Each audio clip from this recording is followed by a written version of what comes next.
Chapter 316. The Shattering Chains, Unleashing Divine Power.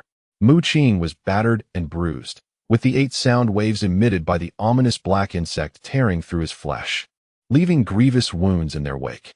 Confronted by the formidable and terrifying creature, Mu Qing found himself placing all his hopes upon the divine ability he had recently acquired. A radiant and resplendent divine light erupted from Mu Qing's being, miraculously erasing his injuries and restoring him to his peak condition. Crack! A streak of lightning, as swift as a shooting star, momentarily illuminated the void, and a terrifying aura emanated from Mu Qing. Tendrils of chaotic energy began to swirl around him. Roar! The black insect, a paragon among its kind, unleashed another wave of sound, sensing an inexplicable and lethal threat emanating from Mu Qing. This time, the insect summoned all its might, unleashing 8 sound waves that surged forth like a celestial river, resembling 8 monstrous storms that shook the heavens and the earth, rending the surrounding space apart and revealing an abyss of darkness. Buzz!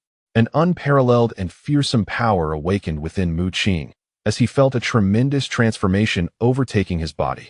Enveloped in divine light. Unable to contain himself, he let out a primal roar, for the force within him surged beyond the confines of the kingly realm, transcending into a power that surpassed even that of kings. Clang! A metallic sound resonated as thick chains materialized around Mu Qing's form, flowing with chaotic energy, each strand potent enough to shatter the void itself. The clanging of these chaotic chains gave rise to ripples of chaos that spread outwards, causing vast expanses of space to erupt in violent bursts.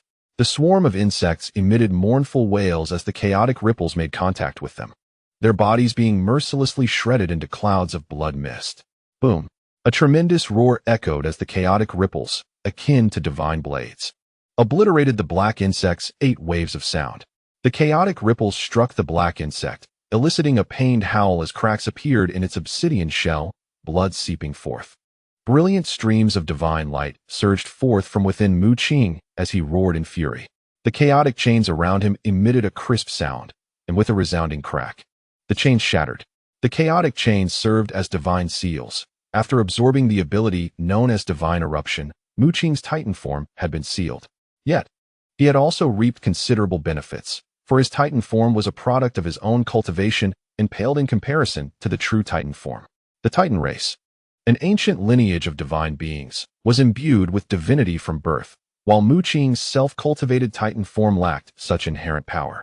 However, upon absorbing the divine runes of divine eruption, his Titan form had been secretly fortified. The runes were remnants discarded by a Titan giant, containing immense energy and even divine power. The alchemist who had arrived on Mars had harnessed a fragment of this power from the divine runes to forge a spatial gateway, underscoring the formidable nature of the energy contained within those runes. After absorbing the divine runes, Mu Qing found his Titan form bound by chains forged from divine seals. Yet, this transformation also endowed him with a fragment of divine power, imbuing his Titan physique with a semblance of divinity. As the divine essence erupted forth, this once abandoned technique of the Titans was wielded by Mu Qing, a human. With a thunderous roar, a massive, menacing lightning bolt cleaved through the void, causing Mu Qing's aura to surge dramatically. The divine essence within his Titan form, awakened by the absorption of the divine runes, intensified exponentially, multiplying several times over. He let out a long, fierce howl, his body swelling to an imposing height of 100 meters. Unlike before, this time his Titan form was enveloped in a myriad of divine light runes, with bolts of yin and yang lightning coiling together like serpentine dragons, each bolt measuring several dozen meters in width. The radiance emanating from him was dazzling, marking a stark contrast to his previous state. How could this be? The already wounded Ailey was left astounded, her golden hair cascading over her shoulders, her expression a mixture of shock and disbelief. She could sense the terrifying aura radiating from Mu Qing, which had surpassed even the most seasoned of kings. Wisps of chaotic energy descended upon Mu Qing, who now resembled a Titan war god emerging from the primordial chaos, emanating divine light in all directions. With a primal roar, akin to a wild beast, Mu Qing was ensnared by countless chaotic chains, over 100 in number. His crimson eyes gleamed as he grasped one of the chaotic chains and tore it asunder, unleashing a thunderous crash. The divine light enveloping his form surged once more, its radiant energy spreading like an ocean. However, Mu Qing's condition seemed peculiar. Zhou Siyu, standing beside Ailey, wore a complex expression, a blend of concern and astonishment. In her mind, memories of the cursed god included descriptions of divine essence eruptions. Titans employing this technique typically bore only a few or a dozen divine seals. Upon tearing apart the chaotic chains, their divine essence would amplify, but they would suffer from significant aftereffects. Yet, Mu Qing bore an astounding number of chaotic chains, over 100, which indicated that his divine seals were similarly extensive. For each divine seal he tore asunder, his divine essence would surge further. Should Mu Qing dismantle all of these seals, the amplification of his Titan form's divinity would reach unimaginable heights. The more seals he broke, the longer the period of weakness he would endure afterward. Moreover, since the divine essence within him was not self-conceived, the repercussions could be even more severe. Zhou Siyu's expression turned grave as she observed Mu Qing's unsettling state, as if he had lost all rationality. With a bellowing cry, the divine light emanating from Mu Qing surged forth like a tidal wave, engulfing everything in its path as he tore at the chaotic chains while advancing towards the spatial gate. The black insect, enraged, emitted a furious screech, its 8 mouths unleashing a storm of sound waves, each resonating with countless ancient runes within. As the sound wave storm swept through, the surrounding space shattered like fragile glass, bursting apart in its wake. However, as the terrifying sonic storm swept over Mu Qing, it was thwarted by the chaotic aura. The myriad of chaotic chains, which sealed Mu Qing's titanic power, also bestowed upon him formidable defensive capabilities. Each of those chaotic chains served as an artifact of protection. With a snarl, Mu Qing's crimson eyes glowed intensely. He had indeed lost a fragment of his sanity. As he reached out, the very fabric of space crumbled, and the 8 sonic storms were extinguished under the chaotic radiance. Striding forward, his towering figure enveloped in swirling chaos. His blood-red eyes exuded an aura reminiscent of ancient demonic deities. With a clang, another chaotic chain on Mu Qing's body shattered, and he let out a furious roar. His entire being enveloped in divine light, dazzling like the sun itself. Threads of chaotic energy coiled around him as he advanced towards the spatial gate. Although a portion of his rationality had faded, instinctively, he understood that the gate was his objective. The black insect, enraged, regarded Mu Qing as merely a minor character, one to be toyed with and devoured at will. Yet now, the power emanating from Mu Qing was astonishingly comparable to its own, reaching the pinnacle of sovereign strength. The black insect commanded the surrounding swarm to charge at Mu Qing like a frenzy, which included over 20 sovereign-level insects. On this Mars-like terrain, insects were abundant. The warrior-level insects were nothing more than cannon fodder, numerous as the stars.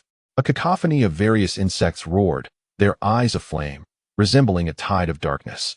Suddenly, a flash of resplendent thunder surged forth as a stone sword ascended to the heavens, expanding to 100 meters in size, grasped firmly in Mu Qing's hand. With a roar that echoed like a dragon's, Mu Qing's massive form commenced its movement, as if a true dragon were bellowing amidst the raging winds and swirling clouds. He raised his hand and swung the sword, illuminating the area with dazzling lightning, unleashing colossal bolts of yin-yang thunder that cleaved through the air. In a heartbeat, a vast number of insects were obliterated, a foul green river of blood pooling upon the ground. Mu Qing roared, and another chaotic chain shattered, infusing him with chaotic energy that made the divine light radiating from his 100-meter frame even more resplendent. Each strand of chaotic energy stimulated the divinity within him.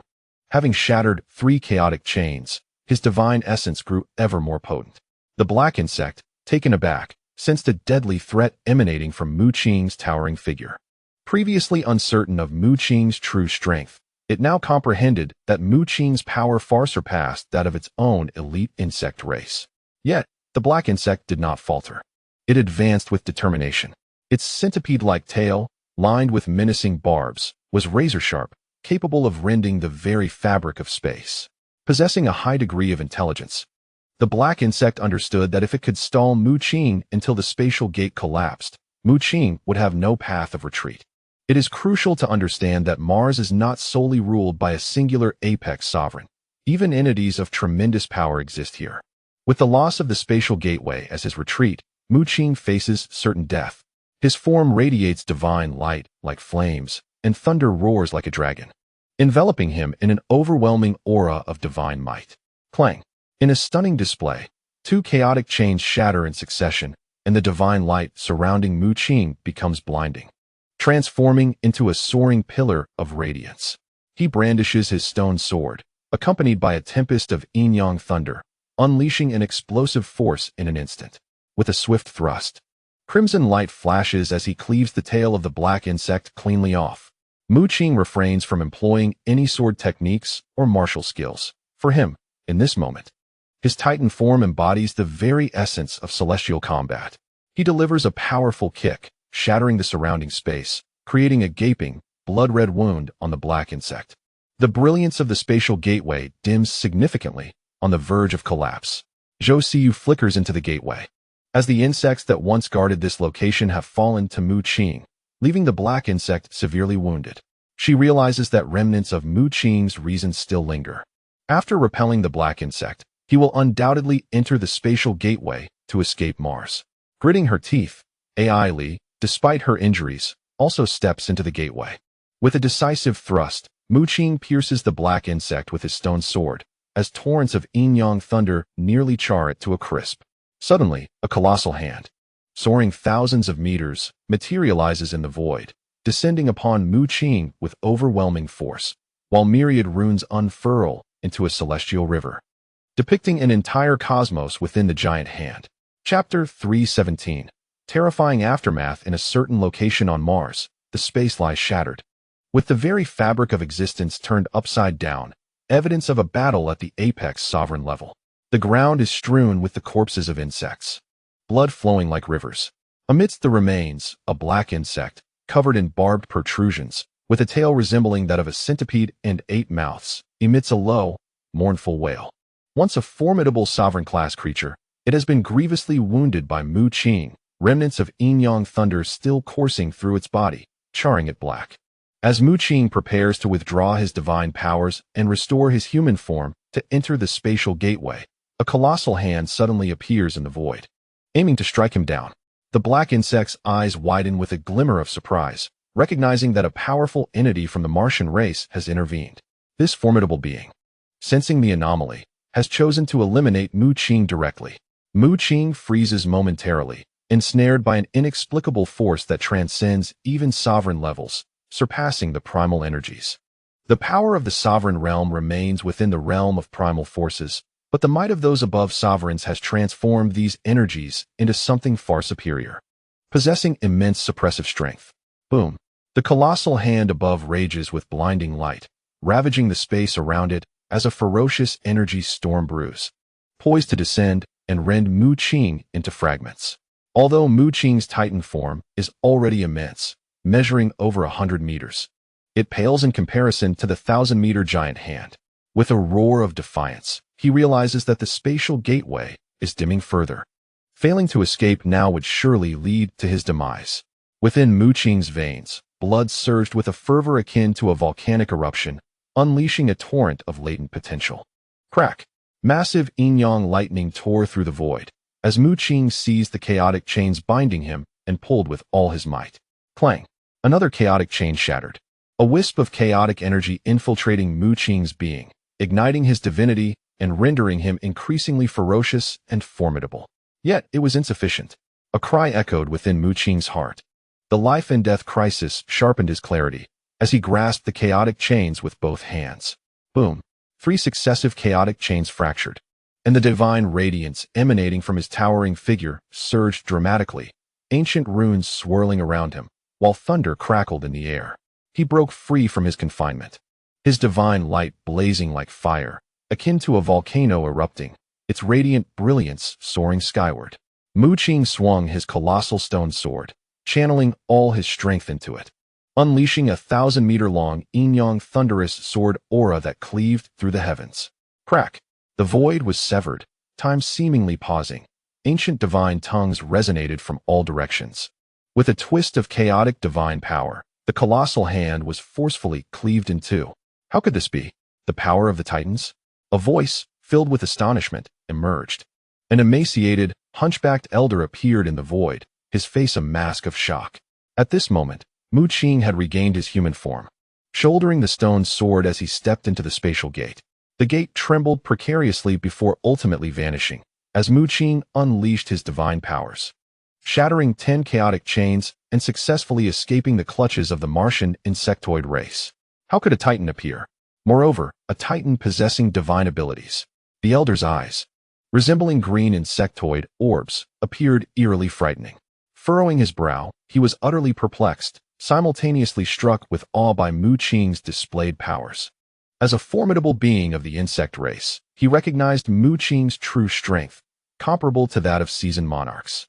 Yet, after manifesting his divine abilities, he was enveloped in chaotic energy, commanding storms and thunder, wielding the stone sword with overwhelming might, not only severely injuring the black insect, but also escaping from its grasp. Indeed, the treasury itself was a relic left by an ancestor of the Titan race, thus they could naturally uncover certain truths. The insect elder's expression grew grave. He cast a deep glance at the spot where the spatial gate had vanished, sensing an ominous premonition. The insect race's invasion plan for Earth would face monumental upheaval, likely instigated by that Titan. Plop. Upon returning to the barrier, Mu Qing immediately felt a wave of weakness wash over him, collapsing feebly to the ground. It was Mu Qing. Rattled, 3 leapt up, astonished and filled with trepidation. After entering the spatial gate, both AI Li and Mu Qing suffered grave injuries, with AI Li now unconscious, and Mu Qing also succumbing to unconsciousness upon emerging from the gate. What exactly transpired after you entered the spatial gate? Rattled, 3 scratched its head, brimming with curiosity. During this time, it had completed its breakthrough, evolving into a king-level fierce beast. Disappointingly, its appearance had yet to transform into that of a dragon-like entity. The scales, claws, and tail would only manifest during combat. Zhou Siyu recounted their experiences, leaving Rattled, 3 utterly astonished. The pinnacle of champions was no match for Mu Qing? Incredible. It was then that Rattled, 3 was further astounded by Mu Qing's prowess. According to Zhou Siyu, once Mu Qing unleashed the divine burst technique, he possessed the power to severely injure top-tier champions. Could it be that I could strut around Earth with such confidence? Rattled, 3 suddenly salivated, feeling a surge of arrogance. Zhou Siyu shook her head, stating that the divine burst exerted an overwhelming strain on his body, especially after he had shattered 5 divine seals. The aftereffects would be dire. Unbeknownst to her, at the critical moment, the formidable beings of the insect tribe had appeared, forcing Mu Qing to once again tear apart 5 chaotic chains. Days later, after awakening from his coma, Mu Qing was immediately engulfed by a searing, excruciating pain coursing through his body, causing him to cough up copious amounts of blood. Gasping for breath, he felt as though every limb and bone was on the verge of shattering. With great effort, he finally managed to stand, only to discover that his strength had entirely vanished. Coughing violently, his chest felt ablaze with pain, and he expelled more blood, staining his collar. He had completely lost his power, his visage gaunt, and even his once mighty physique had become alarmingly frail. At that moment, any warrior could effortlessly slay Mu Qing. This was the consequence of unleashing the divine burst, leaving him utterly drained and in a state of weakness. A true Titan would merely enter a phase of vulnerability, perhaps retaining some physical strength. However, Mu Qing had ruptured 10 divine seals. Being human, the repercussions were far more severe, rendering him exceedingly fragile. Every movement brought excruciating agony. A harrowing ordeal. Mu Qing, are you all right? Rattled, 3 inquired, sensing his frailty. Mu Qing managed a bitter smile, his voice hoarse as he replied, I am completely devoid of combat capability, uncertain of when I might recover. Meanwhile, AI Li had also regained consciousness, though she fared considerably better than Mu Qing. The aftereffects of the fallen angel's secret technique were not as profound. After several days of recuperation, she had regained some strength. Her jewel-like, resplendent eyes fell upon Mu Qing, her heart still holding the image of his imposing form, akin to a deity or demon. Previously, she had wondered why both Mu Qing and Cody, being extraterrestrial, had such disparate abilities. Cody could effortlessly transcend realms to battle top-tier champions, while Mu Qing seemed limited to the strength of an established king. Now, she understood that Mu Qing too could unleash formidable power unexpectedly, perhaps even surpassing Cody. as he had easily dealt a crushing blow to the top champion's black insect. Mu Qing's body suddenly trembled, veins protruding on his forehead as he coughed up several mouthfuls of blood. A cry of agony escaped his lips, and he was drenched in sweat. It was apparent that a wisp of chaotic energy flowed within him, intermittently manifesting and vanishing, tracing mysterious ancient patterns that ultimately coalesced into a chain entwined with chaos, gradually fading away. This emergence of chaotic energy inflicted excruciating pain upon Mu Qing, as if 100 insects were gnawing at his heart, his internal organs feeling as though they were being crushed. After a considerable period, as the chaotic energy dissipated, Mu Qing finally relaxed, gasping for air, his entire being soaked in perspiration. His complexion turned pale. The torment originating from within was overwhelmingly terrifying, akin to being ensnared in hell, a fate he fervently wished to avoid repeating. "I understand," Zhao Ziyu suddenly exclaimed. She cast a sympathetic glance at Mu Qing and continued.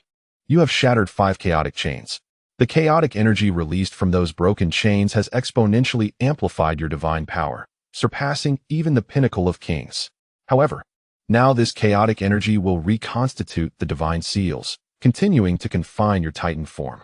The shattering of 5 divine seals means you must endure the reformation of the chaotic chains 5 more times." Mu Qing's expression darkened, his body trembling with dread. "It's all right, there are still 4 more times. Once the divine seals are fully restored, you will emerge from this weakened state," Zhao Ziyu reassured him, urging him to persevere through 4 more trials. Yet Mu Qing gritted his teeth, ultimately revealing to Zhao Ziyu the events that transpired on Mars, including the fact that he had shattered a total of 10 divine seals. Zhao Ziyu's mouth fell open in shock. In the distance, AI Li wore a smirk of schadenfreude, amused by the situation. Chapter 318. The Return of Cody, the Bible. In truth, some medicinal remedies should alleviate some of your suffering. How can one eliminate divine abilities? It seems that your divine abilities may be considerably stronger than those of other titans, with as many as 100 divine seals to shatter. How can one eliminate divine abilities? It is quite possible for you to become a unique entity within the Titan race. After a divine power surge, your strength will become truly formidable. How can one eliminate divine abilities? Zhao Ziyu eventually lamented. If you truly wish to rid yourself of the divine power within, you must at least attain divine status. Divine abilities are, by their very nature, possessions of the divine. Mu Qing's absorption of the divine runes could be considered a shortcut, a method commonly found among various cosmic races. Of course, Mu Qing now yearned to rid himself of the divine abilities within him. The after effects were far too severe. Setting aside the weakened state, he would still have to endure several more agonizing reconstitutions of the chaotic chains, a sensation akin to traversing through the depths of hell. He could scarcely fathom the torment that would ensue should he shatter all those divine seals. Nevertheless, he held a firm acknowledgement of the power unleashed by the divine surge. According to his original strength, he could barely match the older kings. Yet when confronted by the black insect, having shattered 5 chaotic chains, he was able to inflict significant damage upon it with ease. Even in the face of that formidable insectoid being, he shattered 10 chaotic chains and was able to withstand a blow. How terrifying is that? The divine eruption, a formidable technique, sealed Mu Qing's Titan physique, diminishing his combat prowess in ordinary circumstances. Yet, in a true life and death moment, it proved extraordinarily useful, unleashing unimaginable power. Upon hearing Zhao Ziyu's words, Mu Qing sighed. The realm of divinity was beyond his current comprehension, indicating that he would need to retain this technique for the foreseeable future. It had been several days since they entered this barrier, and Cody had likely departed. Mu Qing made his way to the edge of the barrier. The surroundings were shrouded in darkness, and he had no clear understanding of the barrier's expanse. After approximately half an hour of walking, he finally reached the boundary.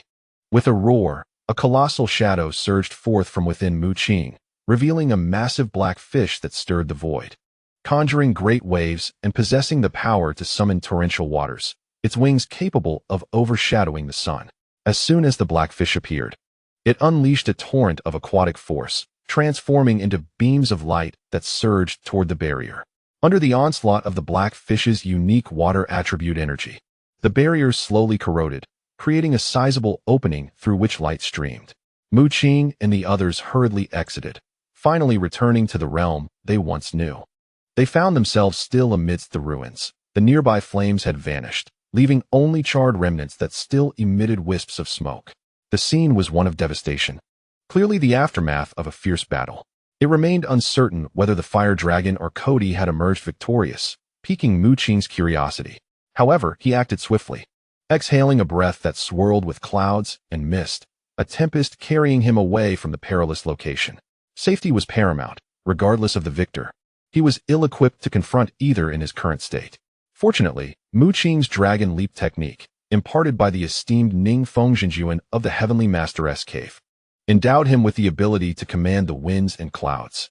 Even with his Titan power depleted and his physical form greatly weakened, he could still harness his mental energy to invoke this extraordinary technique. Ascending the clouds like a celestial being, he soared into the distance. An ethereal dragon shadow coiling around him formed from the tempest that shielded his body. It was fortunate that Mu Qing possessed a myriad of skills. Though currently in a weakened state, he had the black fish and the dragon leap technique at his disposal, providing him with a modicum of self-defense. "Where shall we go next?" inquired Rat Third, who had recently achieved the rank of king and was in high spirits. Mu Qing contemplated for a moment before responding. "Let us seek out Jiang Yuanjie and the others." Moreover, as a direct disciple of the second palace master of Tianyu Palace, it would be unwise to be apart for too long. He commanded the winds with remarkable speed, with Rat Third and Ellie trailing closely behind. Ellie resembled a maid. Following Mu Qing, unable to do otherwise due to the Qinggui curse afflicting her, which could only be lifted by Mu Qing. "Are we leaving so soon?" Suddenly, a voice resonated from the sky. Before Mu Qing and the others could react, a gigantic crimson shadow appeared, blocking their path. Before them stood a colossal fire dragon, its visage fearsome and imbued with malevolence, exhaling blazing flames that could incinerate the very fabric of space. This magnificent creature emanated an aura of immense power, rivaling that of the highest echelons of kings. Perched atop the dragon was a tall, handsome man, his back adorned with a pair of white wings that radiated divine light. His expression was one of haughty arrogance as he looked down upon Mu Qing and his companions. Cody. To Mu Qing's astonishment, he had not departed. Instead, he had tamed the formidable fire dragon. Mu Qing's pupils constricted in surprise. He had observed the previous clash between Cody and the dragon, noting that they were evenly matched, with Cody seemingly at a slight disadvantage. It baffled him how Cody had managed to subdue a creature of such unparalleled strength. Moreover, the dragon's demeanor suggested no sign of anger or resistance. Cody's countenance was icy as he cast a fleeting glance at Mu Qing before his gaze fell upon Ailey, a glimmer of murderous intent flashing in his eyes. "Wretched woman, as my consort, how dare you consort with other men? Today, I shall end you both," he suddenly bellowed. Raising his hand, a torrent of divine light coalesced in his grasp, erupting violently toward Mu Qing and his companions from all directions. The sky was ablaze with divine radiance, manifesting into numerous sacred crosses adorned with shimmering runes of light. A total of 33 majestic crosses materialized, encircling Mu Qing and his allies. Before Mu Qing could comprehend the unfolding events, he felt a weight descend upon him, causing him to cough up blood. The formation of these crosses bore a resemblance to an intricate array, suppressing their power. In his weakened state, devoid of any strength, he was easily overwhelmed. Ailey's expression turned grave as she recognized Cody's tactics. Just as she intended to intervene, her demeanor shifted abruptly. The dark ring in her hand erupted with brilliant divine light, which coalesced into sacred symbols that enveloped her entirely, rendering her immobile and completely bound by these divine inscriptions. Mu Qing glanced upward, noticing that a golden Bible had inexplicably appeared in Cody's hands, its pages as thin as gossamer. Cody's eyes shimmered with the symbol of the sacred cross as he held the Bible aloft, uttering an enigmatic incantation. Suddenly, a surge of divine light enveloped Mu Qing and his companions, as white flames erupted from the sacred crosses, exuding an air of majesty and sanctity, transforming into a sea of white fire that loomed ominously over them. The radiance behind Cody illuminated his wings, enhancing their brilliance, while arcane symbols emerged from the pages of the Bible. "Heretics shall ultimately be consumed by the divine flames," he proclaimed. Chapter 319. The Curse of the Ancients strikes. The overwhelming blaze of sacred light surged forth, threatening to engulf Mu Qing and his companions. while a dreadful pressure rendered Mu Qing immobile. Gritting his teeth, he lamented the dire situation. He had never anticipated that Cody had been lying in wait just outside the barrier, biding his time for their emergence. Ailey, constrained by the dark ring in her grasp, found herself unable to move, and with the aftereffects of her divine power surging through her, she was utterly powerless to resist. Mu Qing coughed up blood, his body racked with pain. The mere aura irradiating from Cody was enough to inflict injury, not to mention the terrifying holy flames surrounding them. The situation was entirely geared towards top-tier warriors, and Mu Qing was utterly outmatched. Even if the Black Fish intervened, it would be futile. Die, Cody declared coldly, viewing all humanity on Earth as his enemies. With a thunderous roar, a blinding white fire engulfed Mu Qing, a temperature so extreme that even the presence of a top-tier warrior would be incinerated. Suddenly, a crisp sound pierced the air, startling Cody. He looked down to see the sacred cross that had been used to imprison Mu Qing and his companions now riddled with cracks. Boom, boom, boom, within the raging flames. A terrifying force relentlessly battered the 33 crosses, each impact resonating with a deep, thunderous sound. With a resounding explosion, all the sacred crosses shattered completely, unleashing a tremendous force that stirred up a whirlwind, sweeping in all directions. What is that? Cody's expression turned to one of horror as he gazed into the inferno of white flames, where a massive shadow had materialized, towering at a height of 1,000 meters. His eyes glimmered with holy light, runes swirling around. Upon closer inspection, his pupils constricted. Within the white fire stood a giant, 1,000 meters tall, its visage solemn and awe-inspiring, with eyes that sparkled like lightning. The giant opened its mouth and drew in a powerful breath, causing the winds and thunder to roar around them, a colossal force of suction enveloping the area. The holy flames, which had posed a threat to top-tier warriors, transformed into a river of fire, swirling back into the giant's mouth. Standing atop the dragon's head, Cody froze, utterly captivated. In just a minute, the last flicker of white flame vanished into the giant's mouth. Burp.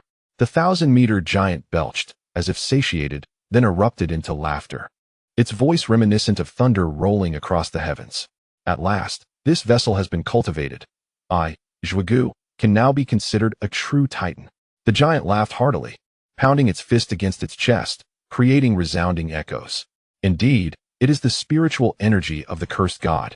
Ziziu clung to Mu Qing's head, straining to gaze at the towering form. She informed Mu Qing that she could distinctly sense the cursed god's spiritual energy within Zhugu. After the demise of the cursed god, his spiritual essence had evidently remained within his skeletal structure, subsequently giving birth to a new consciousness, Zhugu. Though Zhugu possessed only a fragment of the Titan race's memories, he was imbued with the cursed god's overwhelming spiritual energy. After a period of time, he had finally coalesced his physical form, becoming a genuine Titan. Roar! The fire dragon beneath Cody's feet let out a furious roar, unleashing a terrifying breath of fire that scorched the sky. It was evident that the dragon's pupils also bore the white cross, indicating that Cody had employed some means to control it. Cody's expression grew grave, as he sensed the formidable presence of the towering giant before him.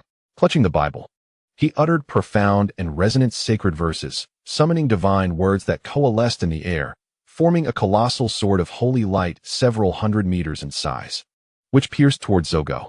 Zogo, receive the sword. Mu Qing coughed, gesturing to summon a tempest that propelled the stone sword from behind him towards Zogo. The stone sword swelled dramatically, reaching a colossal size in the blink of an eye, resembling a mighty mountain. With a thunderous crash, the stone sword embedded itself into the ground, causing the very earth to tremble violently, as the 1,000-meter sword loomed as grand as Zogo, piercing into the clouds like a mountain. Zogo laughed boisterously as he drew the stone sword. Though his expression shifted slightly, the sword was exceedingly heavy. Taking it seriously, he exerted all his strength, his muscles bulging as torrents of terrifying energy surged forth, coursing across his skin. A fierce wind howled past as Zogo brandished the stone sword, striking down towards Cody with tremendous force. The speed of this blow was astonishing, devoid of any technique, yet infused with the profound power of a titan. Each surge of energy roaring like a dragon. The stone sword struck, cleaving the ground open like an abyss, severing the clouds above.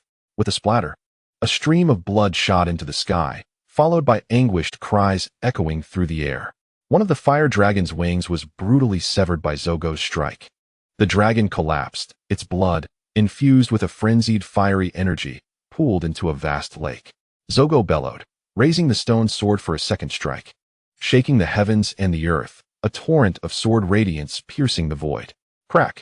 The holy sword of light conjured by Cody shattered in an instant. Dissolving into specks of light. The winged people dare to oppose my divine kind? They know not their own limitations. Zogo's eyes widened with fury, as wild energy coiled around him, raising the stone sword once more to strike at Cody. The power of this blow transforming the surrounding atmosphere, reaching the zenith of strength. Cody's face turned pale with terror. Was this truly the power of a sovereign? He invoked the Bible, as sacred words erupted in the sky to shield him. Yet they were violently shattered by Zogo's brutal strike. How could such a terrifying existence dwell on earth? Cody was utterly astounded. In midair, the radiance of the Bible dimmed significantly, teetering on the brink of collapse. With a growing sense of retreat, Cody reached out to retract the Bible, but at that moment, a dreadful shadow descended, the 1,000-meter stone sword. Boom! The ground was once again carved into a chasm of abyssal depth, sending Cody fleeing in terror. Halt! Where do you think you're going? Zogo shouted, lifting the stone sword to pursue him, only to be momentarily halted by the injured fire dragon. The dragon, now enveloped in sacred light, had lost its rationality, entirely under Cody's control, reduced to a mere puppet. My divine kind has the audacity to slay true dragons. How could you, a mere subdragon, withstand my might? Enraged, Zogo struck with the 1,000-meter stone sword. Rip! The space shattered, and the void storm surged forth like an ocean, compelling him to unleash his full power. The might of the stone sword was earth-shattering. With a resounding thud, a torrent of blood erupted as the fire dragon was cleaved in two, crashing to the ground, its lifeblood flowing forth to form a lake of molten rock. Its carcass charred to a deep black. Both the fire dragon and Cody were formidable sovereigns. However, in the face of Zhugu, they were utterly powerless. For Zhugu was a titan of the ancient divine race, and among his peers, he could effortlessly crush Cody, who belonged to the lesser race of the winged people. Chapter 320. The winged people's dread of the mighty having slain the fire dragon with a single stroke. Zhugu intended to advance, but soon discovered that Cody had summoned the Holy Scripture. After reciting an obscure incantation, a radiant hand emerged from the void behind him, seizing him and pulling him into the abyss, causing him to vanish without a trace. Why have you returned in such disarray after being sent to investigate the treasury? Upon traversing the void passage, Cody found himself on a deserted island. Suddenly, a resounding voice echoed from the distance, sending a tremor through his body. Before him stood a distinguished middle-aged man, emanating an aura of authority, entwined in strands of divine light, with 4 wings sprouting from his back. Every movement he made seemed to resonate with the laws of the universe, exuding an overwhelming terror. This figure was the hidden force who had borrowed Cody's strength, a powerful entity of the winged people. His expression was one of anger. The task he had assigned to Cody was to uncover clues regarding the treasury. Yet Cody had returned to him in such a disheveled state. Cody quickly knelt, his voice trembling. "Uncle, this is not my fault." An unexpected incident arose. A giant over 1,000 meters tall intervened against me. Despite having drawn upon your power, I still faced defeat. He was anxious, hastily explaining, for he was acutely aware of his uncle's temperament. Should he become enraged, it would likely lead to his own demise. Oh, the mighty entity of the winged people suddenly expressed curiosity, saying, "Do elaborate." Cody recounted the events that transpired in the Westlake secret realm, harboring resentment within. After harnessing the power of the winged people's might, he had reached the pinnacle of sovereign strength. With the Holy Scripture's aid, he believed no one in the Westlake secret realm could rival him. However, he had not anticipated the sudden emergence of Mu Qing, accompanied by a towering giant, whose terrifying strength matched his own. Together with the fire dragon, they had been effortlessly subdued. A giant over 1,000 meters? Wait, could it be them? The expression of the winged people's mighty one shifted dramatically, as if a revelation struck him, his demeanor becoming exaggerated. Cody was puzzled by his uncle's reaction. As he observed, he noticed beads of cold sweat forming on his uncle's brow. What was he apprehensive about? What did he fear? Cody was filled with curiosity. The winged people's mighty one wore a grim expression, his eyes brimming with doubt. Then, As if suddenly recalling something, his gaze pivoted sharply towards Cody. In an instant, he appeared before Cody. Cody was taken aback, a sense of foreboding washing over him. Before he could react, he was horrified to find himself ensnared by an invisible force. Utterly immobilized. "Uncle, please," Cody pleaded, trembling in terror. The powerful being of the winged race glanced at Cody with an indifferent gaze and said, "I have no choice. To validate my suspicions, I must resort to some measures." He extended his hand and grasped Cody. Then a stream of white essence flowed into Cody's body. The being unfurled for pristine wings behind him, and a terrifying holy light blazed forth, while strange runes flickered in his eyes. Cody's expression suddenly turned blank, and soon thereafter, a heart-wrenching cry of agony erupted from his lips as he struggled like a cornered beast, thrashing violently. Sweat, as large as beans, streamed down his forehead, distorting his entire visage. The being of the winged race employed some arcane technique on him, rendering Cody nearly beyond the brink of existence. A beam of light erupted from Cody's crown, transforming into a luminous screen that displayed a scene of Cody battling alongside Mu Qing and others. This was a secret technique capable of forcibly extracting memories from another's mind. The being wished to confirm his suspicions regarding Cody. With a solemn expression, he disregarded Cody's plight, fixated on the unfolding images. When he beheld the towering figure of the ancient being, Zhaogu, his countenance shifted dramatically, filled with dread. After a long pause, he released his grip on Cody, his expression fluctuating between fear and uncertainty. "Uncle, who exactly is that giant?" Cody, enduring the pain, cautiously inquired. The being of the winged race composed himself, sighed deeply, and replied, "Our current objective may prove more challenging than anticipated. We will need to seek assistance from above." Cody was bewildered. The being turned to him and asked, "Do you know to whom the treasury we have been searching for belongs?" Cody paused, then answered, "I heard from the clan leader that the treasury is of great significance, belonging to one of the most ancient and terrifying races in the universe. If we acquire it, we could elevate our race to a higher echelon.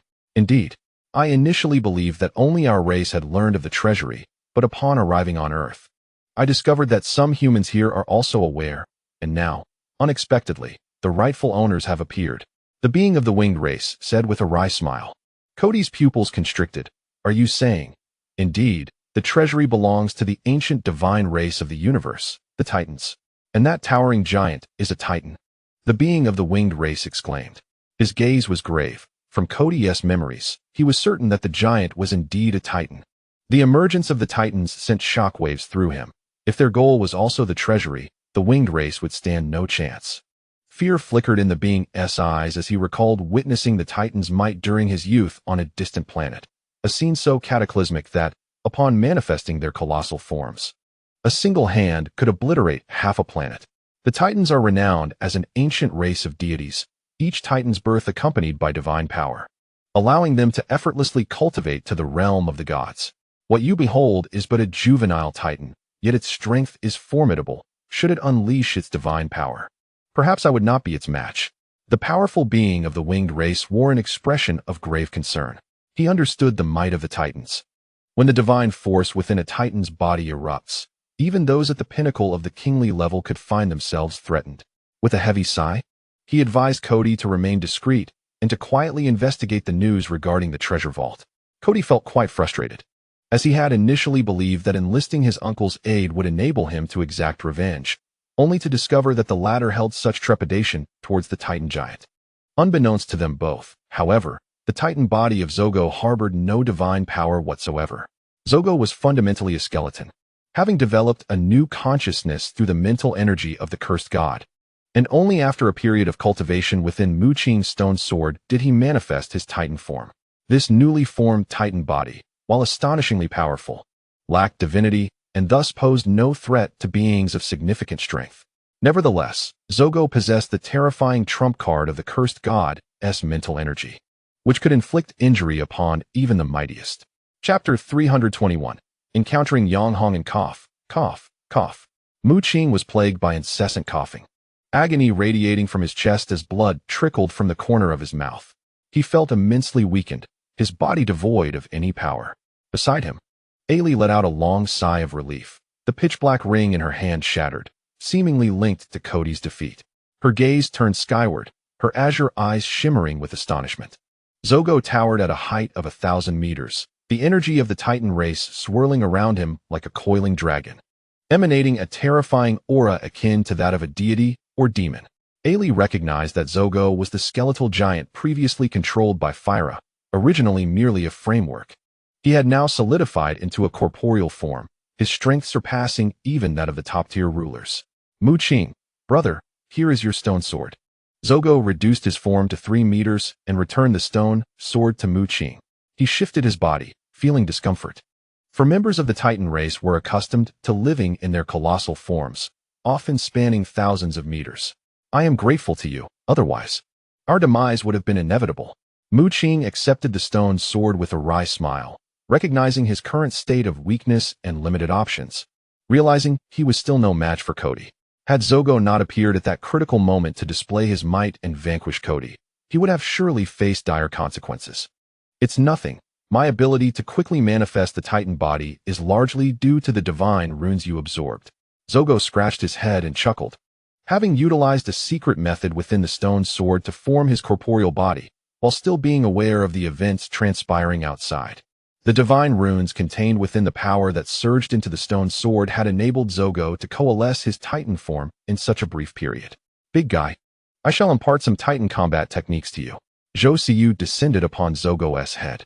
2 individuals, one manifesting as the essence of the cursed deity's memories and the other as the embodiment of the deity's spiritual power, felt an immediate sense of familiarity upon their encounter. Zhaogu readily nodded, his countenance radiant with joy. He was acutely aware of his own circumstances, despite possessing the entirety of the cursed deity's spiritual power. His recollections of the deity were scant and hazy. Even the Titan bloodline technique he held was but a fragmented remnant. However, should Zhao Siyu impart the martial skills and bloodline techniques from her mind to Zhaogu, it was likely that his prowess would surge immensely. With a resounding rumble, Zhaogu received the complete bloodline technique and a selection of martial skills from Zhao Siyu and promptly commenced his training. A thunderous sound erupted from within him. As his blood coursed violently, Mu Qing observed Zhaogu with a sense of relief. Currently in a weakened state, his only reliance was on the black fish blood spirit. Yet he had not anticipated Zhaogu's physical form to solidify so swiftly. With Zhaogu by his side, he felt assured that no unforeseen mishaps would arise during this vulnerable period. Over half a month later, in a secluded spot on the grasslands, a youth sat cross-legged on the ground, his face contorted in agony, beads of cold sweat dripping from his brow. He intermittently emitted piercing screams, as if enduring some unspeakable torment. Beside him stood a towering figure, a man of 3 meters. Vigilantly surveying their surroundings, accompanied by a striking Western beauty with golden hair and azure eyes, clad in a short skirt, who cast a curious glance at the youth. Suddenly, another anguished cry escaped Mu Qing's lips, his body trembling violently as the pain within him was excruciating, akin to a descent into hell. Surrounding him were wisps of chaotic, shimmering gas that coalesced into a chaotic chain, ultimately vanishing from his corporeal form. Crack! In the void, a bolt of blue-gold lightning streaked across the sky, and Mu Qing's eyes snapped open. A torrent of yin-yang lightning surged from within him, accompanied by potent electric energy that transformed into a tempest, unleashing its fury upon the surroundings. He exhaled a long breath of stale air and, after standing, performed a few movements, each gesture resonating with the sound of thunder and swirling winds. Mu Qing's expression was one of elation. After enduring a lengthy period of weakness, he had finally emerged from it. The 10 divine seals he had torn asunder had been reconstituted, and the Titan power within him had returned, even more vigorous than before. With a mere motion, he could summon forth ferocious electric energy. Moreover, Mu Qing noticed that the Titan power within him now contained strands of divine light, stirring his spirit. After unleashing his divine eruption, he had traversed an extensive period of vulnerability, yet now, with the return of his Titan power, his strength was evidently far superior to what it had been during the reassembly of the divine seals. The chaotic energy had aided Mu Qing in enhancing the quality of his Titan power. No, he must hasten to summon back the purple lightning bamboo. Mu Qing's expression turned grave. Lacking original energy cultivation, he found himself devoid of power during this weakened phase. However, if he were to recall the purple lightning bamboo, which possessed lightning attributes, He would no longer be at a loss, even in times of weakness. Let us depart. Mu Qing set out, intending to seek out the members of Tianyu Palace and the Federation branch. Suddenly, with a low growl, Zhou Gu turned sharply, his eyes flashing with ferocity, and struck a fist into the void. A surge of powerful energy erupted from within him. Having acquired the complete bloodline technique, his strength had magnified, exuding a raw, domineering aura. As he unleashed his punch, the surroundings transformed dramatically, with tumultuous waves of air surging hundreds of meters high. A dull thud resonated, and a figure tumbled from the void, stumbling before Mu Qing and the others. Noticing the wariness in Zhou Gu and Mu Qing's eyes, the newcomer hastily gestured to convey his goodwill. "It's you." Mu Qing recognized him as Yang Hongan, clad in military attire, who had arrived alongside Hu Hai. Possessing the prowess of a top-tier monarch, confusion washed over him. Why was Yang Hongan here, and where were Elder Lin and the others? "You must be Mu Qing, the son of the Grand Master of Tianyu Palace, as rumored." Yang Hongan observed Mu Qing, who still appeared as a youthful lad of 15 or 16. Simultaneously, he cast a wary glance at Zhou Gu, a flicker of apprehension crossing his gaze. Mu Qing's heart raced. He wore a human skin mask, and even the second prince had failed to discern his identity. How had this man seen through it so easily? "I have been investigating you for quite some time." Yang Hongan paused before adding, "To be precise, the Yanhuang organization has been investigating you for a long while." "The Yanhuang organization?" Mu Qing's expression turned grave, and a sudden realization struck him. "Indeed," Yang Hongan affirmed, "Hu Hai discovered your true identity as soon as he entered this West Lake secret realm." Mu Qing's expression shifted.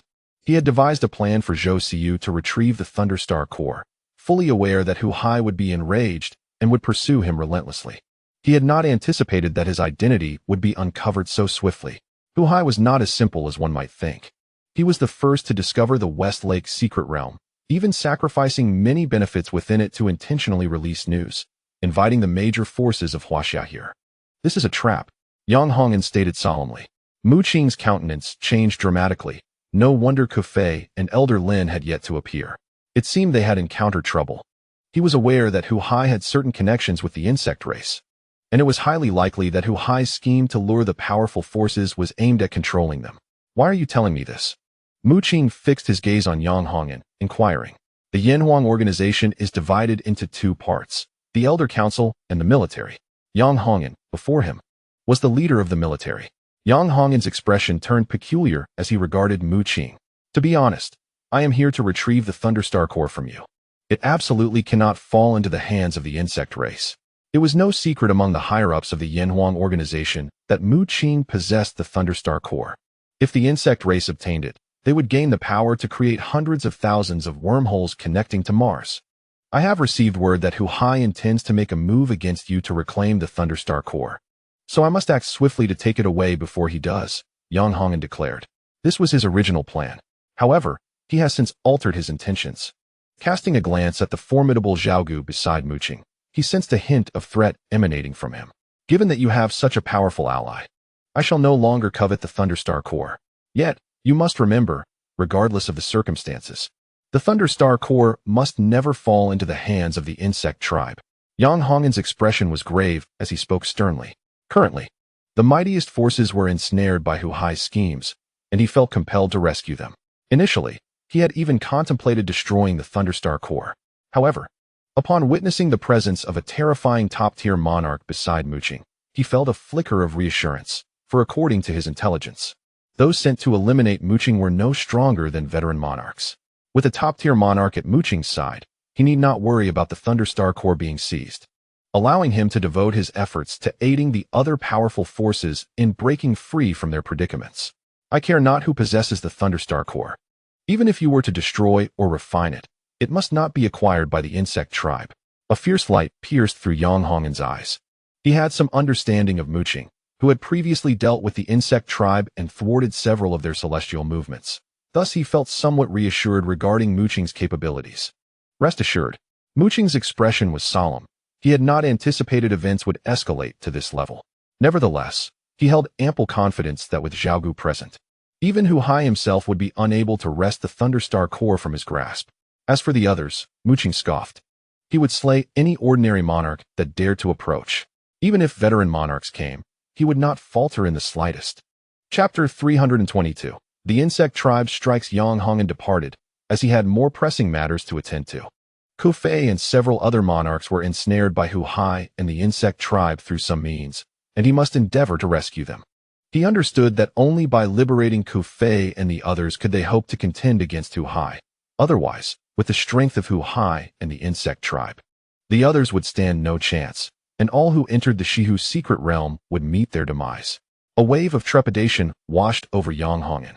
Grateful that he had chosen to feign cooperation with Hu Hai, even appearing to consider allying with the insect tribe, otherwise he too would have been ensnared. Has even the Yanhuang organization produced traitors? What promises could the insect tribe have made that would compel so many powerful individuals to side with them? Ai Li was utterly astonished. The Yanhuang organization is a colossal force within China, capable of rivaling the Western Church. The fact that such a vast power would choose to ally with the insect tribe, if this were to spread, would undoubtedly send shockwaves across the globe. No, they are not allies. They are under control. Mu Qing's expression turned grave as he recognized the terrifying methods of the insect tribe. Mu Qing pondered for a moment. Then a fierce glint flashed in his eyes as he sped in the direction Yang Hongen had departed. Now that the after-effects had subsided, his unleashed power was comparable to that of veteran monarchs, and with the top-tier monarch Zhao Gu at his side, he could retreat unscathed even in the face of danger. After a sojourn on Mars, Mu Qing harbored an increased apprehension towards the swarm, fearing that Yang Hongen might not prove a match for them, and thus resolved to offer his assistance. It is worth noting that Ku Fei and his companions were ensnared by several formidable monarchs, indicating that Hu Hai's methods were anything but ordinary. Although Yang Hongen was indeed a peak monarch, venturing forth alone would likely yield little benefit. At that moment, a voice pierced the air, and Mu Qing turned to find the disciples of Tianyu Palace approaching him. Yu Hua, accompanied by the disciples, descended with an air of resolute sword energy that soared skyward. Mu Qing observed with astonishment that the stout Yu Hua had also ascended to the rank of monarch, evidently having seized upon some fortuitous opportunities. As Yu Hua strode forward, he caught sight of Ai Li, and a flicker of intrigue crossed his gaze. Though he refrained from further comment, "I was beginning to think you had been slain by the swarm," Wu Shi remarked, approaching Mu Qing and exhaling in relief. Mu Qing furrowed his brow, uncertain of Wu Shi's implication. Wu Shi hastily elucidated, "We received word that the swarm has manifested in this realm, and not long ago. We encountered several monarch-level creatures, which led to our disbandment from the Federal Division." He informed Mu Qing that numerous factions of the swarm had emerged, intent on annihilating all forces that dared to enter this domain. Initially, Tianyu Palace had collaborated with the Federal Division, but they too had encountered the swarm, facing off against several monarch-level entities. Overwhelmed, they had to flee, during which they fortuitously obtained some opportunities, resulting in a significant enhancement of their overall strength. Mu Qing was taken aback as he regarded Wu Shi, noting the potent aura emanating from him, signifying he had reached the pinnacle of the 9th tier of bloodline, not far from becoming a monarch himself. Simultaneously, he was astonished at the swarm's rapid assault. Yang Hongen had only just informed him of the swarm's activities, and the disciples of Tianyu Palace had already crossed paths with them. The might of the swarm is truly terrifying. "I have heard that the monarchs of the Western Church have been completely annihilated," Yu Hua declared, his gaze resting upon Ai Li. He was aware that Ai Li was a prodigy of the Western Church, having previously demonstrated immense power and garnered considerable acclaim. Yet he was perplexed as to why she was aligned with Mu Qing. Ai Li, however, paid no heed to Yu Hua's scrutiny. The monarchs of the Western Church were all affiliated with the Cody faction and held no connection to her. In fact, she would prefer their complete demise. "The power of the swarm is exceedingly formidable. We must act in concert henceforth," Yu Hua proclaimed, a look of trepidation crossing his features. Even having ascended to the monarch level, he still felt himself inadequate against the swarm, and managing to lead the disciples of Tianyu Palace to safety from their clutches was already a stroke of fortune. Upon hearing this, Mu Qing's expression darkened slightly. He had initially intended to seek out Yang Hongen directly and collaborate to rescue Ku Fei and the others. Furthermore, Yang Hongen had previously warned him that Hu Hai had dispatched swarm agents to pursue him, which posed an immense danger. Just as Mu Qing hesitated, Ai Li and the third rat's countenance suddenly shifted, their gazes fixed upon the distant sky. Mu Qing soon realized the gravity of the situation. His gaze turned serious as he looked into the distance, where ominous presences surged forth with alarming speed, predominantly those of formidable beings above the kingly rank. What is happening? Yu Hua inquired, confusion etched on his face, but the next moment, he too sensed something amiss. Turning his head, his expression turned to one of horror. In the sky above, colossal flying insects emitted a cacophony of screeches. These creatures bore golden exoskeletons, their wings thrumming violently, creating a thunderous sound. Perched atop these monstrous insects were figures, each wearing a mocking smile. A potent aura surged towards Mu Qing, ultimately settling upon him. At last, we have found you. A figure exclaimed, eyes glowing in eerie green, exuding a palpable aura of menace. Mu Qing was taken aback. The person before him was none other than Elder Mu of the Yanhuang organization. Previously, Elder Mu had colluded with the insect race and was placed on the Federation's wanted list. Yet no one had managed to locate him since he seemingly escaped through a wormhole of the insect race. Little did Mu Qing expect to encounter him again in this place. Mu Qing surveyed the scene, his expression revealing a hint of surprise. The figures atop the flying insects were all human. Why are there so many kings? A disciple of Tianyu Palace stammered, his legs trembling. Wuxi's heart raced, his pupils constricting. The insect forces they had previously encountered had only been a handful of king-level insects, enough to send them fleeing in terror. However, the king-level insects in the sky were merely their flying mounts. The humans standing atop them radiated even greater power, some surpassing the average king. Could they be the very insect forces that annihilated the Western Church? Yu Hua gasped in astonishment. He had just broken through to the king level, his aura robust. Yet before this terrifying assembly, he felt as fragile as a candle flickering in a tempest, on the verge of extinguishment. Qingmu, you must lead the others from Tianyu Palace to escape immediately. I shall hold them off. Yu Hua suddenly bellowed, determination igniting in his eyes as he resolved to allow Mu Qing and the others to flee while he remained to confront the threat. A menacing aura of sword energy emanated from his corpulent form as he retrieved an ancient scroll from his spatial ring, seemingly preparing to employ some hidden stratagem. However, in the next moment, Yu Hua detected something amiss. He observed that, despite the terrifying amalgamation of the king-level insects and the formidable figures, their combined aura, though overwhelming like tumultuous waves, was not directed at him. Turning to look, he saw the disciples of Tianyu Palace trembling in fear. But when his gaze fell upon Mu Qing, he was momentarily taken aback. Mu Qing remained unervingly calm, showing no sign of distress despite the presence of over a dozen king-level beings in the sky. Even AI Li and Rat Old 3 beside Mu Qing exhibited an expression of serene composure. Until now, Yu Hua had come to realize that the formidable figures in the sky seemed to be targeting Mu Qing. The chilling aura of murderous intent and overwhelming pressure enveloped him like an ocean. Were it anyone else facing such a daunting force, they would likely be shattered into pieces in an instant. However, Mu Qing remained unfazed, his expression unwavering as he gazed at the silhouettes above amidst the tempestuous pressure. After his ascension to the rank of a king, his physical and mental prowess had significantly enhanced, rendering him impervious to such regal intimidation. Yu Hua, the junior disciple of Qing Mu, found himself at a loss. It appeared as though these insectoid warriors were singularly focused on Mu Qing. Suddenly, a figure surged forth from the sky, Elder Mu, wrapped in a whirlwind, his eyes ablaze with a vibrant green light, exuding an even more formidable presence. Alarmed, Yu Hua's face paled. From the aura emanating from the elder, he sensed that this was a particularly powerful king. Channeling his internal energy into the scroll he held, he gritted his teeth and rushed forward to assist Mu Qing. Yet, a tremendous roar echoed, halting Yu Hua in his tracks, his eyes wide with disbelief. He witnessed a figure being hurled backward through the air, blood spraying forth amidst anguished cries. It was not Mu Qing, but rather Elder Mu himself. How could this be? The elder shrieked, his gaze filled with incredulity. Bolstered by the power of the insectoid race, he should have easily vanquished an ordinary king. Yet, just moments ago, he had been struck down by Mu Qing's fist, dressed in casual attire. Mu Qing's lips curled into a slight smirk as torrents of thick blue-golden lightning erupted from his form, dancing like a frenzied dragon, fierce and terrifying. Yinyang lightning? Has he mastered the Yinyang thunder sword technique of the second palace master? Yu Hua gasped in astonishment, soon realizing that an unparalleled aura was soaring from Mu Qing. far exceeding that of an average king. The strength Mu Qing exhibited was astonishing. Wuxi was equally astonished. I refused to believe it. In the sky, Elder Mu charged again, conjuring a dreadful storm that swept toward Mu Qing.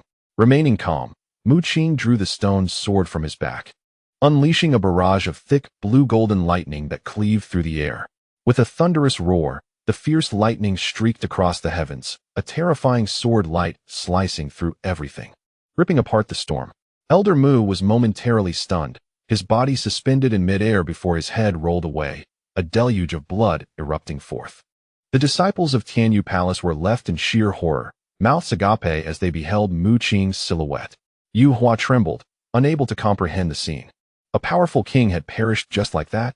Mu Qing then shifted his gaze to the sky, where many figures remained, including those of seasoned kings. With his strength, only the presence of an experienced king could inflict harm upon him, and within his stone sword lay the slumbering presence of the curse ancient.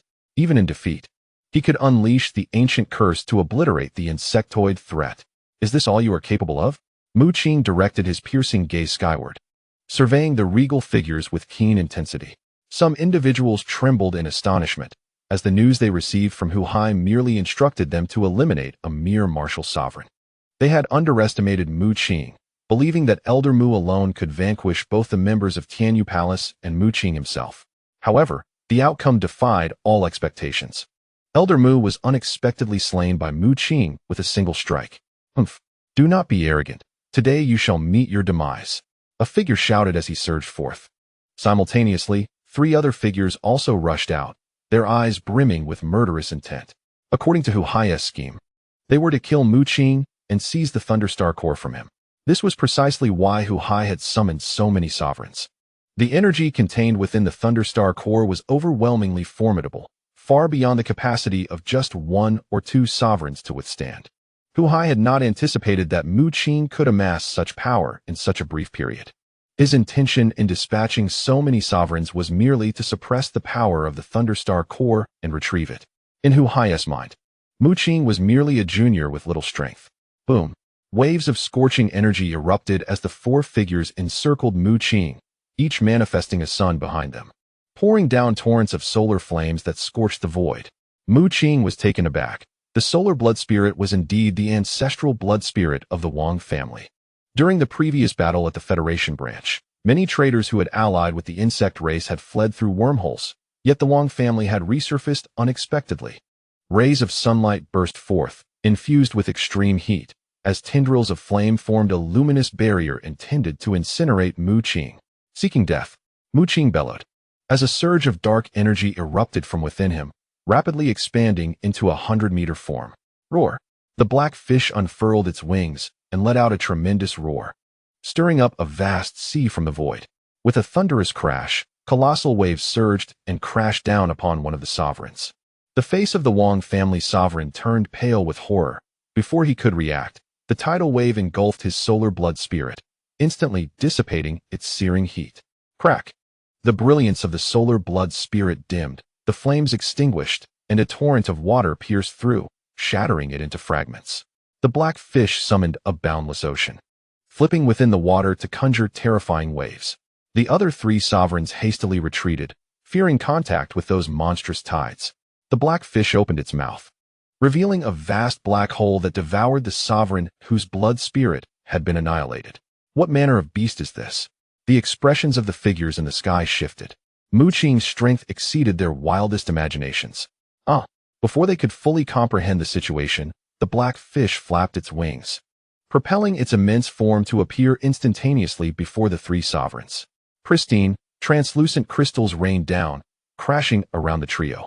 They were momentarily stunned, only to be enveloped by an unfathomable energy. Chapter 323. Unraveling the divine seal again with a resounding explosion, the 3 sovereigns were obliterated, consumed by the terrifying energy. How is this possible? Everyone was utterly astonished. How could Mu Qing possess such formidable strength? As for the members of Tianyu Palace, they were completely stunned.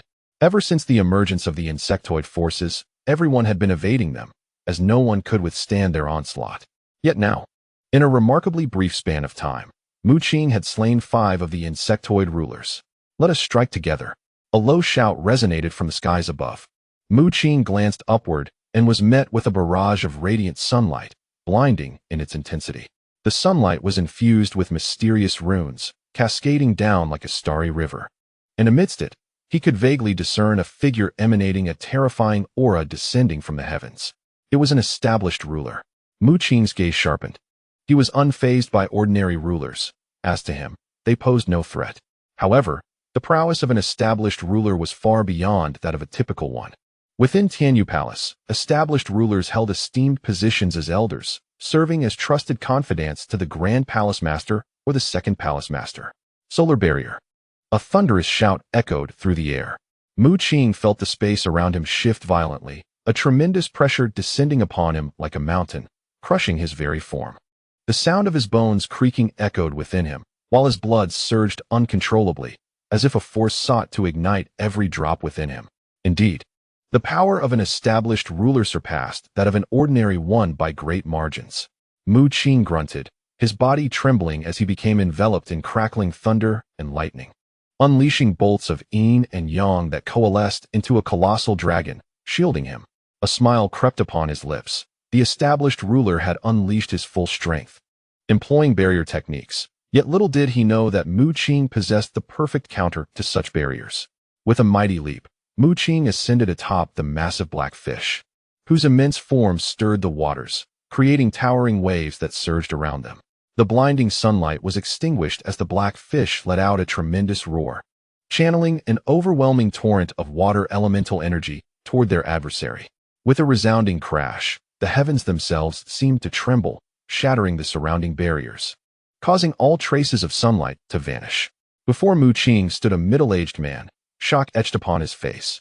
As an established ruler, he had executed barrier techniques, yet failed to pose any threat to Mu Qing, an utterly inconceivable outcome. With the barrier dismantled, Mu Qing felt the weight upon him lessen significantly. The thunder and lightning of yin and yang roared around him, surging outward. The black fish, bearing Mu Qing, soared skyward, ascending into the heavens, where a ruler awaited, beneath whom lay a kingly flying insect. This is bad, the established ruler gasped in alarm. But the speed of the black fish was too swift for him to keep pace. With a swift motion, Mu Qing wielded his stone sword. A faint roar of a true dragon echoed as swirling mist carried fierce winds, coalescing into an ethereal sword light that cleaved both the ruler and the flying insect beneath him in two. A deluge of blood rained down. As Mu Qing guided the black fish, his speed surging even further after executing the dragon leap technique, arriving before yet another ruler in the blink of an eye. Come to me. The seasoned sovereign roared in fury, unleashing his full might as he soared through the air, a resplendent solar disk manifesting behind him. The searing flames of the sun lifted his form, imbued with dreadful runes and patterns capable of unleashing unimaginable power. Mu Qing cast a sidelong glance at him, a slight smirk gracing his lips. The opponent was swift, yet he was even swifter. Ever since the black fish had evolved to possess dual wings, its speed had reached its zenith, and with the dragon leap technique imparted by the esteemed Ning Feng, commanding the very forces of nature, the black fish's velocity transcended that of the seasoned sovereign. Mu Qing understood that engaging the sovereign in direct combat would yield no decisive victory in the short term. Even if he triumphed, it would be a Pyrrhic victory. Thus, he opted to evade a head-on confrontation and instead sought to eliminate other sovereigns. With a fierce battle cry, a sovereign emerged, a frenzied shark materializing behind him, wielding a bow and conjuring a formidable force aimed directly at Mu Qing. This sovereign hailed from the Mu clan and possessed considerable strength. Surrounding sovereigns converged, all formidable in their own right, while sovereign-grade insects screeched, their eyes glimmering with malice, intent on tearing Mu Qing to shreds. Mu Qing shouted, swinging his stone sword, unleashing a tempestuous torrent of yin-yang lightning that obliterated the Mu clan sovereign. A sudden crash. A sovereign insect closed in, its razor-sharp fangs gnashing against Mu Qing's body, only to find his form as unyielding as iron, inflicting no harm. With a single punch, Mu Qing sent it crashing away. He leaped, seizing the insect and violently rending it in two. In the same breath, he hurled a punch at a nearby sovereign, unleashing a surge of lightning energy that shattered the very fabric of space. A scream echoed, the sovereign's body disintegrating into a charred wreck. For a moment, The surrounding sovereigns and insects halted, paralyzed by fear, their eyes wide with terror. Such power was unfathomable. The remaining sovereigns of the Wang and Mu clans gazed upon Mu Qing, never having witnessed a being so effortlessly massacre sovereign-level entities, dispatching several with mere gestures. Had the Mu clan fully aligned with the insect race? Mu Qing's gaze fell upon the few remaining Mu clan sovereigns, causing them to tremble. Through gritted teeth, a Mu sovereign declared, "Humans on Earth are far too weak to contend with the insect race. Only by aligning with them can our kind endure." Just as his words left his mouth, a shadow suddenly appeared before him, malevolent yin-yang lightning coiling around a stone sword that pierced through his body. Subsequently, the black fish opened its maw wide, consuming the fallen sovereign's corpse into its abyss. "You shall surely perish today." The seasoned sovereign, consumed by rage, was enveloped in terrifying solar light, charging towards Mu Qing like a divine sun warrior. The remaining sovereigns, witnessing Mu Qing's overwhelming might, had already retreated to a safe distance. Evading the chance of being dispatched, Mu Qing's expression turned grave. He commanded the black fish to eliminate the remaining sovereigns while he leaped towards the seasoned sovereign. The prowess of the seasoned monarch is truly formidable, a challenge that ordinary individuals cannot contend with. Although Mu Qing can effortlessly eliminate ordinary monarchs, he must still exert his utmost when confronting a veteran monarch. With a crackling surge, Mu Qing's aura intensified. As waves of yin and yang lightning erupted from within him, he harnessed the tempest, cleaving through the air with a terrifying sword light. The elder monarch of the Wang family scoffed, observing that Mu Qing had finally ceased his evasions. He retaliated with a direct punch, radiating like the sun. As a terrifying heat enveloped the surroundings, a beam of solar fire burst forth, shattering Mu Qing's sword light. "I am Wang Ming, an elder of the Wang family. It was supposed to be Wang Sheng who personally dealt with you, but alas, your rapid ascension in power compels me to eliminate you prematurely," Wang Ming bellowed, his entire being swelling with solar energy, as he retrieved an item from his spatial ring. Mu Qing was momentarily taken aback to witness Wang Ming produce a suit of armor, entirely enveloped in golden hues. Wang Ming entered the armor, and an overwhelming surge of primal energy emanated from within. The 10-meter-tall mech sprang to life. Mu Qing's expression reflected astonishment. It was the first time he had encountered someone battling him from within a mech. He had long heard tales of combat mechs, the creations of alchemists for warfare. However, even the most skilled alchemists required a considerable investment of time and effort to forge such machines, rendering them exceedingly expensive and seldom utilized by even the most powerful factions. The manifestation of Wang Ming's golden mech indicated that it was at least of the veteran monarch caliber, its value truly daunting. Suddenly, a chorus of roars echoed from afar, as a swarm of insectoid creatures raced towards them, each possessing monarch-level strength, revealing another faction of the insect race. Ignoring their cacophonous cries, Mu Qing swiftly surged toward Wang Ming, recognizing him as his foremost adversary. Some monarch-level insects attempted to breach the distance to assault Mu Qing, yet their speed failed to match his, enhanced by the dragon leap technique, and they were swiftly dispatched by the black fish. Enveloped in terrifying lightning power, Mu Qing unleashed a devastating punch, the sheer ferocity of his strength capable of shattering the body of an ordinary monarch in an instant. However, Wang Ming, wielding the golden mech, extended his right hand to produce a black longsword, adorned with intricate and arcane patterns, and slashed towards Mu Qing, tearing through the lightning and piercing his palm. Mu Qing hastily retreated, his countenance grave, blood oozing from his hand, though he recovered within mere breaths. Having surpassed his period of weakness, Mu Qing's physique had become even more formidable, now possessing a divine quality. His gaze fell upon the black longsword in Wang Ming's hand. Sensing a palpable threat, despite his terrifying physical prowess, honed through the Titan bloodline technique, even a typical monarch could not injure him.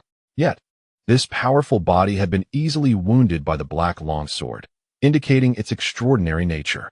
A sun emerged behind Wang Ming, radiating streams of solar energy. As golden wings unfurled from his back, sunlight surged into the black longsword, causing its intricate patterns to radiate with a dazzling brilliance. He was enveloped in a golden radiance, resembling a sun god wielding a long blade, with a dazzling sun behind him radiating an overwhelming brilliance. In a fleeting moment of golden light, Wang Ming, piloting his mech, swung his sword towards Mu Qing, the intricate patterns on the black blade shimmering with fierce sunlight, transforming into a terrifying golden blade of light. Mu Qing uttered a soft command, brandishing his stone sword as intertwining yin and yang lightning surged forth, intercepting the menacing golden strike. With a thunderous crash, Mu Qing felt an immense force propel him backward uncontrollably, sending him flying 100 meters. Swiftly, Wang Ming unleashed another golden slash, bearing down on him like a blazing sun, resplendent and flawless, with fiery sparks swirling around, intent on annihilating Mu Qing. The tremendous force collided with the stone sword in Mu Qing's grasp, causing it to tremble incessantly. Wang Ming, akin to a solar deity, relentlessly unleashed wave after wave of golden slashes, saturating the space with blinding light, filled with scorching sunlight. In Mu Qing's eyes, a flicker of thunder flashed. A tempest erupted around him, enveloping his entire form, his dark hair billowing wildly, as a spectral dragon roared faintly, safeguarding his being. The stone sword in his hand erupted with radiant brilliance, sweeping outward and shattering the oncoming golden strikes. With a resounding crash, the searing sunlight shattered, and the golden brilliance dissipated, causing the golden slashes to crumble. However, the light emanating from Mu Qing's stone sword dimmed significantly. As more king-class insects approached from afar, Mu Qing furrowed his brow, summoning the black fish to shield his rear. This was a critical moment in battle. He could not afford any distractions. He refrained from calling upon the hidden Zhaogu within the stone sword, his trump card, known only to Yang Hongan and Ai Li. He understood that rescuing Ku Fei and the others would be fraught with challenges. He must wait for Hu Hai to lower his guard before suddenly invoking Zhaogu for maximum effect. With a thunderous charge, Wang Ming propelled himself forward. Harnessing the power of his golden mech, his strength far surpassed that of an ordinary seasoned king. Empowered by the golden mech, his presence was terrifyingly formidable. Mu Qing surged towards Wang Ming, but a glint of murderous intent flashed in Wang Ming's eyes. With a flurry of motions, he swung the black long sword, the intricate patterns dazzling with radiant sunlight, unleashing a barrage of golden slashes aimed at Mu Qing. Boom, boom, boom. Mu Qing unleashed a terrifying display of lightning, executing the yin-yang thunderbolt sword technique, as waves of sword light erupted, colliding with the golden strikes in explosive bursts. Wang Ming, commanding his golden mech, continued to unleash a relentless stream of golden slashes, the terrifying blade light converging from all directions, making Mu Qing feel as though he was ensnared by lethal intent. This adversary was far superior to the typical seasoned kings.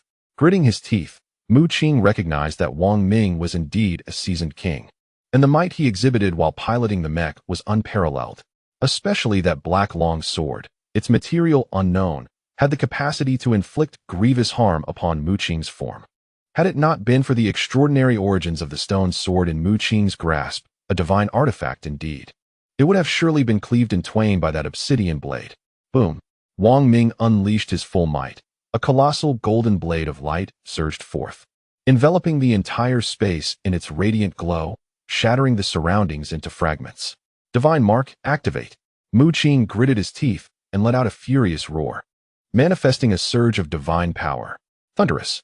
A terrifying divine might erupted from Mu Qing, his form suddenly expanding to 100 meters, eliciting gasps of astonishment from the onlookers. As a brilliant divine radiance burst forth from within him, threads of chaotic energy emerged from the void, coalescing into 100 chaotic chains upon Mu Qing's titan form. With a swift motion, Mu Qing tore apart one of the chaotic chains, allowing a strand of chaotic energy to seep into his being, causing the divine light upon his titan body to surge to an alarming brilliance. Thick bolts of lightning wrapped around his form, and the stone sword in his hand also extended to 100 meters. With a single stroke, the ground fractured and the space shattered. Chapter 324. Defeating Wang Ming, the world fell into a dim and oppressive gloom as a resplendent beam of sword light sliced through, accompanied by crackling yin-yang thunder. Splatter! A jet of blood erupted as Wang Ming's golden armor was pierced by the sword light, leaving a gaping fissure from which blood flowed profusely. Wang Ming staggered back, his heart gripped by utter astonishment as he beheld the 100-meter figure before him.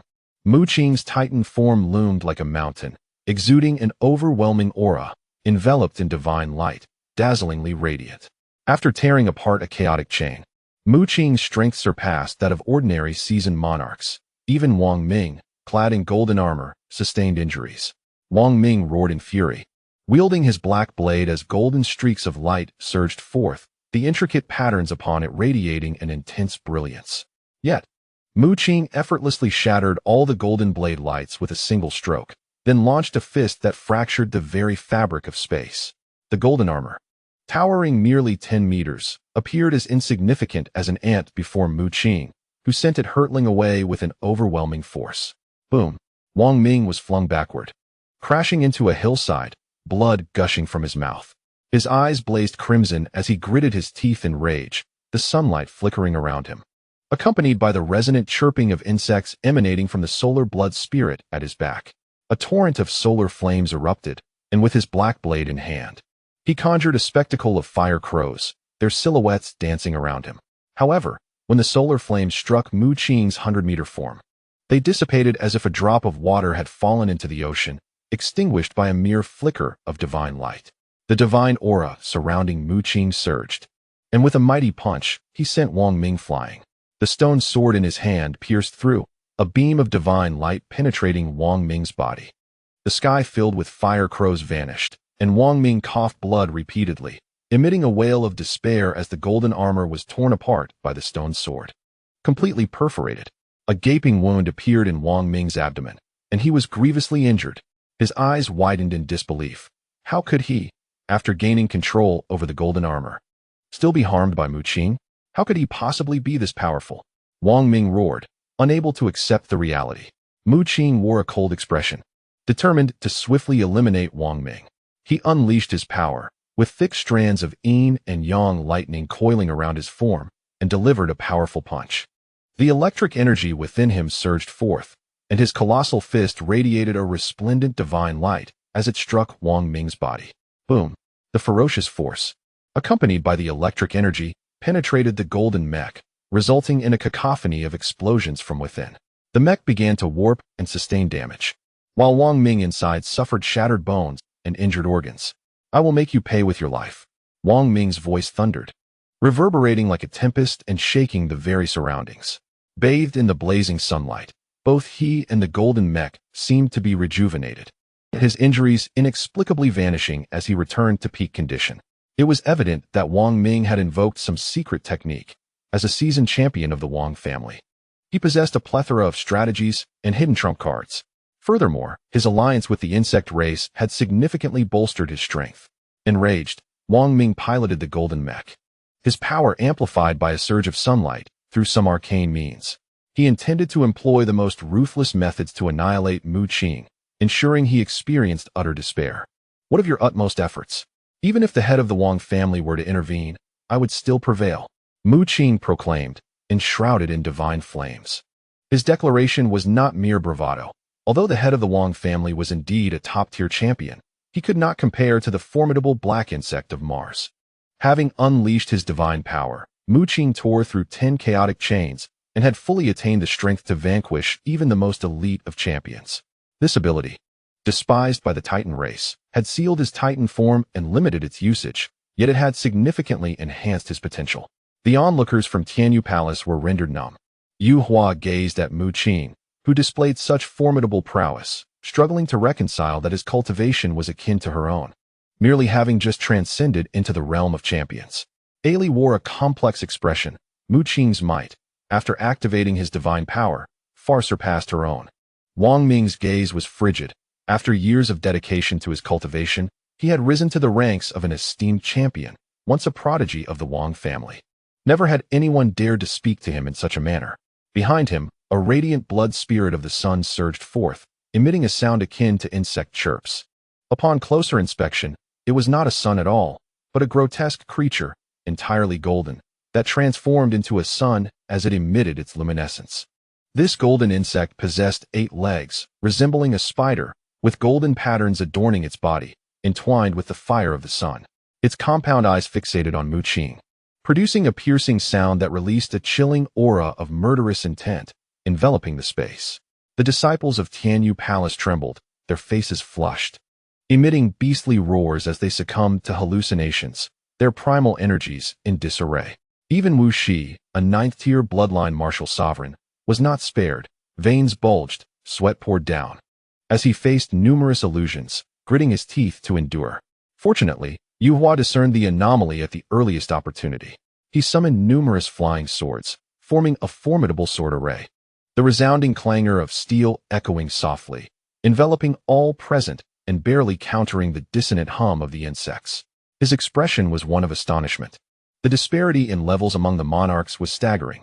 Wang Ming, an established sovereign, could provoke such a response from the blood spirit with mere sound, nearly shattering their mental fortitude, reducing them to mere beasts driven solely by bloodlust.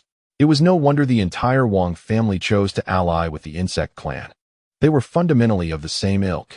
Upon witnessing Wang Ming's blood spirit, Mu Qing's countenance turned icy. Among the factions that once battled alongside the insect clan, only a fraction had succumbed to their influence. The likes of Wudong, Shaolin, and the Mu family still harbored a significant portion of individuals who refrained from colluding with the insect clan. Historically, the Western Church had been allied with the Wang family. However, Mu Qing later learned from AI Li that many factions had initially joined forces with the Wang family solely for their own gain, oblivious to the latter's ties with the insect clan.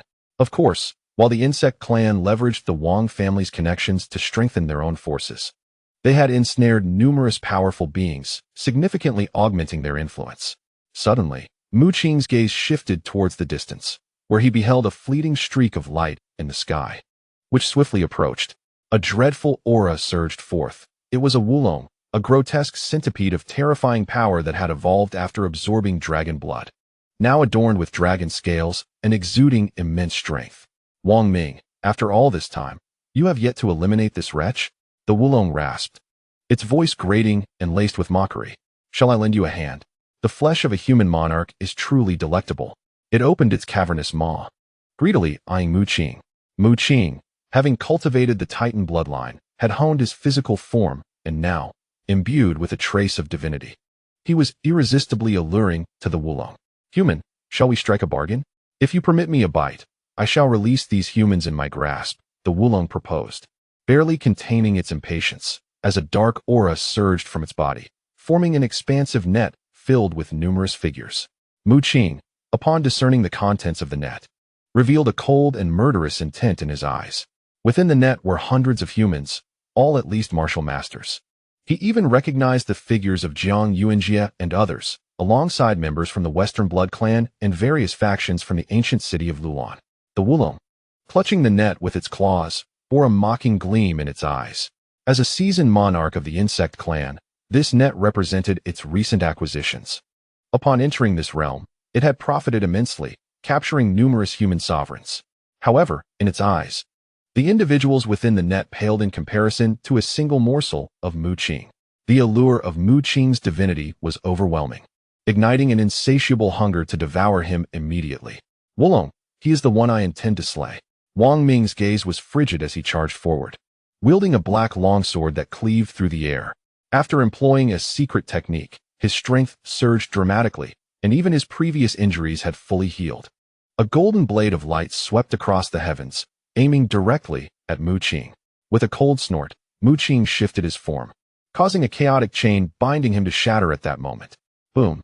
A wisp of chaotic energy surged into his body, and the divine radiance enveloping his titan-like physique blazed forth, nearly as brilliant as the sun itself. With a swift swing of his sword, the balance of yin and yang was inverted, and the sky became a chaotic tapestry of intertwining thunderbolts as a blue-golden lightning, resembling a rampaging dragon, descended upon him. He had profoundly comprehended the essence of the yin-yang thunder tribulation sword technique. As his sword struck, the tribulation erupted, and the forces of yin and yang permeated the surroundings, obliterating all in their path. Wang Ming, who had once donned a mask of confidence, suddenly found his expression frozen, his pupils contracting in disbelief. Before he could react, the golden blade of light he had unleashed shattered before him. A streak of sword light, laced with the essence of the yin-yang thunder tribulation, pierced through his body, erupting a gaping wound in his chest. Wang Ming had always believed that Mu Qing, like himself, had employed some secret technique to amplify his power.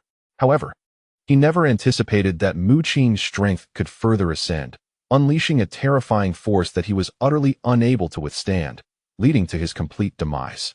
As Mu Qing descended back to the ground, he reverted to his human form, the divine light radiating from him dissipating.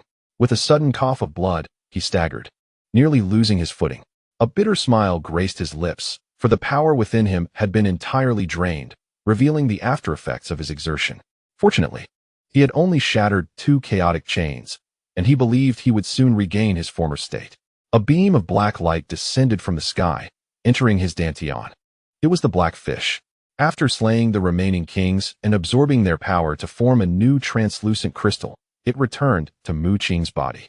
The information gleaned from the black fish brought a glimmer of joy to Mu Qing's heart. The newly formed crystal was now capable of slaying kings. Was that Qing Mu from Tianyu Palace? How could he be so formidable? Within the vast net, expressions of shock spread among the onlookers.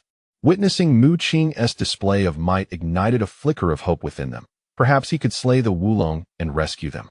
Some of those captured by the Wulong were initially unaware of Mu Qing's identity, but upon inquiring, they learned that the Qing Mu they spoke of was the direct disciple of the second palace master of Tianyu Palace. Amidst the net, a delicate figure with a complex expression emerged. Her garments were tattered, revealing her snow-white skin, and her figure was alluringly seductive. She was Fyra, who, after failing to seize the dragon pearl, had departed with a king of the Blood Clan, only to encounter the Wulong and be captured after being overwhelmed. If Fyra had been at her peak, she would have possessed the strength to contend with the Wulong, being a prodigy of the Blood Clan with numerous techniques and hidden trump cards. However, when she faced the Wulong, she was already gravely injured, rendering her no match. Captured within the net, she was destined to be consumed after some time. An aura of terror emanated from the Wulong, whose massive form spanned hundreds of meters. Surrounded by a swirling tempest of blood-red winds, soaring in the sky like a malevolent dragon, obscuring the sun, with its violet eyes fixed upon Mu Qing. Even the Wulong itself had not anticipated that Mu Qing could unleash such formidable power in an instant, leading to Wang Ming's demise. Mu Qing disregarded the celestial dragon soaring in the sky, approaching the lifeless form of Wang Ming with a weakened body. He began to search through Wang Ming's belongings and discovered an abundance of precious materials and spiritual herbs within his spatial ring. It seemed these treasures were acquired by Wang Ming in this realm, yet he had not had the chance to utilize them before Mu Qing ended his life. Subsequently, Mu Qing also claimed Wang Ming's golden mech, an extraordinary piece of equipment, seemingly forged from gold itself. Remarkably, the damage inflicted on it by Mu Qing was gradually healing. Evidently, this golden mech was crafted from some rare materials, possessing the remarkable ability to self-repair, thus being a true treasure. A subtle smile graced Mu Qing's face. This mech could be of great assistance during his period of weakness, providing him with a measure of self-defense, a rather fortunate acquisition. The onlookers bore peculiar expressions.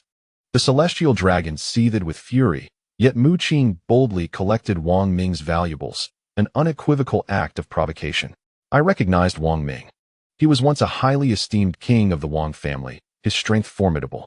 A previous organization had wronged him, resulting in their clandestine annihilation, during which several kings had perished.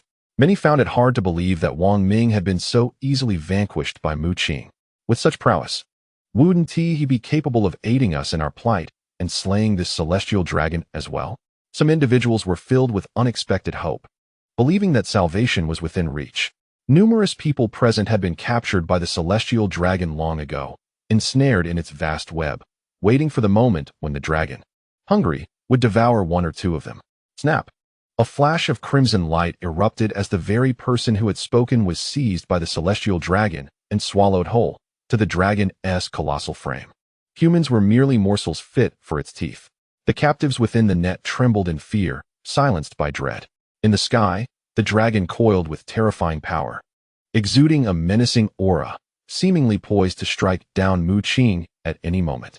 Yet, in truth, it remained hovering, uncertainty flickering in its gaze. Chapter 325. The severing of an arm. Wang Ming, a seasoned king, was nearly equal in strength to the celestial dragon, which was well aware of the power Wang Ming wielded while donning the golden mech, even surpassing its own. Furthermore, when Wang Ming had engaged, the dragon could distinctly sense him employing some arcane technique, and under such enhancement, his sudden demise at Mu Qing's hands instilled a profound fear within the dragon. The death of Wang Ming sent shockwaves through the celestial dragon, sowing seeds of caution in its heart. For it recognized that even its own might could be bested by Wang Ming. This realization implied that Mu Qing's strength undoubtedly eclipsed its own. What was the holdup? Why did it not strike? At last, Mu Qing lifted his gaze towards the celestial dragon, a mocking smile playing upon his lips, causing the dragon to tremble. Its hesitation growing. It could vividly sense that after Mu Qing's slaying of Wang Ming, all of its own power had inexplicably vanished, as if hidden away. Mu Qing's aura appeared exceedingly feeble, suggesting that even a solitary warrior could easily overpower him. Wulong perceived that this was the aftereffect of Mu Qing's utilization of that arcane technique. After all, Mu Qing was merely an ordinary king in terms of cultivation. Yet he had managed to slay Wang Ming, evidently employing a formidable secret method to enhance his strength. However, the disappearance of the power within Mu Qing was exceedingly mysterious, akin to being concealed away. Coupled with the mocking smile Mu Qing had just displayed, Wulong felt a surge of trepidation. The two sides faced off, with Wulong's massive form coiling high in the sky. Despite the terrifying aura he exuded, it seemed to be mere bluster. The individuals ensnared within the net, along with those from Tianyu Palace, also noticed Wulong's apprehension towards Mu Qing's earlier show of might, which rendered him reluctant to advance recklessly. Boom. After several minutes, Wulong could no longer restrain himself. His eyes gleamed with malice as he charged directly at Mu Qing. A dense wave of blood-red energy surged forth, summoning an eerie gust that wailed like a ghost, saturating the sky in a crimson hue reminiscent of fresh blood.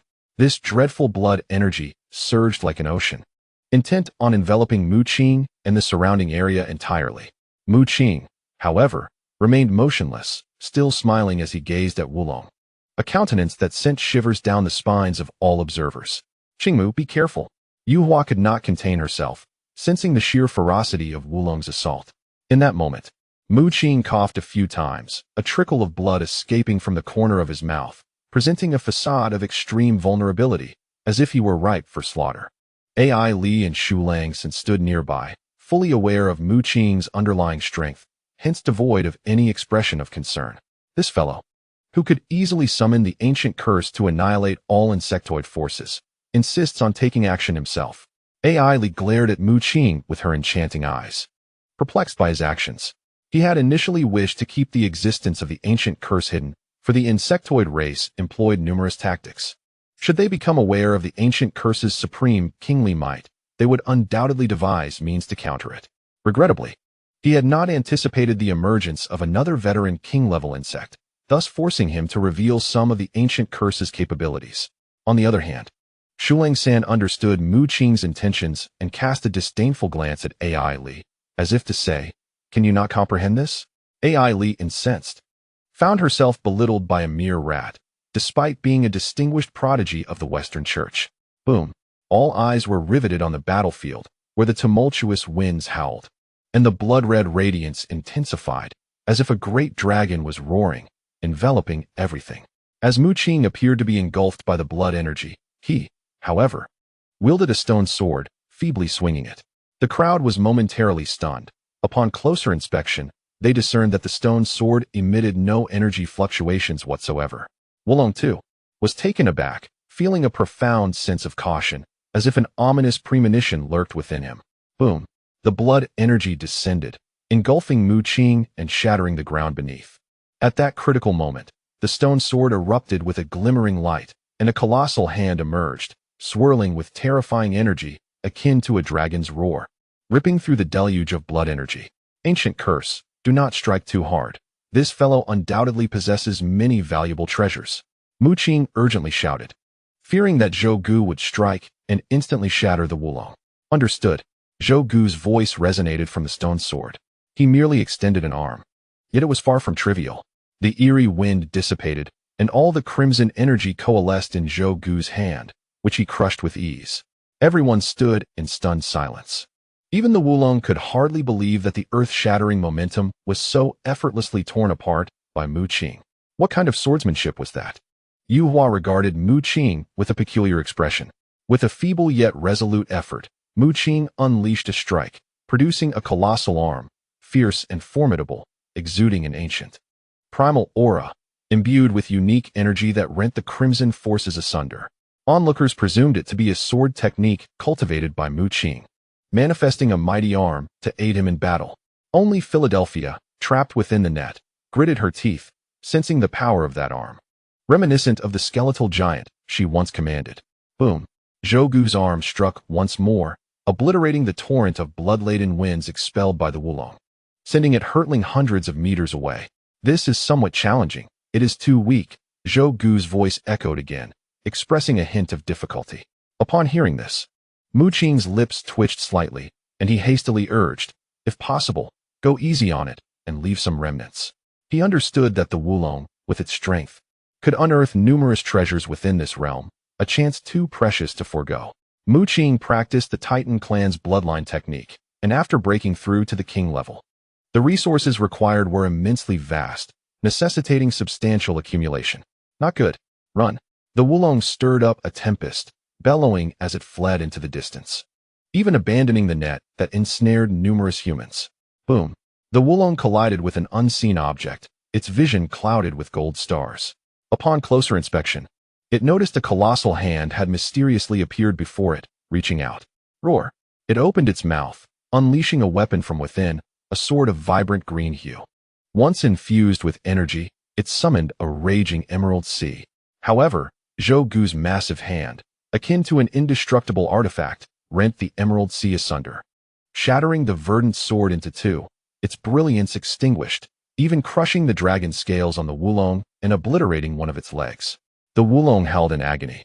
Possessing 100 razor-sharp feet capable of easily cleaving a king, yet one was crushed by Zhou Gu. Observing from below, Mu Qing's face reflected a tinge of regret. That verdant sword was undoubtedly a precious treasure, now broken in the midst of battle. The Wulong writhed in the air, blood illuminating the sky, its cries of despair echoing as it sought to resist. Yet Zhou Gu's might was overwhelming. As a top-tier king, his prowess was already formidable, and as a titan, his strength was utterly terrifying.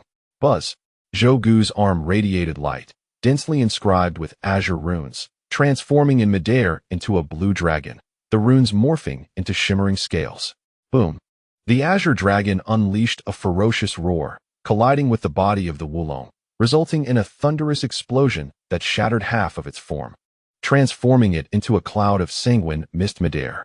The azure dragon then reformed into an arm, vanishing into Mu Qing's stone sword. The remaining carcass of the Wulong plummeted to the ground, blood gushing forth vehemently, as a terrifying insectoid creature was thus vanquished. A flicker of astonishment crossed Mu Qing's eyes. The techniques employed by Zhou Gu were indeed formidable. The transformation of his arm into the azure dragon, culminating in the Wulong's demise with a single strike, filled him with awe and trepidation. Subsequently, he learned from Zhou Siyu that this was a martial skill originally cultivated by the curse god, now imparted to Zhou Gu. Possessing the spiritual might of the curse god, Zhou Gu exhibited extraordinary prowess in energy manipulation, greatly aiding his mastery of martial techniques, allowing him to swiftly grasp various skills imparted by Zhou Siyu and unleash even greater power. Mu Qing summoned a black fish to carry him beside the Wulong's corpse, meticulously searching for a considerable time before finally uncovering a spatial ring amidst the remnants of the Wulong's shattered body. He breathed a sigh of relief, grateful that the spatial ring had not been shattered by Zhou Gu, for otherwise its contents would have been lost.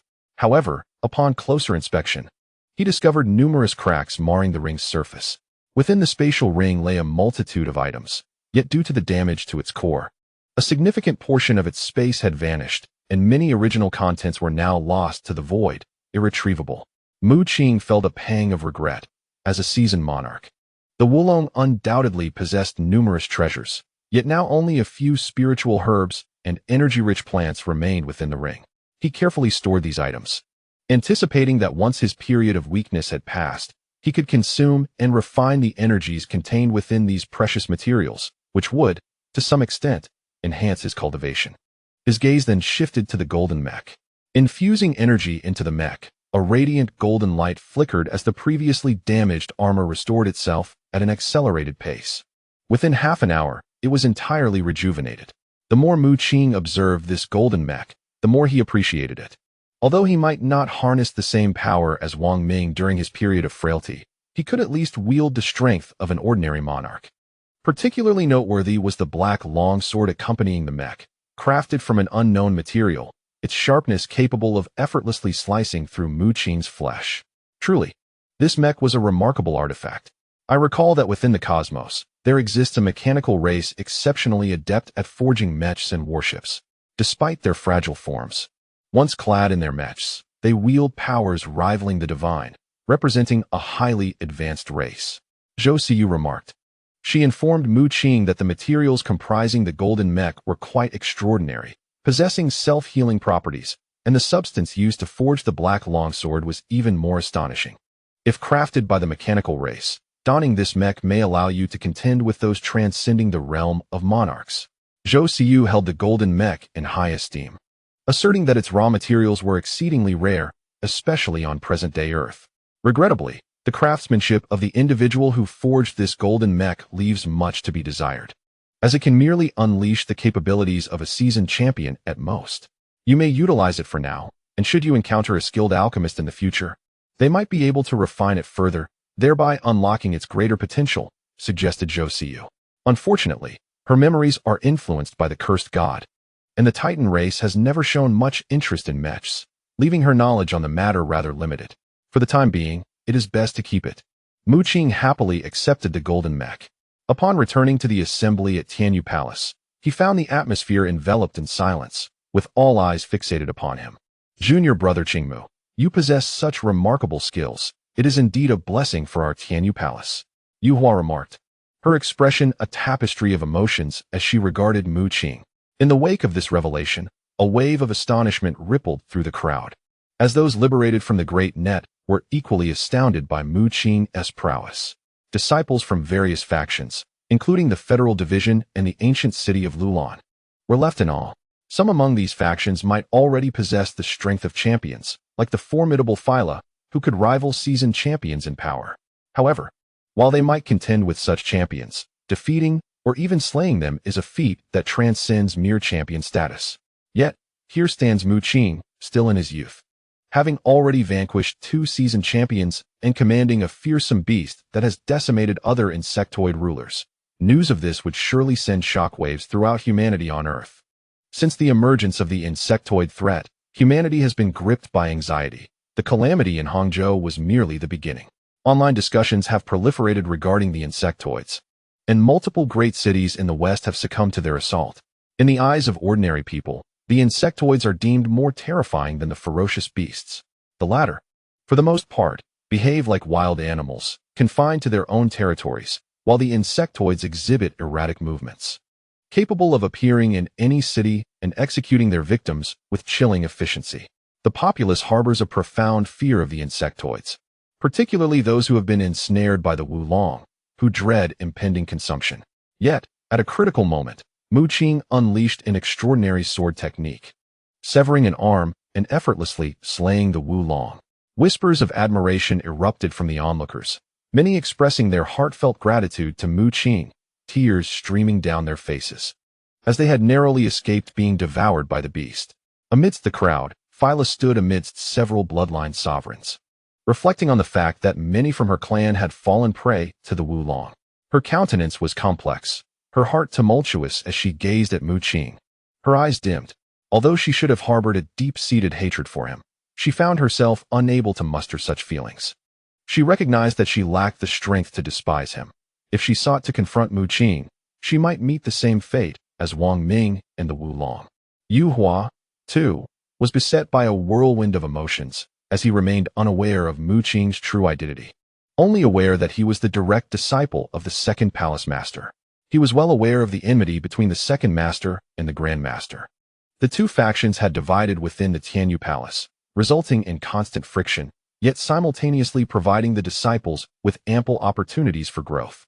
He sighed, having found Mu Qing to be rather amiable upon their interaction, hoping that he would not seek to annihilate the Grand Master's faction in due course.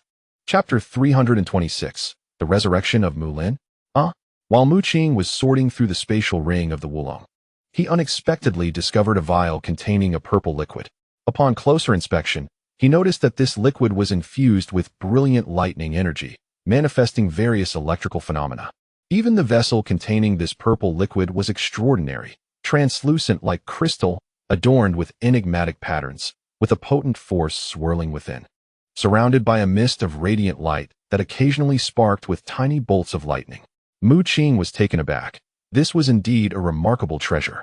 The purple liquid within was the result of thunder tribulation refinement, possessing immense benefits for those who wielded lightning attribute powers. As he held the purple thunder essence in his hand, he felt an unusual stirring within his body, as if it were desperately yearning for it. With a hint of skepticism, Mu Qing pondered his own weakened state, devoid of any power, which perhaps intensified his body's craving for the purple thunder essence. Gulping it down, he immediately felt a profound surge of electrifying energy radiating throughout him, akin to tumultuous waves spreading to every limb and sinew. Strands of purple lightning erupted from his being, illuminating his form, while mysterious patterns emerged, shimmering with electric vigor, leaving him with an overwhelming sensation of impending breakthrough. Taking a deep breath, he recognized it as merely an illusion. However, after thoroughly absorbing the energy from the purple thunder essence, he no longer felt as feeble, indicating its effectiveness. This treasure, once ingested, refined all lightning power within his body, a rarity difficult to find elsewhere, likely unearthed by the Wulong in the secret realm of West Lake. With such a figure within Tianyu Palace, it was plausible that it would evolve into the third major power in Huaxia. Onlookers observed Mu Qing with admiration, particularly given his transformed appearance and youthful visage. Among the crowd, Jiang Yuanjie scrutinized Mu Qing, his brow slightly furrowed, feeling an odd sense of familiarity. Soon noticing that Rat-Old 3 and Zhou Siyu were inexplicably beside him, a flicker of intrigue crossed his gaze, as if he had discerned something significant. How fortunate it would be if he were one of my blood kin, sighed Phyla, healing her own wounds while murmuring softly. Following this, she chuckled lightly, a smile gracing her lips, her eyes sparkling with allure, her figure captivating.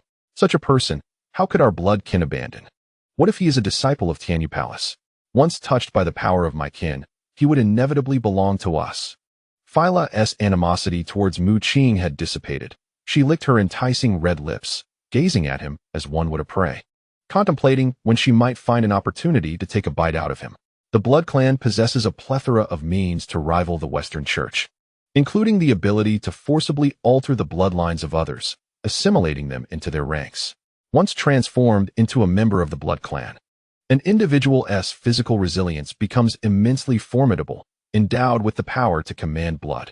Mu Qing bestowed upon Wu Shi some superfluous rare materials, which held no significance for him, yet were of considerable value to Wu Shi, who was still at the martial sovereign level.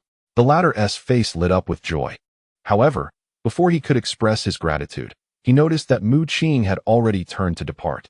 Employing the dragon leap technique, Mu Qing soared through the clouds with remarkable speed, setting off to seek the location where the insect clan had ensnared various factions. After 10 days, Mu Qing arrived at a charred expanse, frowning as he surveyed his surroundings, sensing an eerie quality about this place. The desolate land bore no marks of fire, but rather appeared to have been eroded by a peculiar force of darkness. This charred region was vast, and Mu Qing, following the traces left by Yang Hongan, had spent 10 days to reach this desolate site, which appeared bleak and shrouded in darkness.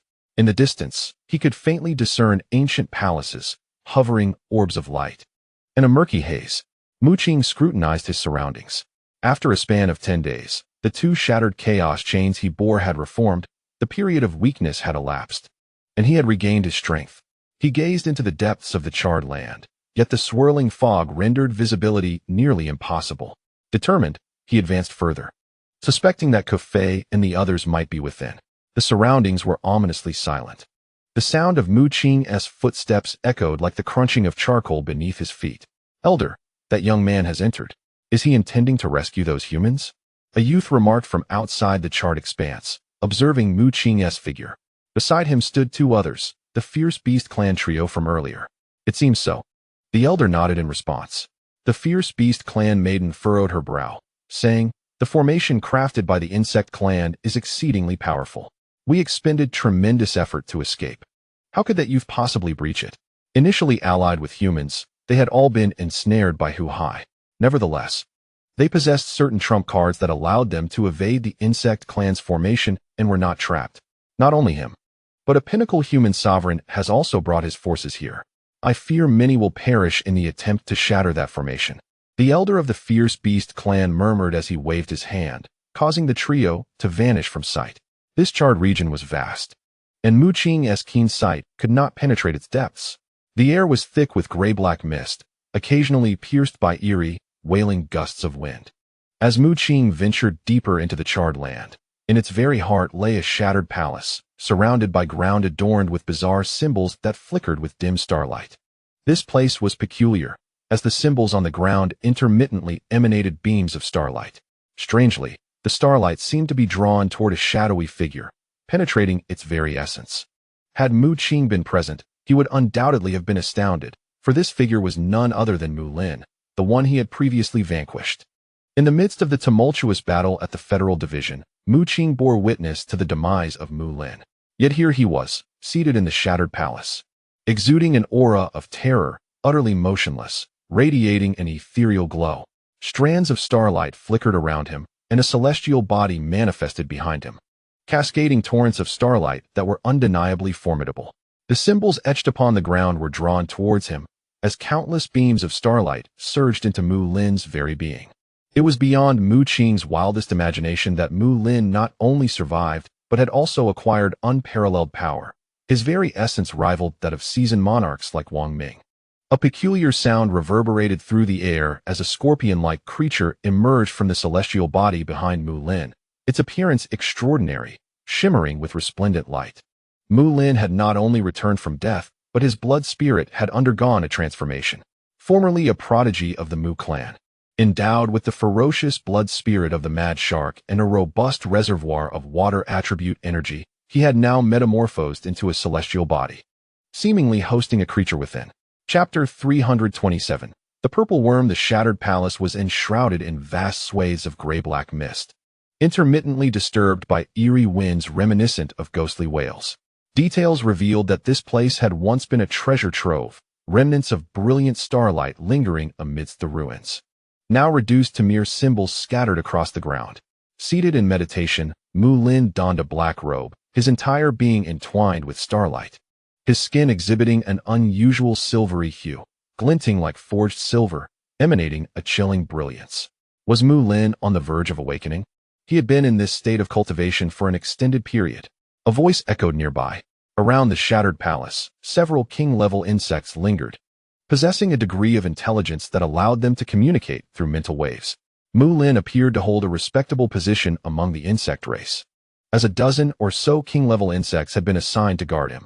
It was unclear how, after Mu Lin's defeat, the Lord of the King Insects had used celestial meteorite iron to reconstruct his physical form, subsequently recalling his soul with a blood pearl, endowing him with a star insect as his blood spirit, a tremendous investment of effort. This place was a convergence of starlight, once Mu Lin completely absorbed and refined its essence. His power would ascend to an exceedingly daunting level, rendering us powerless against him. Some insects whispered amongst themselves, "How enviable! This fellow, though human, has received such favor from the Lord of the King Insects. Initially a mere minor figure beneath even the rank of a monarch, he has now soared above us in strength," remarked one king-level insect. Some insects bristled at this, yet they were powerless. They had to obey the Lord of the King Insect's command to protect this human before them. Strictly speaking, he could hardly be considered human anymore. His physical form had long since perished, his body forged from celestial meteorite iron, and within him resided the star insect acting as his blood spirit. Although he retained his own consciousness, the true dominion over him belonged to the star insect, scoffed one insect. It was evident that the scorpion-like creature was crawling upon the celestial blood spirit behind Mu Lin, adorned with intricate star patterns. Mu Qing journeyed deeper into the heart of the charred land, encountering naught but an increasingly dense haze of ashen gray surrounding him, infused with a sinister chill. A frown creased his brow as he distinctly sensed the temperature plummeting beside him. As he ventured further, the cold reached an inhuman degree, particularly when the chilling wind swept through, capable of freezing even a monarch solid. Fortunately, Mu Qing had come alone, with only the spellcaster Zhu having entered his spatial ring. Neither Mouse Third nor Ellie accompanied him, for Mu Qing was acutely aware that he was likely to confront swarms of monarch-level insectoids and even more formidable adversaries. Although Ellie and Mouse Third possessed commendable strength, they appeared woefully frail in the face of the insectoid menace. This frigid wind was exceedingly cold. What manner of cursed place was this? Mu Qing furrowed his brow as a gust swept over him, leaving a frost in its wake. However, his physique was robust, and the blood coursing within him surged with vitality. With a mere invocation of his bloodline technique, he dispelled the chilling aura. After advancing for some time, he stumbled upon a series of ruins, uncertain whether they had been ravaged by the insectoids or were inherently in such disarray. Suddenly, Mu Qing recoiled, for from the depths of the ruins emerged a massive hound, its frame spanning nearly 100 meters, leaping forth with a thunderous roar, a foul wind following in its wake. This was the first living creature he had encountered in this charred domain, and to his astonishment, it was not an insectoid. The hound's skin was obsidian, engulfed in black flames, with eerie blood-red light piercing from its eyes. This was a monarch-level creature, shrouded in dark energy, resembling a beast of the feral kind. Yet, Mu Qing sensed an unusual power emanating from within it. Unlike the feral beasts that, like humans, cultivated primal energy, this hound possessed a different force, leaning towards darkness. Gazing beyond the hound, Mu Qing made a startling discovery. There lay a violet pool, and upon closer examination, he was struck with awe. It was a pool of violet thunderous liquid. How could it be? A mere monarch-level hound guarding an entire pool of thunderous essence. Mu Qing gasped in disbelief. With a growl, the hound charged forth, unleashing a torrent of black light from its maw, akin to a celestial blade. Aimed directly at Mu Qing. Humph, a mere monarch-level beast dares to strike at me? Mu Qing's gaze shifted, icy and resolute, instilling a sense of dread within the hound. At that moment, Mu Qing extended his palm, and a tempest erupted, swirling clouds and smoke coalescing as a true dragon roared in the void. The black light was dispersed by the gale, and Mu Qing's palm pressed down, transforming the roiling clouds into a colossal hand that ensnared the hound. Despite the hound's eruption of monarch power, it found itself immobile amidst the swirling mist. The hound thrashed violently, its body engulfed in dark flames, the power within it clashing against the cloud-like hand, attempting to rend it asunder. Yet, the hand, conjured by Mu Qing's dragon leap technique, was remarkably resilient. Even when partially torn, it reformed in an instant. Mu Qing's eyes narrowed as he hurled the hound towards the violet pool. He had just discerned certain irregularities, for he had absorbed a vial of purple thunder liquid obtained from the Wulong.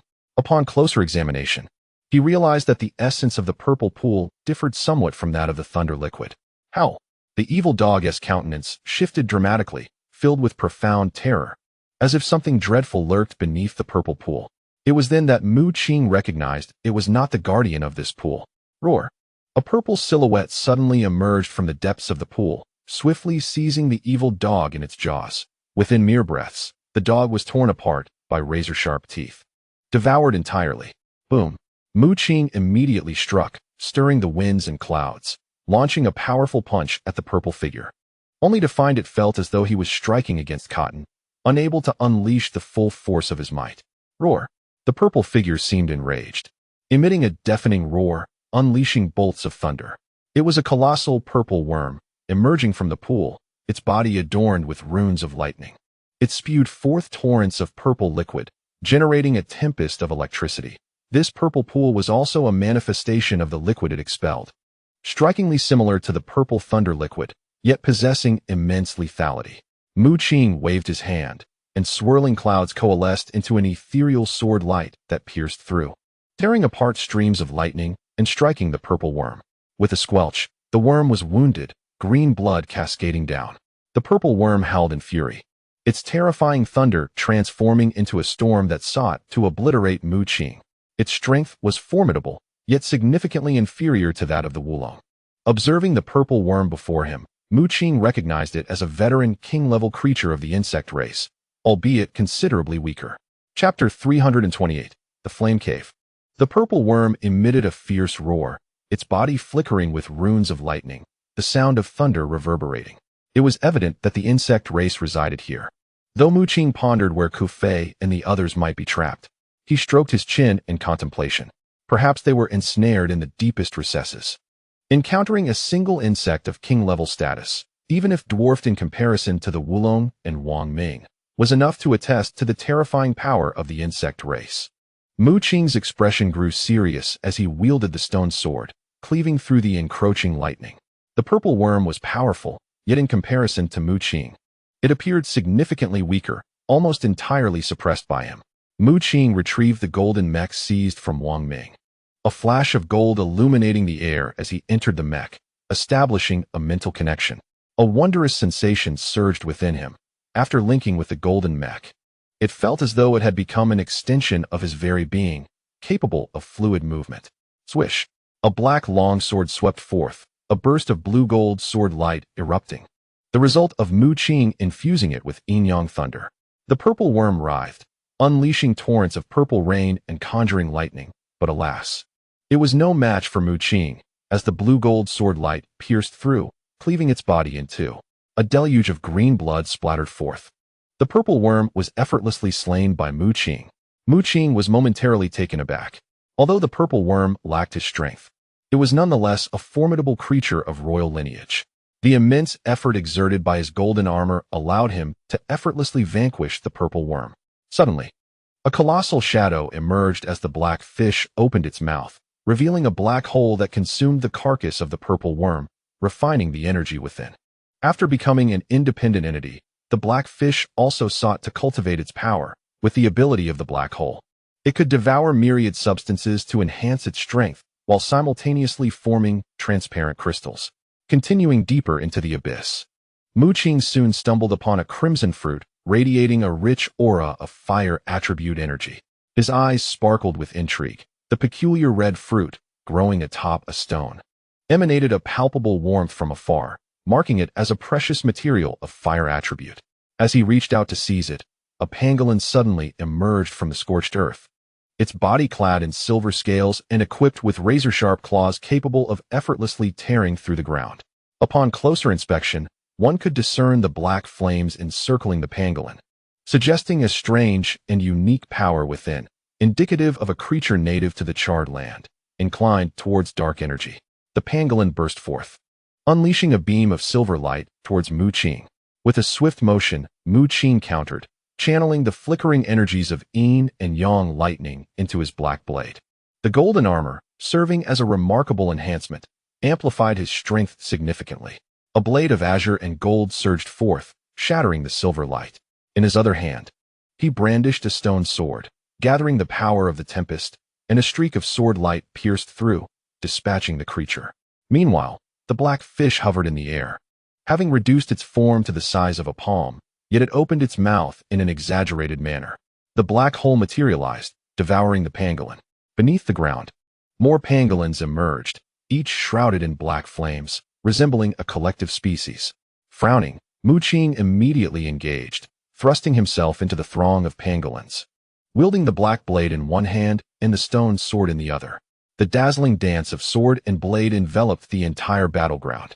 A chorus of anguished cries erupted as numerous pangolins fell, their power being relatively weak. Only a handful were royal, the majority merely warriors. With Mu Qing's current prowess, augmented by the golden armor, he dispatched all the pangolins in less than half an hour, leaving behind a sea of carcasses. The black fish frolicked gleefully in the void, its mouth aglow with the black hole, consuming the scattered remains. It soon returned to the crimson fruit, swallowing it whole. Mu Qing was astonished. Despite the black fish's affinity for water attribute cultivation, its interest in this fire attribute treasure was unexpected. Moreover, he could distinctly sense the increase in the black fish's power following the consumption of the crimson fruit. After a brief period of digestion, the black fish suddenly let out a roar, transforming into a streak of darkness that plunged underground. Waves of water rippled across its form, unleashing tremendous force that shattered the surface. Mu Qing was momentarily taken aback. The behavior of the black fish was rather peculiar. Upon approaching, he discovered a cave beneath the ground, emanating wisps of crimson light. This cave was infused with an intense power of flames. A wave of thirst washed over him as the temperature in the vicinity surged dramatically with the emergence of the cave. It appeared to be a flame cavern, where the pangolins sought treasures of fire, capable of refining both flesh and blood through the flames contained within. Zhao Siyu remarked, explaining to Mu Qing that the red fruit outside was likely formed from the leakage of the cave's fiery essence, hence its strange appearance as it grew amidst the stones. Ah, now it makes sense. Mu Qing nodded, recalling his earlier battle with the pangolins, where he had observed their formidable defenses, far surpassing those of ordinary kings and martial masters. Fortunately, the black long knife and stone sword in his possession were no ordinary weapons, easily tearing through their silver-scaled armor. A stirring of ambition welled up within Mu Qing. Within the Titan bloodline technique, there existed various methods to temper both body and blood. This fiery domain might serve as an exceptional training ground, enhancing his physical prowess. With resolute strides, he advanced into the flame cave, where the fiery power was remarkably vibrant, almost materializing into runes that floated in the air. Suddenly, a silver beam of light shot forth, aimed directly at Mu Qing's heart, who was clad in golden armor. A flash of electricity ignited in his eyes. With a swift motion of his hand, the power of wind and clouds surged forth, transforming into a true dragon that roared and rent the silver beam asunder. He charged forward, only to encounter a colossal pangolin within the cave.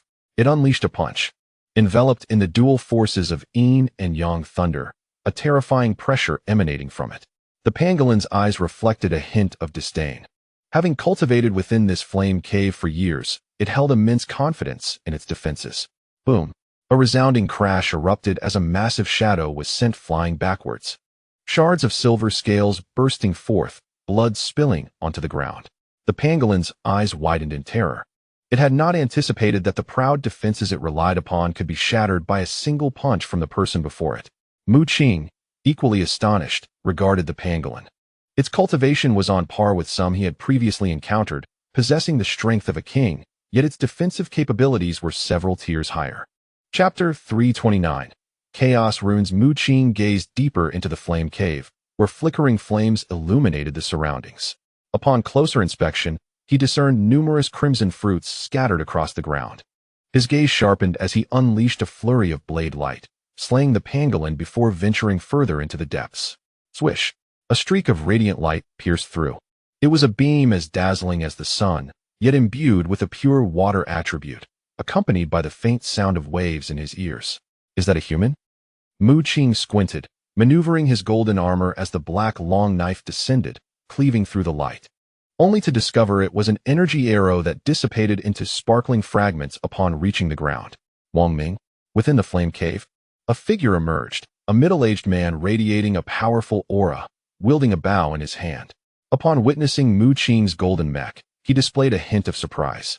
A flicker of green light shimmering in his eyes. Inside the golden mech, Mu Qing's expression shifted. This individual recognized Wang Ming and must have aligned himself with the insectoid faction of humanity. However, unable to see through the golden mech, he still believed Mu Qing to be Wang Ming. What brings you here? Weren't you out hunting the progeny of those factions? This person evidently lowered his guard, approaching Mu Qing with a smile, oblivious to the fact that Wang Ming had already been slain, and the one within the golden mech was, in fact, Mu Qing. Mu Qing's gaze gleamed with intensity. His opponent was an established king, formidable in strength. Yet, the man before him had let down his defenses, presenting Mu Qing with a singular opportunity. Should he speak, the other would discern the discrepancy in the voice emanating from the golden mech, thereby becoming wary. What's the matter? Noticing the golden mech's lack of response, the man's expression turned suspicious, a vague sense of unease creeping into his mind. Just as he contemplated retreating, it was already too late. He had stepped into Mu Qing's range of attack. Crack!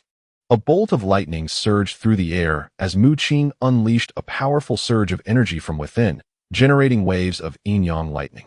With a single stroke of his sword, he executed the yin-yang thunderbolt sword technique to its utmost limit, reversing the forces of yin and yang to rend the space around him. The sword's radiance pierced through the man's chest completely. Splatter! A torrent of blood erupted forth, leaving the man dumbfounded, unable to react in time. The yin-yang thunder struck him again, searing his flesh and leaving him battered before he collapsed to the ground. Mu Qing exhaled deeply.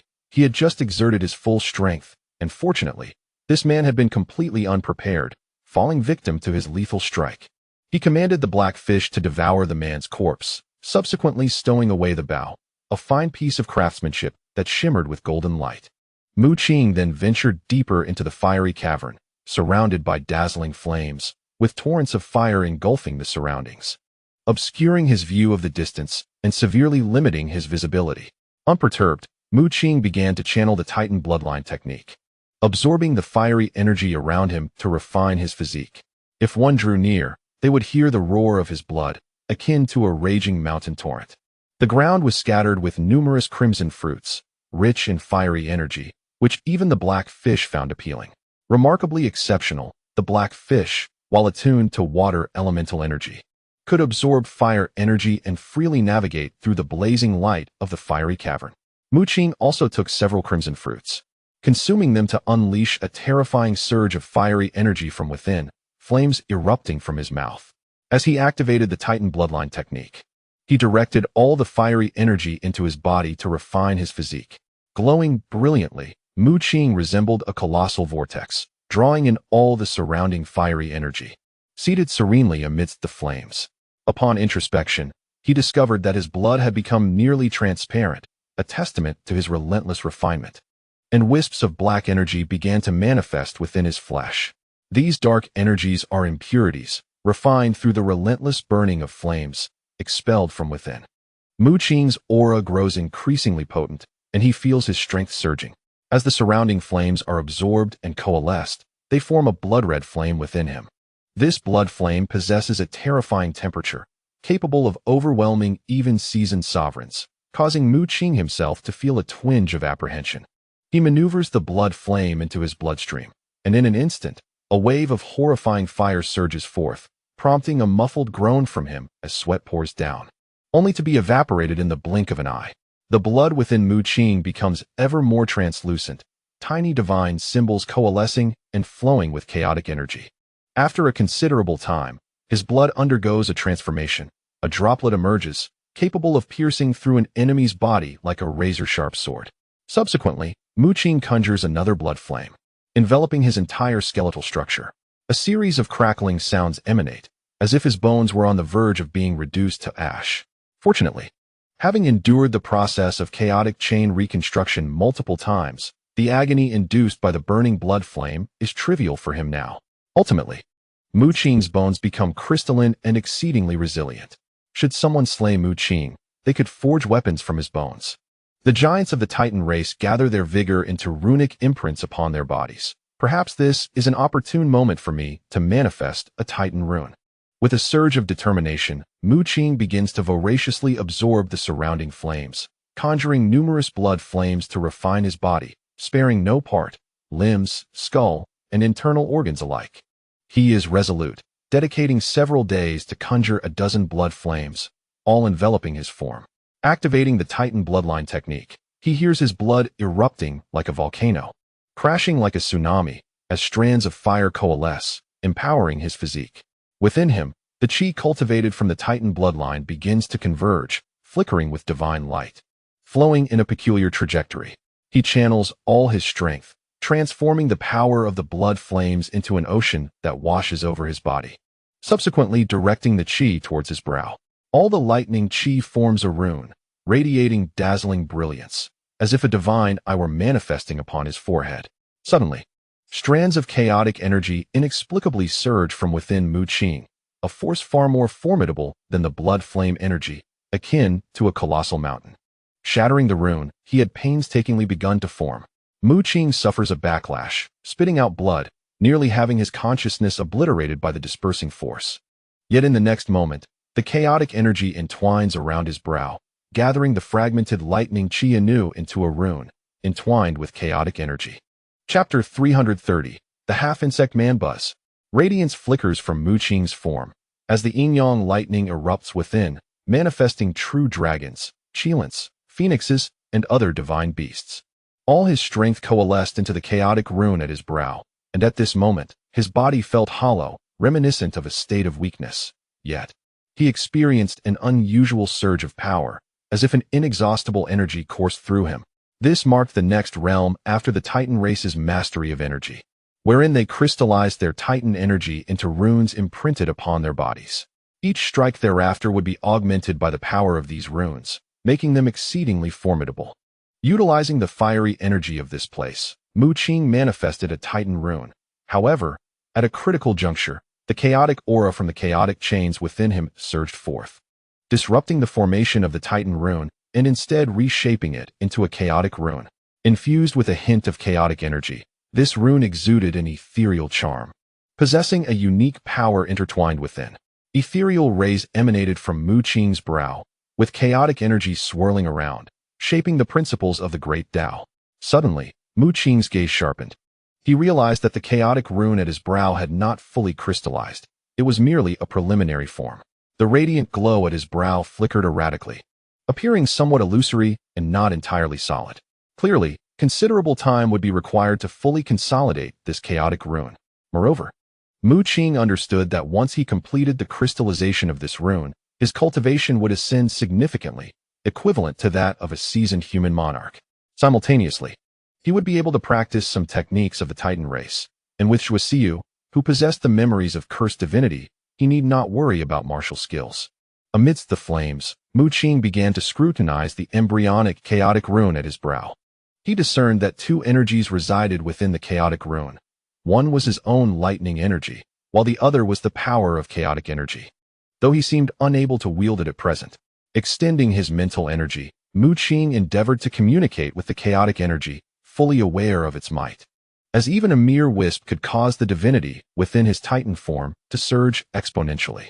Ultimately, a resplendent chaotic divine light erupted from his brow, akin to a sharp sword that tore through the void, cleaving even the flames before him. A thunderous roar resounded, and Mu Qing's expression was one of astonishment as he gazed at the vast chasm, unable to believe that such power had originated from him. The entire fiery cavern lay deep underground, yet just moments ago, the chaotic divine light had pierced through, creating a colossal aperture that reached the surface. At this moment, the surrounding flames remained severed, unable to converge for a prolonged period. This power could undoubtedly threaten seasoned monarchs. A smile crept across Mu Qing's face as he continued to harness the power of the runes. With arcs of lightning entwining around his hands, his left hand emanating a chilling blue lightning, while his right hand radiated a blazing golden lightning. The yin-yang thunder calamity sword technique he practiced allowed the lightning within him to manifest the dual forces of yin and yang. At this moment, memories of the techniques of Wang Sheng resurfaced in his mind. Wang Sheng possessed two blood spirits, one of the sun and one of the moon. He fused the powers of the sun and the moon, unleashing an immense force, embodying the essence of yin and yang.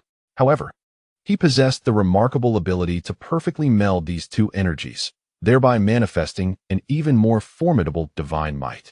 Mu Qing's yin-yang thunderbolt power, despite the amalgamation of these forces, did not achieve an enhancement in potency. He endeavored to learn from Wang Sheng, striving to seamlessly integrate both powers. Yet the absence of a corresponding technique rendered this endeavor quite challenging for him. Mu Qing persistently experimented, facing numerous failures, his robust physique charred by the chaotic thunderous energies. Ultimately, he succeeded in harmonizing the yin-yang forces flawlessly. The confluence of the two thunderbolt powers formed a blue-golden grinding disc, imbued with a suffocating force of annihilation, remarkably solid. Akin to a divine artifact, this was the yin-yang thunder tribulation power crystallized into a yin-yang grinding disc, which, when summoned, invoked a tempest of thunder tribulations, radiating formidable might. Subsequently, he devoted time to studying chaotic divine power, discovering that this force was not only capable of offense, but also of defense, and that he could shape it into any form he desired. Days later, Mu Qing resumed his concentration on coalescing chaotic runes. The flame cavern had begun to fissure. The fiery energies within were nearly absorbed completely by Mu Qing, while the crimson fruits on the ground had mostly fallen into the mouth of the black fish. Mu Qing condensed the vast flame energy into blossoms of blood fire, igniting himself, appearing as a deity seated amidst the crimson flames, his body increasingly translucent, with the chaotic hue at his brow becoming ever more pronounced. It had been a considerable time since he entered the flame cavern, and Mu Qing finally solidified the chaotic rune at his brow. A terrifying force coursed through him, unleashing a wave of energy. He had ascended to the rank of an established monarch, At the moment of the chaotic rune's complete formation, a surge of overwhelming power erupted, bestowing upon him an unprecedented strength. Mu Qing leaped forth, bursting out of the flame cavern, which had now transformed into an ordinary cave, devoid of flames, riddled with cracks. Boom! A torrent surged toward him, upon closer inspection revealing an arrow, its surface faintly shimmering with the spectral image of a frenzied shark, emanating a terrifying force. Mu Qing reacted swiftly, sidestepping to avoid it, only to turn and confront a man before him, whose countenance was grim, his eyes glinting with a green light. This individual was also a member of the Mu family who had allied with the insect tribe, wielding the blood spirit of the frenzied shark and excelling in archery. He held a longbow that shimmered with golden light, reminiscent of the one wielded by the individual Mu Qing had previously slain. A member of the Mu family? Another established monarch. Mu Qing whispered softly. He discerned that the Mu family members had evidently reaped significant benefits from their allegiance to the insect tribe, their strengths markedly enhanced, with every encounter yielding adversaries of established monarch caliber. Those who kill members of the Mu family shall surely perish. The man's eyes glinted with murderous intent, his voice chilling. His aura was formidable, evidently surpassing that of the individual within the flame cavern, as pure water attribute original power swirled around his form. Upon closer inspection, one could discern the peculiar appearance of the man, who bore bony protrusions on his back, antennae atop his head, and eyes reminiscent of insect facets. This individual had transformed into a grotesque hybrid of man and insect. You are not a member of the Mu clan. You are merely a pawn of the insect race. Mu Qing uttered nonchalantly. This remark evidently provoked the half-insect man, who, despite originally hailing from the Mu clan and lacking formidable strength, failing even to reach the level of a martial sovereign, had undergone a transformation upon allying with the insect race, gaining formidable power through his metamorphosis. Chapter 331.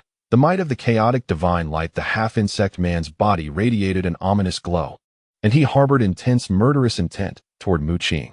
Flames of a sinister azure ignited upon his form, as the blood spirit of the frenzied shark let out a deafening roar, engulfing the surroundings in a tumultuous tide. The half-insect man exuded an overwhelming aura, soaring towards the heavens with a demeanor that was both arrogant and malevolent. In the distance, a multitude of figures approached swiftly, humans, yet like the Mu clansmen before him. They too had been transformed into half-insects. Mu Qing furrowed his brow. This appeared to be a tactic of the insect race, converting ordinary humans into grotesque beings that bore the semblance of neither man nor ghost, yet significantly enhancing their power. Surround him. Kill him. The Mu clan's half-insect man bellowed, as the surrounding half-insects surged forward. Compared to this Mu clan member, they seemed to lack a degree of sentience, yet their strength was formidable, each one a king among warriors. The Mu clan half-insect then drew forth a bow, launching a brilliant azure projectile directly toward Mu Qing, which transformed into a ferocious frenzied shark. Mu Qing fixed his gaze upon the azure light. It was an energy arrow, derived from the very essence of the chaotic shark, imbued with an extraordinarily pure water element. Notably, this water energy was laced with a green flame, capable of corroding even the fabric of space itself. The verdant frenzied shark roared as it surged toward Mu Qing, intent on devouring him. With a frown, Mu Qing retreated, recognizing the extraordinary marksmanship of his adversary, who had seemingly melded the energy arrow with the void, rendering the phenomenon visible while obscuring its true form. The shark's body, adorned with the toxic green flame, harbored a venom so potent that even Mu Qing, who had cultivated the Titan bloodline, dared not allow it to taint his being. The insect-imbued individuals were significantly more powerful than those merely controlled by the insect race. With a thunderous crash, the arrow suddenly erupted from the void. A tempest of wind howling as it tore through space, shattering the ground beneath and unleashing a wave of azure fury, accompanied by the roar of the frenzied shark. The bow wielded by the Mu clan's half-insect was a formidable artifact, emanating a disquieting aura, while the arrows it released were astonishingly powerful. Around Mu Qing, the charred remnants of the wasteland were obliterated, as ferocious beasts from the scorched earth emerged, only to be consumed by the azure light, leaving behind nothing but a grim tableau of bones. Many of the beasts, driven by the black flames, fled into the distance, while the half-insects encircled Mu Qing, closing in. With a fierce roar, Mu Qing's eyes flickered with the brilliance of lightning runes, as a sinister bolt of lightning surged forth from the center of his brow. The tumultuous lightning danced before Mu Qing, forming a barrier adorned with azure scales, a texture he had previously witnessed during the manifestation of the azure dragon arm by the sorcerer Gu. Boom! The lightning barrier shattered. As the arrow launched by the half-insect Mu family was fearsome, nearly matching the explosive might of a top-tier sovereign. Mu Qing's arm trembled violently, sending him hurtling backward. Swirling winds enveloped him, and with a flicker in the void, he dissipated the force. Subsequently, he let out a low growl, and the resplendent lightning from his brow surged forth. Crack! The brilliance from his brow was blinding, with runes entwined in chaotic energy appearing, reminiscent of a divine eye-opening. As a terrifying bolt of lightning pierced through, this lightning manifested in a blue-golden hue, infused with the power of yin and yang, shattering the ferocious shark apparition and extinguishing the towering azure waves in an instant.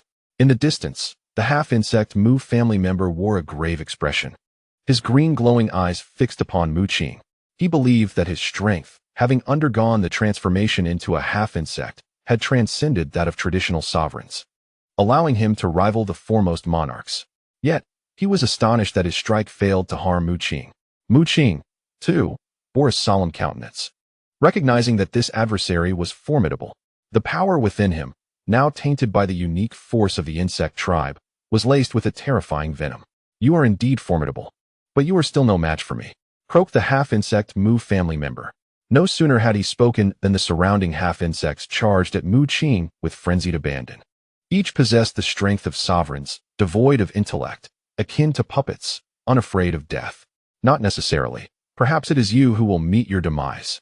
Mu Qing responded with calm assurance, all the while contemplating how to capture this half-insect alive.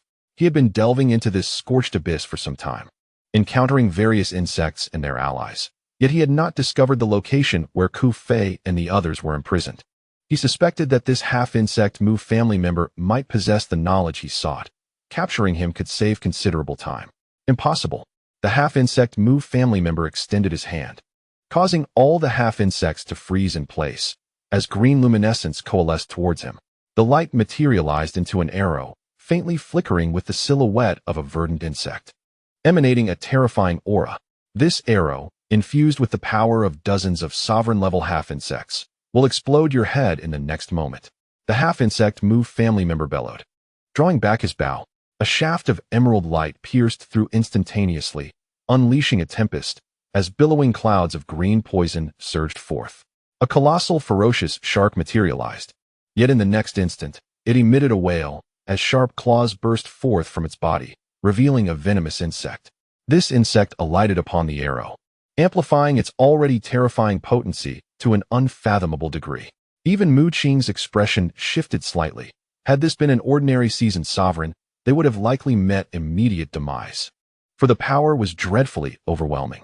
Simultaneously, he was struck with horror at the sight of the half-insect creature from the Mu family. It was then he noticed that the blood spirit behind the half-insect had mysteriously manifested a venomous creature. This was a method employed by the insect race to control individuals, a tactic Mu Qing had witnessed on multiple occasions.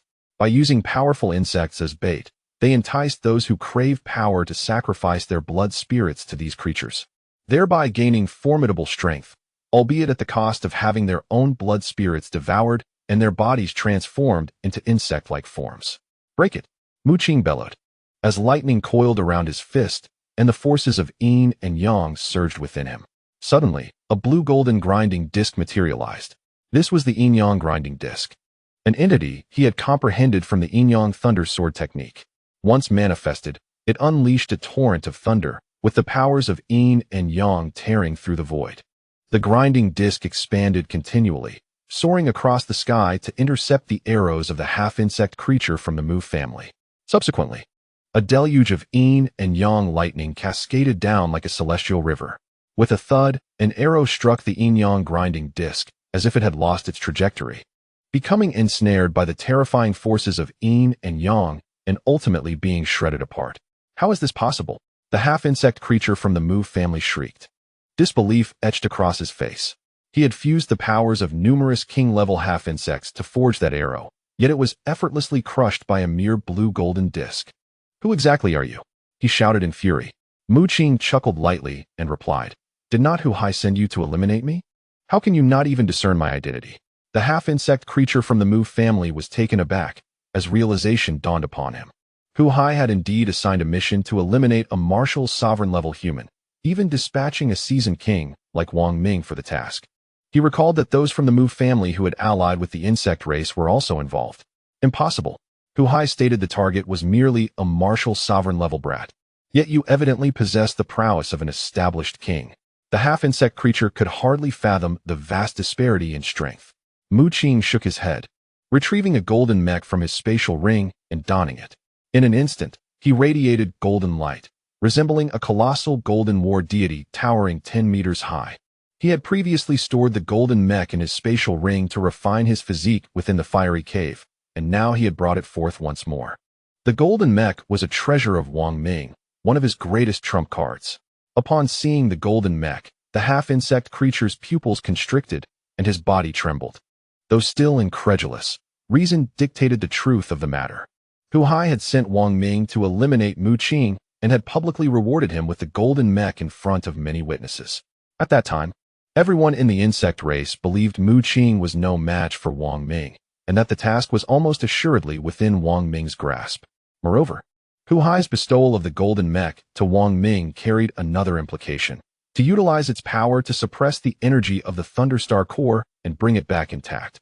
The half-insect creature was well aware of Wang Ming's golden mech, yet he had not anticipated that this very mech would ultimately fall into Mu Qing's hands. This realization indicated that Wang Ming had likely encountered dire misfortune.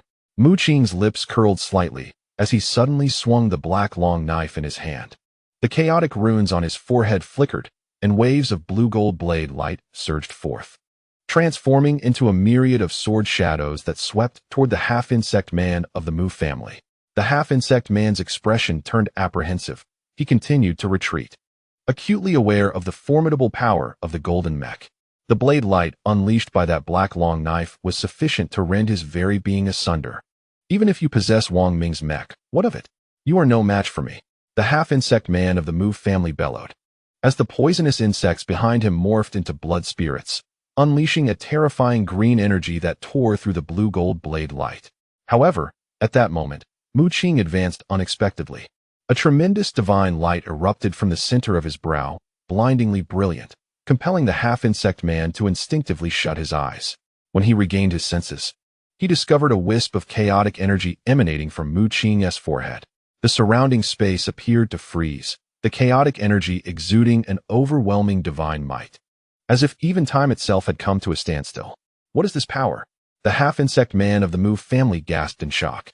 With a thunderous roar, the chaotic energy and divine light erupted forth, as if a river of divine radiance surged from Mu Qing's brow, sweeping toward the half-insect man.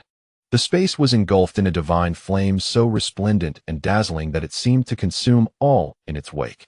Chapter 332. The Silver Scorpion. The half-insect man of the Mu family howled, emitting strange insect-like sounds that summoned other half-insect beings to rush out and aid him in fending off the assault.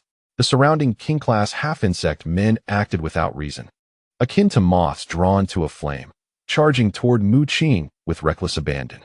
In truth, they were failed experiments of insectification, possessing formidable power akin to that of kings. Yet their souls had been irrevocably damaged. Nonetheless, the influx of half-insect men proved futile. The resplendent divine light cascaded down, obliterating them one by one, their bodies shattering into fragments that vanished without a trace. With a resounding crash, the divine light converged as Mu Qing executed the dragon leap technique. All the divine light in the air coalesced into a living dragon. This true dragon, majestic and awe-inspiring, shimmered with divine light on each scale, letting out a roar that shook the heavens. Though Mu Qing had mastered few martial techniques, the most enigmatic among them was the dragon leap. Learned from the hands of Lord Ningfeng in the Celestial Master Cave, this technique allowed him to visualize himself as a true dragon, commanding the forces of nature. Having possessed the dragon leap for quite some time, he now wielded it with the chaotic divine light from his brow, resulting in an extraordinary transformation. The true dragon he conjured emitted a powerful dragon's roar, and the surrounding atmosphere shifted dramatically as the winds howled violently. This wind was peculiar, after sweeping through. It seemed devoid of any tangible power. Yet, the expression on the half-insect man's face darkened considerably, for he realized that the strength within him had been sealed by some mysterious force, effectively nullified. He could no longer sense the power that once resided within him, as if it had vanished into thin air, and even the poisonous blood spirit behind him flickered ominously, on the verge of dissipating. Once the fierce winds had subsided, the Mu family's half-insect warriors were diminished by at least 30% in their strength, a substantial blow in the realm of sovereign-level combat. Mu Qing furrowed his brow slightly, letting out a sigh, inwardly acknowledging that his mastery of the dragon leap technique was still lacking. Had it been the adept Ning Feng who wielded it, he could have summoned the winds with a mere gesture, rendering all who were touched powerless. Taking a deep breath, Mu Qing underwent a transformation.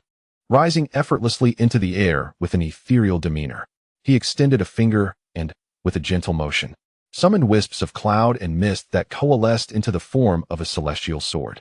A resounding roar echoed as a true dragon, born of divine light, soared forth, entwining itself around the celestial sword, unleashing a brilliant radiance that pierced the heavens. This illusory sword, forged from vaporous energies, entwined with the true dragon, embodied the power of the celestial blade, striking down with fierce intent. Though the half-insect warrior of the Mu family was formidable, the winds had sapped his strength. And as the celestial sword hurtled towards him, even his swiftest reflexes could not evade the impending strike. He was engulfed in a cascade of divine light, and blood erupted from his form, accompanied by anguished cries. 2 fingers, stained with verdant blood, fell to the ground.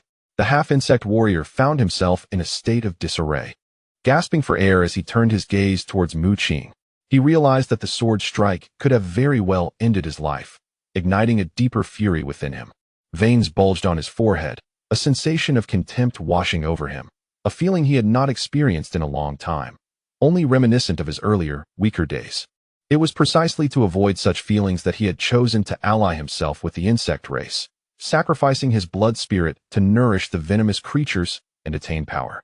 He roared, his voice morphing into an eerie insect-like shriek, as spines erupted from his body, tearing through his garments, causing him to swell in size. A greenish fluid cascaded forth, his visage contorting into a more grotesque form, as tufts of hair sprouted and the energy radiating from him surged exponentially. A resonating hum filled the air, and before Mu Qing appeared a fearsome, grotesque insect, resembling the venomous creature from the depths of the half-insect warrior's blood spirit. He had undergone complete insect transformation. I shall not survive, nor shall you. I will sacrifice everything for power. The insect's face retained a glimmer of humanity, its mandibles opening to emit a hoarse, chilling sound. In an instant, the insect surged forth like a streak of light, its speed astonishing. The depths of its being had already been corroded by the power of the venomous creatures, yet a remnant of humanity had lingered, creating an inner conflict, a vestige of its human form. However, at this moment, its humanity had been entirely consumed by the power of the insect race, irrevocably morphing into a creature devoid of human blood. It charged forward with a primal scream, a cloud of toxic mist billowing behind it, engulfing Mu Qing. The ominous fog, infused with terrifying power, morphed into a poisonous phoenix, its fiery essence sweeping across a radius of 1,000 meters. Mu Qing's gaze turned frigid, as he discerned the malicious tactics of the insect race, ruthlessly transforming humanity into monstrosities. Clang! A radiant beam of divine light pierced the heavens and the earth, revealing a true dragon entwined around a celestial sword, advancing forth. With a swift slice, the sword shattered the poisonous mist, its brilliant luminescence sweeping across, wounding the venomous creature once more. Although the creature bled profusely, it emitted no cries of anguish, relentlessly charging towards Mu Qing. Armed with a stone sword, Mu Qing unleashed the yin-yang grinding disc, conjuring a torrential sea of thunder that subdued the beast. The paralyzed creature thrashed in a frenzy beneath the electric confinement. With a thunderous crash, a colossal grinding disc descended, firmly pressing upon its form, the terrifying power of yin and yang radiating outward, imprisoning the creature in an unyielding grasp. As the thunderbolts transformed into a prison, rendering it utterly immobile. No, the creature vocalized in desperation. Yet, in the next moment, a beam of divine light pierced the sky, and the sword, encircled by the dragon, struck with lethal precision, obliterating the creature entirely. Silence enveloped the surroundings as Mu Qing released a black fish, allowing it to consume the half-insect beings. He then turned to depart. This battle had bestowed upon him a profound awareness of the formidable power residing within the chaotic rune etched in his brow. Despite the prolonged conflict, he remained unwearied, as if an inexhaustible force emanated from the rune itself.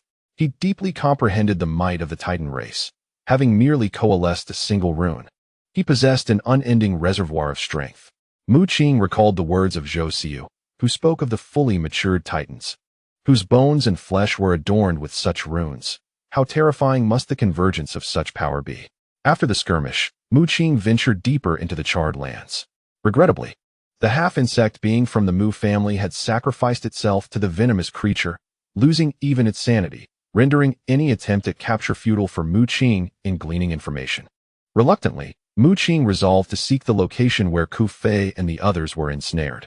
At that very moment, in a shadowy corner of the charred expanse, constellations of starlight unfurled across the sky. Beneath the celestial tapestry, a figure sat cross-legged, suddenly rising, as all the starlight descended to encircle him. This figure, a youthful man of striking countenance, stood amidst a throng of insects, all prostrating at his feet. This individual was none other than the deceased Mu Lin, his skin imbued with a faint silver hue, his weight seemingly immense, causing the ground to sink beneath his steps. The surrounding starlight coiled around him, revealing a pulsating starry essence behind him, upon which a star-patterned scorpion crawled, exuding a lethal aura. The presence of Mu Lin was formidable. However, the scorpion concealed within the starry essence was even more terrifying, its eyes capable of piercing through with a dreadful divine glow. He gazed in a particular direction, his gaze chillingly fierce. I deliberately preserved a trace of the Mu lineage to aid in my search for you.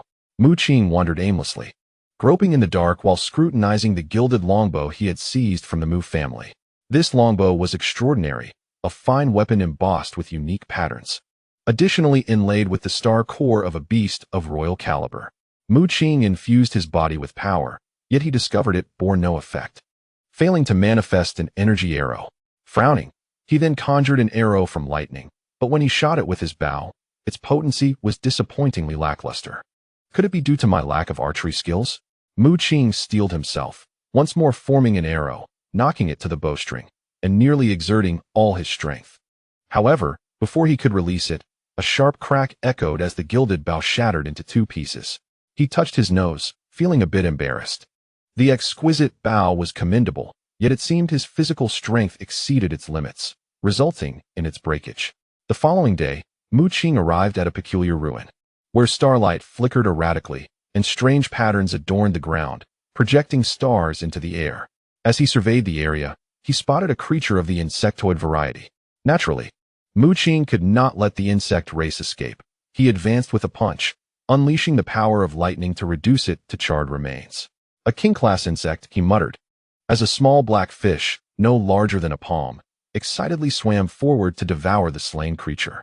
At that moment, a sudden surge of dozens of kingly presences erupted around him, seemingly all belonging to the insect race. Mu Qing was taken aback, exclaiming, "Have I stumbled into an insect nest?" He strode forward. The ruins were not entirely destroyed, for several dilapidated palaces still stood beneath the resplendent starlight. A chilling sound pierced the air, and he found himself surrounded by enormous silver scorpions, which appeared to absorb the surrounding starlight. He realized with clarity that these insects thrived on starlight, and in this extraordinary locale, it was no wonder they congregated here. This was fortuitous. Mu Qing was more than confident in his abilities, and he gazed at the throng of silver scorpions with a fierce gleam in his eyes. Chapter 333, The Mu Family Star Map Boom. Mu Qing unleashed an astonishing technique, as the stones soared entwined with yin and yang thunder, cleaving forth the yin-yang grinding disc. A tempestuous surge of lightning power morphed into an ocean that consumed everything before him. The scorpions emitted piercing cries, unprepared for the overwhelming strength of this intruding human. The colossal grinding disc descended, causing the ground to collapse, shattering the bodies of the scorpions into pools of silver blood. With a fierce glint in his eyes, Mu Qing showed no mercy against the insect race. Radiant lightning erupted from his brow, Thunder boomed as bolts struck down from the heavens, slaying several king-class scorpions. Mu Qing moved with an air of leisure, dispatching the kingly insects with ease. Suddenly, he halted, lifting his gaze into the distance. There, a dazzling figure surrounded by starlight fixed its cold, piercing gaze upon him. Mu Qing was astounded. He recalled that this individual should have perished long ago.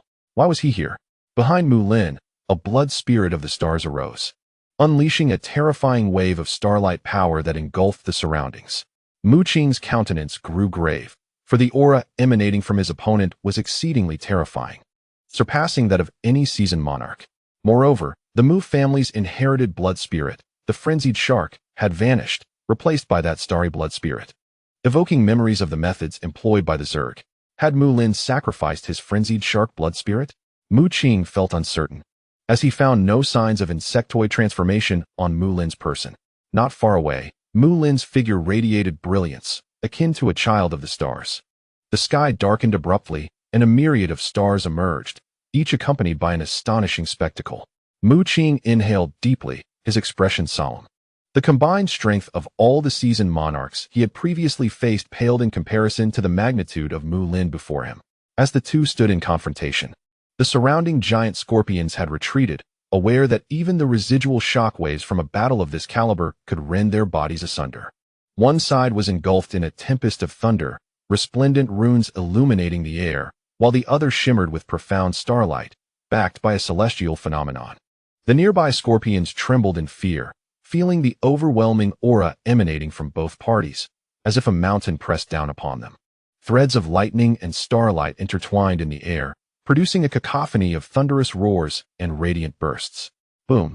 A bolt of resplendent thunder descended from the heavens, aimed directly at Mu, prompting Mu Qing to strike with a tentative attack.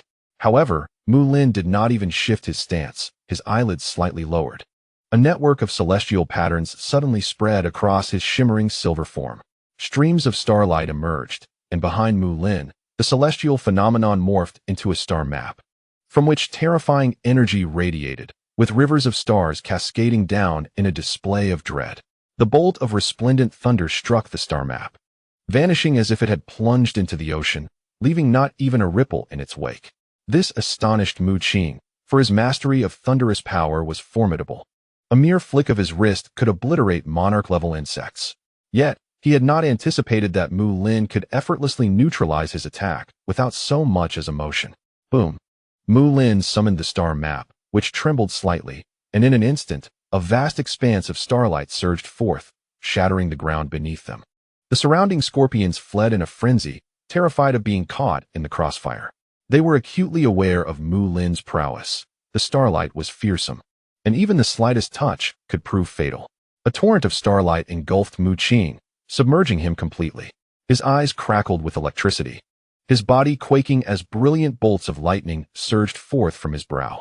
A colossal disk of blue-gold lightning materialized in the air, crashing down upon Mu Qing. Yet it caused him no harm.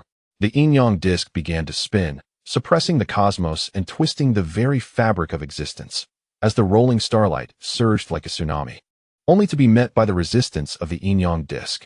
Crack! As the disk rotated, an aura of dread emanated from it. Anything approaching would be shredded, producing a chilling sound that sent shivers down one's spine. Boom! A thunderous phoenix emerged upon the grinding disk, spreading its wings to strike the heavens. Following closely was an electric dragon, brandishing its claws, as both the dragon and phoenix soared skyward, igniting a cascade of lightning. In Mu Qing's mind, the brilliance was overwhelming. The radiance was blinding, and faintly, a mysterious rune could be discerned, with a wisp of chaotic energy swirling, collapsing the very fabric of space. Mu furrowed his brow, astonished by Mu Qing's formidable power. With a mere thought, a river of stars surged forth from the celestial chart, sweeping majestically onward. At the same moment, the thunderous phoenix and electric dragon burst forth, animated as if infused with souls. The phoenix unleashed torrents of thunderous fire, while the dragon roared, its electric light transforming into a howling tempest. The starry river was indeed formidable, yet it was thwarted by the phoenix and dragon, embodiments of the power manifested by the yin-yang grinding disk. The thunderous phoenix shimmered with an ethereal blue hue, its thunderous flames flickering with cold brilliance. while the electric dragon radiated a fierce golden light. The yin-yang grinding disk birthed two sacred beings, their might astonishing, tearing asunder the starry river. Their roars echoing as they spiraled above the disk. You are indeed powerful. Had you remained in the Mu family, it would be you today wielding the power of the stars, rather than I, Mu Lin remarked indifferently, acknowledging Mu Qing's terrifying prowess. Conversely, Mu Qing felt a twinge of surprise. He had assumed Mu Lin's celestial blood spirit was bestowed upon him by the insect tribe, yet according to Mu Lin's words, it seemed to stem from the Mu clan. Seemingly perceiving Mu Qing's confusion, Mu Lin chuckled lightly, a hint of arrogance flickering in his gaze. The heads of the Mu family have possessed the celestial chart for generations. This artifact allows one to independently coalesce celestial blood spirits. It is our family's greatest secret. Your father sought to steal the celestial chart, but was discovered and expelled from the Mu family. Ultimately, it fell into my hands. Mu Lin's expression gradually twisted into a sinister visage, evoking a sense of dread. He rasped at Mu Qing. The celestial scorpion of the insect tribe enables me to rapidly consolidate the power of the stars. Thus, I offered the celestial chart to the insect tribe, allowing the scorpion to enter my flesh and soul. Only then can I attain immense power. Only then can I slay you. The final declaration erupted from Mu Lin in a near roar, a brilliant starburst flashing in his eyes, brimming with murderous intent. Chapter 334. Mu Lin's mortal form. Mu Qing gazed at Mu Lin, realizing he had not anticipated that his father had been expelled from the Mu family for attempting to steal the celestial chart. Mu Lin, on the brink of madness, had allowed the insect tribe to infiltrate his body in his desperate quest for power. Upon closer inspection, Mu Qing discerned the terrifying silhouette of a scorpion flickering within the celestial blood spirit on Mu Lin's back. Radiant starry lights cascaded from the celestial chart Mu Lin conjured, merging with his being, amplifying his already fearsome aura. Taking a deep breath, Mu Qing summoned his golden mech, aware that Mu Lin had yet to unleash his full strength. If you seek to kill me, then demonstrate your true abilities. With such meager power, you may find it difficult to breach my defenses, Mu Qing declared coldly. Mu Lin's countenance darkened as he suddenly bellowed, countless stars coalescing in the air to form a colossal hand of the cosmos. Within this stellar hand were myriad phantoms, seemingly accompanied by the vast expanse of constellations, enveloping everything. Mu Qing summoned the yin-yang grinding plate, unleashing the thunder phoenix and electric dragon. As terrifying bolts of thunder and fire surged forth, boom, a cataclysmic wave of energy erupted in an instant, akin to a star exploding, with its dreadful aftermath sweeping across thousands of meters. The brilliance of the collision illuminated the sky, dazzling to behold, as the forces unleashed by both combatants were overwhelmingly formidable, capable of obliterating everything in their path. The most unfortunate were the insectoid scorpions, who had retreated hundreds of meters away, only to realize that the battle between these two was not that of seasoned rulers, but rather akin to a clash of supreme monarchs.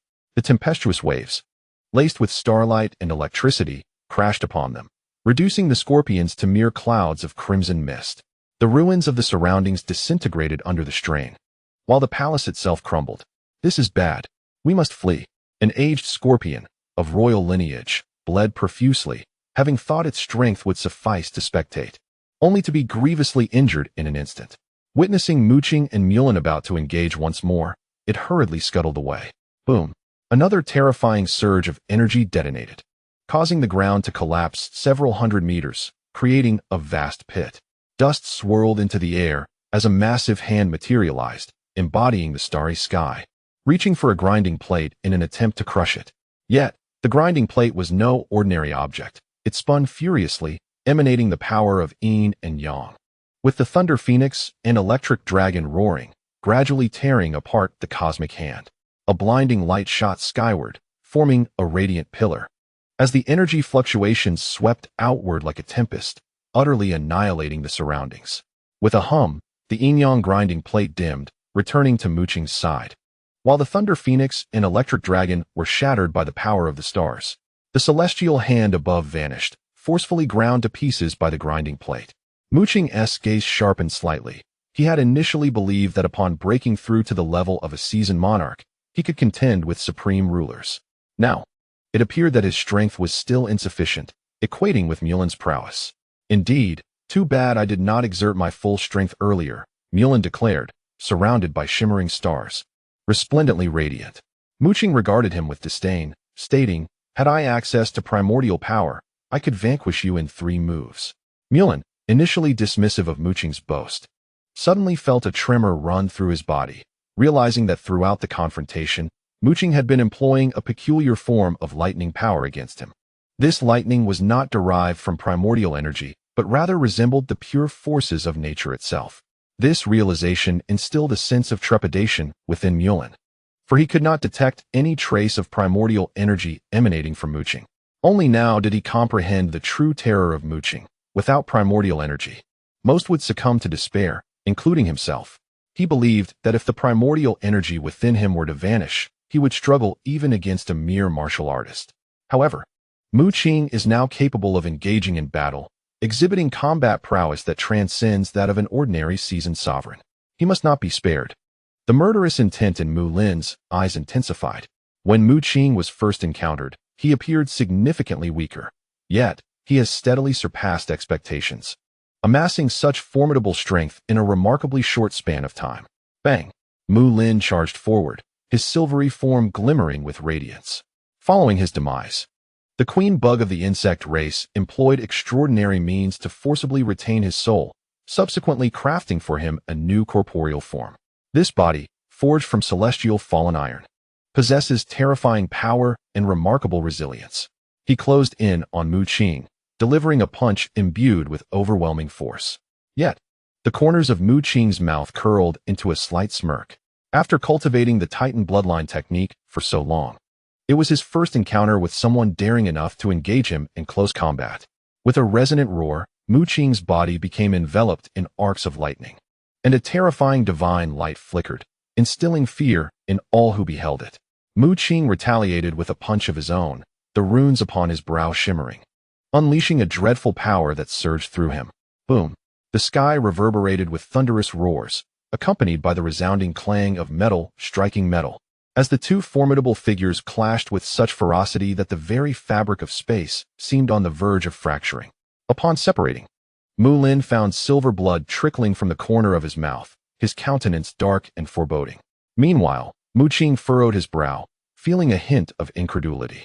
As the sole practitioner of the Titan bloodline technique in the universe, Mu Qing had spent considerable time enhancing his physical form to a formidable level, capable of contending with seasoned sovereigns through sheer physical prowess. However, today he encountered a formidable adversary. Mu Lin's physical strength was on par with his own. How could this be? Mu Lin's body was crafted from celestial fallen iron. How could a human achieve such a feat, engaging in combat on equal footing with Mu Lin? In the distance, the veteran sovereign scorpion had yet to depart, though it stood at a considerable distance, observing the battle unfold. All the other scorpions had survived, and it was presently astonished. Even Mu Lin's corporeal form, while formidable, paled in comparison to Mu Qing's prowess. Should it learn that Mu Lin's body was a product of his own cultivation, it would be even more astounded.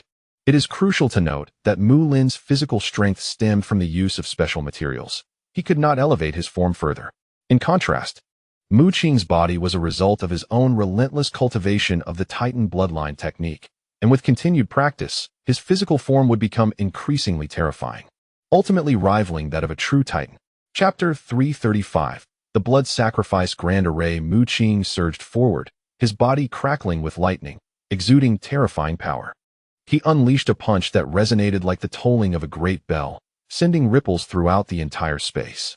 The runes on his brow radiated brilliant light, amplifying the might within him, rendering him all the more formidable. Bang! A thunderous sound echoed, yet Mu Lin remained undaunted. Relying on his corporeal form forged from fallen stars and iron, he engaged in a fierce contest with Mu Qing, each blow they exchanged stirring immense waves of energy. Amidst the intensity of battle, Mu Qing felt invigorated, for it was his first time unleashing the full potential of his physical strength. The bones within him resonated with a thunderous crack, while his corporeal form shimmered with a divine, glass-like brilliance. However, a tinge of regret lingered in his heart. Had he not absorbed the divine essence that triggered his powers, and instead manifested the Titan's physique, his physical prowess would have been unparalleled, the true embodiment of a corporeal monarch. Yet, at this moment, Mu Qing could not effortlessly summon the Titan's form, for doing so would plunge him into a state of weakness, severely hampering his forthcoming endeavors. Your body is not the product of cultivation, though it may be resilient. It lacks the finesse of true mastery, Mu Qing exclaimed, having discerned Mu Lin's vulnerabilities within their brief skirmish. Mu Lin's expression darkened, for he recognized the truth in Mu Qing's words. His body, crafted from celestial iron, was not a result of his own rigorous training, and even now, he struggled to wield it with perfection. Nevertheless, this fact underscored the formidable nature of his celestial iron form, as he was still able to contend with Mu Qing despite not realizing its full potential. And what of it? Your body, too, cannot claim to be a product of self-cultivation. It is inconceivable that anyone on Earth could achieve such a formidable physique. Mu Lin retorted vehemently. He believed Mu Qing's impressive form was similarly reliant on external sources. Moreover, the body is merely one facet of my abilities. After mastering the celestial map, my strength will surpass your wildest imagination.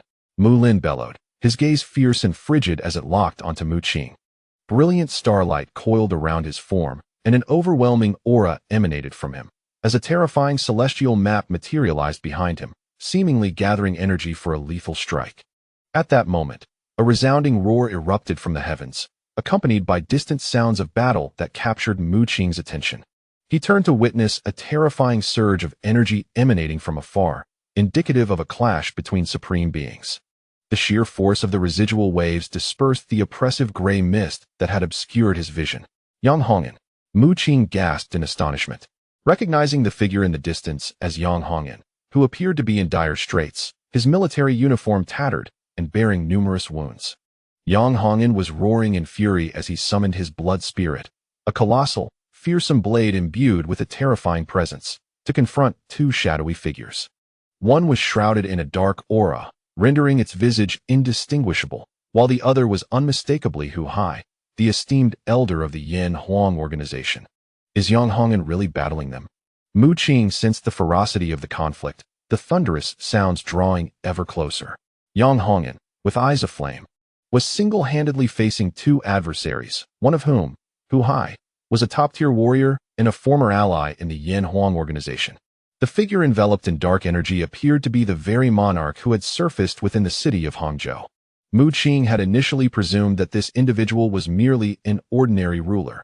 However, it became evident that he possessed the formidable prowess of a top-tier monarch, rivaling Yang Hongen in strength.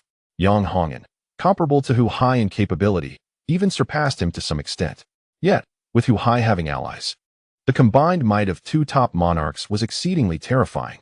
It would not be long before Yang Hongen's life was in peril. Particularly concerning was Hu Hai, whose blood spirit had transformed into a monstrous crimson creature. He had sacrificed his original blood spirit to gain a more terrifying power, surrounded by a swirling aura of blood light. Ah, so you two have come to rescue those monarchs, Mu Lin remarked with a slight smirk, tinged with disdain. Not far off, the air shimmered with distortion as figures emerged.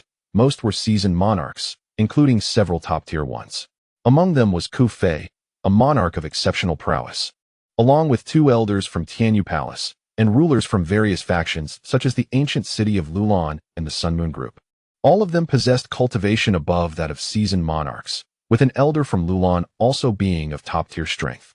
However, at that moment, they found themselves ensnared by a web of blood light, surrounded by crimson patterns and various bloody symbols branded into the space around them. At intervals, a surge of blood energy would erupt from within each individual, only to be absorbed by the surrounding crimson markings and symbols. Mu Qing's pupils constricted slightly. This was the blood sacrifice array he had witnessed previously in Hangzhou. Yet, this version of the array was evidently far more formidable, capable of ensnaring even top-tier monarchs and forcibly seizing their blood energy. The expressions of those trapped within the blood sacrifice array were pale. They appeared exceedingly weak, seemingly bound and unable to unleash their powers. Enveloped by a veil of blood, they hovered in mid-air, able to behold the conflict occurring outside. Yang Hongen. The elder from Lulan coughed up blood as he caught sight of Yang Hongen battling outside the array, his eyes suddenly alight with hope. Initially, it was believed that the two leaders of the Yin Huang organization, Hu Hai and Yang Hongen, might align with the insect race. However, It now appeared that only Hu Hai conspired with them, while Yang Hongan fought valiantly to liberate them. The sight of Yang Hongan stirred the spirits of the others, united. They possessed formidable strength, fully capable of contending against Hu Hai and the insect forces. Yet, due to a moment of negligence, they had fallen into this blood sacrifice array, intricately crafted by the Blood King insect. After departing from Hangzhou, the Blood King's power had rapidly recovered, surpassing that of an ordinary monarch. It had concealed the blood array within Hu Hai, catching them completely off guard and trapping them. Despite numerous attempts to break the array, they discovered their powers were utterly ineffective. Even the elder of the Beast clan, possessing strength just shy of that of a grandmaster, could only manage to escape with 2 young members of his clan. As for the others, even the top-tier monarchs found themselves powerless against the array's confinement. At this moment, the sudden appearance of Yang Hongan invigorated the crowd. If they could merely disrupt a portion of the blood sacrifice great array, restoring even a fraction of their strength, they could unite and break free from the array. Chapter 336. The Incantation of the Ancient within the confines of the blood sacrifice great array. Everyone gazed hopefully at the fierce battle unfolding outside, where Yang Hongan fought valiantly. However, upon closer inspection, their expressions darkened with despair. Ku Fei let out a deep sigh, and the elder from the ancient city of Lulan closed his eyes in resignation. Yang Hongan faced not only Hu Hai, but also another formidable ruler. Confronting 2 adversaries was a daunting challenge. Furthermore, the blood sacrifice great array was linked to Hu Hai, periodically siphoning the life force from everyone within, which only served to bolster Hu Hai's strength. The longer the battle dragged on, the more formidable Hu Hai would become, and Yang Hongan needed to resolve the conflict swiftly. Yet, could he survive against 2 top-tier rulers? Yang Hongan, we are grateful for your sacrifice. You must leave now. A seasoned ruler bellowed, aware that the others trapped within the blood sacrifice great array were unable to escape and would be slaughtered by the insectoid horde. He wished to spare Yang Hongan from the fate of being killed in his attempt to save them. Others echoed this sentiment, urging Yang Hongan to flee for his life and seek vengeance in the future. Yet, Yang Hongan continued to roar defiantly, his eyes blazing crimson. He heard their pleas but remained undeterred, battling fiercely against Hu Hai and the enigmatic figure cloaked in darkness. Preposterous. Suddenly, a thunderous voice resonated, startling the individuals within the blood sacrifice great array. They turned to see Elder Lin from Tianyu Palace, his countenance grim and his body trembling with rage. Elder Lin, what troubles you? Inquired a seasoned ruler, curiosity evident in his voice. Elder Lin was so incensed that his beard quivered as he pointed downwards, revealing 2 figures below. As the crowd observed, one of the figures appeared somewhat familiar, an apprentice from Tianyu Palace. Is that the lad Qingmu? Exclaimed Elder Huang from Tianyu Palace, his expression one of astonishment. Mu Qing, now a direct disciple of the 2nd palace master of Tianyu Palace, was indeed a prodigy of their order. Remarkable. It seems your disciples possess considerable strength to have made it this far, remarked a pallid yet handsome man, a duke of the Blood clan, his eyes reflecting surprise. Indeed. Commendable, yet they still fall short compared to our esteemed Cody, the Blood Duke's companion. Bishop Jesse of the church added, also a top-tier ruler. Little did they know that Cody had utilized his most desperate measures to escape in a state of utter disarray. The crowd marveled at the sight. The scorched earth around them harbored ferocious indigenous beasts wielding peculiar black flame powers, most of which were of kingly rank or above. Moreover, numerous insectoid creatures patrolled this territory. To venture here, one needed not just luck, but undeniable strength. This disciple must be here to seek you 2 out. Such exceptional disciples are indeed rare. Praised the elder from Lulan City. Elder Lin's countenance darkened as he sighed heavily after a prolonged silence. It was nearly impossible for Mu Qing to leave this place alive. Qingmu, flee. Elder Lin finally bellowed within the blood sacrifice formation, as if expending every ounce of his strength, laced with a hint of despair. This blood sacrifice formation was impenetrable even to the mightiest of kings, let alone him, a veteran ruler. Did you hear that? They are urging you to escape. Mu Lin observed Mu Qing, a faint smirk curling at the corners of his lips, as the starlight surrounding him grew increasingly resplendent, dazzling enough to compel one to shut their eyes. He believed his power could extinguish Mu Qing's life, thus he refrained from striking immediately. He wanted Mu Qing to witness the slow demise of these formidable beings, to experience despair before he dealt the final blow. Mu Qing remained composed, casting a glance at Mu Lin before directing his gaze towards the sky, where numerous powerful beings were ensnared within the blood sacrifice formation, his eyes sweeping over Ku Fei, the quack doctor, and Elder Lin. Elder Lin had treated him kindly, and Ku Fei along with the quack doctor had been close allies during his weaker days, assisting him on multiple occasions. "I will rescue you all," Mu Qing declared, his voice clear and resolute, imbued with unwavering conviction. A flicker of gratitude washed over Elder Lin. Yet he dismissed Mu Qing's proclamation as a mere folly. The others, too, sensed the intense confidence radiating from Mu Qing, and they sighed, deeming the disciple of Tianyu Palace somewhat naive. Did they not see that Yang Hongan, a top-tier king, was already battered and bruised? How could a prodigy like Mu Qing, possessing merely the strength of a king at best, possibly save them? Rescue them? Do not entertain such thoughts. No one can escape from here. Hu Hai hovered in the air, his body enveloped in a swirling aura of blood, his presence growing increasingly terrifying. His gaze, sharp as a blade, pierced through to Mu Qing, filled with murderous intent, of vivid crimson. Simultaneously, he was perplexed as to how sending Wang Ming and others to eliminate Mu Qing had instead led him here.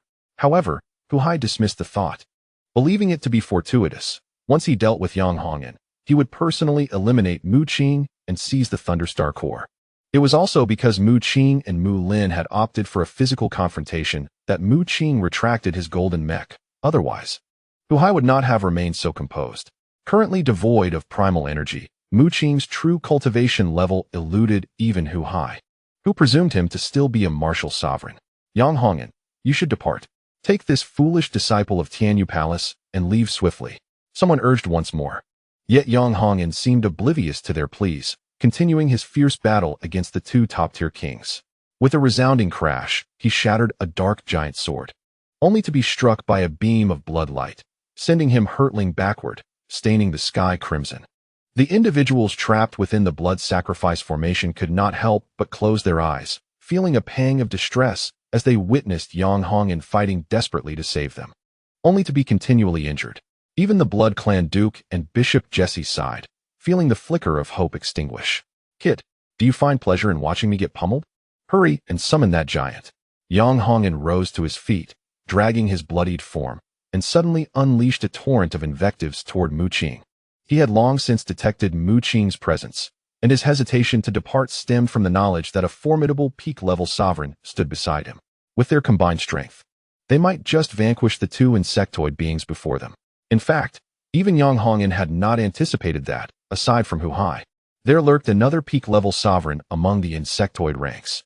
Fortunately, Mu Qing had also arrived, dispelling his thoughts of retreat, alongside the towering figure.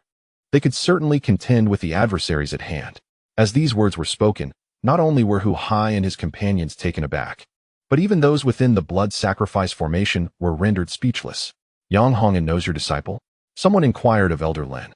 Elder Lin shook his head, his understanding of Mu Qing limited to the notion that he was merely a martial artist of the warrior level. However, from Yang Hongan's expression, it was apparent that he not only recognized Mu Qing but also believed he possessed some means to triumph over Hu Hai and his cohorts. Aware of the urgency of the situation, Mu Qing hurled the stone sword towards Yang Hongan. As the stone sword struck the ground, a towering figure, standing 3 meters tall, emerged from within it. Chapter 337. The shocked sovereigns. The appearance of Zhou Gu was devoid of grandiloquence, much like Mu Qing, who had devoted himself to cultivating the Titan bloodline. Zhou Gu's true prowess was difficult to discern, as his body exhibited no fluctuations of primal energy.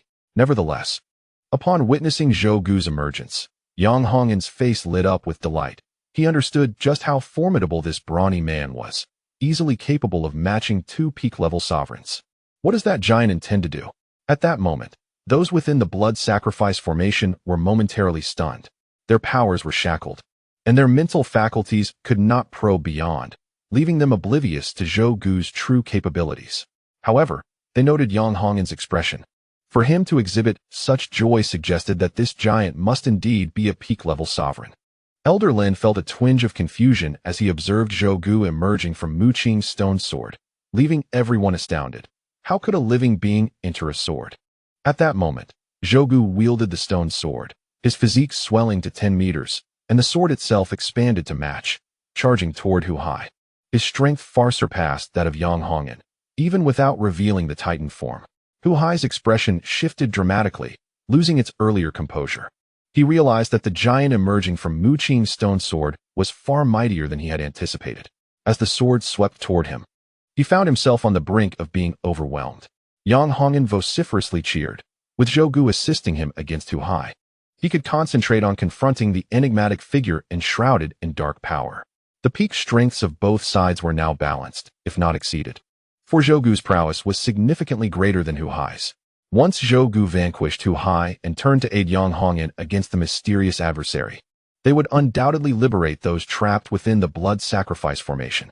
At this juncture, the numerous sovereigns within the blood sacrifice formation were also stirred with excitement.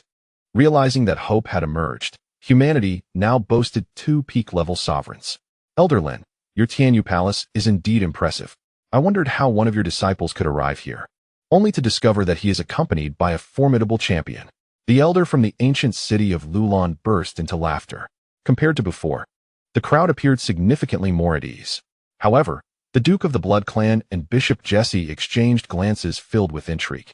They understood that there were only 2 supreme champions within Tianyu Palace, a Grand Master and a Second Master. Yet, this towering figure before them was an unexpected supreme champion, not one of the openly recognized ones from Tianyu Palace. It seemed that Tianyu Palace concealed even greater strength, and the man wielding the stone sword was evidently a master within their ranks.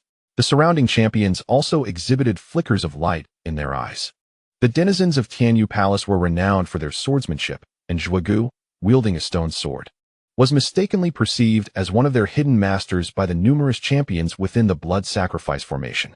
Only Elder Lin and Elder Huang exchanged peculiar glances, their expressions unusual. Being seasoned champions themselves and holding significant status among the elders, they were well aware that no hidden masters existed within Tianyu Palace. Could this be the handiwork of the second master? Elder Lin pondered, unable to fathom Zhui Gu's identity. What was happening? How could that young lad summon such a formidable presence? Was Wang Ming's complexion turning somewhat grim? At that moment, he felt an overwhelming urge to rush over to Mu Qing and demand an explanation. But the imposing figure before him left no room for contemplation. As a flash of sword light surged forth, nearly severing his arm, Mu Qing cast a sidelong glance, noticing that Yang Hongan had entered a fervent stage of battle. Combat between supreme champions rarely yielded decisive outcomes unless there was a significant disparity in strength. Previously, Yang Hongan had engaged 2 supreme champions, prolonging the confrontation for quite some time, making it exceedingly difficult to eliminate even one. Meanwhile, Mu Lin launched yet another assault on Mu Qing.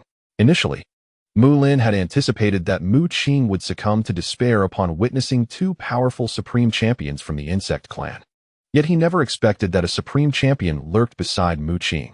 Frowning, he closed in, unleashing a flurry of astral illusions from the air, intent on obliterating Mu Qing. With a swift motion, Mu Qing summoned the yin-yang millstone, which erupted in a dazzling radiance, casting a vast ocean of light across the expanse. Within the millstone, torrents of lightning surged forth with tremendous ferocity. As the 2 forces collided, it resembled the violent clash of 2 celestial bodies, resulting in an intense wave of energy that rendered it nearly impossible to discern who held the upper hand. With a fierce roar, Mu Qing's form shimmered with divine light as he soared through the air, his raven hair flowing freely, his gaze icy, and his aura escalating to a remarkable level. Mu Lin, too, let out a roar, determined to vanquish Mu Qing swiftly, bathing in the luminescence of the starry sky. Behind him, a mysterious celestial map unfurled, as if an actual starry expanse had descended. However, this celestial scene was merely an illusion, lacking substance, featuring 36 stars that revolved slowly. The blood spirit of the stars behind Mulin transformed into a radiant light, surging into the celestial map and merging with the ethereal silhouette of a star. Suddenly, the entire celestial map seemed to be infused with immense power, illuminating brilliantly. Boom! The heavens and the earth erupted, divine light roared, and the starry haze surged. With thunder roaring everywhere and the power of the stars cascading down, bursting forth in a dazzling display of colors. Each clash between the 2 combatants sparked terrifying phenomena, their sounds echoing like the thunder of 5 heavens, relentless, and unending. Both of their physical forms were formidable beyond belief. After exchanging blows dozens of times, they remained unscathed, while the ground around them had become pockmarked and cracked. Their battle was intensely fierce, rivaling that of Yang Hongyan and his companions on the other side. In this moment, the sovereigns of various factions within the blood sacrifice formation were rendered speechless, watching the duel between Mu Qing and Mulin in awe. They were perplexed, wondering if the young man below was not merely a disciple of the Tianyu Palace. They had some vague recollections of him being just a martial sovereign. When had a martial sovereign's combat prowess reached such a level? It appeared to be on par with the battles of the top sovereigns nearby. No, this was certainly not the strength of a martial sovereign. These two were at least seasoned sovereigns. Cardinal Jesse observed and reached this conclusion. As a top sovereign of the Holy See, although he was not trapped within the blood sacrifice formation and could not utilize his mental power to probe Mu Qing's specific abilities, his keen insight allowed him to comprehend that such combat was beyond the capabilities of a mere martial sovereign. The bystanders gasped in astonishment. They subsequently inquired of other top sovereigns. The Blood Duke and the elder from the ancient city of Lulan nodded in agreement, as their discerning eyes also recognized that Mu Qing's strength was at least above that of seasoned sovereigns. Chapter 338. The Celestial Great Halberd. You have no primal energy. You are left with only your physical strength. Mulin's gaze, sharp as a serpent, pierced through, revealing Mu Qing's true condition. He could sense that Mu Qing's body had lost all primal energy fluctuations, leaving only physical power. However, unlike ordinary body cultivators, there was a rune at Mu Qing's brow, which unleashed a terrifying force with each of his strikes, an ability that other body cultivators lacked. It seems you have encountered some predicament, having lost your primal energy. In such a state, you are no match for me, Mulin declared. Yet, despite his words, Mulin felt a weight of seriousness in his heart, realizing the true terror of Mu Qing. Mu Qing, for reasons unknown, had lost his primal energy, yet managed to cultivate his physical form to such an extent. How formidable was that? The onlookers within the blood sacrifice formation heard Mulin's words and widened their eyes in disbelief. Without primal energy, yet possessing the strength of a seasoned sovereign, has body cultivation become so simple? One sovereign marveled. The elder from the ancient city of Lulan furrowed his brow, stating, "Body cultivation is far more challenging than cultivating primal energy. Even a genius would require a decade, or even several decades." The crowd inquired of Elder Lin, and upon learning that Mu Qing was indeed a body cultivator, their composure shattered. "Is he a prodigy?" exclaimed a shocked king. "Yet you possess primal force and such a formidable physique, yet you cannot defeat me. Do you not find that utterly humiliating?" Mu Qing retorted, enraged by his words. Mu Lin charged forth, radiating brilliance, and unleashed a punch that shimmered with resplendent light, as if a star were hurtling from the cosmos, erupting in boundless brilliance reminiscent of a galactic collision. Boom! Mu Qing countered, the yin-yang grinding disk manifesting in the air, threads of yin-yang energy morphing into thunderous calamities, with continuous roars echoing, divine light transforming into fiery brilliance capable of igniting the heavens. Mu Lin's eyes glinted coldly as the starlight erupted from his fist. Mu Qing, with a commanding shout, relied on his robust physique to hoist the yin-yang grinding disk into the sea of starlight, as terrifying yin-yang thunder calamities brewed. The Thunder Phoenix and Electric Dragon re-emerging. Boom!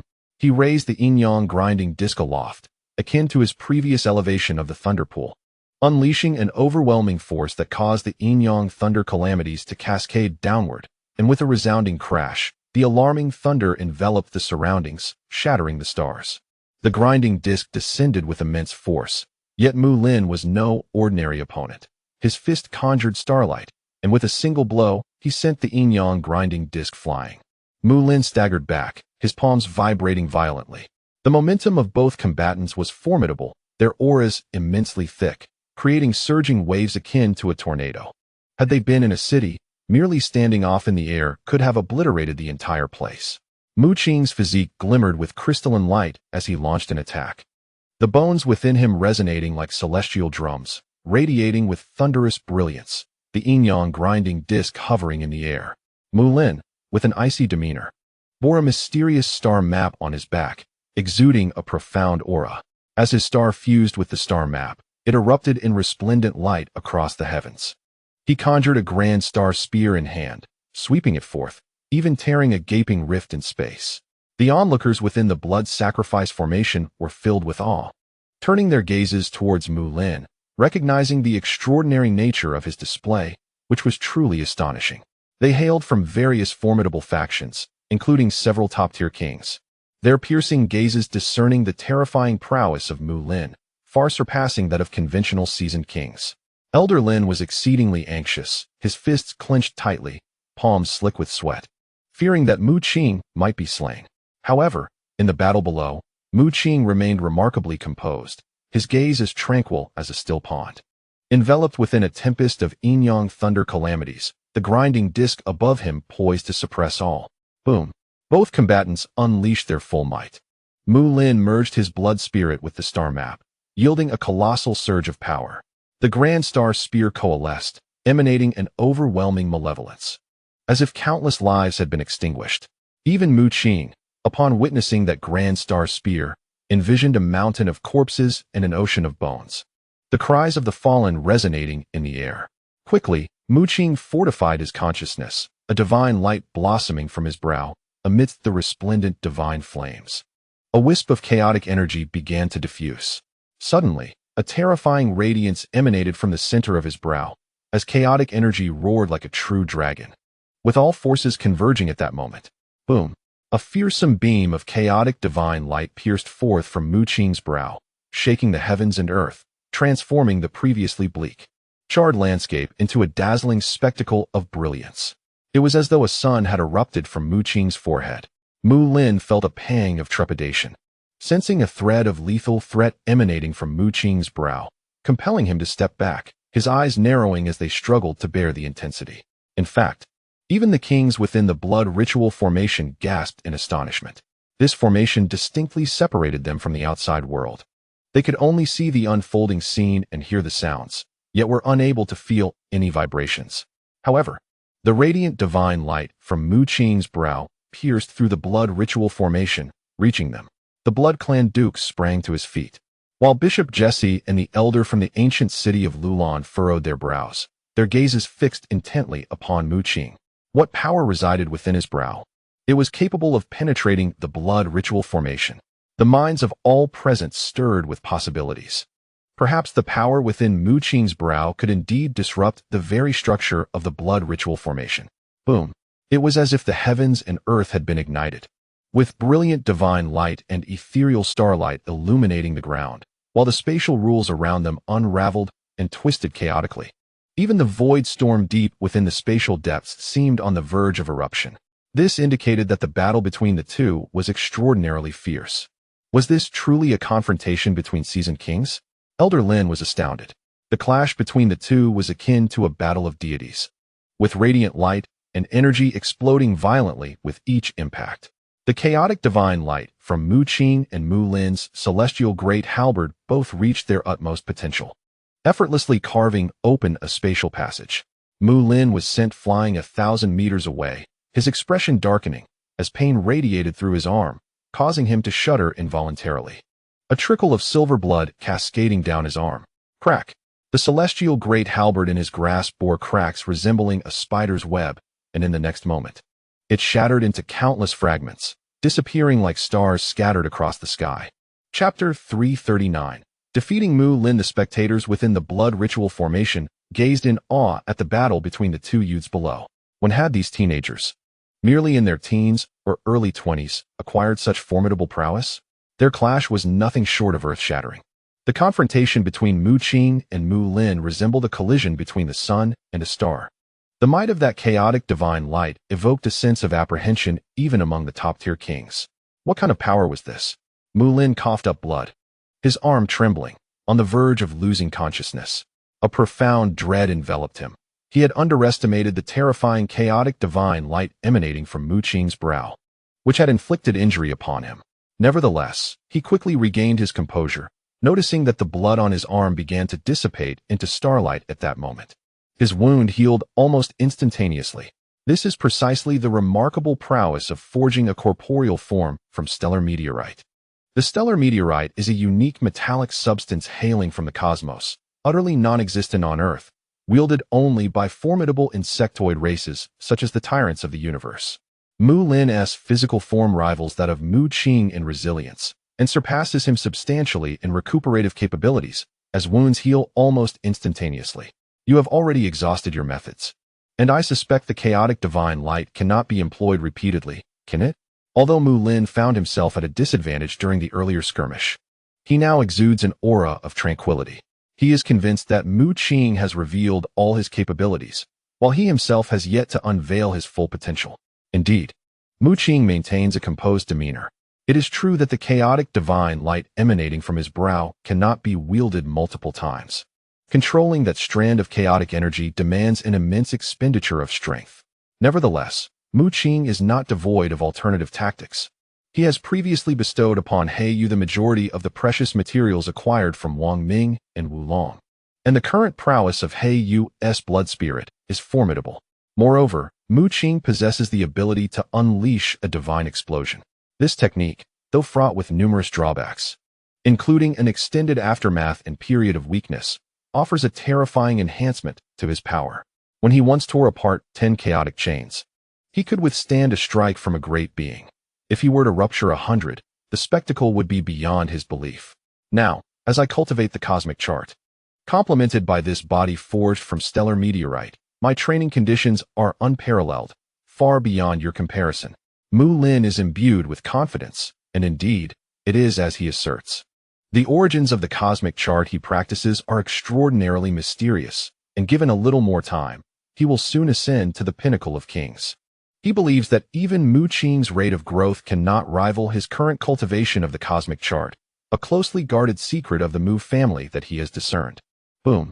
The two once again clash, causing the heavens to tremble and the earth to quake, as the ground fractures into a terrifying abyss, followed by the eruption of magma with an unbearable temperature. Their combat is akin to that of supreme sovereigns, utilizing what appears to be forbidden powers, with brilliant stars colliding with the chaotic hues of divine light. Buzz. Mu Qing executes the dragon leap technique. A peculiar gust of wind suddenly sweeps through, causing Mu Lin's expression to shift. Mu Lin realizes that his strength has inexplicably diminished under the influence of an unseen force, leaving even his corporeal form with a hint of frailty. Mu Qing furrows his brow slightly, discovering that his dragon leap technique can only diminish Mu Lin's strength by a mere 10%. It is worth noting that against other seasoned sovereigns, he could reduce their power by a full 30%, and with ordinary sovereigns, he could effortlessly weaken them by over 50%. The dragon leap technique, wielded through chaotic power, possesses a terrifying might, echoing the essence of the illustrious Ning Fengzhenjuan. Roar! A true dragon emerges, spiraling around an ethereal sword conjured from the essence of mist, piercing forth in an instant. Puff! A star is cleaved in twain by the ethereal sword, as the true dragon clutches it, embodying the sharpest force in the cosmos, cleaving through the approaching star. What manner of technique is this? Mu Lin's brow furrows in concern. He had yet to fully comprehend the situation when the space around him suddenly rippled violently, and a black hole loomed ominously. His expression shifted dramatically as he transformed into a streak of starlight, vanishing in an instant. Crack! The starlight was devoured by the black hole, which soon revealed a colossal black beast with massive wings capable of stirring winds akin to an apocalypse. Its cold, fish-like eyes glinted with malice as it unleashed a thunderous roar, summoning torrents of water from the void that obliterated everything in their path. However, what went unnoticed by all was that when this deluge met the magma, it failed to extinguish its fiery wrath. Despairing thoughts flooded Mu Lin's mind. The gaping maw of the black fish was terrifying, resembling a black hole that sent shivers down his spine. He feared that if he were to be consumed, he would not withstand the force of the devouring. Summoning his resolve, he conjured a grand spear of starlight, delivering a decisive strike that cast a brilliant luminescence across the sky. The black fish summoned the might of the waters, unleashing jet after jet of liquid fury. Yet the starlight cleaved through the waves, inflicting harm upon the beast itself.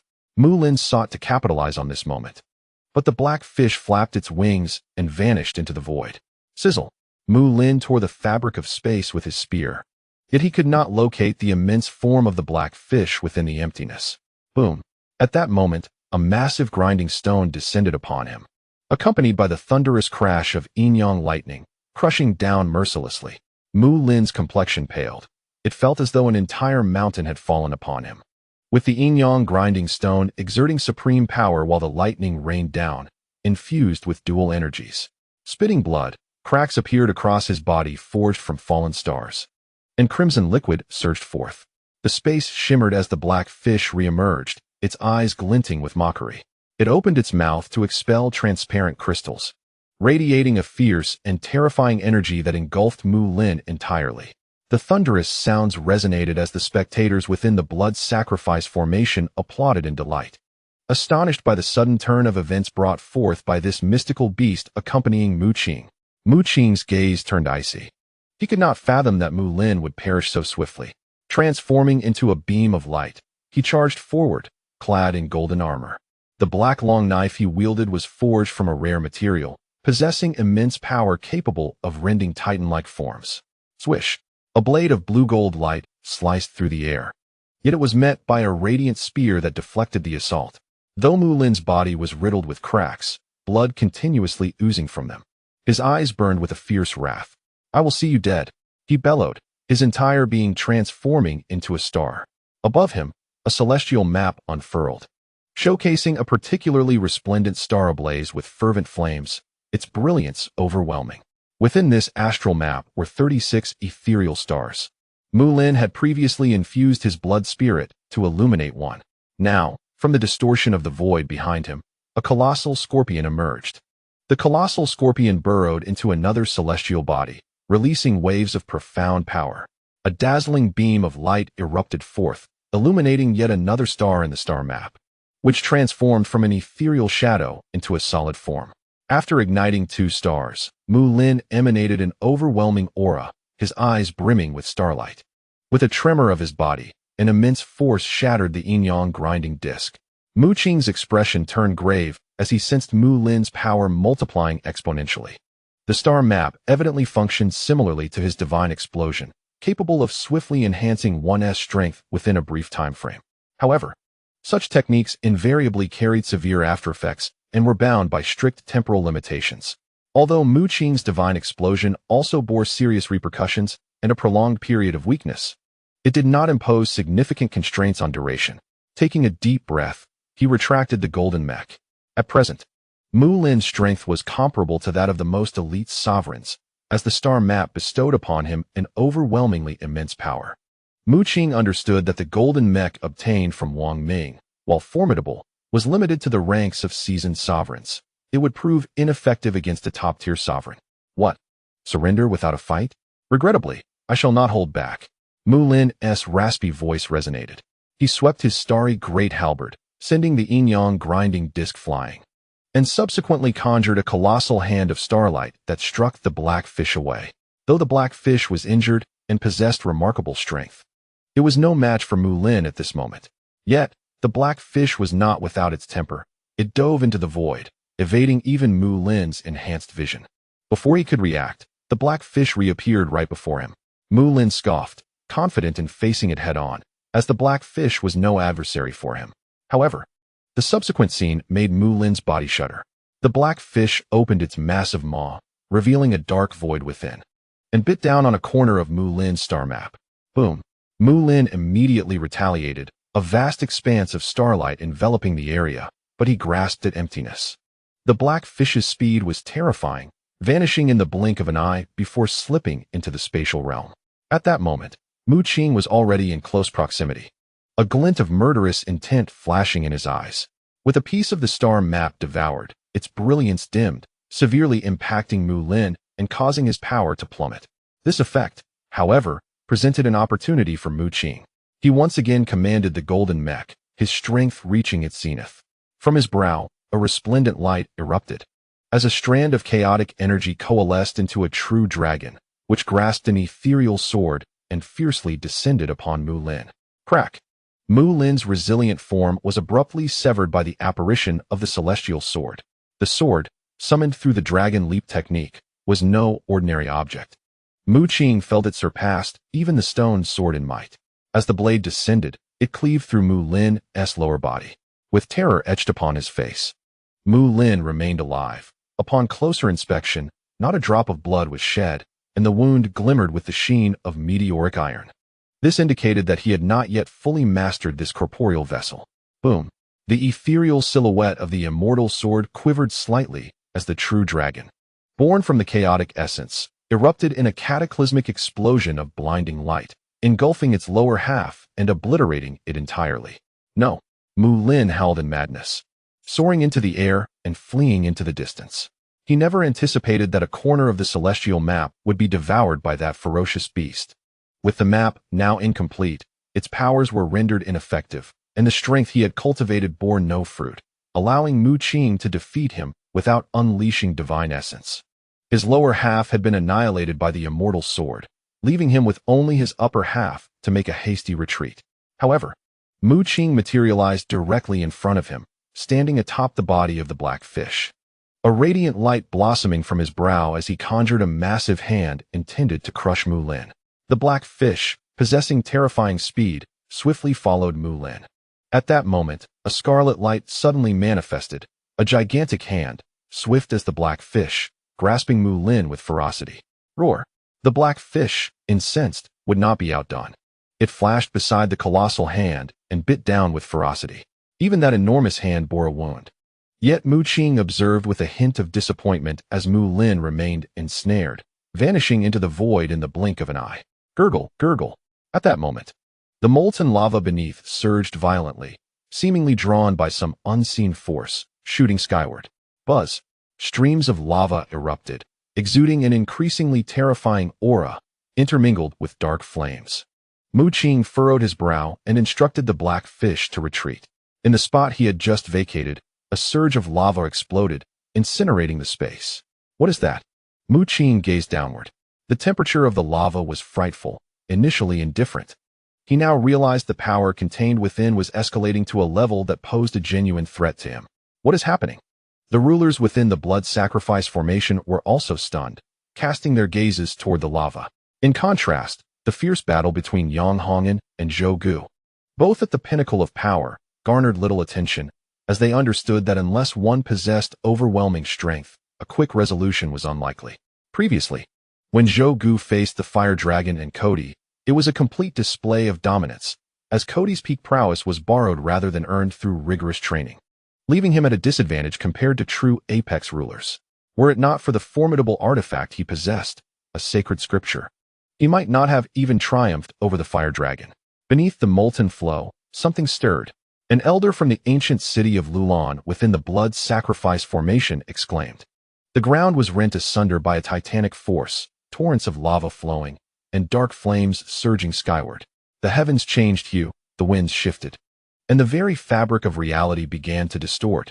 Fissures appearing as brilliant rays of light erupted from the earth, manifesting divine illusions. A colossal figure, wielding a gigantic hammer and enveloped in molten lava, emerged, its terrifying aura radiating outward in an instant, creating a wave of heat that swept across the surroundings, capturing the attention of all. This was merely a phantom, yet it exuded unparalleled might. "You have arrived," Huhai remarked, the corners of his mouth curling into a slight smile as he beheld this ethereal presence. Chapter 340. The shock of the flame insect. The entire realm began to tremble. The molten silhouette rising from the depths resembled a deity. Though only a specter, it instilled fear in everyone present. Its aura surpassed that of any ordinary pinnacle ruler, warping the very fabric of space around it. As torrents of lava surged forth, bathing the sky in a brilliant crimson glow, Mu Qing swiftly retreated. This was an entity of formidable power, a top-tier ruler. Furthermore, judging by Huhai's expression, this formidable being appeared to have ties to the insect race. "Lord Flame Insect, you have awakened," croaked the mysterious figure shrouded in dark power. Its voice raspy and aged. A burst of light erupted, and the phantom wielding the giant hammer vanished, only to be replaced by a massive insect. Its enormous body supported by 4 legs, its crimson shell adorned with flowing runes reminiscent of lava. This was a flame insect, known for absorbing fire attribute energy to enhance its strength. This pinnacle ruler among insects was undoubtedly a formidable member of its kind. Mu Qing had previously pondered why no powerful insect race entities had appeared. Both of the top-tier rulers present were human. Now, He understood that there were in fact 3 powerful top-tier rulers among the insect race, with this flame insect evidently stronger than both Hu Hai and the mysterious figure.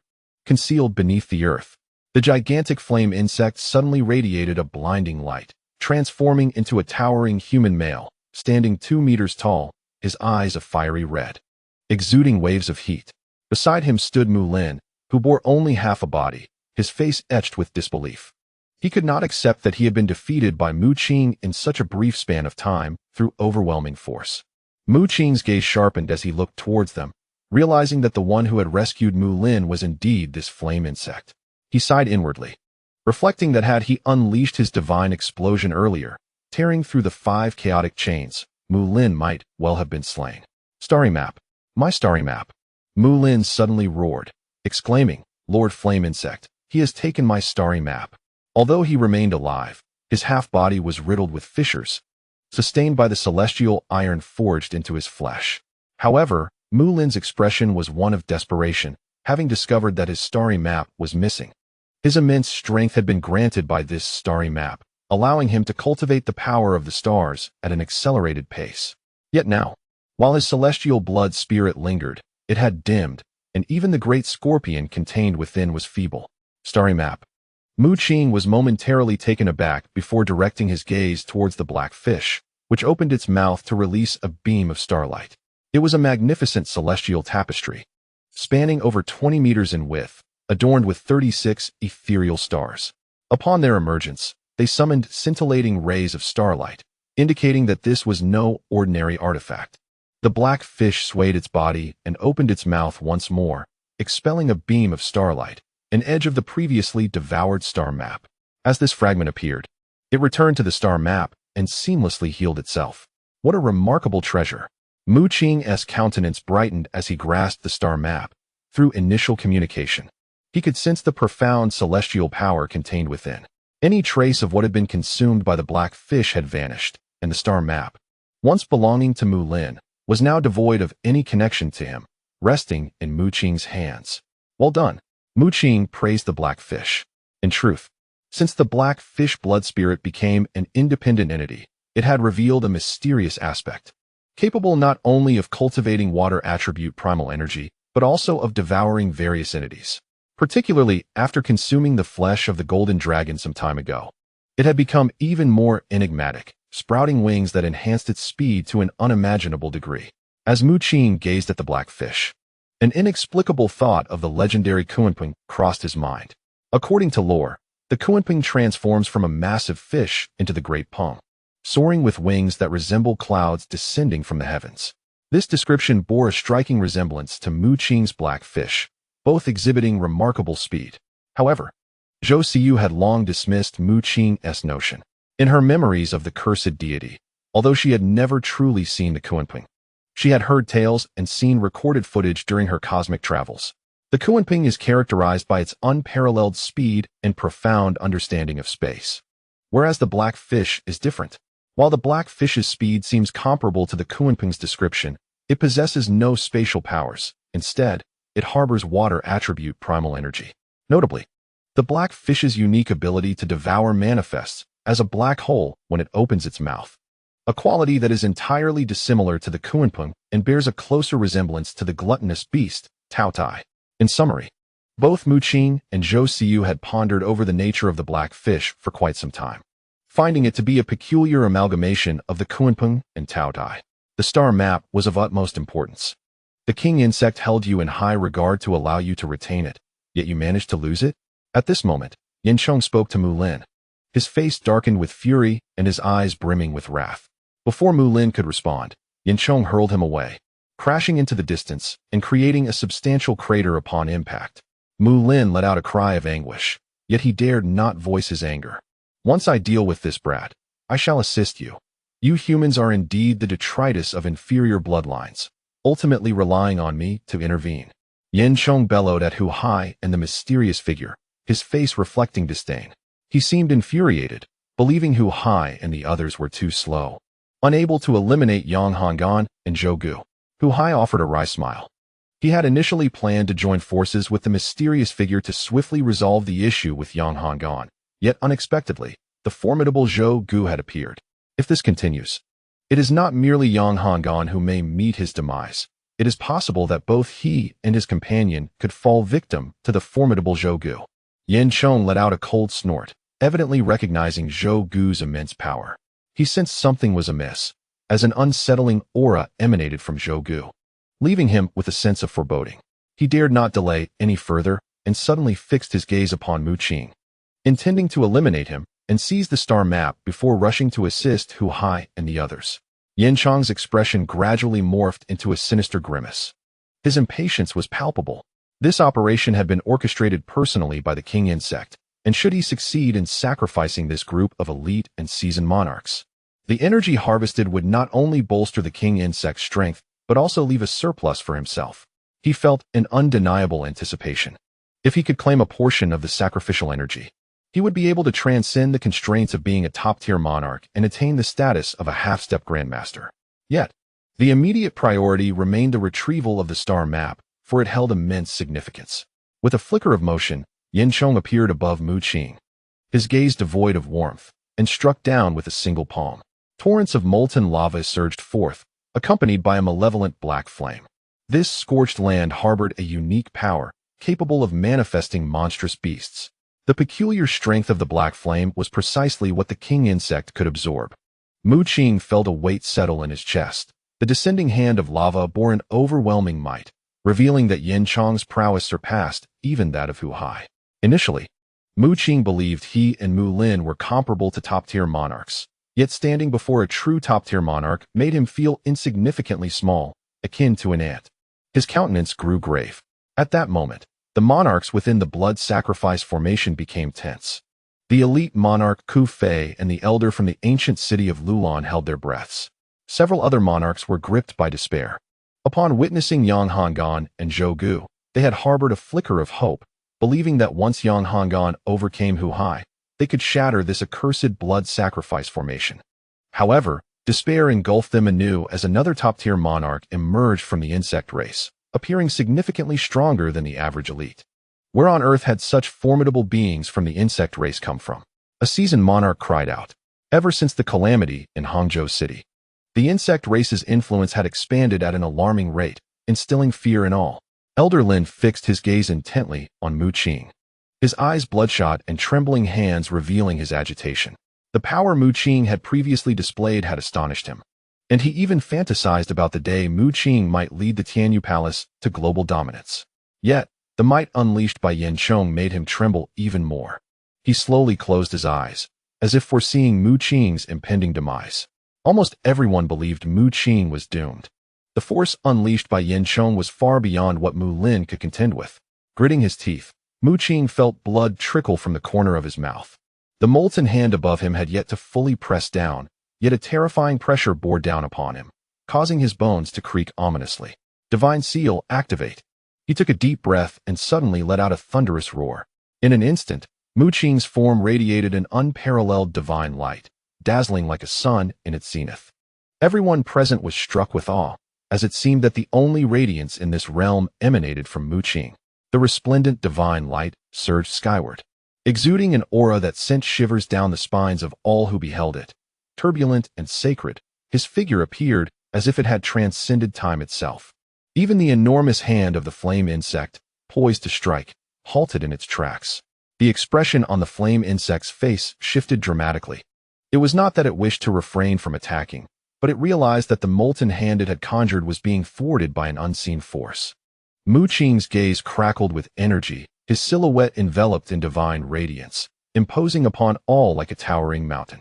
He stood there, immobile. Yet his presence alone was sufficient to halt the flame insect's assault. A miasma of chaotic energy surrounded Mu Qing, with chains of chaos swirling around him like celestial dragons. With a resounding crack, one of the chaotic chains shattered, transforming into a stream of chaotic energy that surged into his being. This was followed by a series of sharp sounds as 4 more chaotic chains broke apart, their energies flowing into him. With a roar that echoed through the heavens, Mu Qing's eyes gradually turned crimson, and his form expanded instantaneously, transforming into a giant of colossal proportions. At least 100 meters tall, he loomed before the crowd. The the chaotic chains spiraling around him like an armor of divine might, radiating brilliance. The aura emanating from Mu Qing left everyone breathless. In the blood sacrifice array, all the monarchs erupted in astonishment, their eyes wide with disbelief at Mu Qing's extraordinary display of power, morphing into a giant with unparalleled strength. What kind of ability was this? The Duke of the Blood Clan, the elder from the ancient city of Lulan, and Bishop Jesse, among other top-tier monarchs, could hardly contain their composure, rising to their feet, dazzled by the divine light. With a swift motion, Mu Qing extended his hand, conjuring fearsome yin-yang thunderbolts that coalesced into a spear of lightning, which he hurled with ferocity. With a thunderous boom, the molten hand of the flame insect was pierced through, leaving a gaping hole in its palm. With a resounding crash, the molten substance dissipated, as Mu Qing's giant form blotted out the sky, riding upon a dark fish. He reached out, channeling a bolt of lightning that shot forth with such force that even the flame insect was taken aback. How could this be? How could he possess such strength? The flame insect hastily attempted to evade, realizing that Mu Qing's power had ascended to match its own, capable of inflicting harm. It gazed incredulously at Mu Qing, the divine light almost blinding. Upon finally comprehending the magnitude of Mu Qing's 100-meter form, its expression shifted abruptly. A titan. You are not human. You are a titan. It bellowed in shock. Although the flame insect had evolved on Earth, utilizing its resources to ascend to the pinnacle of monarchs, it was acutely aware of the myriad races across the cosmos. Within the bloodline of the insectoid race lies a lineage of memory inheritance, a phenomenon shared by most cosmic species. Whenever a race has been graced by the presence of a deity, its bloodline invariably carries traces of this ancestral memory.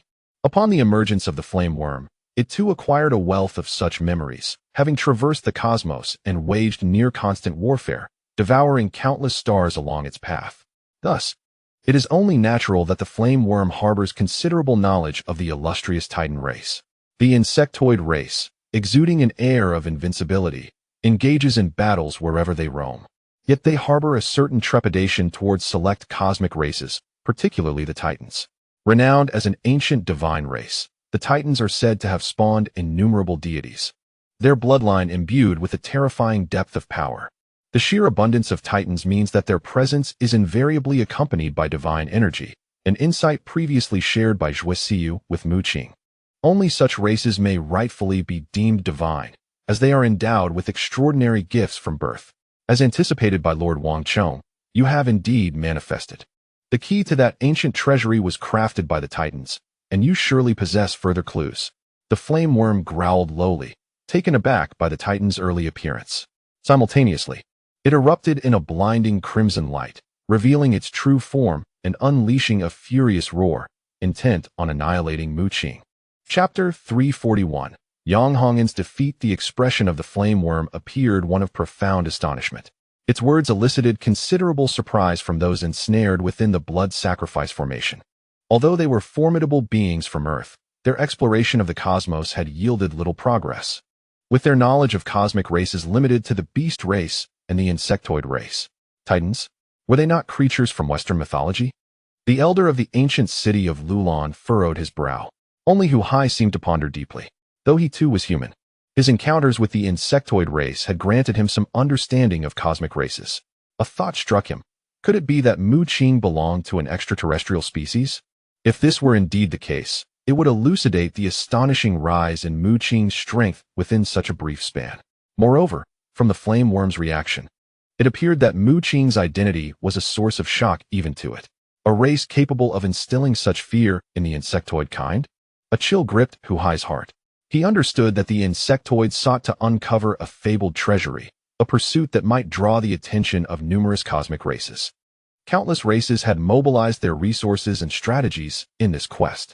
In truth, the first to uncover clues linking the treasury to Earth were the beast race and the Titan's cursed god. The conflict between the beast god and the cursed god was also fueled by the allure of that treasury. It was only later that the insectoids discerned the connection between the treasury and Earth, prompting their descent upon the planet. Given these circumstances, Mu Qing could not be allowed to leave alive. The flame worm inhaled deeply, its molten aura growing increasingly ominous and terrifying. The one destined to perish shall be you, Mu Qing declared coldly. Those within the blood sacrifice formation were utterly bewildered, witnessing the flame worm oscillate between astonishment and grim determination, as if it were resolved to risk its very existence to eliminate Mu Qing. Subsequently, to the astonishment of the onlookers, the expression of Yin Chong grew increasingly grave in response to Mu Qing's words, as if he perceived a threat in what was uttered. Upon revealing his true form, a surge of molten power erupted, and his formidable roar filled the skies with dark flames. However, after shattering 5 chaotic chains, Mu Qing's strength surpassed that of even the apex rulers, his aura rivaling that of Yin Chong.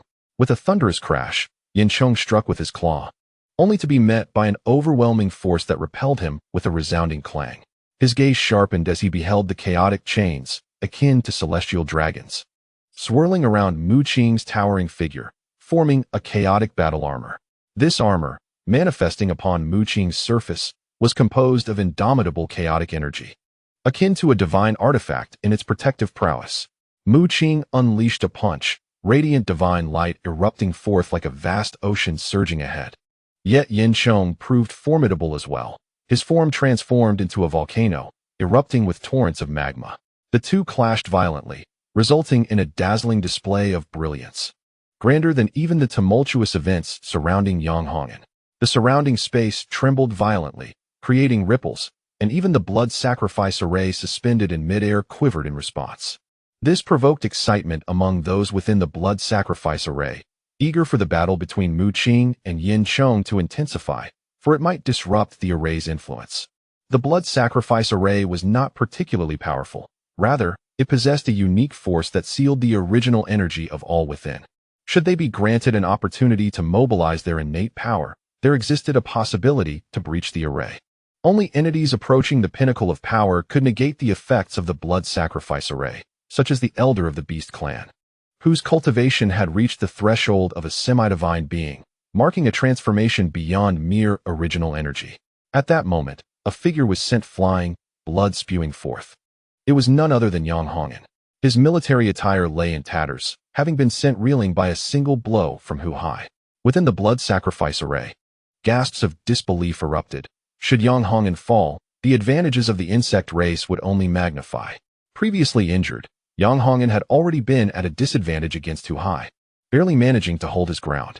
However, the blood sacrifice array periodically siphoned portions of life energy from numerous rulers, augmenting Hu Hai's strength and providing him with an opportunity to strike a fatal blow. You, who have betrayed the insect race, are the first. I am curious to know what methods you employed to break free from control. Hu Hai's eyes gleamed with a hint of green. This revelation left the crowd in disbelief. Was Yanghongan truly one of the insect race? Indeed, as we acted in unison, the blood sacrifice array ensnared us, but failed to capture Yanghongan, indicating that he had been aware of its existence or had prepared in advance, murmured the blood clan duke. Yanghongan bore a grievous wound on his abdomen, blood pouring forth relentlessly. The excruciating pain contorted his brow, yet no trace of fear crossed his countenance. True strength cannot be subjugated by control, unlike you, who are merely a pitiable weakling, Yanghongan scoffed. Hu Hai was filled with fury, unleashing a surge of crimson light that transformed into a fearsome serpent poised to slay Yanghongan. At that moment, a radiant sword aura surged forth, shattering the blood-hued serpent and rescuing Yanghongan. However, to everyone's astonishment, it was not Zhou Gu who had come to his aid, but rather a mysterious figure shrouded in dark power. What do you mean? Hu Hai inquired, turning to the enigmatic individual. The figure shook his head and replied, "Sacrifice him as well." Realizing the gravity of the situation, Hu Hai seized Yanghongan and hurled him into the blood sacrifice formation. "My apologies, everyone." Yanghongan coughed up blood, offering a bitter smile as he confessed, "I am no match for him." The others within the blood sacrifice formation hurried to console him, aware that he had exerted his utmost effort. "It seems we cannot escape this calamity. You should not have come." Elder Lin sighed. Yanghongan shook his head, directing his gaze towards Zhou Gu. At that moment, Hu Hai and the mysterious figure were jointly confronting Zhou Gu, yet he appeared remarkably composed, handling their onslaught with ease. "We still have a chance to turn the tide. It all depends on him," Yanghongan murmured to Mu Qing, aware of Zhou Gu's formidable strength. Yanghongan recognized that his opponent was slightly more powerful than himself.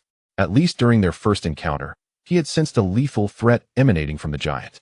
As long as Mu Qing could sustain the formidable power he had unleashed, there remained a glimmer of hope. He believed that given some time, Zhou Gu would be able to deal with Hu Hai and the mysterious individual. Delay them as much as possible, Yang Hongan shouted to Mu Qing. Boom. However, Mu Qing retaliated with a powerful punch, colliding head-on with the fiery insect. He chose to disregard Yang Hongan's plea, for he sought not merely to stall his adversaries, but to vanquish the fiery insect before him. Chapter 342. A dazzling sword. The fiery insect was colossal, several times larger than Mu Qing's titan form, spanning hundreds of meters, resembling a crimson dragon coiling in the sky, radiating a brilliant red light.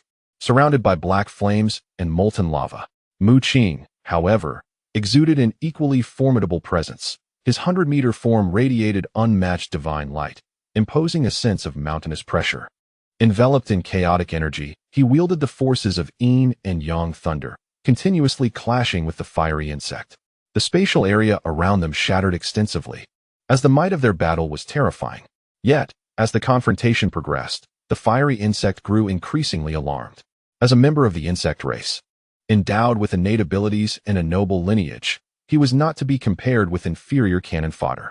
The fiery insect dared to confront Mu Qing because, in the cosmos, the insect race held a status akin to that of the Titan race, both being elite species.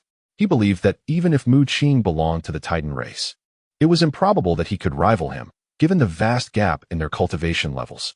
As a top-tier monarch, his full power could easily contend with 3 peak human monarchs. This exemplified the terrifying nature of the insect lineage. However, during his battle with Mu Qing, he felt a profound sense of dread. The divine essence contained within Mu Qing was overwhelming, manifesting as resplendent light with each strike, causing the very fabric of space to collapse. Even the yin-yang thunder tribulation harbored divine light, manifesting as celestial thunder that rained down in torrents, leaving him battered and bruised. Why is the divinity within you so abundant? The flame insect roared, struggling to withstand Mu Qing's ferocious onslaught. Divinity, a trait that should belong solely to deities, was also possessed by descendants of certain races. The might of a race is measured by the number of divine beings it has produced. Races like the insectoid and titan tribes are home to many gods, and thus, their offspring are born with a trace of divinity flowing in their veins. Even the flame insect, born on Earth, possessed a sliver of this divine essence, which significantly enhanced its strength and cultivation speed. However, in comparison to Mu Qing, it was utterly insignificant. Mu Qing's divinity had erupted into a dazzling radiance, their divine essences worlds apart. Are these two truly the progeny of cosmic deities? The flame insect's heart roared, lamenting its own faint glow of divinity against the radiant Mu Qing, tears unbidden. At this moment, Mu Qing furrowed his brow, inhaled deeply, and with a fierce shout, his form surged once more, reaching a staggering height of 150 meters. His colossal physique resembled a mighty mountain, and the divine light enveloping him transformed into flames, giving rise to auspicious beasts and various extraordinary phenomena. The brilliant divine radiance intensified with his growth, becoming increasingly sanctified. The flame insect's eyes nearly bulged from its sockets, and its movements became markedly lighter. This titan giant before him, possessing such terrifying divinity, was undoubtedly of extraordinary lineage. Typically, one with such rich divinity could ascend to godhood with the ease of quenching thirst, and the power behind the cultivation of such an individual must be formidable. Boom. While lost in thought, Mu Qing's fist struck, sending the flame insect hurtling away and crashing into the ground, creating a massive crater. The flames born of divinity seared through its hardened crimson shell, leaving a gaping wound. The excruciating pain jolted the flame insect back to reality, a flicker of murderous intent flashing in its eyes. Regardless of its extraordinary lineage, what did it matter? The insectoid race had already established a vast wormhole on Mars. With more of their kin arriving soon, even the insect god might descend. Moreover, should he slay Mu Qing, he could absorb the divine essence within him. With a piercing howl, the flame insect charged forth, intent on annihilating Mu Qing. Little did he know, Mu Qing's divinity was actually quite sparse, almost imperceptible. It was only during the eruption of divine power that the faint divinity within him would be stimulated. Rumbling, Mu Qing unleashed a punch, and in an instant, Vast seas of thunder descended, sweeping across the battlefield.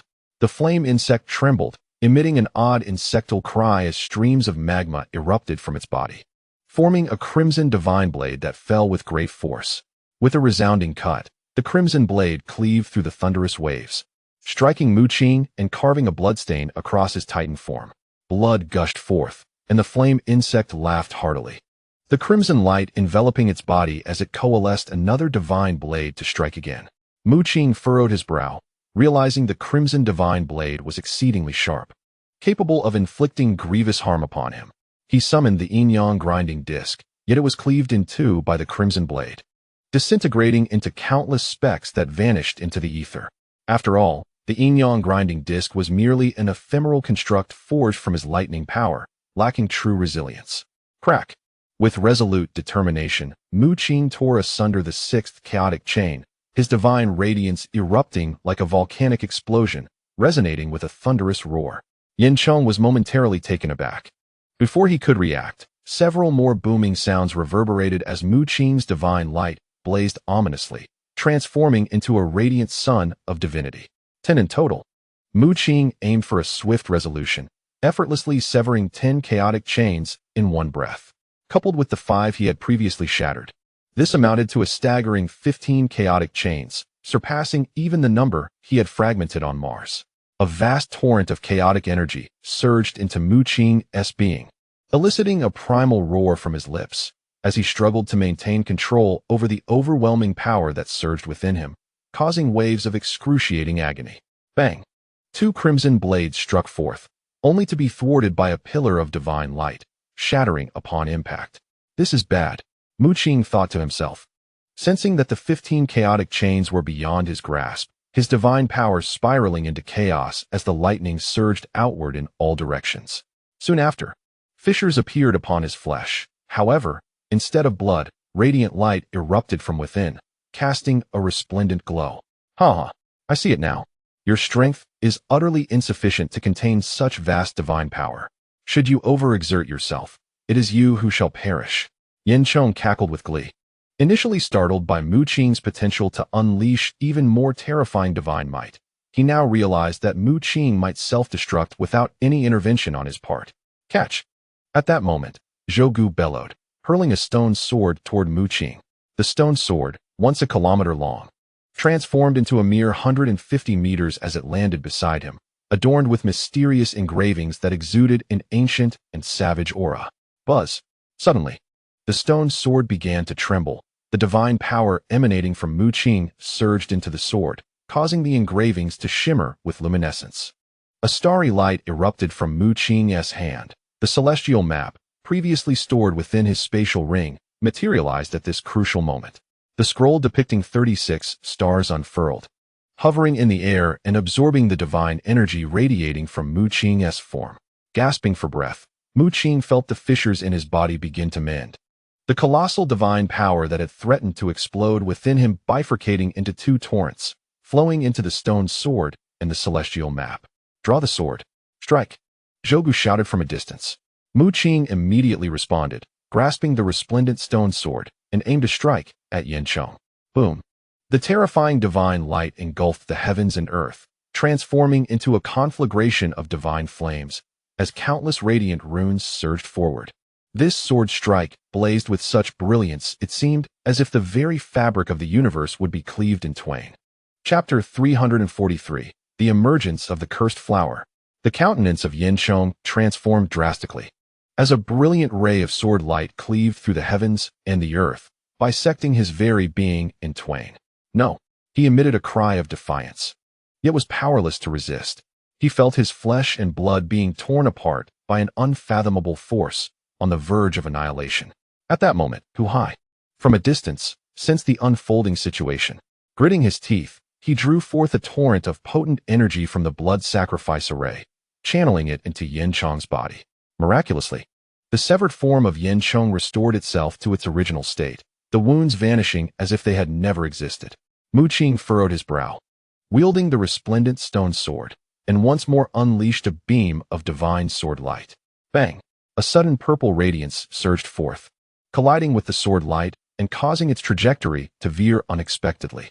With a loud slice, Mu Qing's sword light cleaved through a nearby hill, showcasing its formidable might. Who dares? His gaze sharpened as he directed his attention towards another direction. The previous purple light, imbued with an enigmatic power, was evidently not a technique of Yincheng. How could this be possible? Meanwhile, the onlookers within the blood sacrifice array gasped in astonishment. Ku Fei, the elder from the ancient city of Lulan, along with the bloodline Duke and Bishop Jesse, were all acutely vigilant, observing the members of the Sun Moon Group. The Sun Moon Group appeared unfazed, yet the surrounding monarchs bore expressions of sheer disbelief. It was indeed the Sun Moon Group that had unleashed that purple light, deflecting the sword light Mu Qing had conjured. Within the blood sacrifice array, even the most elite monarchs were unable to summon such power. How have you accomplished this? Bishop Jesse, adorned in his sacred robes, possessed a gaze as piercing as that of an eagle. Do you truly believe that I am akin to your kind? The Spider-Woman laughed, her form swaying gracefully, as glimmers of purple light flickered across her perfectly contoured body. Her visage resembled that of the Spider-Woman encountered in the Kunlun secret realm. Mu Qing had suspected her identity upon their first meeting. At this juncture, she sinuously twisted her waist, her fair hands gliding gently, causing ripples to emanate throughout the blood sacrifice array. With an air of confidence, she sauntered out of the array, accompanied by several seasoned monarchs from the Sun Moon Group. Others were taken aback, as Elder Lin attempted to follow them out of the array, only to collide his head, resulting in a painful bump. Roar! As several monarchs from the Sun Moon Group emerged, they bellowed, their forms expanding dramatically, transforming into colossal beasts. Before the crowd, a massive crimson bat appeared, measuring 200 meters, enveloped in an overwhelming aura of blood. Beside the blood bat, a gigantic toad emerged, spewing forth magma, exuding an extraordinary presence. Giggle. The Spider-Woman laughed, her beauty radiating vibrantly, as she emanated a dazzling purple light, transforming into a colossal spider.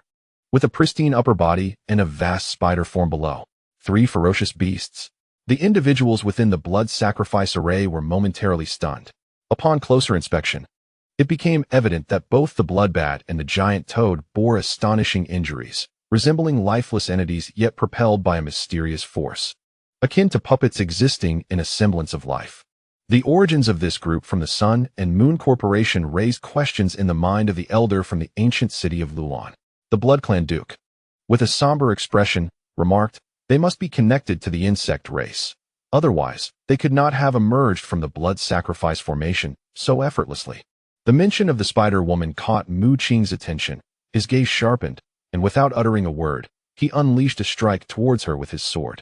The stone sword, imbued with terrifying divine essence, became extraordinarily formidable, its sword light piercing forth with the power of a half-step grandmaster. The flame worm trembled at the approach of the sword light, which, while not inherently fearsome, contained a divine force powerful enough to slay him with a single blow. As the sword light surged toward the Spider-Woman, her expression remained remarkably calm, her eyes gleaming with a mocking glint directed at Mu Qing. "Opposing the cursed flower will yield nothing but a grim fate," she taunted. "Within the Kunlun secret realm and beyond, it will cling to you like an inescapable nightmare." Mu Qing's heart quaked as the Spider-Woman transmitted a mental wave, evidently having recognized his true identity. Suddenly, a murky and dreadful black light surged forth, colliding violently with the resplendent sword light, resulting in a violent explosion midair. A figure emerged from the distance, his skin exhibiting an unhealthy pallor, his eyes swirling with an eerie power, adorned with intricate runes. He was Jin Jiuyin, who had perished at the hands of the cursed flower within the Kunlun secret realm, only to inexplicably reappear in the outside world. At that moment, he lowered his eyelids, clutching an ancient lamp that emitted a faint, ethereal glow, while beneath him lay a dilapidated wooden vessel, navigating through swirling white mist. Mu Qing's pupils contracted slightly as he discerned a colossal shadow amidst the vast expanse of white mist trailing behind Jin Jiuyin's boat. It was none other than the cursed flower. At this juncture, the cursed flower displayed a total of 12 petals, entwined with black patterns, its center housing a vertical pupil that concentrated formidable power, unleashing a stream of black light toward Mu Qing. Aware of the impending threat, Mu Qing did not dare to underestimate it. He swung the stone sword, its brilliant sword light illuminating the world. Sweeping across the firmament, and severing the fabric of reality itself. The terrifying energy erupted, propelling Mu Qing backward with tremendous force, sending him hurtling 100 meters away. How many more strikes can you muster? The Spider-Woman laughed. Alongside the Bloodbat and the Toad King, both seasoned monarchs. She was not expected to be a match for Mu Qing's sword. However, the Cursed Flower, drawn forth by Jin Jiuyin, possessed an enigmatic strength capable of withstanding the sword's might. Moreover, the radiant divine light upon the stone sword appeared somewhat dimmer in comparison to before. Once all divine power was depleted, the sword could no longer unleash its once terrifying potency. Mu Qing furrowed his brows, suspecting that the Cursed Flower might harbor the full divine power of the cursed deity. Zhuosiu had informed him that after the fall of the cursed deity, its mental force transformed into Zhuogu, and its memories coalesced into Zhuosiu. Yet the divine power of the cursed deity remained shrouded in mystery. The Cursed Flower emerged from the dissipating curse power following the fall of the cursed deity, flourishing in abundance at the sight of its demise. However, none of the cursed flowers possessed the formidable power that this particular bloom did. His gaze sharpened suddenly, and wielding the stone sword, he charged forth, channeling all his might to strike at the fire insect and the Spider-Woman. The Cursed Flower, in response, extended its black tendrils, swirling ominously, while the vertical pupils within its core gathered energy, unleashing a terrifying black light. Yet, the strike was once again thwarted. A faint smile graced the lips of the Spider-Woman. Under the protection of the Cursed Flower, Mu Qing was utterly incapable of inflicting harm upon them. Meanwhile, the fire insect, positioned beside the Spider-Woman, was recuperating from its injuries, indicating a clear alliance between the insect clan and the Cursed Flower. Chapter 344. The insect clan's retreat. Mu Qing's expression grew grave as he wielded the resplendent stone sword to deliver several more strikes, all of which were repelled by the swirling mists surrounding the Cursed Flower. The Spider-Woman chuckled, "No matter how futile your struggles may be, you will ultimately perish at the hands of the Cursed Flower. The vacant first floor of the museum is, in fact, reserved for you." Mu Qing's heart trembled with shock. He recalled their previous venture into the museum, where the first floor housed the Toad King, the second floor the Bloodbats, the third the Spider-Woman, and the fourth the corpses of illustrious figures such as Jin Jiuyin, while the fifth floor remained eerily empty. The terrified speculation of Radold III, that the vacant fifth floor was meant for him, was now overshadowed by the Spider-Woman's assertion that it was, in fact, intended for Mu Qing. Perhaps. Mu Qing suddenly interjected, casting a grin toward the Spider-Woman, his pearly teeth gleaming as he remarked, "Perhaps the Cursed Flower will ultimately fall by my hand." The Spider-Woman's countenance darkened, and just as she was about to unleash her wrath, she was taken aback to see the star map above Mu Qing's head beginning to stir. The radiant divine power within Mu Qing was partially absorbed by the stone sword, while the other half was drawn into the star map. The star map shone brilliantly, exuding divine light, yet no one seemed to notice this transformation. They all understood that the star map originally belonged to Mu Lin. Although consumed by the black fish and fallen into Mu Qing's possession, it could not be refined so swiftly. Unbeknownst to all, as the star map absorbed Mu Qing's divine energy, it forged a connection with him. Suddenly, the star map erupted in dazzling brilliance, illuminating 5 of the 36 starry phantoms, igniting them into fierce star flames. A celestial spear materialized, enveloped in divine radiance, grasped firmly by Mu Qing as he wielded it. The expression on the Spider-Woman's face froze entirely. She had never anticipated that Mu Qing could harness the power of the star map. In an instant, as the Cursed Flower had just vanquished the force of the stone sword and was unable to provide aid, the Spider-Woman found herself slashed open by a deep wound. The star map transformed into celestial armor, encasing Mu Qing, whose towering figure of 150 meters appeared as a deity descended from the cosmos. He charged forward, swinging the celestial spear, and in that moment, both the Toad King and the Bloodbats sustained grievous injuries, their bodies marred by horrific wounds. Mu Qing's footsteps did not falter as he advanced directly before the flame insect, with a mighty swing of his spear, imbued with the terrifying power of the stars. The flame insect's body, hard-won in its recovery, was utterly shattered. His gaze burned with fierce intensity, and the celestial spear in his grasp shimmered, transforming into a grand bow from which the powers of 5 stars cascaded down.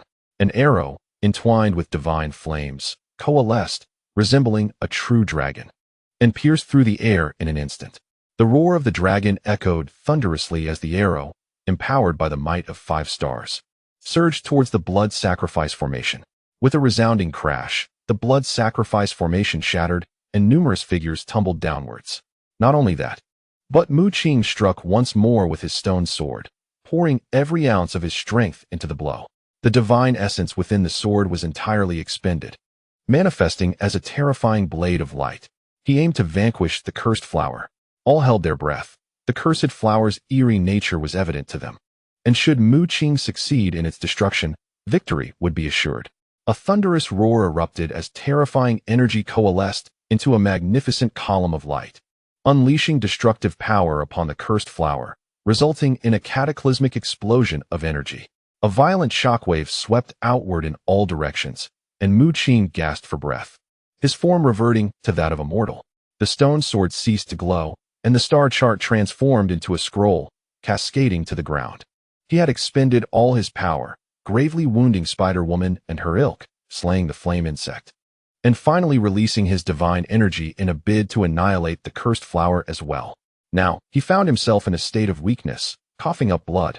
Utterly devoid of power, he summoned the black fish, which consumed the star chart and the stone sword, standing guard beside him. Both the star chart and the stone sword were extraordinary artifacts, unable to be accommodated within the spatial ring. Yet the black hole within the black fish's mouth possessed the unique ability to devour them. Mu Qing gazed longingly at the spot where the radiant light converged, yearning to witness the downfall of the cursed flower. This time, you shall become the savior of all factions.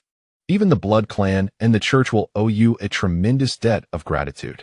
Elder Lin approached Mu Qing, his eyes alight with astonishment. Witnessing such astonishing strength from his own faction filled him with an almost primal excitement. However, Elder Lin was unaware that the second palace master harbored ulterior motives toward Mu Qing, intending to manipulate him as a puppet.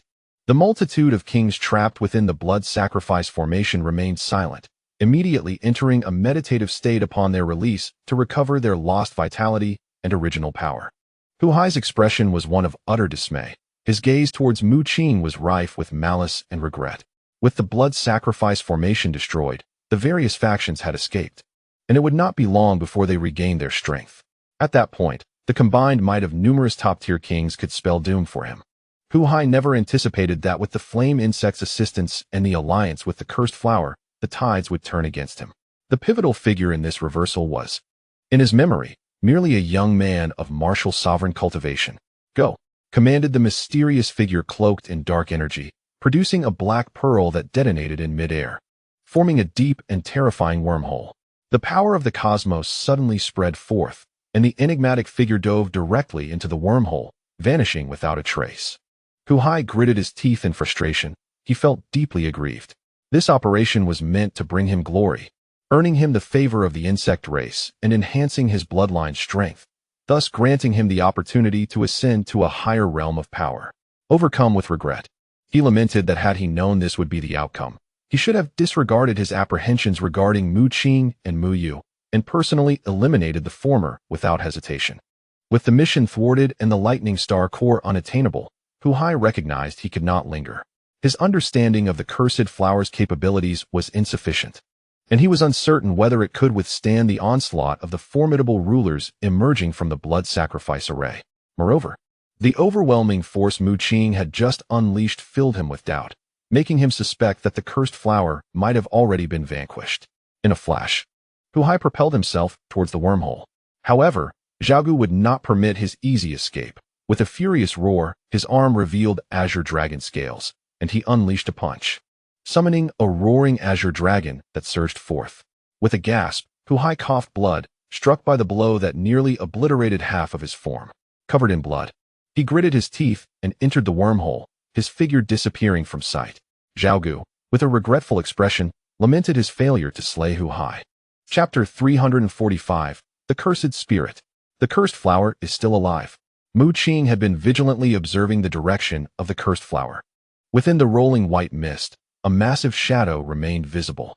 Jin Jiuyin appeared as a mere puppet, uttering no words, wielding an ancient lamp while navigating a tattered solitary boat adrift upon the vast white fog. The ancient lamp in his hand emitted a faint glow, seemingly guiding the cursed flower. Mu Qing's expression turned grave as he noted the sword scars upon the cursed flower, its vertical pupil pierced and oozing green blood. The ancient lamp in Jin Jiuyin's grasp radiated brilliance, dispersing a mysterious power. You cannot harm it. As long as its master remains alive, it shall endure eternally. His hoarse voice echoed. Master? Mu Qing furrowed his brow. I was meant to perish. Yet now I have become the guide of the cursed flower, possessing nearly infinite life. Jin Jiuyin's chilling laughter filled the air. Mu Qing sensed something peculiar about this prodigy of the sun and moon group and inquired. Who is the master of the cursed flower? The master of the cursed flower was born from the bloom, endowed with divine power, Jin Jiuyin replied. Once the cursed spirit was born, the cursed flower lost its self-awareness, necessitating my guidance. Its power surpasses all imagination, embodying divine might. Upon hearing this, Mu Qing's spirit trembled. Divine power? He inhaled deeply. The power of the cursed god, along with his mental energy and memories, had already manifested as Zhou Siyu and Zhaogu. The entity Jin Jiuyin referred to as the cursed spirit was likely a manifestation of the cursed god's divine force. He strained to peer into the billowing white mist. His brows knitted in concentration. Yang Hongyan, having regained some of his injuries, approached. Concurrently, Ku Fei and the Blood Duke, having restored a portion of their strength, also arrived beside Mu Qing, perplexed by his continued caution. The Zerg have retreated, and yet, despite the fact that the peculiar flowers shrouded in white mist have been largely shattered, Mu Qing still bears an expression of grave concern. Young Aoki, we owe you our salvation this time. It is a considerable favor indeed, remarked the elder from the ancient city of Lulan, stepping forward with a beaming smile. He and Ku Fei expressed their gratitude to Mu Qing, promising that he could seek their assistance in any future endeavors. It is safe to say that Mu Qing is the savior of all those trapped within the blood sacrificial formation. The Blood Duke and Bishop Jesse, however, found themselves in an awkward predicament. As Westerners, they were saved by an Eastern individual. Bishop Jesse harbored resentment, pondering that had Cody arrived, the glory might have belonged to their ecclesiastical order. He was acutely aware of Cody's formidable lineage, hailing from a cosmic race capable of harnessing the power of a great being. Unbeknownst to him, Cody had long since been driven away by Mu Qing. Mu Qing remained silent, his pupils narrowing as he discerned that the cursed flower within the mist was recovering at an alarming rate. The elite kings surrounding him also sensed the anomaly, quickly scanning their surroundings, only to find that layers of white mist had inexplicably enveloped them. She is on the verge of awakening. None of you shall escape, declared Jin Jiuyin, the guide of the cursed flower. Bishop Jesse could no longer contain himself. A top-tier king like him, trapped in the blood sacrificial formation for so long, was now being provoked by a mere king, igniting a fire of indignation within him. With a mighty roar, he regained a portion of his strength, unleashing a torrent of divine light that coalesced into a sacred angel. However, to everyone's astonishment, the cursed flower re-emerged, appearing completely unscathed. With a resounding crack, one of its tendrils shot forth, tearing through the sacred angel. The onlookers were left in shock. Bishop Jesse, despite only regaining a fraction of his power, was not someone to be easily withstood. What is happening? Wasn't the cursed flower in tatters? Gasped the Blood Duke, who had also noticed an ethereal figure within the cursed flower. Taking a deep breath, Mu Qing too recognized the presence of a graceful silhouette within the cursed flower. Simultaneously, Zhou Siyu communicated with him telepathically, revealing that she had sensed the power of the curse emanating from the flower. This indicated that the entity possessed the formidable strength of the cursed god, and the figure within the cursed flower was likely a powerful manifestation born of that divine energy. Divine power is an advanced form of primordial energy, essentially imbuing primordial energy with divinity, Zhou Siyu elucidated. She explained to Mu Qing that whether it be a half-step great being above the elite kings or a true great being, they all condense divine power from their primordial energy, allowing it to transform into demigod power. Beyond the realm of great beings lies divinity itself. She imparted this knowledge to Mu Qing, aiming to convey just how terrifying it would be to confront an entity possessing the strength of a cursed god. The blood sacrifice array possesses the ability to confine the power of top-tier sovereigns. However, it remains ineffective against the formidable presence of the Beast Clan's semi-divine being, who has already grasped a fragment of divine power. The figure within the cursed flower, however, is likely to possess the complete divine might of the cursed deity, which is tantamount to a god manifesting directly before them. A means of escape must be devised. Her strength is certainly more terrifying than that of a divine being. The ancient curse cried out, as he was a manifestation of the cursed deity's spiritual essence and understood the sheer terror of the deity's full power. The surrounding crowd shuddered. The expressions of the top-tier sovereigns were one of horror. What concept is it to be more fearsome than a divine being? As top-tier sovereigns themselves, they were well aware of the immense power at the divine level. Even a semi-divine being could easily obliterate top-tier sovereigns. True divine beings, however, are far more terrifying than semi-divine ones. Only ancient powers on Earth are known to have divine beings in their ranks, and even then, they are often in a state of near death. Were anyone else to utter such claims, they would likely be met with disbelief. Stronger than a divine being? That would be akin to being a god. Yet, the words of the ancient curse compelled the audience to take heed. Their ability to escape the blood sacrifice array was partly due to the ancient curse's contribution, and given that he was also a top-tier sovereign. Coupled with his previous display of power, his towering presence evoked countless speculations. Ku Fei and others speculated that the ancient curse might very well be an extraterrestrial, possessing knowledge beyond their comprehension. Together, we can forcibly open a stable spatial passage, but it will require time, Ku Fei proclaimed. With so many top-tier sovereigns, they undoubtedly possess the means to exit this secret realm. Forging a spatial passage was not a daunting task for them. However, delving into the realm of space posed immense dangers even for top-tier sovereigns. While they could effortlessly tear through space with casual strikes, venturing deeper into it remained fraught with peril. After all, they were not gods. Their power could rend the fabric of space. But the forces of space could just as easily rend their bodies. Thus, when Ku Fei and his companions sought to create the spatial passage, they could not be disturbed. A momentary lapse could lead to a plunge into the void, jeopardizing their lives.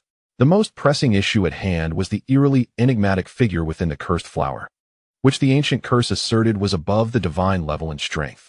You all must expedite the opening of the spatial passage. I and the ancient curse shall handle the cursed flower, Mu Qing said, his expression grave. Yet, he held little confidence, having entered a weakened state.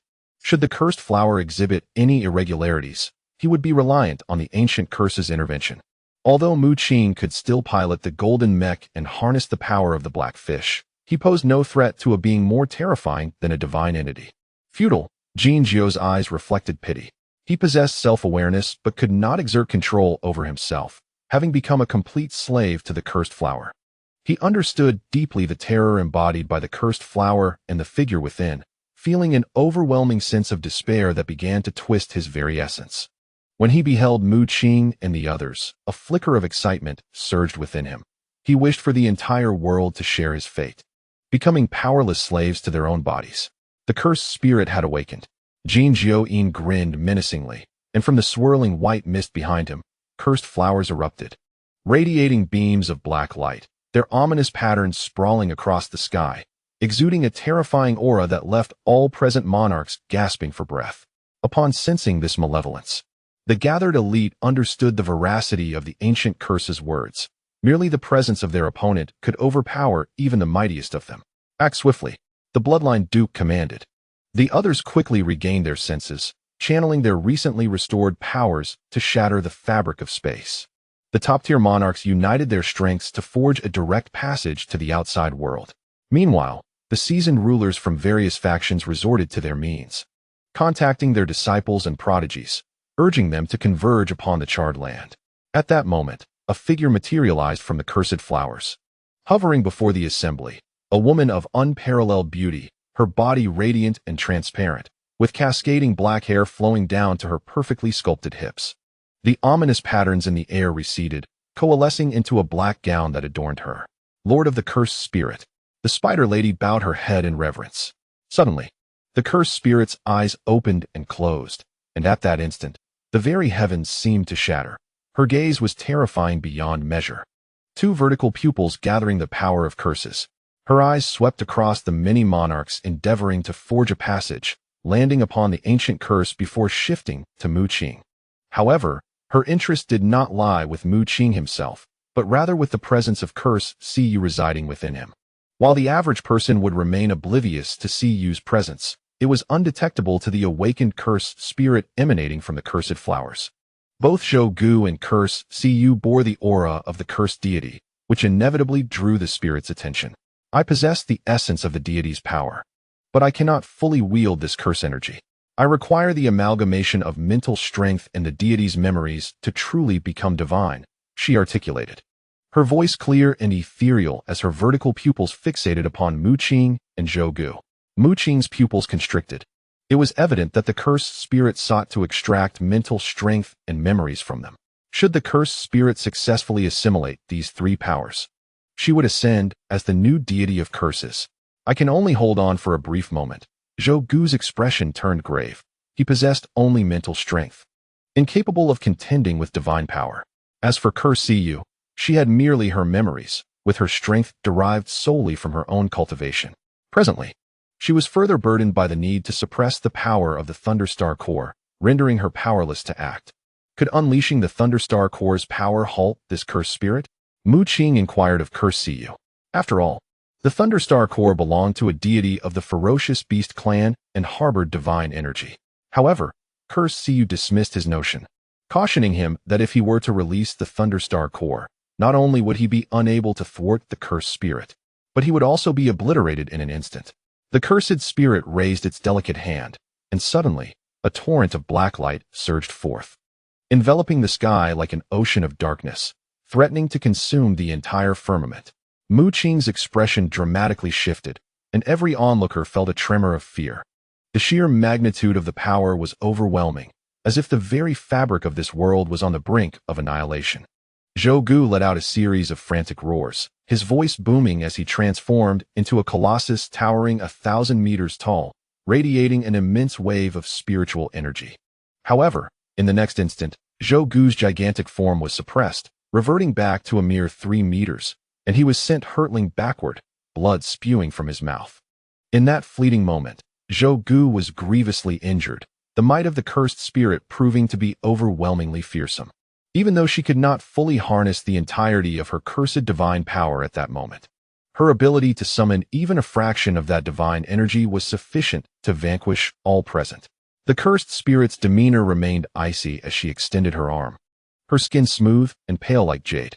A mysterious wave of energy emanated from her, forcibly binding Zhou Gu in place.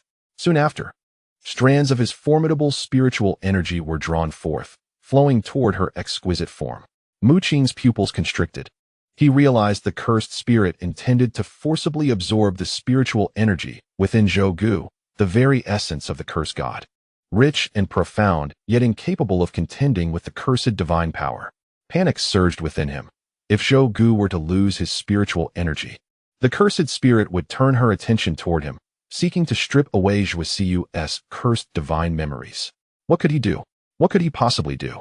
Desperation gnawed at Mu Qing as he racked his brain for a solution, yet he found himself at an impasse. He had already entered a state of weakness, capable of unleashing only the power of a seasoned monarch, utterly inadequate to withstand the cursed spirit's assault. If only he could invoke a divine eruption. Perhaps he could tear apart some chaotic chains, buying himself a moment of respite. Suddenly, a glimmer of hope sparked in Mu Qing's eyes as he retrieved a vial of potion-like substance from his spatial ring. It was a bottle filled with a pale golden liquid, resembling an elixir crafted by an alchemist. Yet, Zhou Cuyu had informed him that this was an energy bomb. Chapter 346. The fog city of Hangzhou. The cursed spirit was ensnared in a terrifying shroud of black light, wielding the cursed divine power that transcended elemental forces. Tendrils of black energy intertwined with mysterious runes, infused with an overwhelming divine essence. This rich, formidable divine power was her ultimate advantage over ordinary beings. While beings of great power typically contained only a trace of divine essence within their elemental energy, requiring immense time and effort to cultivate more, the quality and strength of their power would significantly enhance upon acquiring divine energy. Once fully transformed into divine power, they would ascend to godhood. However, the beings above the level of great powers were merely demigods, far from reaching the exalted tier of the cursed god. The cursed spirit possessed the divine power of the cursed god, but could not entirely unleash its full potential, rendering her only slightly more formidable than the great powers. Once the cursed spirit absorbs the spiritual energy of the cursed ancient and the memories of GC, she is likely to attain demigod strength in an instant and could achieve divine rank in a short span of time. At this moment, the cursed spirit, standing upon the void, is enveloped in a dark divine light, her slender figure exuding an aura of dread as she forcefully extracts the spiritual power belonging to the cursed god from within the cursed ancient. The cursed ancient roars in agony, his screams echoing as he reconstitutes his corporeal form, resembling a juvenile titan in stature, having acquired numerous titan combat techniques from GC, rendering him formidable. Nevertheless, he remains merely a top-tier monarch, vastly outmatched by the cursed spirit's power. In her vertically slit eyes, pride and indifference gleam, as if all before her are but mere ants, none posing a threat to her. She possesses absolute confidence, yet at this moment, a flicker of excitement stirs within her. Once she fully absorbs the cursed ancient's spiritual energy, her strength will ascend dramatically, and upon reclaiming the memories of the cursed god, she will be the new incarnation of the cursed god. Wounds mar the cursed ancient's form as he struggles violently, yet alas, it proves futile. Even the corners of the cursed spirit's delicate visage curve upward in a smirk, watching the spiritual energy of the cursed ancient being entirely stripped away.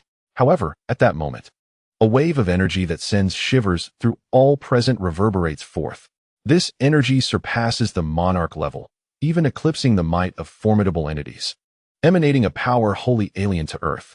The expressions of those constructing the spatial passage shift dramatically upon sensing this aura, initially mistaking it for the cursed spirit's display of power.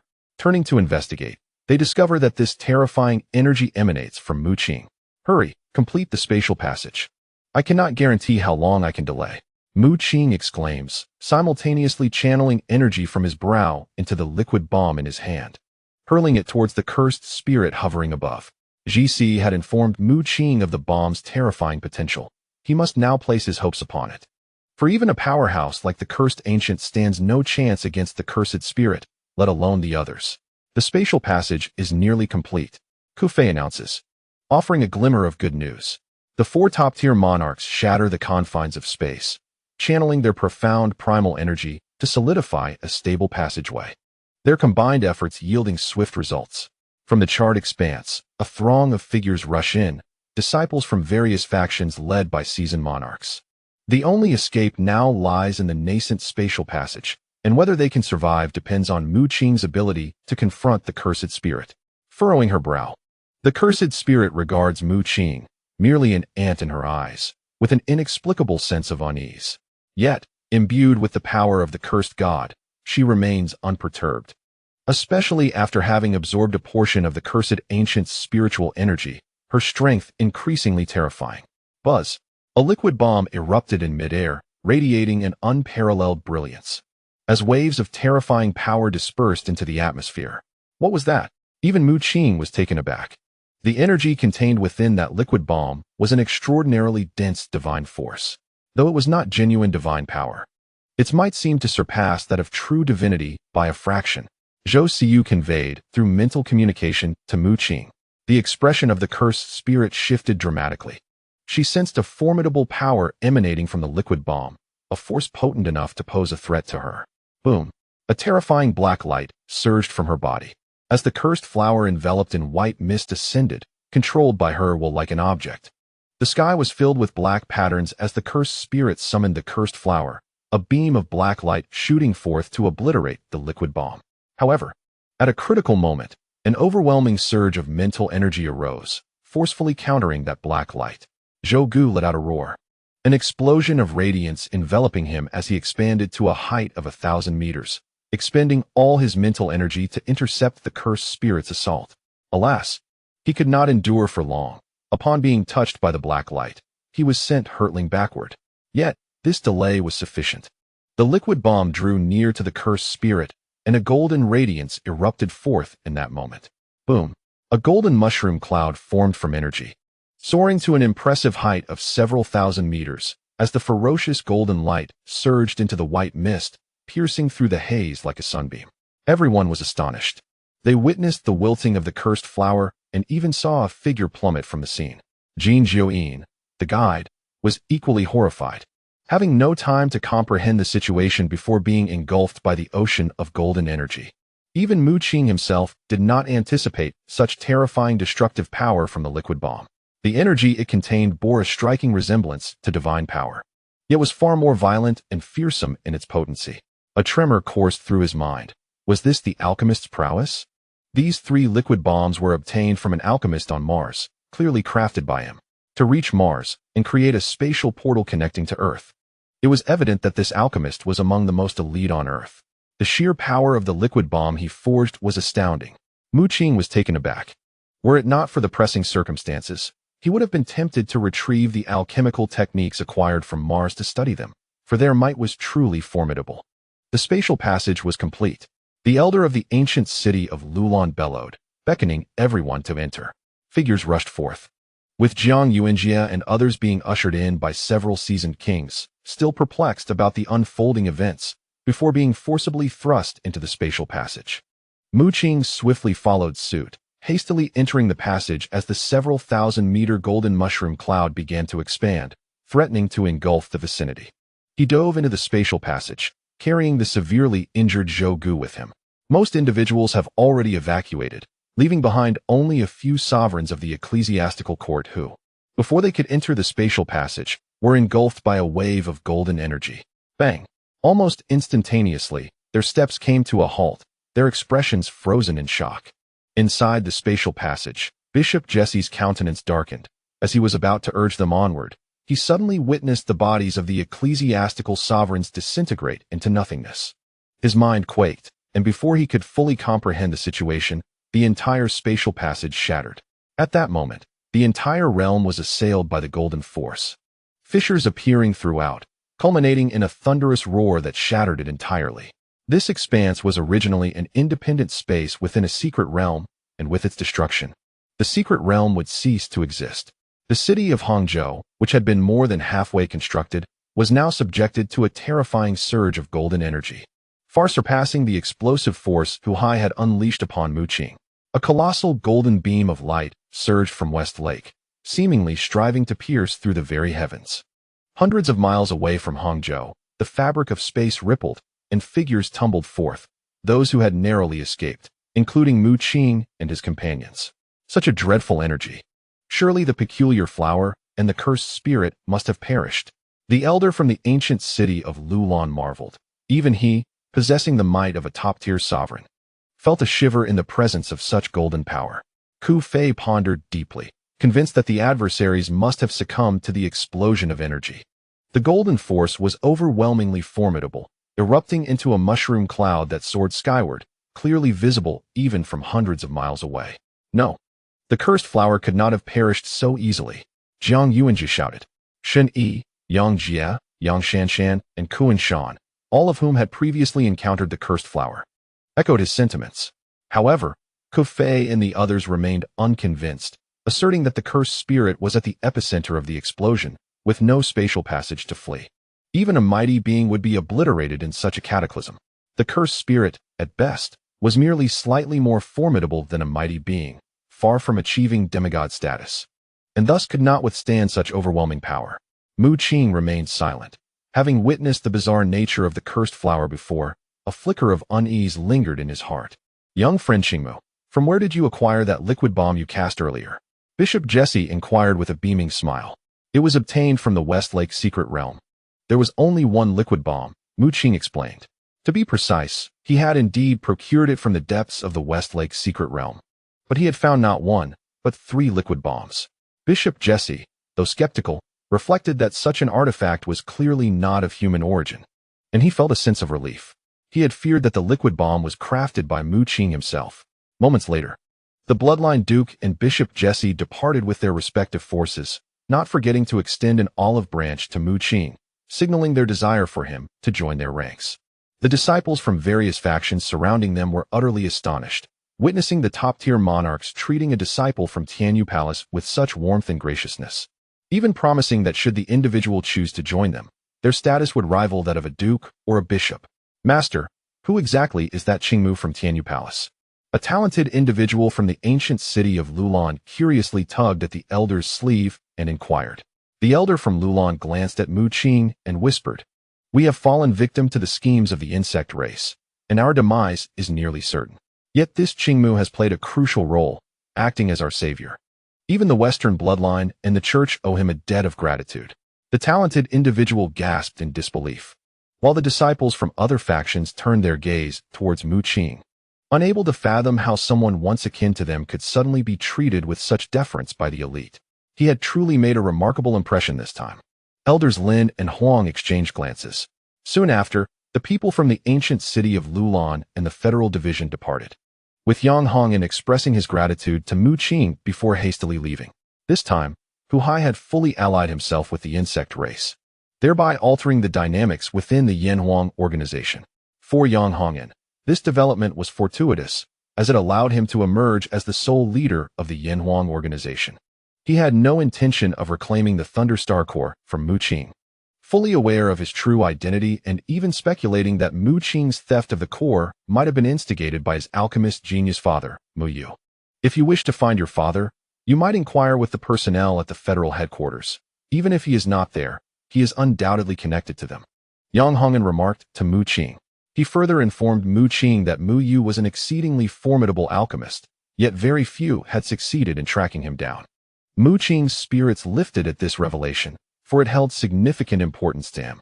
Since that cursed father of his had given him the blood spirit elixir, he had not reappeared, and communication had been scarce, akin to a dragon appearing only fleetingly. "I will accompany you to Tianyu Palace." Rattled, 3 leaped onto Mu Qing's shoulder, prodding him. It was astonished by the speed of Mu Qing's power growth. In merely a few months since the Westlake Secret Realm expedition, he had attained such formidable strength. Simultaneously, it understood that following Mu Qing would surely yield benefits, perhaps even enhancing its own prowess. "Let us return as well." Elder Lin received a message, his expression shifting rapidly as he spoke. Mu Qing nodded, but before he could utter a word, his gaze abruptly darted towards Hangzhou City, where a dark light surged forth, engulfing the golden beam. Subsequently, a white mist enveloped the depths of Hangzhou City, shrouding it entirely within moments. Suddenly, Zhou Siyu emerged from Mu Qing's spatial ring, her large eyes fluttering and her face etched with seriousness. "That being has not perished, she will seek us again. Once she absorbs the powers of both me and Zhou Gu, she will become the new generation of the cursed god." Mu Qing furrowed his brows, intending to alert Elder Lin and the others about the anomalies in Hangzhou City. However, he soon realized that the fog enveloping the city had vanished, as if it had never existed. Elder Lin departed with Mu Qing and a group of disciples from Tianyu Palace. Upon casting a glance back, Mu Qing's pupils constricted as he beheld the entirety of Hangzhou transformed into a city shrouded in mist. Deep within the city, he faintly discerned a familiar museum, eliciting a sense of trepidation within him. Chapter 347. The Malice of Elder. By within the confines of Tianyu Palace, Mu Qing returned to his residence. The expedition to the Westlake Secret Realm, fraught with peril, had nonetheless bestowed upon him immense benefits. He had also come to grasp the formidable nature of the divine eruption technique, which was undeniably extraordinary.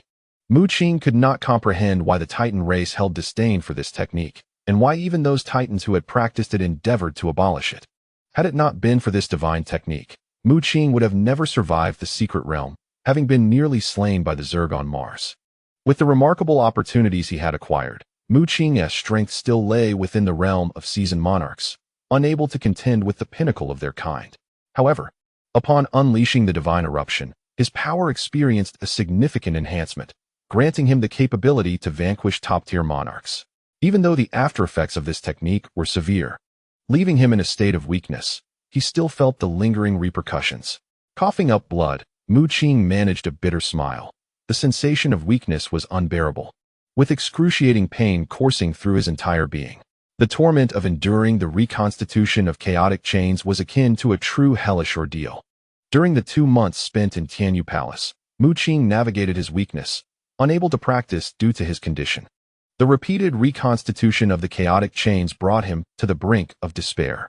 In this time, he had little to occupy himself with, resorting to his communication devices to access the internet and keep abreast of events unfolding on Earth, particularly concerning the movements of the Zerg. Recently, reports emerged from the West about a catastrophic outbreak of the Zerg, who had laid claim to numerous colossal cities. Territories once belonging to the church had been entirely overrun by the Zerg. The church found itself in a helpless position. As the Zerg freely expanded their influence on their territory, devoid of the strength to combat them. The apex strength of the Zerg was formidable, especially that of the Bloodsucker King Bug, which possessed a realm of immense power. Moreover, the lower-tier combatants of the Zerg were equally fearsome, capable of summoning swarms in an instant. Once engaged in battle, the situation would be overwhelmingly in favor of the Zerg. Were it not for a few unique locations on Earth housing terrifying ancient beings nearing the end of their lifespans, the Zerg would have long since initiated conflict. At this moment, discussions about the Zerg proliferated online, capturing the attention of nearly all. Some believed that the Federation headquarters would eventually triumph over the Zerg, while others perceived the Zerg as insurmountably terrifying. Numerous self-styled experts published articles extolling the might of the Zerg, confidently proclaiming that should conflict arise, humanity would stand no chance against them. Mu Qing furrowed his brow, contemplating the articles that seemed to incite unrest among the populace. Yet, amidst their sensationalism, they did convey one undeniable truth. Humanity stands no chance against the insectoid race once combat ensues.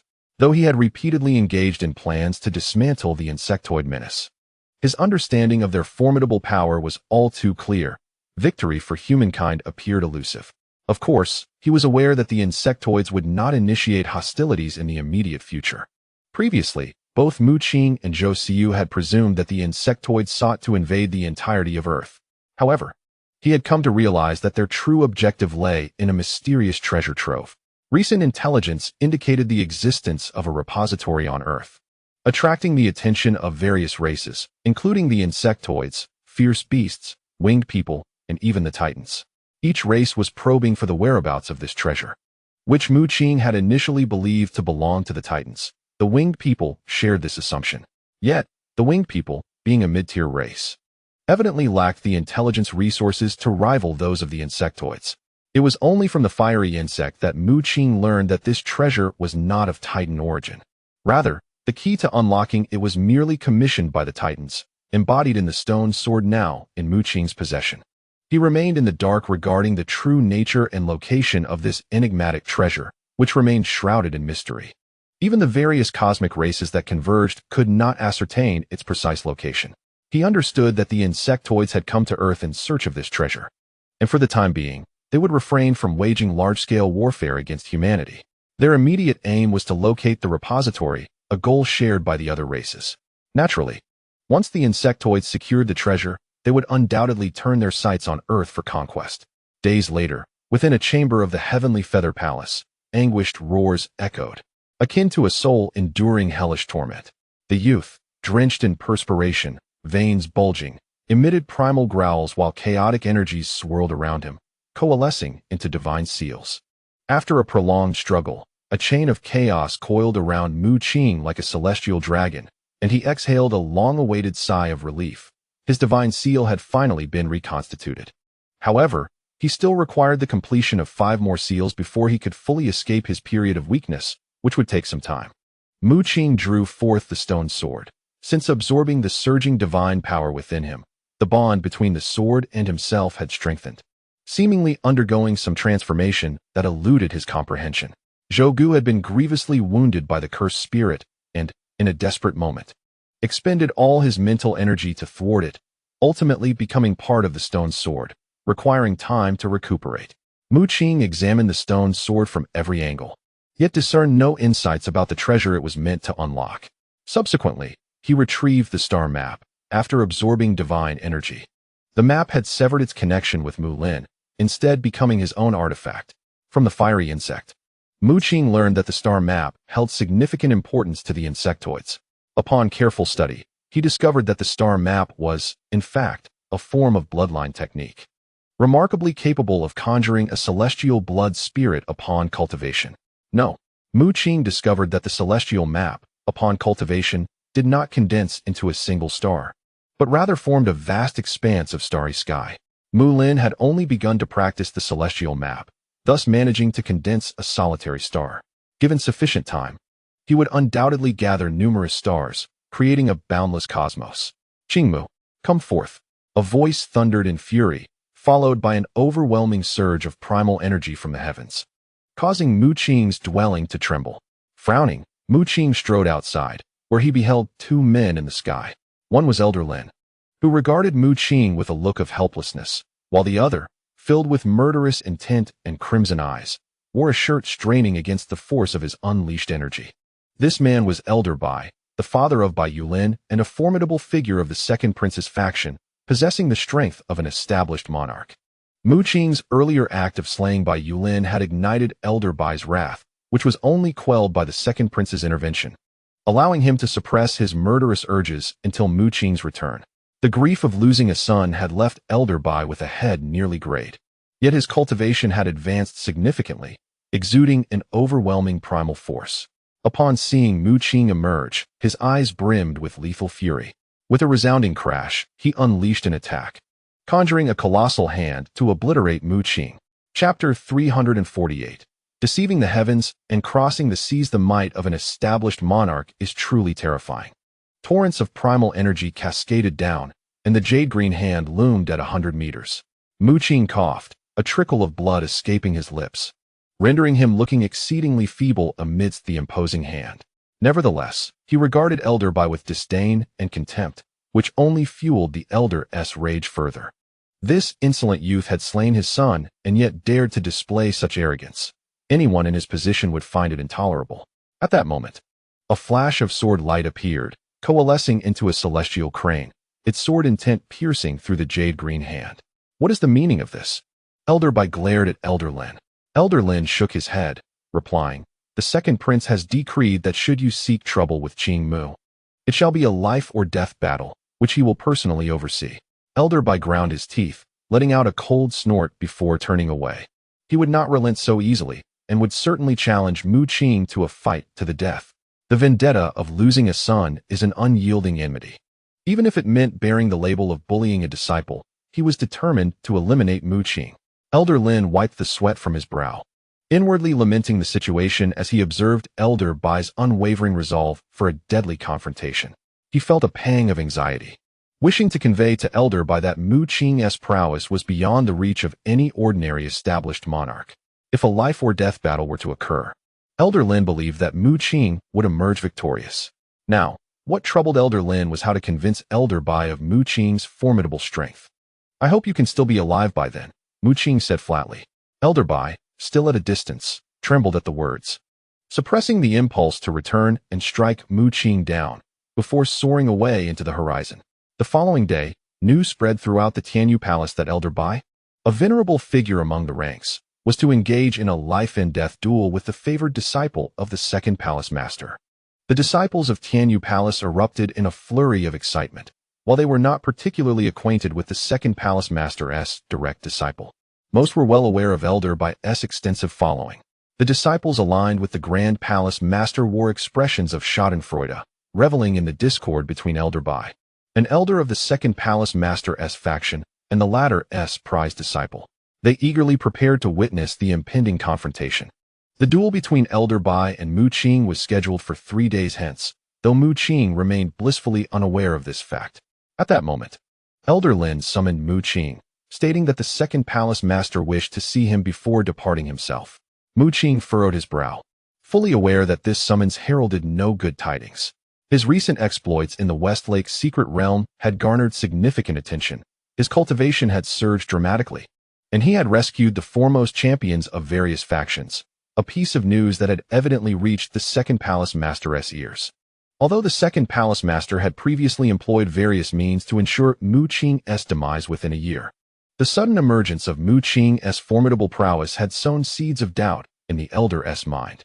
Elder Lin had reported the events of the Westlake expedition without reservation, relaying every detail to the Second Palace Master and expressing astonishment that numerous factions owed Mu Qing a debt of gratitude. Sensing something amiss, the Second Palace Master sought to summon Mu Qing for further investigation. Mousehold 3, Mu Qing called softly. The creature, puzzled, approached him, uncertain of the sudden summons. Before it could comprehend the situation, Zhou Siyu appeared, casting a teasing glance at it, and soon, dark patterns began to spread across Mousehold 3's form. "You have arrived." Atop a grand edifice, Mu Qing regarded the striking figure before him, his countenance serene and devoid of any discernible emotion. The man turned, his eyes seemingly charged with brewing storms, and strands of fearsome lightning flickered amidst his hair, coalescing into slender, lethal blades. Mu Qing felt a twinge of astonishment. Facing the second palace master was akin to confronting a colossal sword of thunder. The very essence of the man imbued with an overwhelming aura of electric intent that sent shivers down one's spine. I have heard that during your time in the Westlake secret realm, you unleashed power surpassing that of the pinnacle rulers? The second palace master suddenly laughed. Yet the air around him crackled with a multitude of lightning bolts, forming a veritable prison of storms that enveloped Mu Qing. Behind the second palace master, a massive silver-scaled dragon materialized, thick tendrils of lightning entwining it, a sight both magnificent and terrifying. That is my blood spirit, the silver thunder dragon. Mu Qing affirmed with a nod. The events of his time in the Westlake secret realm had become common knowledge, easily discoverable by the second palace master with a mere inquiry. Generally speaking, it is inevitable that Mu Qing, possessing such extraordinary strength at a young age, would attract the attention of countless observers.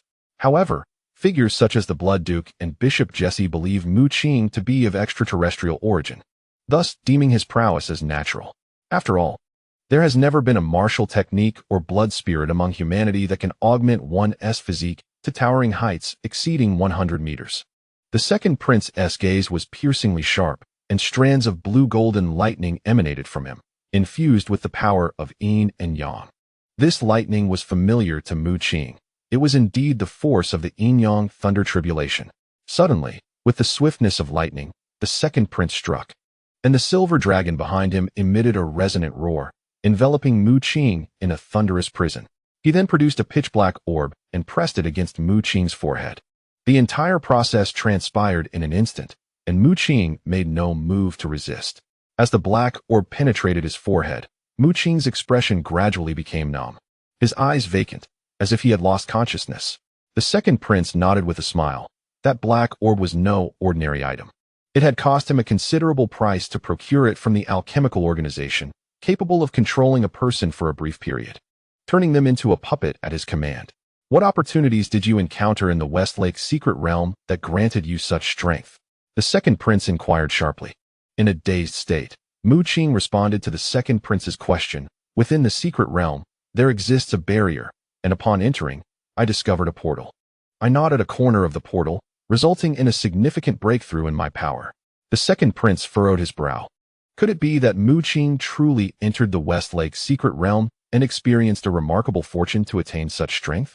He had long suspected that Mu Qing was concealing his true capabilities, as his previous schemes against Mu Qing had been seen through. I secretly plotted against you, intending for your soul to disperse after a year. Were you aware of this? The second prince asked again. Mu Qing shook his head decisively, saying, I do not know. The second prince instantly sighed in relief, quickly releasing his grip on Mu Qing. A black orb emerged from Mu Qing's forehead, returning to the second prince's hand. As the questioning had not been lengthy, the black orb had only diminished slightly in size, but remained usable, which the second prince carefully stored away. He nodded in satisfaction, confirming that Mu Qing was still within his control and that his strength had indeed been acquired through fortuitous events in the secret realm. Go now. In the life and death battle 3 days hence, regardless of the outcome, I shall ensure your survival. The second prince was in a good mood, and he certainly would not allow Mu Qing to be easily slain by Elder Bai, for Mu Qing still possessed the stone sword, which was undoubtedly the second prince's greatest secret. Upon returning to his dwelling, Mu Qing's body was marked by intricate black patterns, and with a flash of light, he transformed into a rat man of considerable height. Rat Elder 3 appeared bewildered, scratching his head in confusion, seeing only Mu Qing, and Zhou Siyu regarding him with broad smiles. Chapter 349. The enigmatic star map. Indeed, the second prince harbored suspicions. Mu Qing chuckled softly, grateful for Zhou Siyu's remarkable abilities, allowing Rat Elder 3 to assume his form to confront the second prince's inquiries.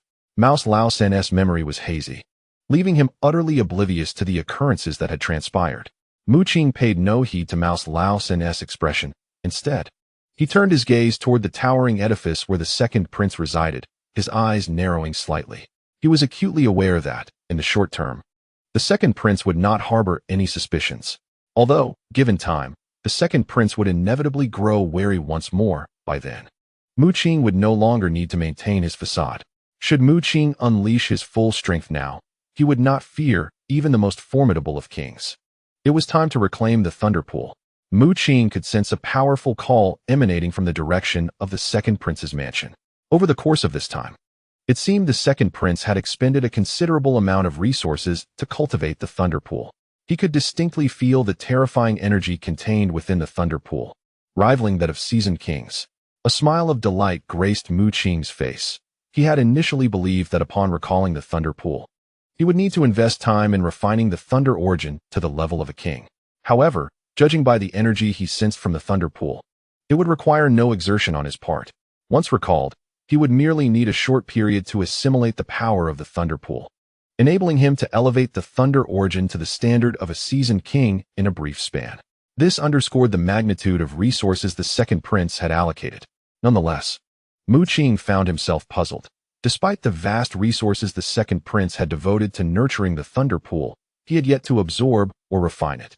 Mu Qing understood that the second prince's intent in cultivating the Thunder Pool was to achieve a breakthrough and ascend to greatness. The Thunder Pool's attributes aligned perfectly with the second prince, and given its uniqueness, even if it could not facilitate a breakthrough, it should suffice to elevate him to the brink of greatness.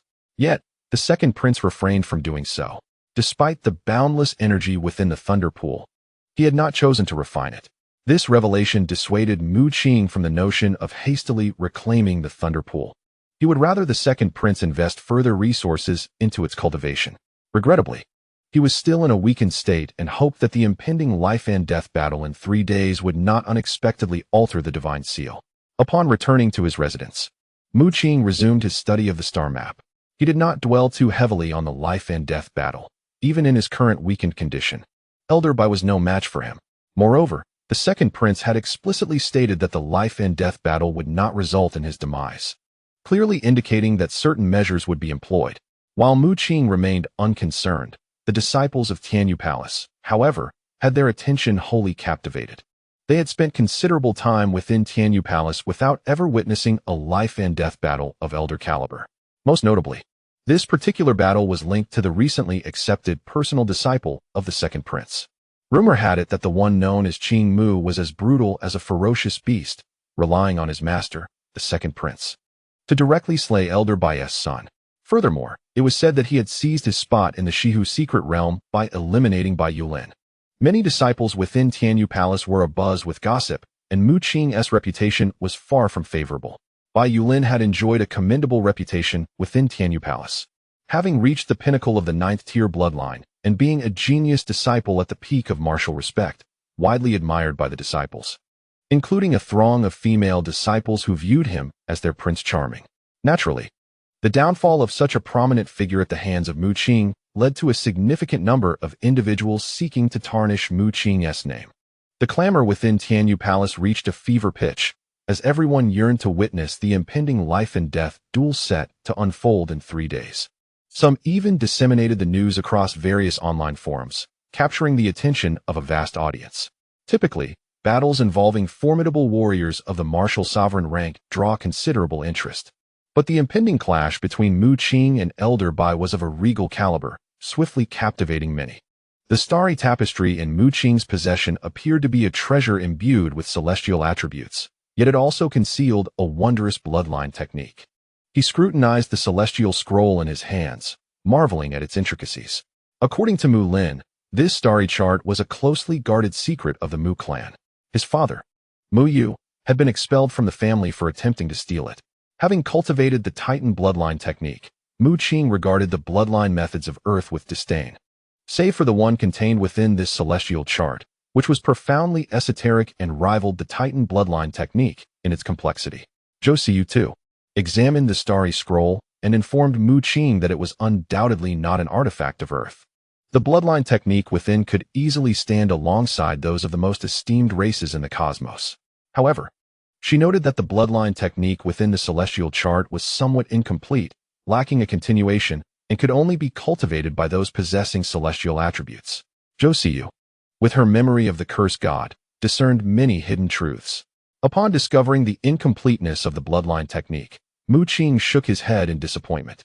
It was indeed a unique bloodline method, and Mu Lin's displayed combat prowess indicated it was not inferior to his own. What was I pondering? This celestial chart necessitated celestial attributes for cultivation. Mu Qing shook his head. After all, he had cultivated the Titan bloodline technique, which was by no means inferior. The bloodline methods of these eminent races had stringent cultivation requirements, typically accessible solely to their kin. Mu Qing's ability to practice the Titan bloodline was entirely due to the special power of the purple lightning bamboo that aided him. Once, even the cunning rat old 3 had coveted the Titan bloodline technique, but had nearly met his demise. 3 days later, Mu Qing made his way to the largest square in the city, where preparations for the life and death battle had long been underway, and numerous tickets for spectators had reportedly been sold. While he anticipated a large turnout, he was nonetheless taken aback upon arriving at Tianyu Square. The scene before him was akin to a sea of humanity, with only half of the attendees being disciples of Tianyu Palace, while the other half comprised media and representatives from various factions. In this moment, the stars of the show were either martial sovereigns or kings. With Mu Qing's current prowess, he could easily ascend to the status of a celebrated star, revered by thousands. However, Mu Qing had no intention of pursuing such fame. The current situation on Earth was tumultuous, with the threat of the insect race still looming, and one could never know when a horrific battle might erupt. He needed to cultivate even greater strength to survive the impending conflicts instigated by the insect race. Is that Qingmu, the direct disciple of the second palace master? Does he truly dare to come? As Mu Qing entered the square, numerous gazes fell upon him. The expansive square was filled with spectators, and the high-ranking officials of Tianyu Palace, witnessing the overwhelming turnout, had taken the opportunity to sell viewing tickets online, resulting in a substantial profit. Flashes of light fell upon Mu Qing, emanating from the media personnel. Tianyu Palace, a formidable force within Huaxia, holds a significant reputation, particularly now with the impending life and death battle involving elder-level stakes, naturally drawing considerable attention. Chapter 350, The Life and Death Battle commences. The sensation of being the center of attention left Mu Qing slightly bewildered. It felt peculiar. During his time as a student at Shihu University, he had never envisioned himself standing before such a multitude. A group of media representatives, upon encountering one of the day's central figures, swiftly approached him with microphones in hand, eager to conduct interviews. However, they were unfamiliar with Mu Qing. With a wry smile, he coughed repeatedly, blood trickling from the corner of his mouth, his arms trembling slightly. He remained in a state of weakness, his body racked with pain. Nearby, a stooped old man stepped forward, pushing aside all the reporters. These journalists were no ordinary individuals. They were martial artists, with one even being a 7th-tier martial sovereign. Yet, in the next moment, they found themselves halted by a formidable force. The 7th-tier martial sovereign pressed forward, only to be repelled violently, landing ignominiously on the ground.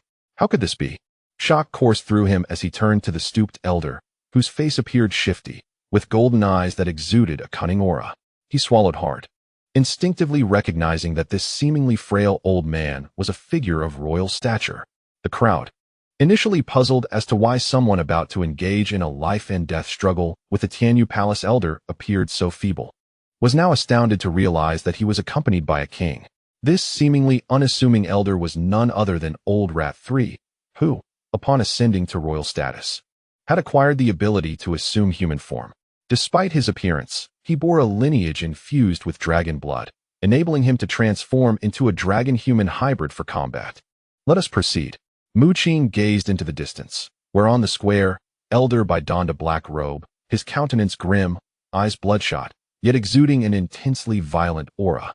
The elders beside him dared not approach, fully aware of his overwhelming rage, needing to unleash the murderous intent festering within him.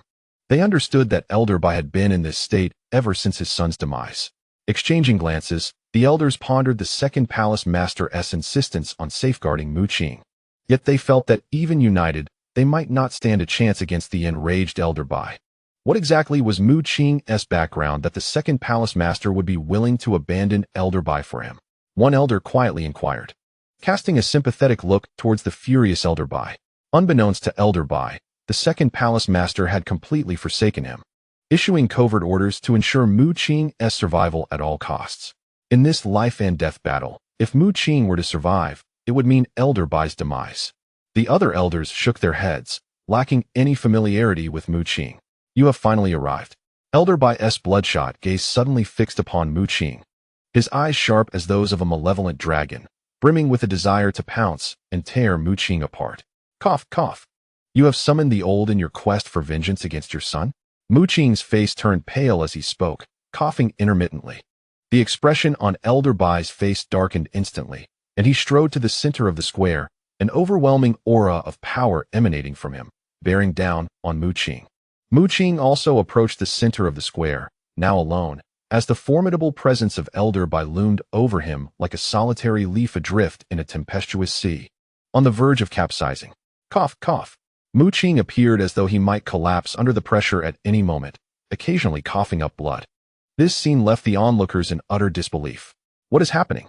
The direct disciple of Tianyu Palace was meant to engage in a life-or-death duel with Elder Bai? Was he not? Is this truly that esteemed disciple? Doubts began to arise among the crowd.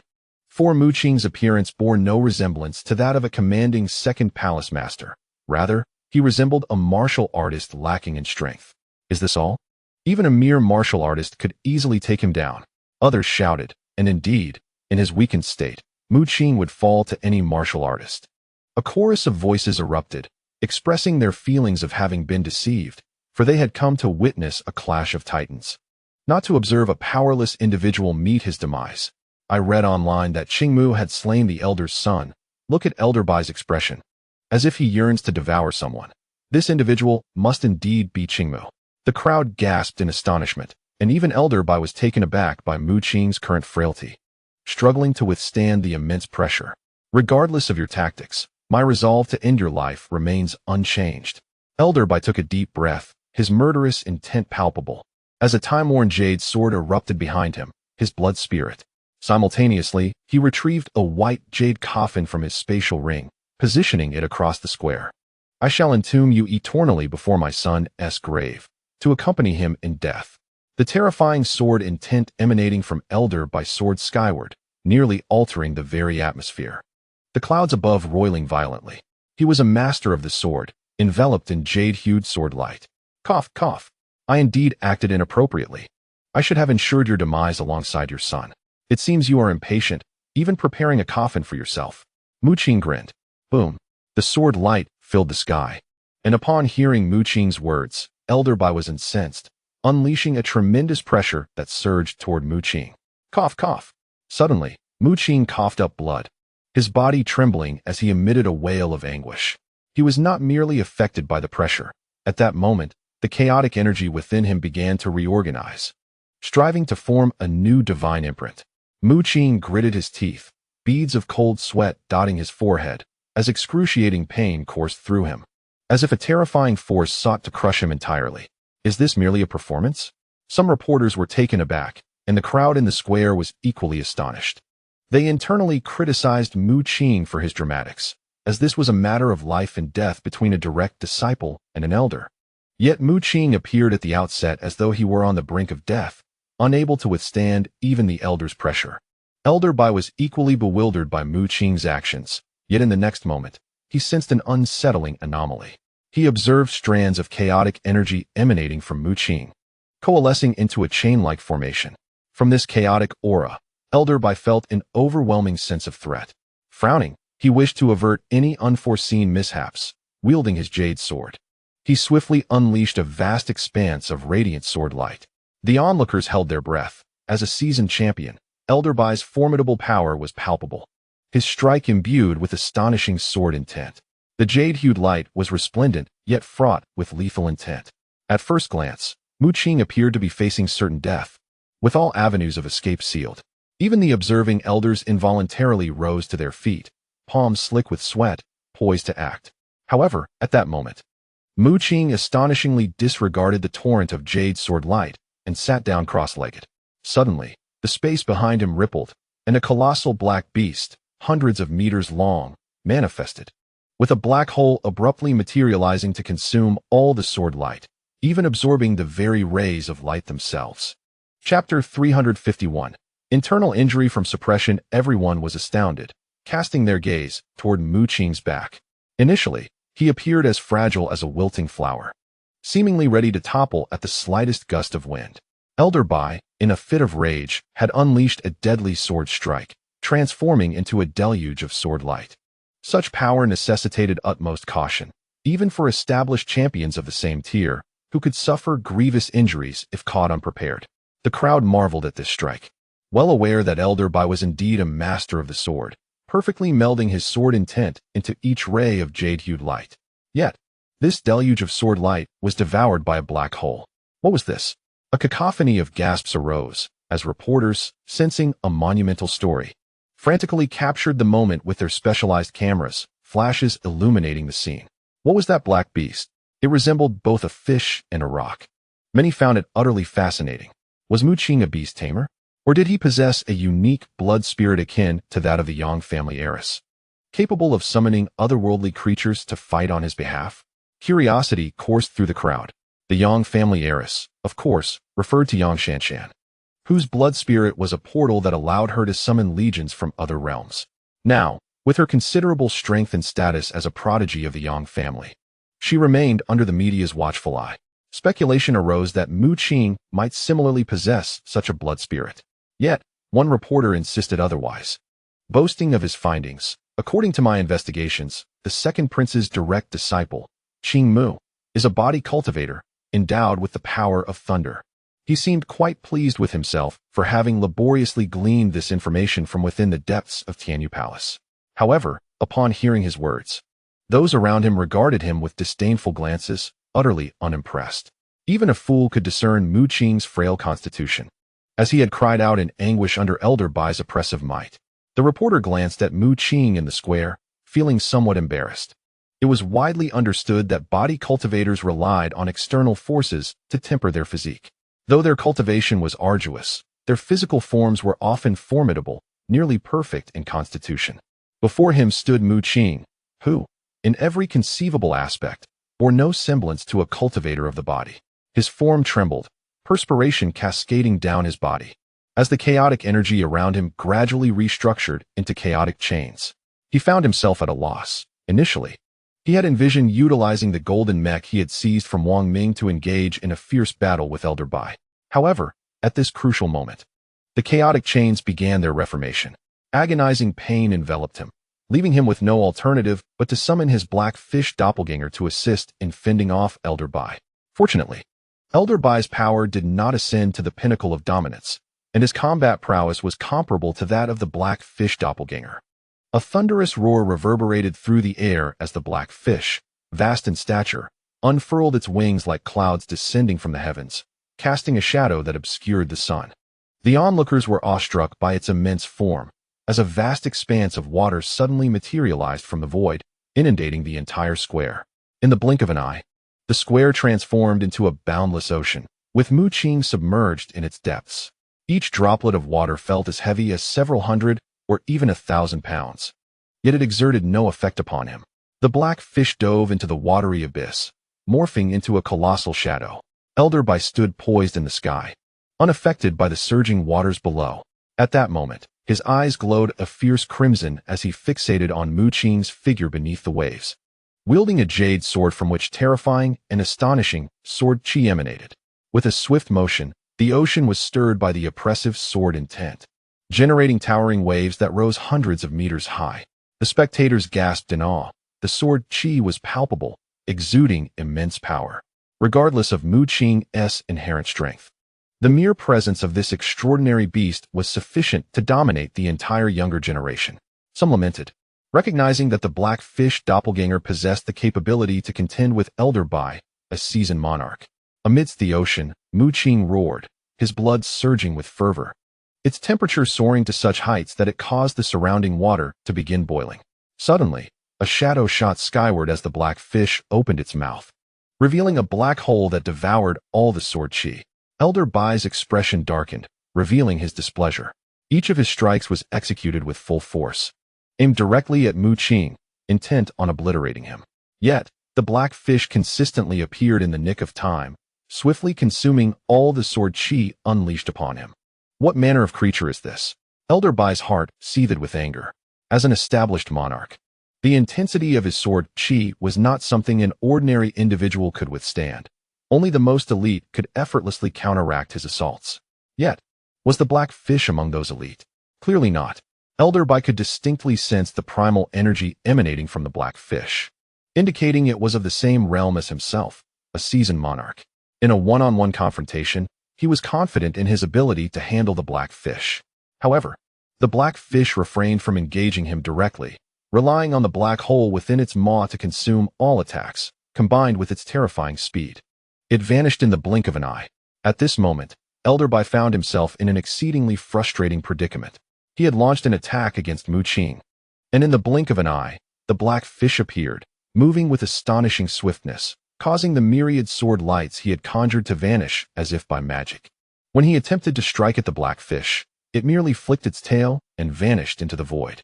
Even as he attempted to tear the space apart with his sword intent, he could not catch a glimpse of the creature. In a fit of exasperation, Elder Bai raised his hand and unleashed two terrifying streaks of sword light, both converging upon Mu Qing from entirely opposing directions. However, the speed of the black fish instilled a deep sense of dread within him. One gaping black hole devoured one sword light, and in the next instant, the black fish appeared before the other streak, consuming it whole. Elder Bai's face flushed crimson, teetering on the brink of madness as he summoned an overwhelming torrent of sword shadows that enveloped the entire square. His sanity was rapidly slipping away. At that moment, a figure emerged. It was the second palace master, cloaked in tendrils of tiny lightning energy, who spoke softly. Who do you believe will emerge victorious? Beside him, a flicker of sword light manifested into a graceful silhouette, a refined young woman, dignified and poised, her voice light and ethereal, dressed in a white palace gown. She bore a sword box on her back that emitted a dance of wandering sword lights. This was none other than Mu Qing's mother, the Grand Master of Tianyu Palace. Of course, it is my disciple, she proclaimed. Momentum builds, then wanes, until it is exhausted. Had this incident occurred on the day of confrontation, Elder Bai would have been at the pinnacle of his power, yet I intervened. For months, he has languished in grief over the loss of his son. Despite his relentless training, he has seen little progress. Now, with Qing Mu returning to Tianyu Palace, Bai's fury has driven him to recklessness. Yet he finds himself thwarted by Elder Lin and now this black fish monstrosity, perpetually unable to vanquish Qing Mu. His aura has plummeted to its nadir. The second palace master's gaze was deep and formidable, fixated on the black fish that devoured all sword energy and light. He had never before heard of Qing Mu taming such a fearsome creature. It must be said, the human skin masks crafted by the matriarch of the Yang family were indeed effective, enhanced further by a curse technique employed by Zhou Siyu, rendering the masks extraordinary, so much so that even the second palace master could not see through them. This very fact had allowed Mu Qing to remain undiscovered for so long. Shui Yueshi nodded, well aware of Elder Bai's current sentiments. Anyone in his position, consumed by a burning desire for vengeance yet continually obstructed, would undoubtedly feel suffocated to the point of internal injury. Her eyes shimmered like autumn waters as she gazed at the figure amidst the vast expanse, her brow furrowed. Although the strength of Yu Hua, representing the Grand Master's faction, was formidable, it paled in comparison to Qing Mu of the second palace master's faction. She felt a tinge of threat. Of late, the second palace master had begun to encroach upon the elders of the Grand Master's faction. Yet, curiously, she found it impossible to harbor any animosity towards that figure in the distance. Was the after effect of unleashing such unparalleled power truly this terrifying? The second palace master, meanwhile, observed the unfolding battle with keen interest. He had previously learned from Elder Lin that Mu Qing had unleashed a power that seemingly transcended the apex of kings, enabling their escape from the blood sacrifice formation and departure from the West Lake secret realm. Ninomiya naturally assumed that Mu Qing had employed certain secret techniques from body cultivation to stimulate his potential, a notion that was indeed documented in ancient texts, thus arousing no suspicion. He was aware that any forced enhancement of strength would bear repercussions, yet, judging by Mu Qing's current state, those repercussions appeared far more dreadful than he had anticipated. The battlefield below had devolved into a one-sided display of wrath from Elder Bai, whose visage had contorted into a grotesque mask, devoid of the dignity befitting an elder. Wielding a jade sword, He unleashed a torrent of sword energy that cascaded like a waterfall. However, no matter how fiercely he unleashed his sword chi, the black fish consistently consumed it. Was the maw of that black beast truly a bottomless abyss? The onlookers were astonished. It was evident that Elder Bai was utterly incapable of contending with Mu Qing. He couldn't even surpass the obstacle posed by the black beast. I refused to believe it. Elder Bai roared towards the heavens, his form flickering as he materialized directly before Mu Qing. He intended to engage Mu Qing in close combat, convinced that the black fish would have to confront him directly. Initially, Elder Bai had been wary of approaching Mu Qing, knowing he was a body cultivator, and that the second prince had confidence in Mu Qing's abilities by permitting him to battle. Yet, in his frenzied state, Elder Bai had nearly lost his sanity. He was unwilling to squander any more time and was determined to annihilate Mu Qing once and for all. However, as he closed in on Mu Qing, he discovered that the black fish's silhouette was conspicuously absent. Suddenly, Mu Qing's eyes flickered open, radiating with electric brilliance, as a chaotic chain fully coalesced and vanished into his body. Following the reformation of the chaotic chain, although Mu Qing remained in a weakened state, he was at least capable of movement. A golden radiance erupted from him, transforming into a 10-meter-tall golden figure, enveloped in a technologically advanced mech that completely shrouded his physique. With a swift motion, the golden steel fist tore through the air, striking Elder Bai with such force that he was sent hurtling away, much to the Elder's astonished horror. With a thunderous crash, Elder Bai, who had already been engulfed by the vast waters, was flung into the sky, accompanied by a geyser of water, spitting blood as he ascended. A mech. The crowd in the plaza was overwhelmed with astonishment, rising to their feet in collective disbelief, with even the second prince and the grand prince expressing profound surprise. Media reporters were electrified, realizing that their visit to Tianyu Palace had proven fortuitous, heralding a monumental story. Everyone had anticipated that Mu Qing would be easily vanquished, yet unexpectedly. Elder Bai was first thwarted by the black fish, only to be subsequently launched away by the one clad in golden armor. Veteran reporters, well-versed in the allure of dramatic contrasts in news, recognized the appeal of such a narrative. "I remember that mech," one exclaimed, a disciple from a prominent faction. He shouted, "This is a mech crafted at great expense by the Wang family years ago, personally forged by a mysterious master from the alchemical organization. Even an ordinary person donning it can exhibit the combat prowess of an established champion." Upon hearing this, the crowd gasped in astonishment. They understood that this battle was beyond Elder Bai's reach. The combined might of the black fish and the golden mech was akin to that of two seasoned champions. Only a top-tier warrior could hope to withstand their assault. With a swift motion, a golden blade of light erupted forth, its sharpness unparalleled. Mu Qing wielded the black long sword in his hand. However, devoid of any internal power, he could only harness the innate strength of the mech itself. Nevertheless, due to the longsword's unique properties, the force of that blade was astonishing. Elder Bai sensed a flicker of danger and instinctively retreated. Yet, a shadow awaited him from behind. With a thunderous roar, the black fish summoned a wave that crashed into Elder Bai's back. His face turned ashen, blood spewing from his mouth. The black fish's strike was formidable. Almost immediately, a golden blade of light sliced through the air, inflicting a narrow wound across his abdomen. Blood poured forth uncontrollably. Mu Qing commanded the golden mech, positioning himself before and behind Elder Bai alongside the black fish. Throughout the confrontation, Mu Qing had never regarded Elder Bai with any semblance of respect. His gaze remained unwavering as another golden blade of light pierced through the air simultaneously. The black fish sprang into action, a column of water shooting skyward, enveloping the battlefield in a vast ocean, an impeccable synergy with Mu Qing. Once a blood spirit to Mu Qing, the black fish had now evolved into an almost independent entity, executing their tactics with unparalleled harmony. Caught in a pincer maneuver, Elder Bai evaded Mu Qing's golden blade, but was struck by the black fish's force, sending him hurtling backward. With his hair disheveled, Elder Bai howled in despair, spitting blood toward the heavens. This was an internal injury, born from his fervent desire for vengeance, yet thwarted at every turn, culminating in the despairing realization that he lacked the power to vanquish Mu Qing. How could this be? Elder Bai screamed, recalling that the second prince's direct disciple was merely a martial sovereign. Mu Qing's eyes were devoid of compassion as he remarked, "You possess remarkable foresight. having prepared a coffin for yourself. With a wave of his hand, a jade-colored coffin materialized, the very one Elder Bai had brought for Mu Qing. Initially intended for Mu Qing, it had now become his own tomb. Chapter 352. The death of Elder Bai. With a swift motion, the black longsword descended, the golden blade of light cleaving through the heavens, severing an arm. Blood gushed from the stump, and Elder Bai, in utter desolation, made no attempt to defend himself. His spirit had shattered. No, even in death, I shall take you with me. Elder Bai suddenly bellowed, an overwhelming sword intent erupting from his being. His eyes bloodshot. A tempest of sword energy surged wildly around him, and flames ignited upon his form. It appeared that Elder Bai had invoked some arcane technique.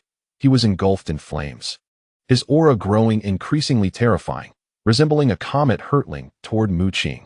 The onlookers' expressions shifted dramatically, sensing Elder Bai's determination to die and the activation of his secret method, channeling sword intent into his very essence. His actions almost assuredly lead to his demise. Yet, it appears he has not contemplated survival. The repeated inability to avenge his son has plunged him into a state of madness. With a tremendous roar, the heavens trembled as Elder Bai embodied his sword, summoning the forces of nature. A cascade of sword light engulfed the sky. The celestial expanse was adorned with hues of jade, radiating brilliance akin to the aurora, as countless heavenly swords materialized above, forming a sword array through an intricate trajectory.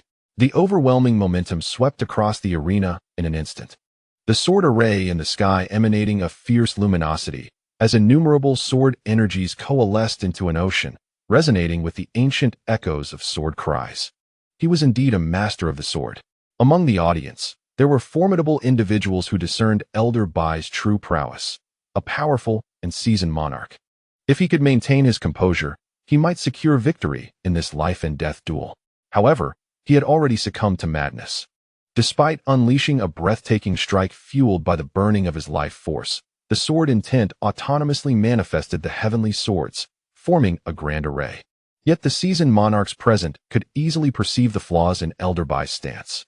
To their astonishment, he managed to break through at this critical juncture, effortlessly channeling sword intent to manifest the sword array, yet his heart was ensnared in delusion. The second prince shook his head in dismay from the shadows. Among the elders, Elder Bai's talent was not exceptional, yet it was unexpected that provocation from Mu Qing would lead to a breakthrough in his swordsmanship, allowing him to summon the forces of nature with each strike, creating a celestial sword array. Had Elder Bai achieved this breakthrough earlier, the second prince might not have forsaken him, for even he had not attained such a level. Regrettably, Elder Bai had fallen into madness, employing secret techniques to burn his life essence. Even if he survived, his future appeared bleak. Flash! Elder Bai bellowed, having transcended in his swordsmanship, wielding his blood-spirit jade sword, intent on slaying Mu Qing. All eyes were riveted on Mu Qing in the square as Elder Bai descended with his sword, the celestial array accompanying him, radiating an overwhelming brilliance enveloped in the flames of life. Even the second prince had begun to gather power in the shadows, his eyes flickering with blue-golden lightning, poised to strike. He too believed that Mu Qing would likely be unable to withstand this blow. In truth, it was already an extraordinary feat for Mu Qing to have pushed Elder Bai to such extremes. Yet, in stark contrast to the others, Mu Qing remained remarkably composed. He gazed at the descending array of swords and the elder engulfed in life flames, softly uttering a single word: wind. With a whoosh, the atmosphere shifted dramatically, the sky growing dim as a sudden gale swept in, surging toward the square from all directions. What was happening? The unexpected tempest left the crowd bewildered. They could not perceive Mu Qing's expression within the golden mech, nor could they fathom the depths of his calmness. They only vaguely heard him utter the word, wind. Did Qing Mu summon this tempest? Some pondered curiously. The vast plaza of Tianyu Palace was surrounded by energy barriers. It was inconceivable for even wind to penetrate, let alone the air outside being isolated from within. Yet now, this fierce wind had breached the energy barrier, rushing into the plaza. They were certain that this fierce wind had indeed been summoned by Qing Mu. Yet what purpose did his invocation serve? The crowd felt the gust, devoid of any energy fluctuations. Within the golden mech, Mu Qing's lips curled into a slight smile. Suddenly, the sky was enveloped in tumultuous clouds. and a true dragon formed from the mist emerged, its imposing presence radiating a palpable dragon's might that enveloped the entire city. Everyone gazed upward, their eyes fixed upon the colossal apparition in the sky. Although they discerned it was merely a manifestation of condensed mist, it appeared astonishingly vivid, and the faint aura of the dragon left them breathless. The misty dragon soared aloft, emitting a thunderous roar as it surged forward, seemingly impervious to the energy barrier. Elder Bai, now indifferent to all else, swung his jade sword fiercely, closing in on Mu Qing, causing cracks to appear in the golden mech as if it were on the verge of being cleaved in two. At a critical moment, a gust of wind swept through, causing a subtle change in Elder Bai's expression. The life force within him began to wane, his strength diminished by an inexplicable force. The true dragon advanced with a deafening roar, entwined in mist and accompanied by a tempest, directly breaching the sword formation in the sky. Sword lights surged toward them, only to be intercepted and shattered by the misty dragon. Subsequently, the dragon transformed into a stream of misty sword energy, piercing through the air. As Elder Bai's jade sword descended, it clashed violently with the misty sword energy, but failed to harm Mu Qing. His momentum drastically plummeted in a short span. As the sword formation and the jade-hued radiance were first shattered by the misty dragon and then consumed by an encroaching black hole, the black fish unfurled its massive wings, opening its maw to devour the radiant sword lights, swallowing all the jade-hued luminescence and the sword formation into the void. Stripped of the sky's support and weakened by the wind, Elder Bai's strike diminished significantly. With a thunderous explosion, the misty sword energy detonated before Mu Qing, sending Elder Bai hurtling backward, blood spilling from his mouth. His blood spirit jade sword shattered midair into fragments. Elder Bai, now feeble, staggered, repeatedly coughing blood. Suddenly, a golden figure appeared before him. The black blade descended, severing a head that soared into the sky. As the black fish retracted the tumultuous waters, the wind ceased its howling. Mu Qing emerged from the golden mech, unable to suppress a cough, blood trickling from his lips. He approached, placing Elder Bai's head and body into the jade coffin, sealing it completely. This corroborated his earlier statement that the jade coffin had indeed been prepared by Elder Bai for himself. At this moment, the second prince also appeared before the crowd, saying little, merely instructing the elders to give Elder Bai a proper burial. Elder Lin personally took charge of the jade coffin as it was carried away. At this juncture, all eyes in the square were fixated on Mu Qing, whose seemingly frail appearance left the onlookers in awe. Chapter 353, Liquid Energy Purification Technique Astounding. How could this be possible? He truly killed Elder Bai? The audience erupted in a frenzy. Everyone was astonished. Mu Qing had indeed slain Elder Bai, a revered figure among the ranks of kings. The fall of such a powerful entity would undoubtedly make headlines. Concurrently, some questioned Mu Qing's prowess. Perceiving that he had relied entirely on the power of the golden mecha throughout the battle, there were whispers suggesting that the second princess had gone to great lengths to procure the golden mecha from the Wang family to prevent her disciple's demise. However, others shook their heads in denial, asserting that the Wang family had long since allied with the Zerg, making it impossible for even the esteemed Tianyu second princess to infiltrate Zerg territory to seize the golden mecha. The origins of Mu Qing's golden mecha remained a mystery, with the most credible speculation being that the second princess had enlisted the alchemical organization to forge another set. Only a few disciples from the Tianyu Palace, having recently returned from the West Lake's secret realm, exchanged knowing glances, fully aware of the source of Mu Qing's golden mecha. "Please disperse," commanded the second princess, issuing an eviction order. Before other factions could react, a group of Tianyu Palace stewards advanced, expelling those who did not belong to the palace, along with media reporters. Subsequently, the second princess regarded Mu Qing, whose unexpected display instilled both concern and doubt within her. Yet, reflecting on her earlier inquiries, she understood that Mu Qing's fortune stemmed from the West Lake's secret realm, allowing her to finally lower her guard. Little did she know, the individual she interrogated was not Mu Qing himself, but rather Radold III. The latter's fortunes indeed originated from the West Lake's secret realm. Had the second princess not been preoccupied with her precious black orb and asked a few more questions, she would have discerned the truth. Disregarding the others, Mu Qing turned to leave, still in a state of weakness and feeling fatigued after the recent battle. He returned to his residence to continue his study of the star map. If only my comprehension of the dragon leap technique were sufficient, otherwise, I could have condensed a celestial sword to slay Elder Bai with a single strike. Mu Qing sighed. He had been practicing the dragon leap technique for quite some time, but had made little significant progress. Only by harnessing the divinity within the chaotic energy could he manifest the ethereal image of the celestial sword, though its efficacy during his weakened state had been far from ideal. After more than a month, drenched in sweat, Mu Qing felt strands of chaotic energy coalesce around him, ultimately forming a chain. He exhaled deeply. The period of weakness had finally passed. A surge of potent lightning energy coursed through his body, the familiar strength returning. Rising to his feet, his previously gaunt physique transformed into a paragon of muscularity, crackling with arcs of lightning. Elated, Mu Qing realized that after overcoming his weakness, his power had intensified. At that moment, he felt capable of obliterating an elder king with a single punch. He then retrieved the star map, its brilliance twinkling like stars. Although he lacked a stellar attribute to cultivate, the relentless research alongside Zhou Xiyu during this time had yielded some fruitful results. Once, Mu Lin had forged a majestic starry halberd, a weapon born from the purest essence of celestial power. However, Mu Qing discovered the method of its creation within the celestial map. Although he lacked the ability to cultivate, the successful crafting of the starry halberd would allow him to temporarily harness the powers depicted in the celestial map, providing him with significant assistance. Mu Qing was not an alchemist and had no skills in crafting artifacts. His only hope lay in the alchemical knowledge acquired from Martian alchemists. A sense of trepidation washed over him, for even at the martial artist level, he had realized that his mental acuity was on par with that of an ordinary individual, which did not align with the requirements of an alchemist. Alchemists primarily focused on mental prowess, with the foremost criterion being an extraordinary mental capacity, often several times, if not dozens of times, stronger than that of their peers.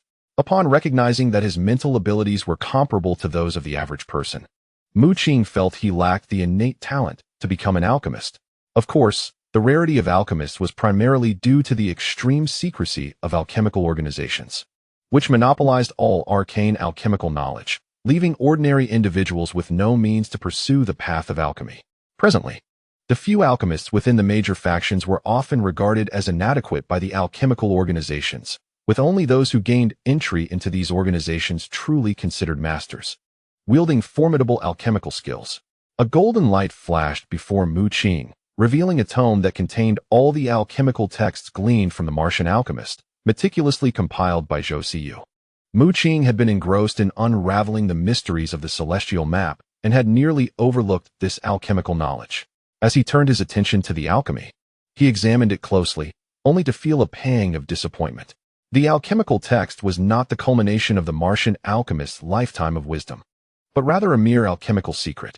For a typical alchemist, this could be regarded as an invaluable treasure, given that the Martian alchemist was evidently of the highest caliber, capable of providing knowledge that could occupy the minds of other alchemists for a lifetime.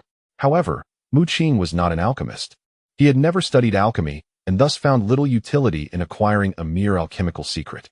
Yet, upon completing his review of the alchemical text, he discerned something unusual. The requirements for mastering this alchemy were not stringent. Even novice apprentices could practice it. Of course, such accessibility came with a trade-off. While the entry barrier was low, the material requirements were exceedingly high, necessitating extremely pure energy as a fundamental component. Most alchemists typically utilize star cores, obtained from slaying ferocious beasts, in their crafting endeavors, as these cores contained the beast's inherent power. Under the skilled hands of an alchemist, remarkable items could be produced. However, star cores were evidently not pure energy.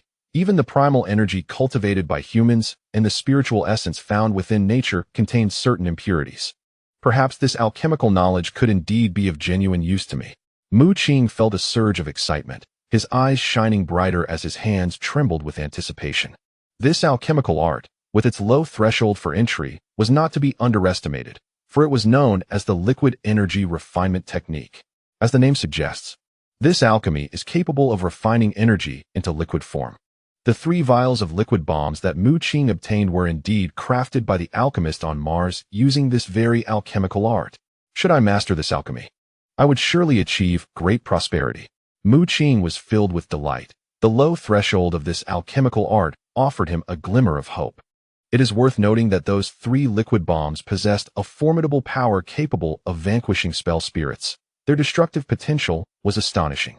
Chapter 354. Successful Refinement, the Liquid Energy Purification Technique. This alchemical art is essentially a semi-finished alchemical secret, as it was developed by the higher echelons of the alchemical organization with the intent of creating a substitute for star cores, forming a new source of energy. Presently, most flying vessels on Earth, including warships and even the golden mecha in Mu Qing's possession, rely on the energy derived from ferocious beast star cores. The alchemical organization sought to create this new energy source to replace the star cores.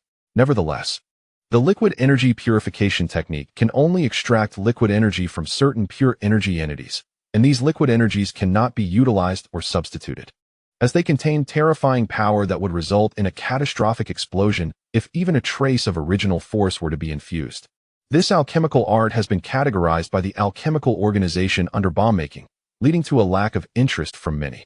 The alchemist on Mars indeed intended to leave behind the sum of his life's alchemical knowledge. Yet he inadvertently extracted 3 liquid bombs from the Titan race's mystical runes using this technique, the energy contained within evoking a sense of dread in him, revealing the extraordinary potential of this alchemical art. Mu Qing committed this alchemical technique to memory before destroying the book.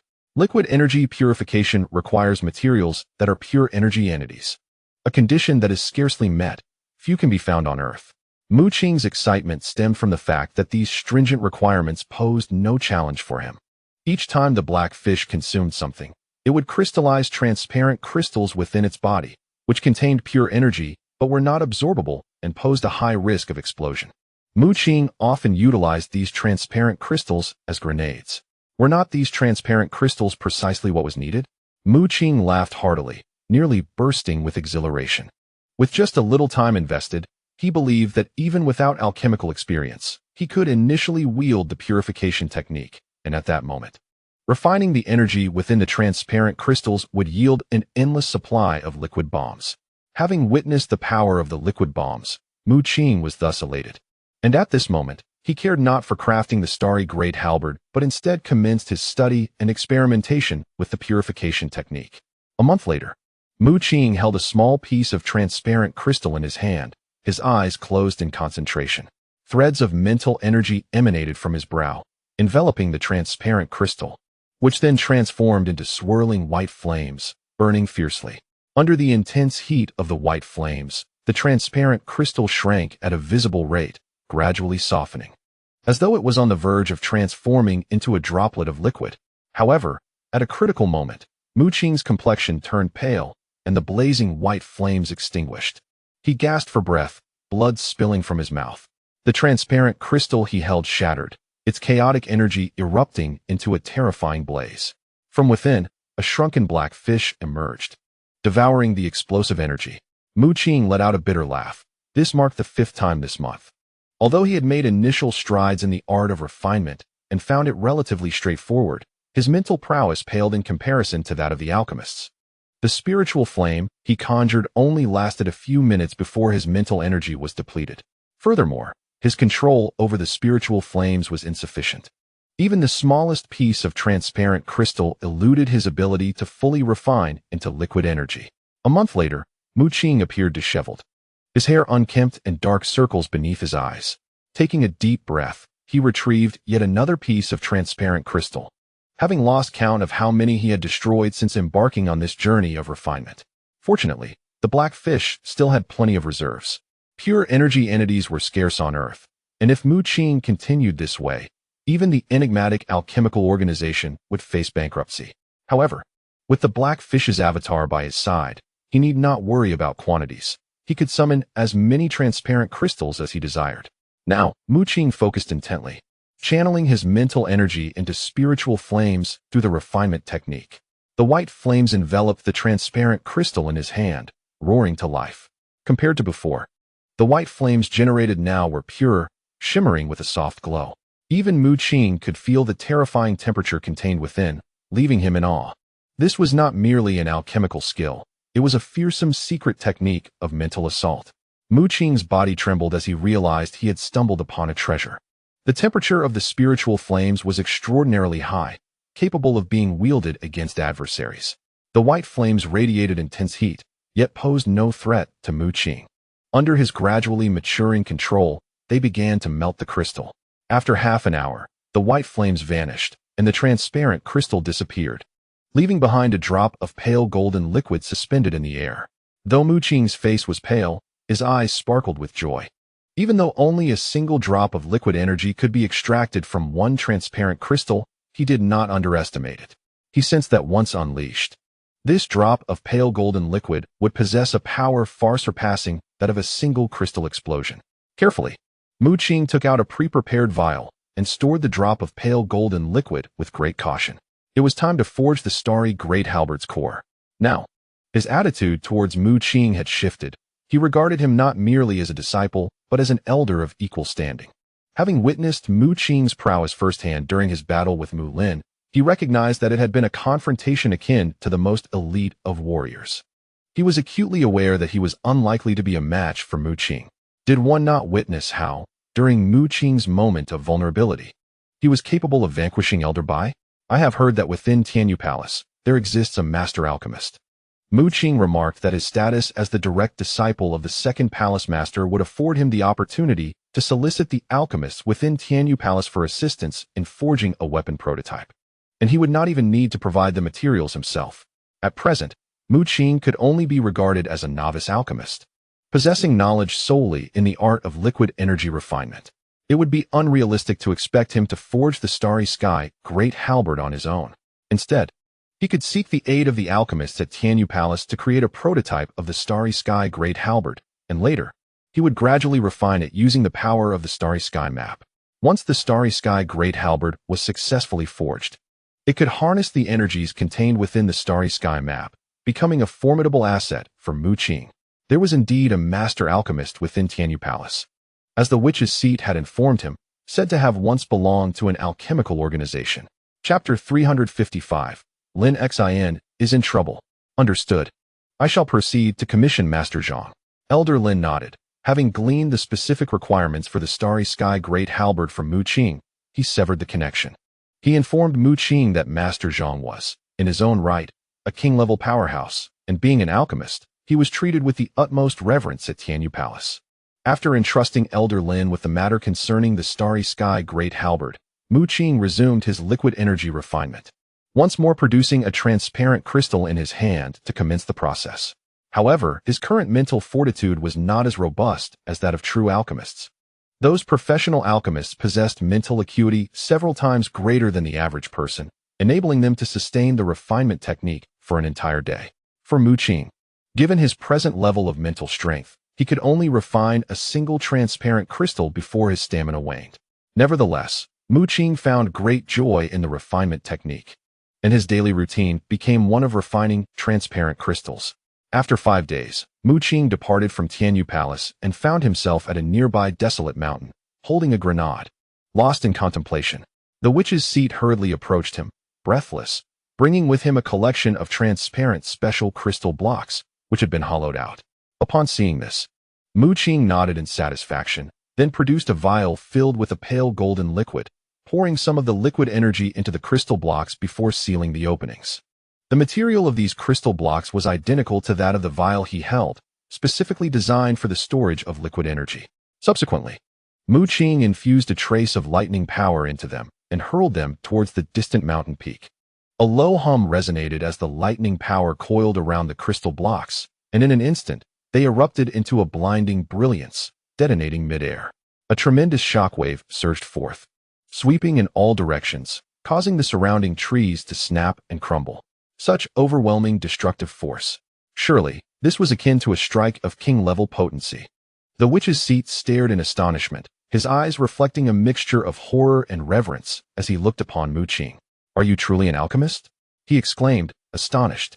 He had always known Mu Qing was formidable, capable of devising ways to conquer even the mightiest of foes. However, he remained oblivious to the fact that Mu Qing possessed such remarkable skills, crafting something akin to a stellar core bomb. The stellar core bombs, along with a series of stellar weaponry, were concocted by alchemists, harnessing the energy of ferocious beast cores to unleash an explosive force of immense power.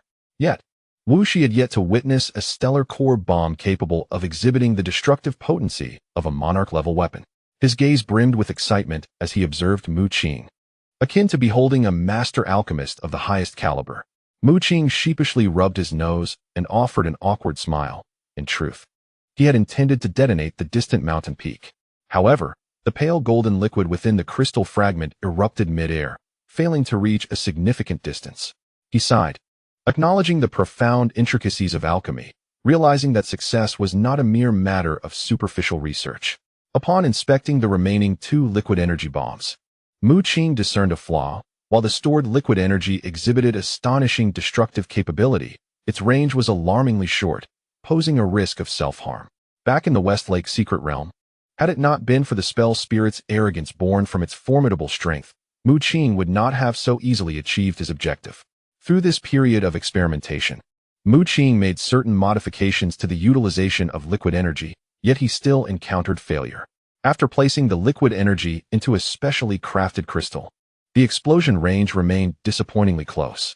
His aspiration to blast the far-off mountain peak was thwarted as the explosion occurred prematurely in midair.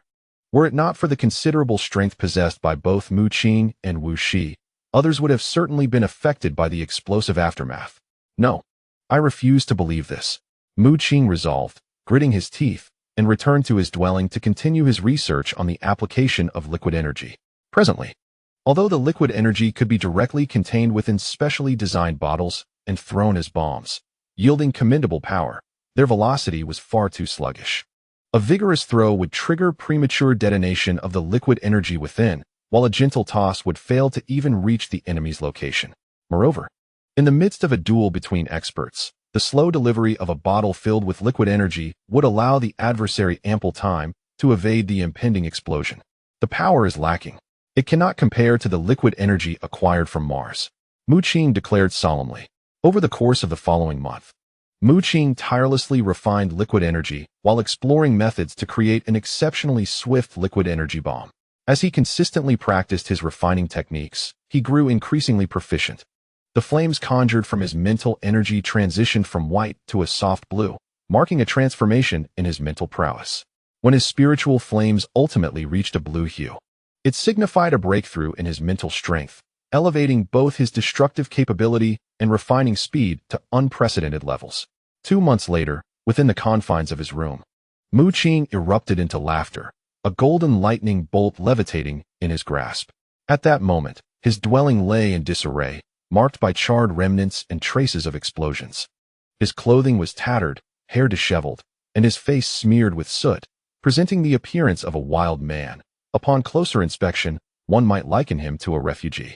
However, Mu Qing was currently filled with exhilaration, for he had finally made a breakthrough in the application of liquid energy. Utilizing his own electrical power and mental strength, combined with special materials, he had forged a bolt of lightning. This lightning possessed no lethal force, yet it was capable of storing liquid energy within, signifying that it would serve as a novel container for this energy. Suddenly, a cacophony of chaotic sounds erupted from outside, and before Mu Qing could react, a figure forcefully shattered a wall and appeared before him. It was Wu Shi. Not good. Mu Qing, you must save Lin Xin. Wu Shi's face was etched with an overwhelming urgency. Mu Qing, momentarily taken aback, conjured the image of a graceful silhouette in his mind. What has happened to Lin Xin? He inquired, urging Wu Shi to remain calm and composed. He recalled that after aiding Lin Xin in entering the Tianyu Palace, Elder Lin had been aware of her presence and had shown her particular favor. Given Wu Shi's demeanor, it seemed that something grave had transpired. Lin Xin has been taken by the enforcement team. They claim she has stolen precious materials from Master Zhang. Wu Shi grasped Mu Qing's arm, disregarding his current appearance, and began to pull him outside. Although Wu Shi had thrived within the Tianyu Palace, he wielded little authority. The enforcement team had a designated area within the city, akin to a prison, and those apprehended by them typically faced dire consequences. Desperate to rescue Lin Xin, Wu Shi instinctively thought of Mu Qing, racing over in a frenzy. Fully aware that Mu Qing's current status as a direct disciple of the second palace master would surely enable him to extricate Lin Xin from the enforcement team. Chapter 356. Journey to the Enforcement Team. The enforcement team of the Tianyu Palace primarily upheld order within the city, rarely resorting to apprehending individuals. Yet, when they did take action, the nature of the situation transformed significantly, targeting disciples of the Tianyu Palace who had committed offenses. Mu Qing's brow furrowed in concern. Something felt amiss. Even if Lin Xin had indeed stolen something, it was unusual for her to be directly seized by the enforcement team. Before long, Wu Shi led Mu Qing to a building adjacent to a large prison. Stop. Two disciples of the Tianyu Palace intercepted Mu Qing and Wu Shi, regarding them with wary eyes. Both were ninth-tier martial sovereigns. Upon recognizing Wu Shi, they hesitated, but the presence of Mu Qing left them perplexed. Wu Shi, who is this? Is he some refugee from Africa? One of them scoffed, as Mu Qing's disheveled appearance, his face smudged with dirt, did indeed resemble that of a displaced person. Wu Shi's expression darkened as he exclaimed, "This is a direct disciple of the second palace master. What is this attitude you are displaying?"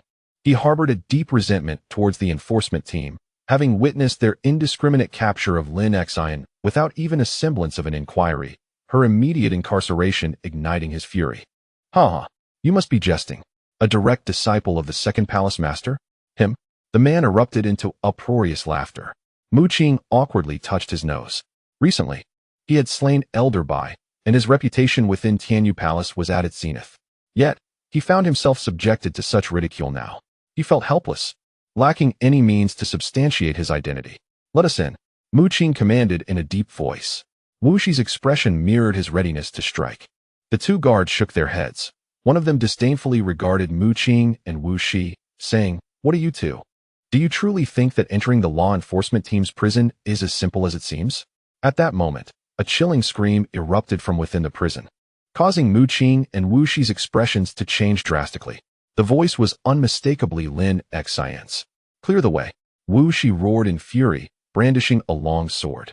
His body surging with primal energy, manifesting as a sword light that cleaved through the air. The two guards paled slightly, taken aback by Wu Shi's sudden aggression. Yet they were undeterred and swiftly retaliated. Both were adept swordsmen, and in an instant, the sky was ablaze with intertwining sword lights. Those who could become members of the law enforcement team possessed considerable strength, and Wu Shi found himself outmatched by the two, sustaining injuries in the process. "Step aside." Mu Qing's countenance darkened, his anger palpable. Although Wu Shi was furious, he recognized that he was no match for both adversaries and reluctantly retreated. "Where did this refugee come from? Is Tianyu Palace a place for you?" The gatekeepers berated. They were well aware of the events occurring within the prison. However, the individuals inside held special status, not to be trifled with. They merely needed to guard the entrance to earn a handsome reward. As for Mu Qing's identity, they failed to discern it, as he appeared utterly disheveled and unrecognizable.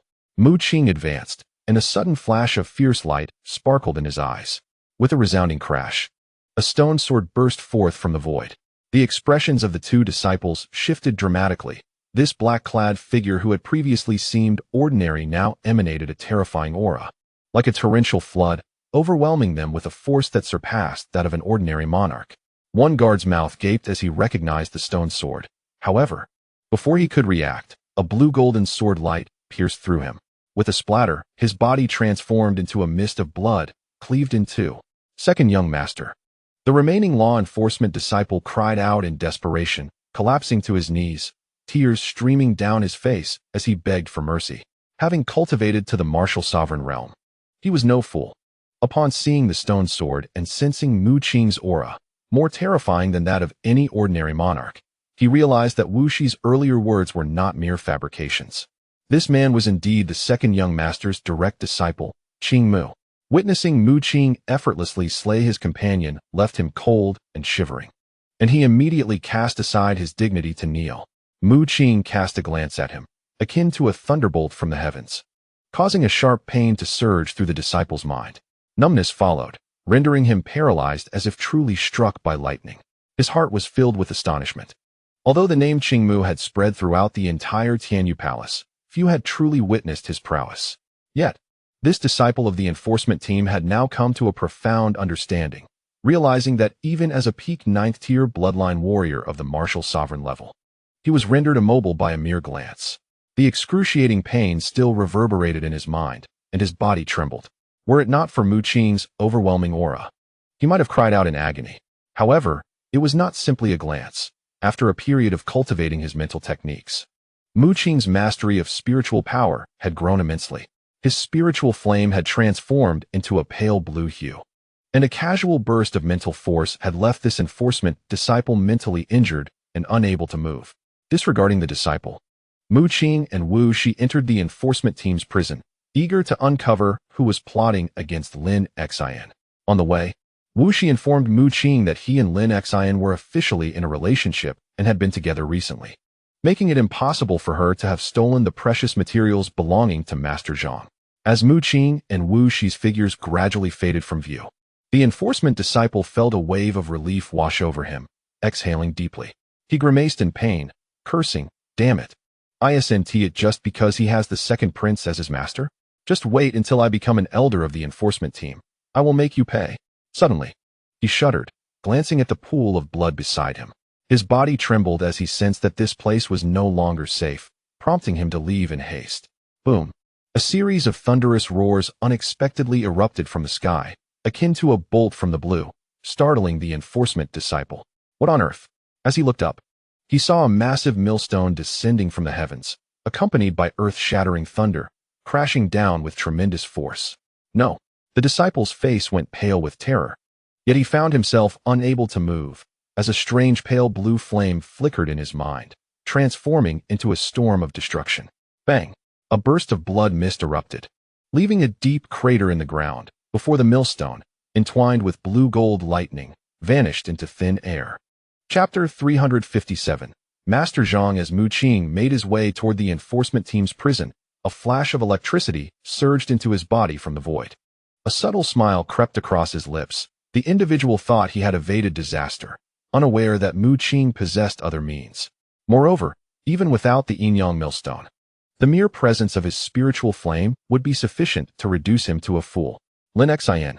Upon entering the prison, Wu Shi was filled with rage at the sight of a delicate figure lying on the ground.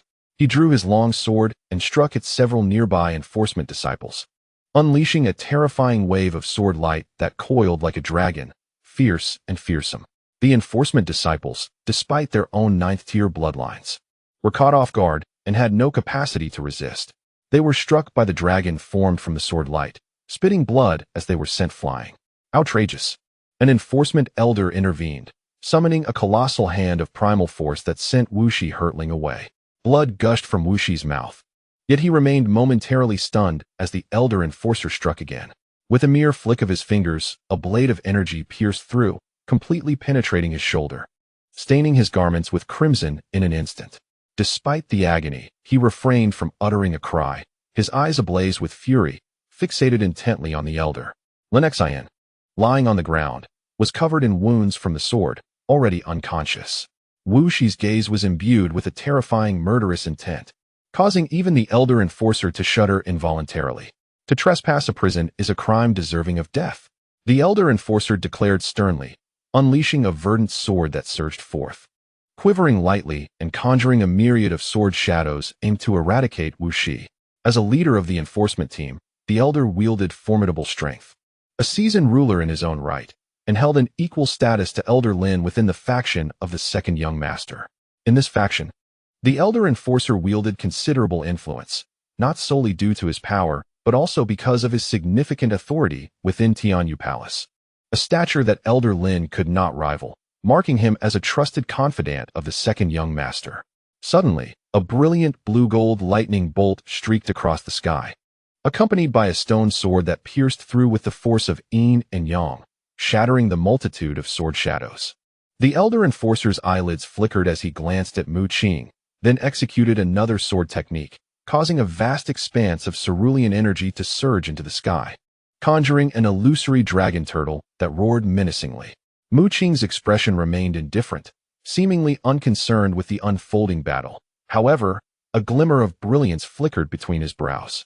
Instantly, the stone sword in midair trembled gently, radiating a blinding light as a formidable blue-gold lightning erupted, transforming into a colossal, grinding millstone. The immense millstone materialized, giving rise to a spectacular display of lightning phenomena, with thunderous phoenixes and electric dragons spiraling forth, tearing through the dragon turtle. With a resounding crash, the entire millstone descended, fracturing the very fabric of space. The Elder Enforcer was propelled backward by an overwhelming force, the verdant sword in his grasp trembling violently as blood surged from his throat, spilling forth. Second young master, you have overstepped, the Elder Enforcer finally acknowledged, regarding Mu Qing, who had nearly assumed the guise of a refugee. Wiping the blood from the corner of his mouth with a grave tone, Mu Qing, however, regarded him coldly, retorting, "How have I overstepped? Am I not permitted to retaliate against those who wish to harm me?" The Elder Enforcer's countenance darkened. The recent confrontation had made it clear that he was no match for Mu Qing. Furthermore, he belonged to the faction of the Second Young Master, while Mu Qing was the direct disciple of the Second Young Master himself, making a confrontation between them highly inappropriate. The Elder Enforcer discerned Mu Qing's intent to rescue the unconscious woman on the ground. "Second Young Master, may we speak privately?" The Elder Enforcer lowered his posture, recognizing that in terms of status and strength, he was inferior, thus discarding any pretense of authority. The surrounding enforcement disciples gaped in disbelief at the Elder's demeanor. "No," Mu Qing replied coldly, offering no courtesy to the Elder Enforcer. The stone sword hovered beside him, igniting with a pale blue flame, a manifestation of his recent discovery in harnessing spiritual power. Should his spiritual energy prove sufficiently potent, he could even lift an entire city into the air with sheer force. The Elder Enforcer's countenance was exceedingly grim, his fists clenched tightly as he inhaled deeply, forcefully suppressing the anger that simmered within him. He summoned his mental energy to convey a message, saying, "Qingmu, this young woman has acquired a mysterious meteorite, imbued with the power of the stars, which is exceedingly precious, particularly for Master Zhang." The Elder Enforcer, stifling his rage, explained to Mu Qing that Lin Xin had unexpectedly obtained a meteorite, which had caught Master Zhang's attention. Currently, the faction of the Second Prince was scheming to unify the Tianyu Palace. Should Master Zhang choose to assist them, it would significantly enhance their chances of success. Initially, the Elder Enforcer had intended to offer something trivial in exchange for the meteorite, but Lin Xin, aware of its extraordinary nature, refused, ultimately being captured and imprisoned within the enforcement team's dungeons, subjected to severe torture, and left with numerous sword wounds. "Qingmu, I am not an unreasonable person. If you persuade this young lady to surrender the meteorite and disclose its whereabouts, I will aid your faction in the Tianyu Palace, along with the grand halberd you commissioned me to forge, with all materials supplied by me." An elderly man with white hair stepped forward, his spirit invigorated, his eyes shining brightly. He cast a glance at the pale blue flames dancing upon the stone sword beside Mu Qing, his mind momentarily startled. Though he was merely an ordinary king-level practitioner, the entirety of Tianyu Palace, including both the Grand Master and the Second Prince, referred to him as Master Zhang, a title earned through his alchemical prowess. Master Zhang coughed a few times before stating, "You should be aware that within the Tianyu Palace, I am the most formidable alchemist, and it can be said that few alchemists in Huaxia surpass my skills. If you are unaware of the gravity of the situation, the items you have commissioned me to forge may very well come to naught." His tone bore a hint of subtle threat, his words laced with the pride of an alchemist, showing little courtesy towards Mu Qing. However, Mu Qing regarded him with a disdainful gaze, as if looking upon a fool. "You needn't bother with the forging. I shall find a way myself." "Ah, very well. I knew you were someone who understood the situation." "What?" Master Zhang was on the verge of expressing his thoughts when he suddenly heard Mu Qing's words, his expression one of astonishment, as if he could not believe his ears. "Are you truly willing to oppose me for this young lady? You must understand that I am the most elite alchemist within Huaxia." His gaze intensified, but he was met with Mu Qing's derision, igniting a spark of fury within him. Mu Qing chuckled derisively, retorting, "You? Spare me. Anyone from the alchemical organization could easily best you." Boasting without foundation. Master Zhang, inflamed by the insult, was seething with rage. Meanwhile, the Elder Enforcer, recognizing the escalating tension, hastily signaled to Mu Qing, aware that if this continued, the faction of the Second Prince's attempts to win over the Elder Enforcer would be thwarted. Chapter 358. The shock of Master Zhang. "What did you say? You, who does not even comprehend alchemy. What right do you have to critique me?" Master Zhang erupted, seemingly struck by Mu Qing's words.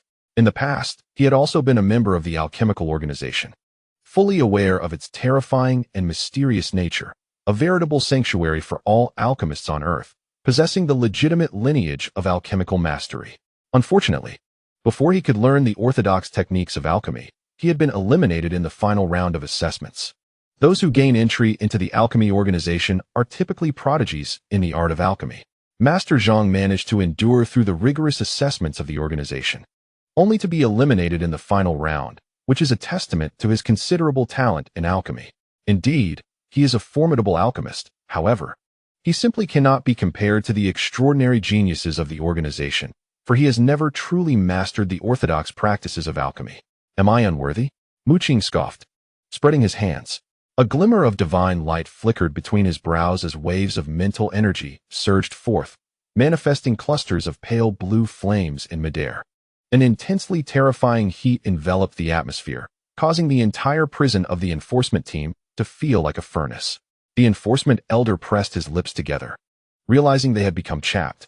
Yet, as he observed Mu Qing, confusion clouded his expression, uncertain of Mu Qing's true intentions. Though the pale blue flames radiated an extraordinary temperature that could rival even a king, they posed no threat to him, an experienced monarch. Was Mu Qing truly contemplating the assassination of Master Zhang? Suddenly, the enforcement elder's heart raced, and he regarded Mu Qing with a wary gaze. He genuinely feared that Mu Qing, in a fit of rage, would eliminate Master Zhang, as the latter was merely an ordinary king and no match for Mu Qing's current prowess, which could easily overpower seasoned monarchs. Anxiety gnawed at the enforcement elder. He questioned whether he possessed the strength to withstand Mu Qing. If Master Zhang were to be slain by Mu Qing, discontent would undoubtedly arise within the faction of the Second Prince. Oh, Second Prince, what kind of disciple have you taken? The enforcement elder silently lamented. What a predicament! Ever since Qing Mu became the personal disciple of the Second Prince, he had not contributed a single beneficial act to their faction, even going so far as to eliminate one of their seasoned kings. Now, as the faction sought to ally with Master Zhang, Qing Mu had instigated a conflict, displaying intentions of violence. Qing Mu, what are you doing? Put down the flames. The enforcement elder, mustering his courage, positioned himself in front of Master Zhang and shouted. However, no sooner had he spoken than he stumbled backward, forcibly pulled aside by Master Zhang. The enforcement elder was on the brink of exclaiming in frustration, having resolved to risk everything to confront Qing Mu, only to be unceremoniously yanked away. Turning his gaze, he was astonished to see Master Zhang's pupils constrict, his body trembling violently in utter shock, his eyes nearly bulging from their sockets. Spirit fire. How could you possess spirit fire? Impossible. How can you be an alchemist? Master Zhang bellowed, his gaze fixed intently on the pale blue flames in Mu Qing's hands. This revelation left the enforcement elder even more bewildered. It appeared that Mu Qing was also an alchemist, and a remarkably powerful one at that, eliciting such a reaction from Master Zhang. Wait, you were supposed to commission me to forge a vessel. How could you be an alchemist? Your mental strength is also quite feeble, Master Zhang exclaimed, shaking his head in disbelief. While others may not grasp the significance of spirit fire, he certainly understood its implications. Once, Master Zhang had the fortune to visit the alchemy organization for an assessment, only to be eliminated in the final round. His mental prowess, while impressive at over 40 times that of an ordinary person, fell short of the organization's requirement of being 50 times stronger. Nevertheless, during his time there, he witnessed the extraordinary capabilities of the alchemists within the organization. He observed a master alchemist effortlessly forge a mech and saw several alchemists collaborate to construct a flying ship in just a few days. The spectacle was undeniably awe-inspiring, and he realized that the alchemy organization and the alchemists of the outside world were worlds apart. In the external realm, any major power aspiring to fabricate advanced technological combat equipment like flying ships or mechs would involve numerous alchemists and utilize vast resources, often relying on extensive financial investments to bring such creations to life. Master Zhang understood that while the mental abilities of ordinary alchemists were substantial, their quality was often mixed. He himself was no exception. In contrast, members of the alchemy organization honed their mental prowess through specialized techniques, refining its quality to manifest flames that could surpass even some barrier techniques when perfected. While his mental strength was 40 times that of an average individual, its quality paled in comparison to Mu Qing, who had studied a method of liquid energy refinement that included techniques for enhancing mental quality. Where did you obtain this mental refinement technique?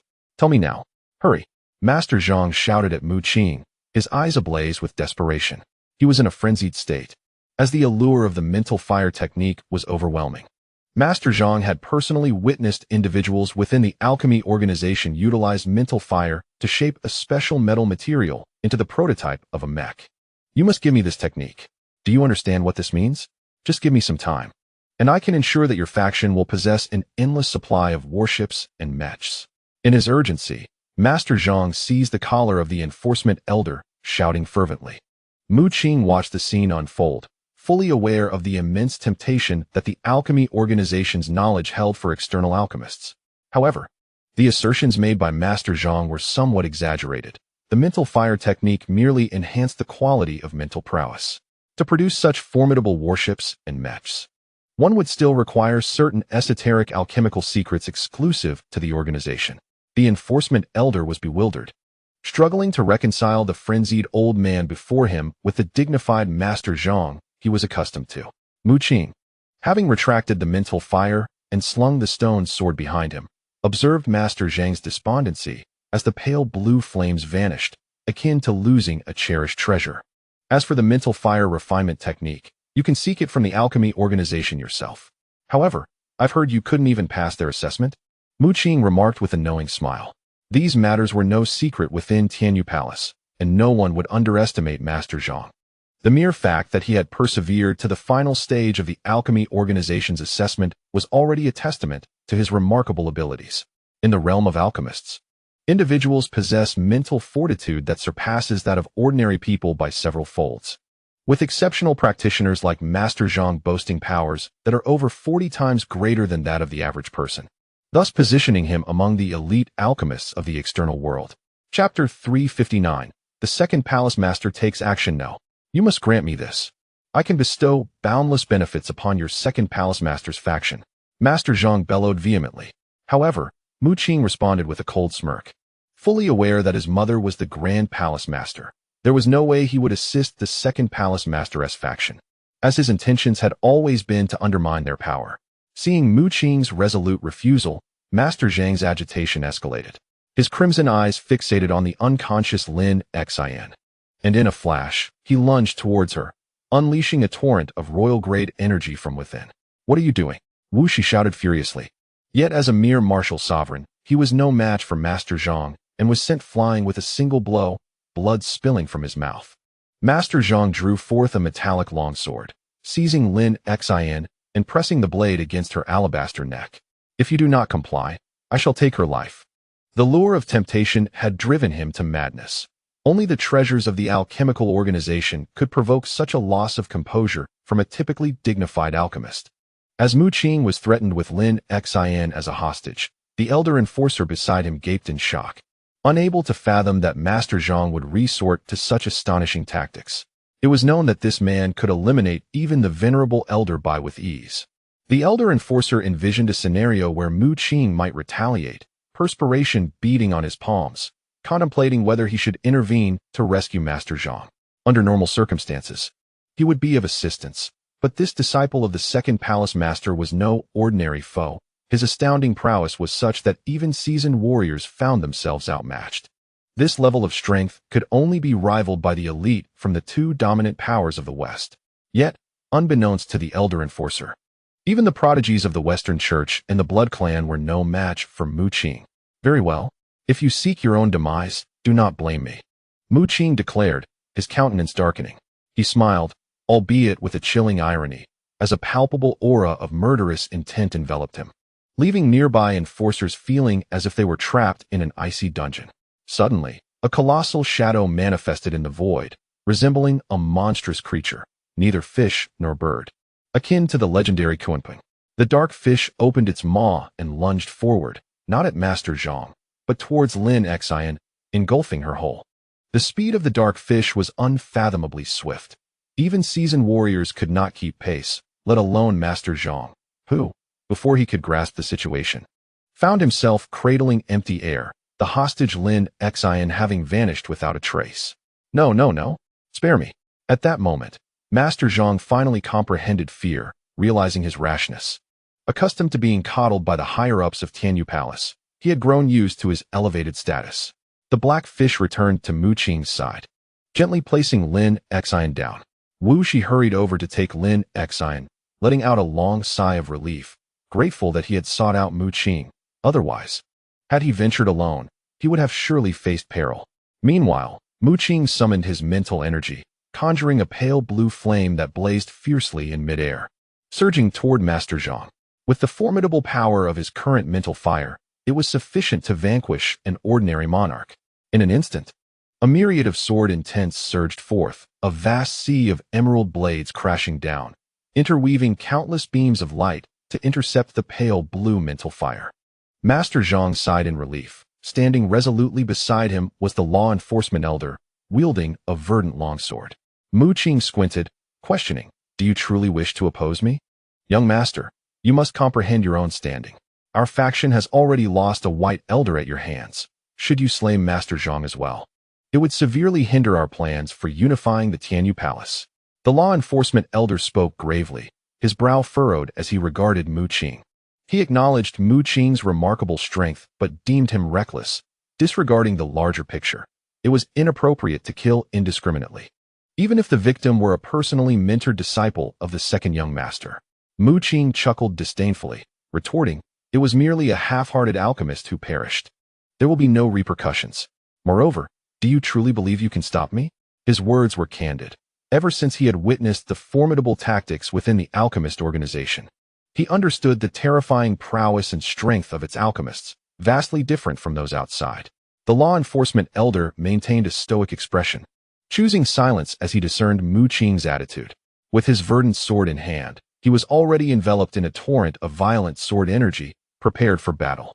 Simultaneously, he discreetly contacted the second young master, confident that once the young master arrived, Mu Qing would be unable to slay Master Zhang. Boom! Mu Qing drew the stone sword from his back, unleashing a powerful strike. The yin-yang thunder calamity raged forth, a grinding disk materializing in the air, summoning thunderous lightning dragons that spiraled through the void, raining down apocalyptic sword energy. The law enforcement elder's face reflected shock. This was the sword technique of the second young master, specializing in the yin-yang thunder calamity. Yet he had not anticipated that Mu Qing had mastered it to such an extraordinary level. He had undoubtedly grasped its essence. Gritting his teeth, he unleashed a torrent of sword light, transforming into an ocean of blades, with sword energy swirling like mist, and a dragon turtle, accompanied by a tempest of sword light and energy, roared forth with all his might. Subsequently, he executed a set of sword techniques, mysterious and elusive, forming a silver serpent that coiled around the dragon turtle. The two sword techniques fused as one, manifesting an awe-inspiring spectacle akin to the Xuanwu, emanating tremendous might. Mu Qing had been engaged with the sword path for some time and was astonished to see the law enforcement elder wield two sets of sword techniques in harmony. Acknowledging that the elder-level figures of Tianyu Palace were indeed swordsmanship masters. However, he shook his head, realizing that the opponent's techniques did not embody the true essence of the Xuanwu sword art. Although the two sets of sword techniques had merged, they still bore flaws. A radiant rune blossomed at the center of Mu Qing's brow as he unleashed a sword strike, the yin-yang grinding disc compressing forward. Thunderous phoenixes and electric dragons intertwined, their terrifying power of the yin-yang thunder tribulation transforming into sword light, shattering the phenomenon conjured by the law enforcement elder. The elder was sent flying, spewing forth blood, his expression one of horror. He had not anticipated his defeat would be so thorough with a single move. In contrast, Mu Qing remained composed. It was during his battle with Mu Lin that he had truly encountered a worthy adversary, employing his trump card to vanquish his opponent with chaotic divine light. The law enforcement elder's strength paled in comparison to Mu Lin's, making him an easy target for Mu Qing. He refrained from killing the elder, deeming it excessive. Yet he could not let Master Zhang escape unscathed. With a mere gesture, he directed the stone sword to transform into a streak of lightning, aimed at Master Zhang. "Qingmu, you have gone too far." Suddenly, a colossal hand emerged from the void, accompanied by azure golden lightning, intercepting the stone sword. Within the confines of the law enforcement team's prison, a formidable figure had appeared, heralded by the thunder tribulation, It was the second palace master. Chapter 360, Annihilation Divine Thunder. The second palace master. The law enforcement elder wiped the blood from the corner of his mouth, his eyes brightening upon seeing the newcomer. He exhaled a sigh of relief. The second palace master was indeed formidable, having conveyed a message to him and arrived in the blink of an eye. Mu Qing gazed upward at the second palace master, his expression unchanged. Master Zhang, summoned personally by the previous Grand Palace Master to oversee Tianyu Palace, is not someone you can meddle with. The second Palace Master's eyes flickered with azure golden lightning, infused with yin-yang power, and a silver-scaled dragon coiled behind him, exuding an aura of terrifying authority. Transfer the technique of the spiritual fire to Master Zhang, and I shall consider this matter as if it never occurred, the second Palace Master commanded coldly. Although he had already employed methods against Mu Qing, and the time for Mu Qing's soul to dissipate was drawing near, he could not allow Mu Qing to act with such impunity. Moreover, from Mu Qing's actions, he sensed that Mu Qing might have uncovered certain issues, thus hindering their faction's progress. The second Palace Master felt that Mu Qing harbored too many secrets, his various means being exceedingly profound, and now he possessed a technique of spiritual fire that even Master Zhang coveted. His tone was authoritative, his eyes ablaze with azure golden lightning. Fixated on Mu Qing, the pressure emanating from him akin to crashing waves, sweeping forth in surges. However, Mu Qing stood his ground, unyielding, his gaze profound, his own form shimmering with azure golden lightning as he faced the second Palace Master. Both were practitioners of the yin-yang thunder tribulation sword technique, and waves of yin-yang thunder tribulation power clashed violently in the air. Each harbored ulterior motives. The second Palace Master had long sought to manipulate Mu Qing, intending to turn him into a puppet to assist in controlling the stone sword, whereas Mu Qing concealed his true identity, acting as an undercover agent beside the second Palace Master to aid his mother's faction. Yet, Mu Qing's ingenuity shone through, for he was accompanied by Zhou Siyu, a girl as ethereal as a sprite, who possessed the memories of a cursed deity, aiding Mu Qing in resolving numerous troublesome issues, rendering his plans remarkably smooth. Crack! In the void, the sound of a dragon's roar echoed as a silver-scaled dragon spiraled down, unleashing a blue and golden thunder tribulation that coalesced into a thunderous eye.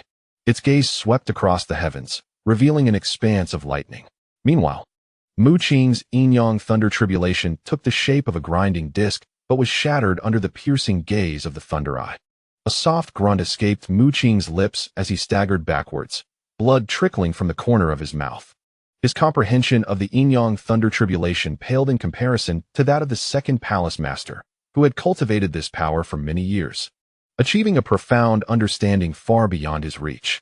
My dear disciple, your swordsmanship leaves much to be desired, yet your mastery of lightning approaches near perfection, almost eclipsing my own, thought the second Palace Master, his eyes narrowing as he sensed a hint of threat emanating from Mu Qing for the first time.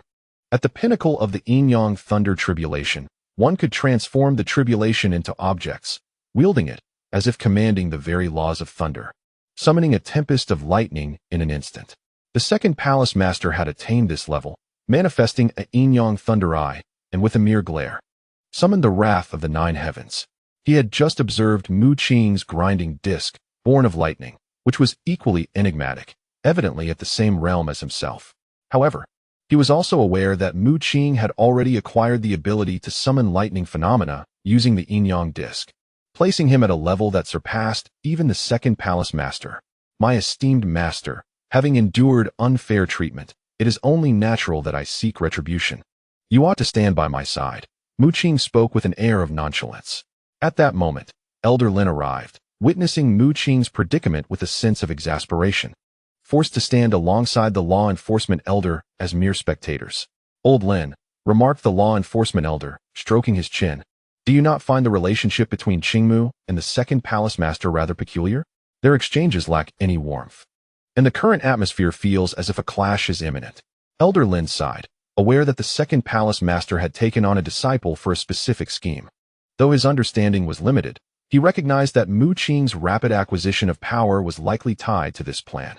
Yet, he also sensed that Mu Qing did not appear to be under the second Palace Master's control, suggesting potential complications within the latter's scheme.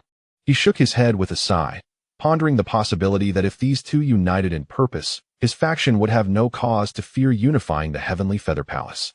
Second Palace Master, that spiritual fire technique greatly enhances mental prowess. Once I acquire it, I could assist you in forging warships and mechas, Master Zhang exclaimed, his eyes brightening as he noticed the Second Palace Master offering his assistance, hastily approaching him. Upon hearing this, the Second Palace Master felt a surge of interest. He had witnessed Mu Qing's mecha, which, despite its weakened state, could unleash power rivaling that of seasoned monarchs. If their faction were to procure a batch of mechas, their overall strength would undoubtedly surge. The Second Palace Master glanced at Mu Qing, but furrowed his brow, sensing from Mu Qing's expression that he had no intention of relinquishing the spiritual fire technique. Indeed, Mu Qing's response was resolute and laced with murderous intent. I desire nothing but to take lives, he declared. Master Zhang recoiled, sensing a chilling aura. The Second Palace Master, his face contorted in a mix of anger and amusement, retorted, very well. Today, I shall witness whether your prowess is sufficient to slay Master Zhang before my eyes. Mu Qing's lips curled slightly, revealing a hint of disdain. After his exposure to the alchemical practices within the organization, he had come to comprehend the true essence of alchemy, which was far beyond the meager skills of the so-called master before him. Battleships and mechas were of no interest to him. Even if the opponent had access to the secrets of spiritual fire, they would be incapable of crafting anything of substance. A mere attempt would reveal the truth. Suddenly, a glimmer of lethal intent sparked in Mu Qing's eyes. Grasping his stone sword, he struck with the ferocity of thunder, the yin-yang grinding disc swirling around him, the sword's radiance illuminating the heavens. The Second Palace Master flinched, taken aback by Mu Qing's audacity to attack without regard for his esteemed position. Concealed fury bubbled within him as the silver-scaled dragon transformed into a spiritual sword, unleashing a tempest of yin-yang thunderbolts that surged toward Mu Qing. This was a move from a top-tier ruler, fearsome in its execution, with lightning intertwining in chaotic patterns. However, he held back slightly, for should he accidentally kill Mu Qing, it would be a grave miscalculation. Mu Qing, wielding his stone sword, countered with equal ferocity, unleashing torrents of violent electrical energy. The yin-yang grinding disc manifested in midair, generating a storm of thunder. Yet, the outcome mirrored the previous encounter. While Mu Qing's understanding of the lightning arts was on par with that of the Second Palace Master, he was still a realm below in cultivation. With a cough of blood, Mu Qing staggered back, his stone sword vibrating violently as his qi surged chaotically, causing the yin-yang lightning power to dissipate.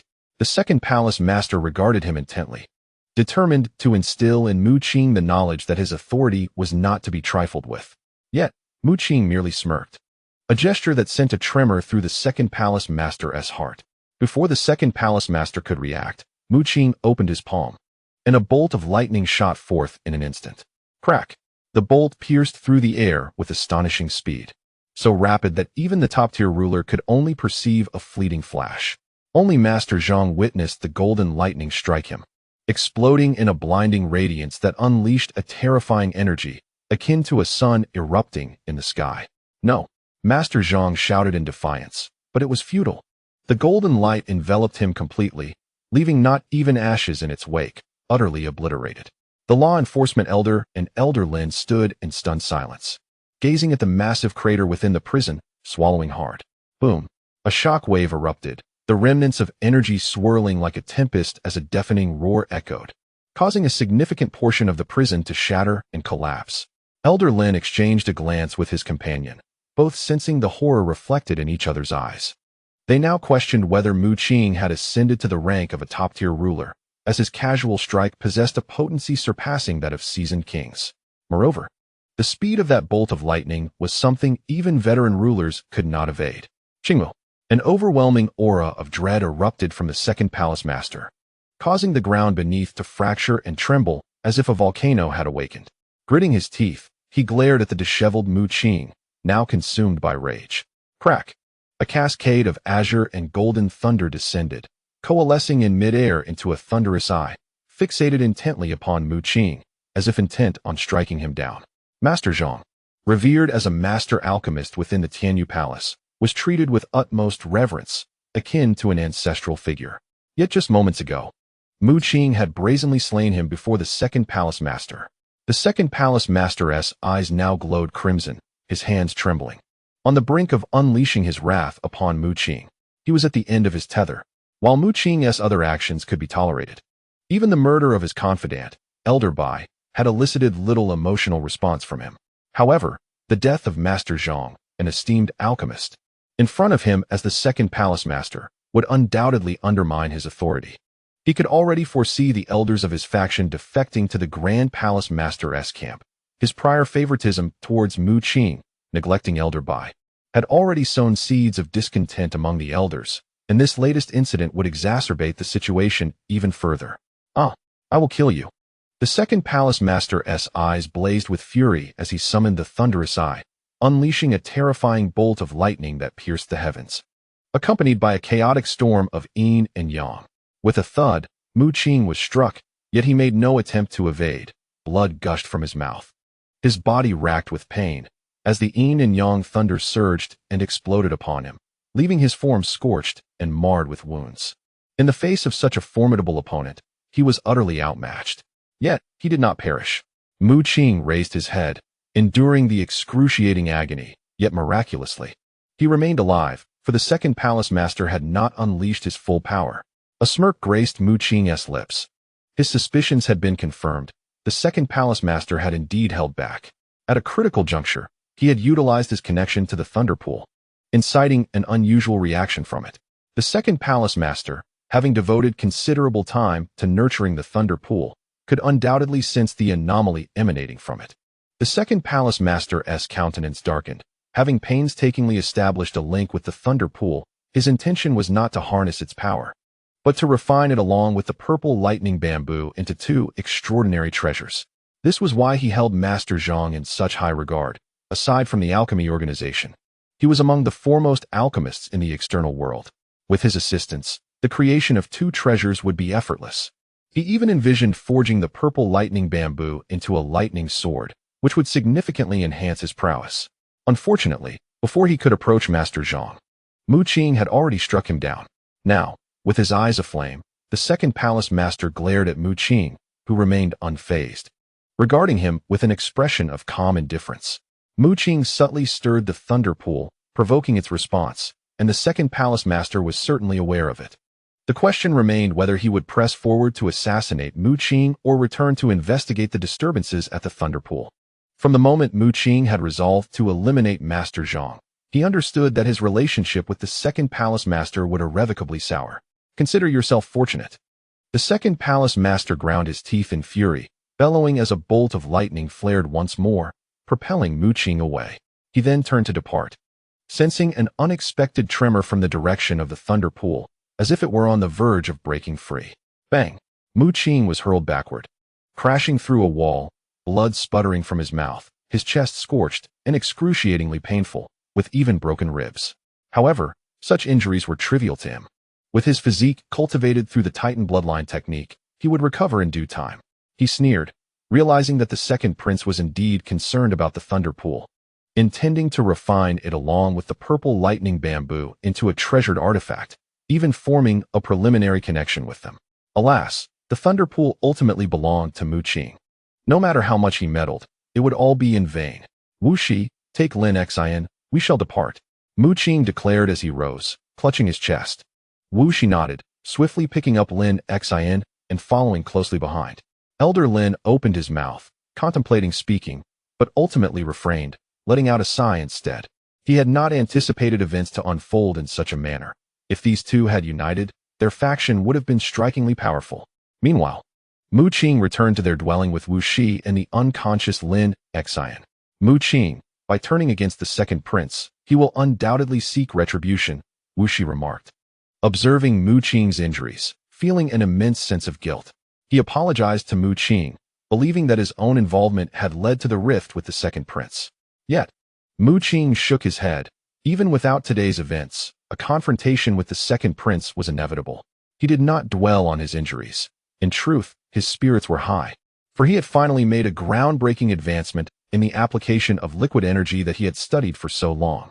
Previously, he found liquid energy contained in bottles ineffective for long-range throwing. Although explosive, its speed was insufficient, allowing seasoned warriors to dodge them with ease. Now, Employing a unique material combined with alchemical techniques and his own lightning power, he had condensed a gentle bolt of lightning, which would not harm enemies but could store liquid energy. This lightning moved with astonishing speed. A gentle toss would send it piercing forth, akin to true lightning. Furthermore, Mu Qing utilized the palm lightning technique to maximize the velocity of this golden lightning, rendering it undetectable even to top-tier warriors. Since this is my creation, it deserves a name. What shall I call it? Mu Qing pondered, stroking his chin. Suddenly, his eyes lit up. He slapped his knee and exclaimed, "Let it be called the Annihilation Divine Lightning." The power unleashed by the liquid energy was terrifying, capable of utterly obliterating foes into nothingness. Chapter 361, The Fruit of the Great Way. In a state of exhilaration, Mu Qing successfully utilized the Annihilation Divine Lightning for the first time, and thus far, it exhibited no apparent severe flaws. Moreover, the speed at which the Annihilation Divine Lightning struck reminded him of the Black Fish, for it was astonishingly swift. With its formidable power and rapidity, Mu Qing's heart raced, feeling as though he had birthed a formidable weapon. Given time, he could produce an endless supply of Annihilation Divine Lightning. Furthermore, this Annihilation Divine Lightning was unparalleled. Even alchemical organizations could not replicate its creation. The alchemy organization had long possessed the technology to refine liquid energy. Upon discovering the terrifying potency of this liquid energy, it was only natural for them to entertain other notions. It is essential to recognize that they are not fools, but rather prodigious geniuses. Whatever Mu Qing could conceive, they could certainly fathom as well. However, the stringent requirements for refining liquid energy, specifically the necessity for exceptionally pure energy entities, hindered the majority of alchemists. Moreover, the gentle lightning crafted by Mu Qing was infused with a trace of chaotic energy during its concoction. Although it was but a mere hint, it was the pivotal factor that solidified its form. The members of the alchemy organization lacked the Black Fish to produce transparent crystals, nor did they possess the power of chaotic energy. Even the most formidable alchemy could not replicate Mu Qing's results. Currently, treating the second prince with such disdain might lead him to revoke your status as the second young master, warned Wu Shi. Mu Qing shook his head, confident that in the eyes of the second prince, he was merely a puppet destined for manipulation and would not be killed. For instance, even if Mu Qing had not prevented the thunder pool from stirring, the second prince would not have slain him at the moment of his strike. He had already shown restraint.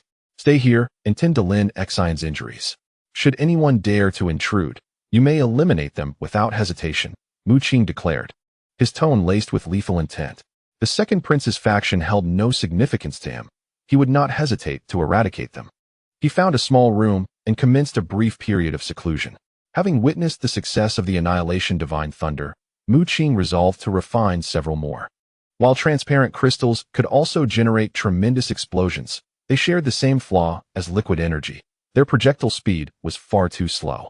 Mu Qing employed his mental fire to envelop the transparent crystals, extracting droplets of pale golden liquid. 5 days later, 2 vials brimming with the pale golden liquid sat beside him. He exhaled deeply, realizing that his mental strength remained insufficient. Although Mu Qing had mastered the mental fire technique, enabling him to extract liquid energy, it also served to refine the quality of his mental prowess. Regrettably, while the quality of his mental strength had indeed improved, its overall quantity remained unchanged. He still faced fatigue after refining several transparent crystals and required rest to recuperate. Nonetheless, the rewards of the past few days had filled him with immense satisfaction. He had successfully produced 10 Annihilation Divine Thunders capable of obliterating seasoned monarchs. Furthermore, he had transformed the 2 liquid energy samples acquired from Mars into Annihilation Divine Thunders, which were now his most formidable trump cards, sufficient to severely wound powerful entities. As Mu Qing continued to restore his mental strength, few troubles had arisen in recent days. The second prince had returned in a fury, yet acted as if nothing had transpired. One day, Wu Shi and Lin Xian approached Mu Qing, catching him off guard, as he wondered whether another issue had arisen. Lin Xian had fully recovered from her injuries, clad in a flowing gown and wielding a long sword. Her beauty radiated with vigor. She expressed her gratitude, stating that without Mu Qing's intervention, she might have languished in the enforcement team's prison. In addition to her thanks, she had a piece of news, the significance of which she was uncertain if it would hold any value for him. Lin Xin could not conceive of anything to offer Mu Qing, ultimately deciding to transfer the opportunity she had recently acquired to him. This opportunity, however, was not something she could claim solely for herself. She had merely discovered a fragment of meteorite imbued with stellar energy, which was soon noticed by Master Zhang, putting her life at risk. "Have you discovered a wondrous place?" Mu Qing exclaimed, taken aback by Lin Xin's willingness to share her fortune with him. According to her account, she had stumbled upon a location within the Heavenly Feather Palace, where radiant starlight illuminated the surroundings, filled with meteorites suffused with celestial energy. She had only managed to extract one piece before Master Zhang intervened, leading to unforeseen calamity. Upon regaining consciousness, she realized that her strength was insufficient to occupy such a place. Had she remained discreet, she might have amassed wealth in silence. Now, however, the higher-ups of the Heavenly Feather Palace were largely aware of her possession of the meteorite. Innocent men may bear the burden of wealth, and lacking the strength to retain such a treasure, she deemed it wise to bestow it upon Mu Qing. This would not only deter others from coveting her possession, but also repay Mu Qing for saving her life. Mu Qing inhaled deeply, lifting his gaze. His pupils constricting as astonishment graced his features. Lin Xin produced a palm-sized meteorite from her spatial ring, its surface pitch black, yet entwined with glimmers of starlight. Even from a distance, one could sense the profound celestial energy emanating from within the meteorite. This stellar meteorite was precisely the unique material used to reconstruct Mu Lin's body after his demise. A wave of elation surged through Mu Qing as he contemplated the implications of Lin Xin's words. If the location she had discovered indeed contained numerous stellar meteorites, perhaps he too could cultivate the starry sky diagram like Mu Lin.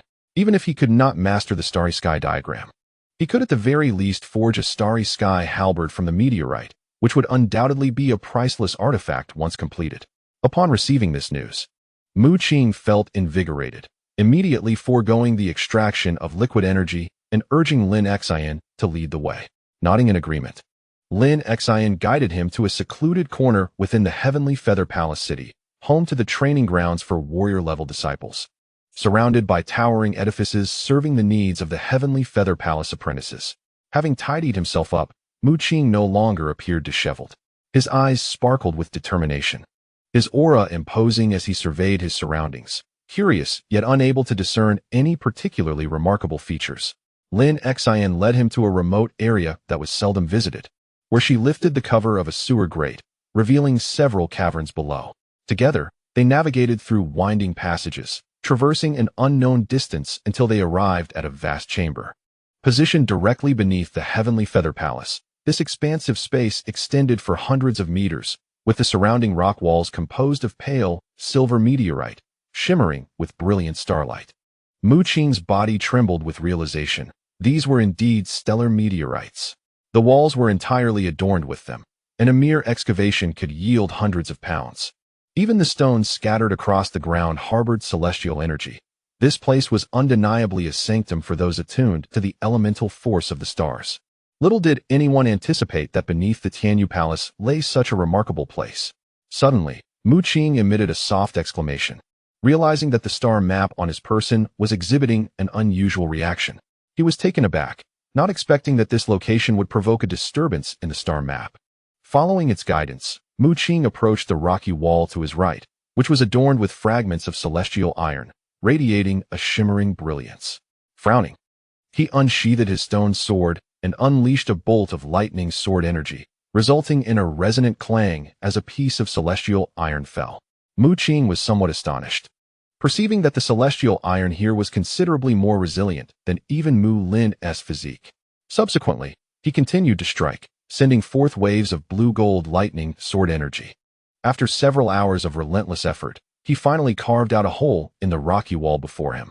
However, the cavity was still not sufficiently deep, and the tremors conveyed by the star map grew increasingly pronounced. Lin Xin observed Mu Qing's actions with confusion but refrained from voicing her thoughts. Sensing that Mu Qing had perceived something significant, she departed, leaving Mu Qing alone, who continued to excavate the celestial iron with his stone sword, determined to unearth whatever was causing the star map's agitation. This is a celestial iron vein, exceedingly precious even in the cosmos. It is perplexing why it would manifest on Earth. exclaimed Zhou Siyu. She informed Mu Qing that Earth did not conform to the conditions necessary for the formation of celestial iron veins, suggesting that some force must have emanated to transform the surrounding stones into celestial iron. It was highly plausible that a remarkable artifact was responsible, for only an object of exceptional quality could influence its surroundings to generate such a plethora of celestial iron. Mu Qing nodded, his excitement intensifying as he hastened his efforts, channeling the power of the yin-yang thunder tribulation to create a grinding force for continuous excavation. Yet, the hardness of the celestial iron exceeded his expectations. After an entire day of labor, he had only penetrated a depth of over 20 meters. Resolute, he decided to remain overnight in this place.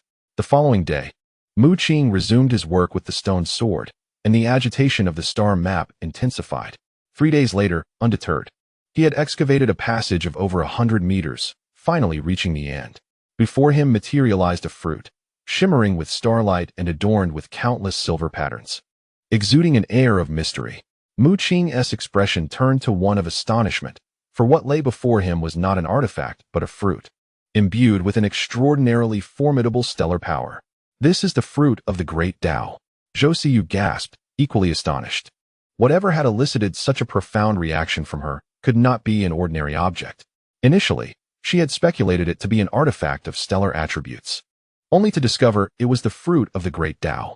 What is the fruit of the great Tao? Mu Qing inquired with curiosity. Zhou Siyu, barely able to contain her exhilaration and awe, explained, in the cosmos, there once existed fruits that contained unfathomable powers of the great Tao's principles. Anyone who consumes them can, within a brief period, comprehend the truths of a particular path of the great Tao. The chieftain of the Titans consumed the next fruit of the great path, an eternal fruit that transformed him into the eternal emperor. His Titan form morphed into that of an eternal Titan, embodying the essence of eternity, impervious to decay. In Zhou Siyu's gaze, a hint of reverence flickered. The chieftain of the Titans could be regarded as one of the most formidable beings in the cosmos, a figure revered by countless races. Before Mu Qing lay this fruit, was it truly the fruit of the great path?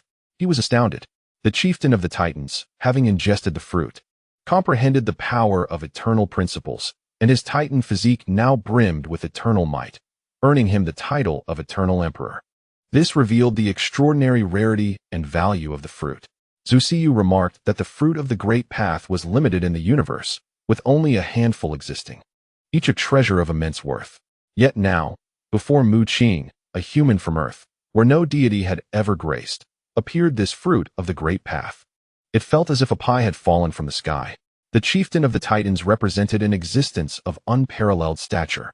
Zhou Siyu informed him that nearly all the fruits of the great path in the universe had been claimed, their bearers typically of the emperor rank.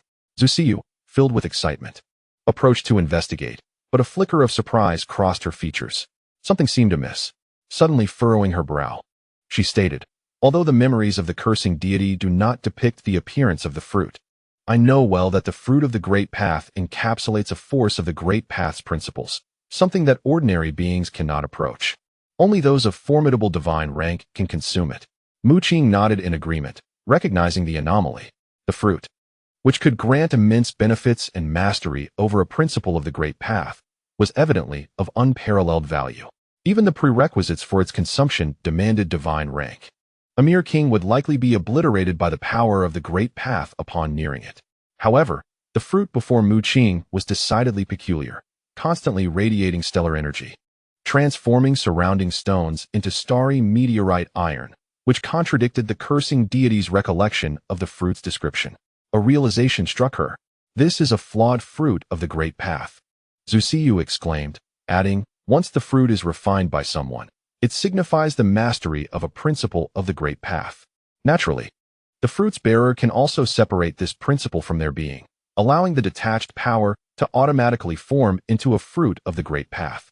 Subsequently, both Zhou Siyu and Mu Qing gazed at the fruit, which sparkled with starlight, emanating a gentle power filled with the mysteries of stellar energy. Are you suggesting that this fruit was formed from a portion extracted from someone's being? Mu Qing inquired. Zhou Siyu affirmed, stating, to be precise, it is merely a fragment. The master of the stellar path must have drawn out a portion of their power to create this fruit.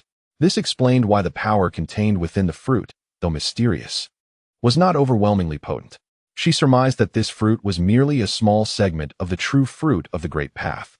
Quickly consume this fruit. Though it is but a fragment, it will undoubtedly bestow you with significant benefits. Zhou Siyu urged eagerly, saliva almost escaping from the corners of her mouth.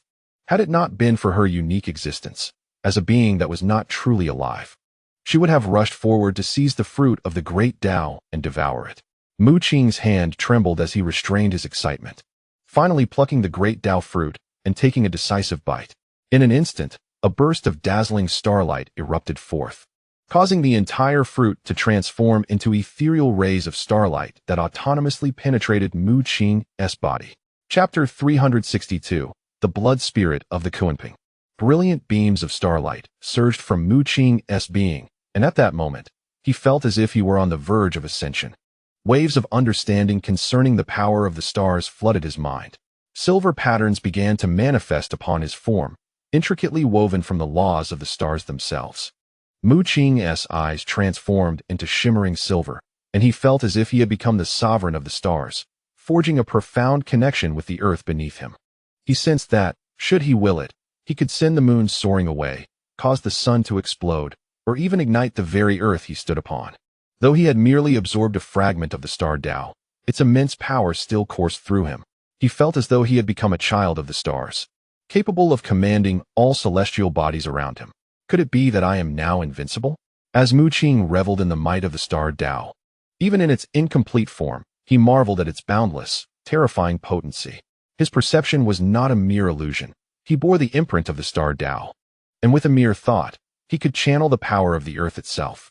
What need is there for supreme rulers or mighty beings? With a single punch, they could be obliterated. Yet, despite acquiring such formidable strength in an instant, Mu Qing furrowed his brow. The unfamiliarity of this power unsettled him. It felt as though he was no longer himself, and the force within him was wholly alien. Is it truly safe to refine this energy? Mu Qing gazed at the terrifyingly potent starry force within him, a sensation of unease creeping into his heart. Zhou Siyu tilted her head in contemplation, uncertainty lacing her voice as she replied, "It should be fine. According to the memories of the cursed god, the leader of the Titan race was once an ordinary member, who, after consuming the great Tao fruit, grasped the eternal Tao overnight, ascending from the divine tier to the level of an emperor. The name of the Titan leader, the eternal emperor, has resonated throughout the universe for countless years, and there has been no indication of any adverse effects. Moreover, several other emperors across the cosmos also achieved their status after consuming the great Tao fruit, their renown spreading across multiple star realms. Almost every race in the universe understands that the great Tao fruit is the most extraordinary treasure, capable of bestowing emperor-level power in a remarkably short time. There have been doubts in the past, of course. After all, to gain such overwhelming strength merely by consuming the great Tao fruit seems exceedingly strange. Is it truly possible that such a treasure exists in this universe? How peculiar. I feel as though this power has arrived too suddenly, too unfamiliar. Mu Qing frowned. Having acquired such colossal strength, his body now seemed to embody the stars, adorned with intricate patterns that glimmered with divine light. His realm appeared to have ascended to a semi-divine state, surpassing even that of mighty beings. However, Mu Qing felt an overwhelming strangeness in this newfound power, as though it were something he should not possess. He reassured himself that there should be no cause for concern. Many emperors in the universe had consumed the fruit of the Great Path, and only a few had fallen, with their deaths occurring in a natural manner, while the others thrived. Zhou Siyu, perusing the memories of the cursing deity, reasoned that the fruit of the Great Path should be safe. After all, it had existed for countless years without anyone encountering misfortune from its consumption. Suddenly, a radiant beam of light surged forth, revealing an ethereal starry sky, adorned with 36 celestial bodies, the star map. This celestial tapestry was imprinted in the void, manifesting an extraordinary cosmic phenomenon, and a powerful force began to envelop Mu Qing. His expression shifted dramatically as he realized that the immense stellar energy he had gained from consuming the fruit of the Great Path was being drawn away. The starry patterns on his body emanated a dazzling brilliance, devoured by the star map, as chunks of his inner strength were siphoned away, all flowing into the cosmic tapestry. At that moment, the black fish appeared, letting out a resounding roar, and a black hole emerged, also beginning to devour Mu Qing's stellar power. Mu Qing could only manage a wry smile. The veracity of these two entities was terrifying, and he found himself immobilized, trapped at the epicenter of two voracious storms. The star map trembled slightly, as if sensing a formidable presence contesting it for the stellar energy, and it hastened its absorption. The starlight within Mu Qing surged forth like a torrential flood, transforming into a colossal beam of light that rushed into the star map. The black fish did not relent either, its mouth agape as the black hole spun frantically in midair, consuming all of Mu Qing's stellar power. Mu Qing was astounded by the behavior of the star map and the black fish, yet he did not intervene. For he sensed that the stellar patterns on his body had come too effortlessly, and the power felt excessively foreign, triggering an instinctual sense of danger. If this stellar energy could enhance the black fish's strength, he was willing to relinquish it all to the creature. As the black fish absorbed the stellar power, it underwent a transformation. Golden patterns began to emerge upon its vast, ebony body, becoming increasingly pronounced with each intake of stellar energy. Mu Qing gazed at the black fish, which had once been his blood spirit, feeling the connection they shared and sensing the changes occurring within it. He could distinctly perceive that the black fish's power was escalating rapidly, while a terrifying bloodline force within it was awakening. Suddenly, the black fish let out a thunderous roar, and bolts of heavenly tribulation manifested in the void, crashing down upon its form. The tremendous might swept through the vicinity, shattering surrounding celestial bodies. As the sky unleashed a barrage of lightning strikes upon the black fish, Mu Qing observed in astonishment that among these tribulations were those he recognized, such as the five elements lightning and the yin-yang lightning, alongside even more fearsome bolts that radiated a searing white light, nearly piercing through the black fish's body. What on earth is happening? Mu Qing was utterly shocked. It was undergoing a metamorphosis. It is rumored that some powerful blood spirits invoke thunder tribulations during their ascension. Zhuo Siyu was equally astonished. Mu Qing's body trembled. Ever since the black fish departed, he had been devoid of water attribute origin power. He had previously assumed that the black fish had completely transformed into a mere avatar. Yet he was taken aback to discover that it could still undergo the ascension of a blood spirit. In truth, a blood spirit ascends upon breaking through the king realm. And at that moment, Mu Qing had no blood spirit by his side, thus he could not ascend. He initially believed that the black fish sprouting wings signified its ascension, but it now appeared that this moment truly represented its genuine transformation, devouring the stellar power from Mu Qing and even summoning the thunder tribulation. The thunder tribulation in the void was terrifying, surpassing even Mu Qing's might, completely outclassing seasoned kings, and in the blink of an eye, the black fish was gravely injured. However, the black fish continuously absorbed the stellar power emanating from Mu Qing, acquiring vast energy that rapidly healed its wounds. At this moment, Mu Qing resembled a colossal energy source, his stellar power seemingly boundless. Once devoured by the black fish, he gained the confidence to withstand the thunder tribulation. With a thunderous roar, a pitch-black lightning bolt descended from the void, morphing into a sharp blade, as if it aimed to pierce the black fish's body. Yet the black fish let out a mighty roar, gold patterns sprawled across its form. With a powerful flap of its wings, it summoned spatial energy, creating a silver crescent that swept forth. With a resounding bang, the blade formed from the black lightning shattered, and the thunder tribulation vanished completely. The golden patterns on the black fish's body became increasingly radiant as it voraciously consumed the stellar power from Mu Qing, even more rapidly than the star map could. Eventually, when the black fish and the star map ceased their consumption, Mu Qing exhaled in relief. He found himself with little stellar power remaining, all absorbed by these two entities before him. The star map showed minimal change, merely swirling with starlight, suspended in midair.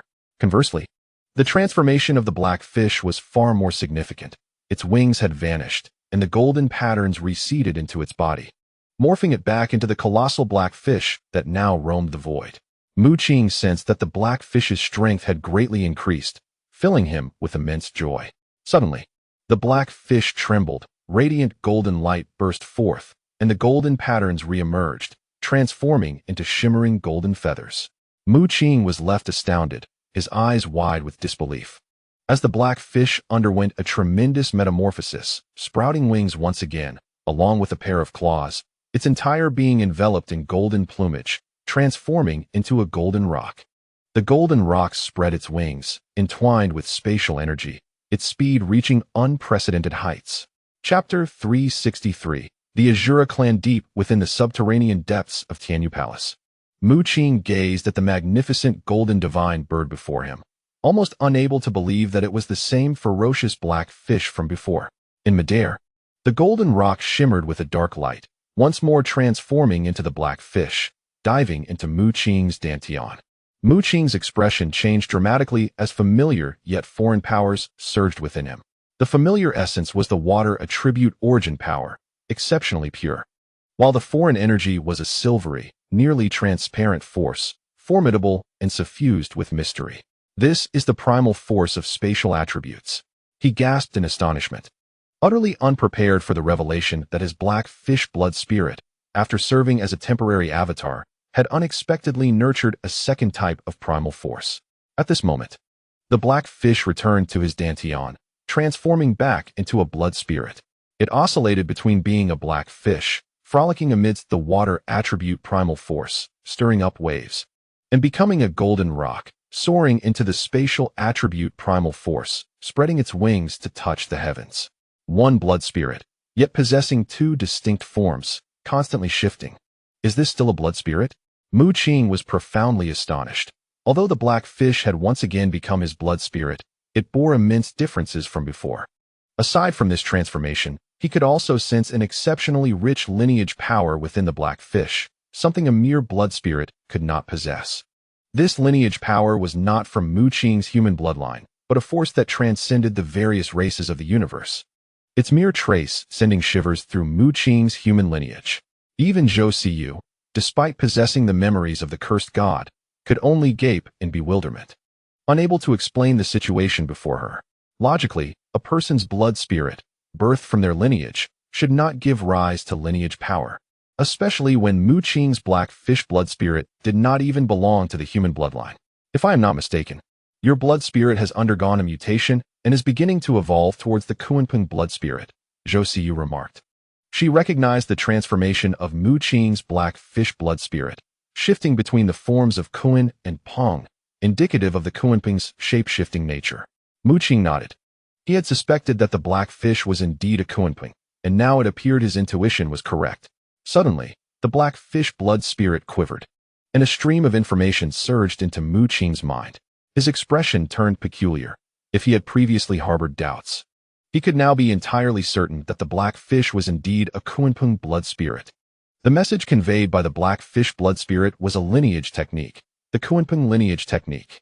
This revelation left him astounded, for the Kunpeng lineage technique was on par with the Titan lineage technique.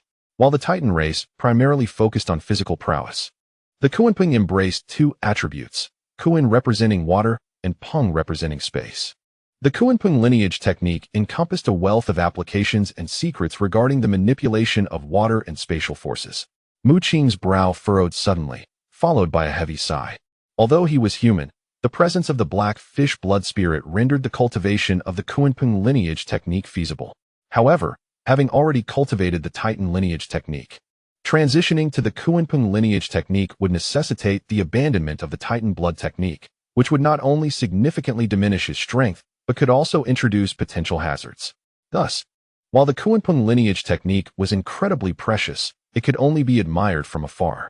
Nonetheless, some of the spatial and water attribute secrets within it were worthy of study and contemplation. Mu Qing turned his gaze towards the celestial map. The black fish blood spirit absorbed the stellar power from him to advance further, ultimately evolving into a Kunpeng blood spirit. Meanwhile, the celestial map had also consumed a considerable amount of stellar power, yet aside from strengthening its connection with him, it had undergone no other transformations. Mu Qing was reluctant to accept that half of his celestial power, which was comparable to that of a demigod, had been devoured by the star map without any reaction. Surely, it should have undergone some transformation or ascension, much like the blood spirit of the black fish.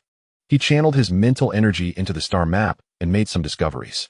The map contained 36 stars. When Mu Lin had wielded it, he had ignited these stars to gain immense power, reminiscent of Mu Qing's divine eruption.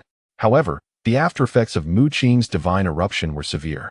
rendering his power enhancement almost apocalyptic. Although the star map did not offer an exaggerated boost to strength, it bore minimal aftereffects, each possessing its own merits. Upon acquiring the star map, Mu Qing realized that activating each of the 36 stars would grant him a considerable surge of energy. Unfortunately, Mu Lin lacked the necessary conditions to permanently ignite these stars, causing them to dim once the battle concluded. Suddenly, the star map in Mu Qing's hand began to tremble, a blinding light piercing forth and flooding into his being. Mu Qing's expression shifted dramatically as he felt a terrifying force coursing through him, followed by waves of excruciating pain. He coughed up a mouthful of blood and was momentarily stunned to find that all his insights and understanding of the celestial path had vanished, along with the latent power of the star rules within him. Looking up, Mu Qing noticed that the portion of the celestial path power he had just acquired had dissipated, transforming into starlight, with the star rules flowing into the star map like a celestial river. That was the power of the star rules. Zhou Siyu watched helplessly as the star map consumed the star rules from Mu Qing, her heart aching. Even though Mu Qing had only ingested a fraction of the true essence of the path, it was still significant, once fully mastered. It would undoubtedly bestow him with demigod-level power, making the path to divinity effortless. Yet, Mu Qing shook his head and said, "That power of rules should not be accepted. It is not something I have comprehended myself, and therefore does not belong to me." From the very beginning, he felt that this unsolicited power was too suspicious. Certainly not a benign gift. There is no such thing as a free lunch in this world.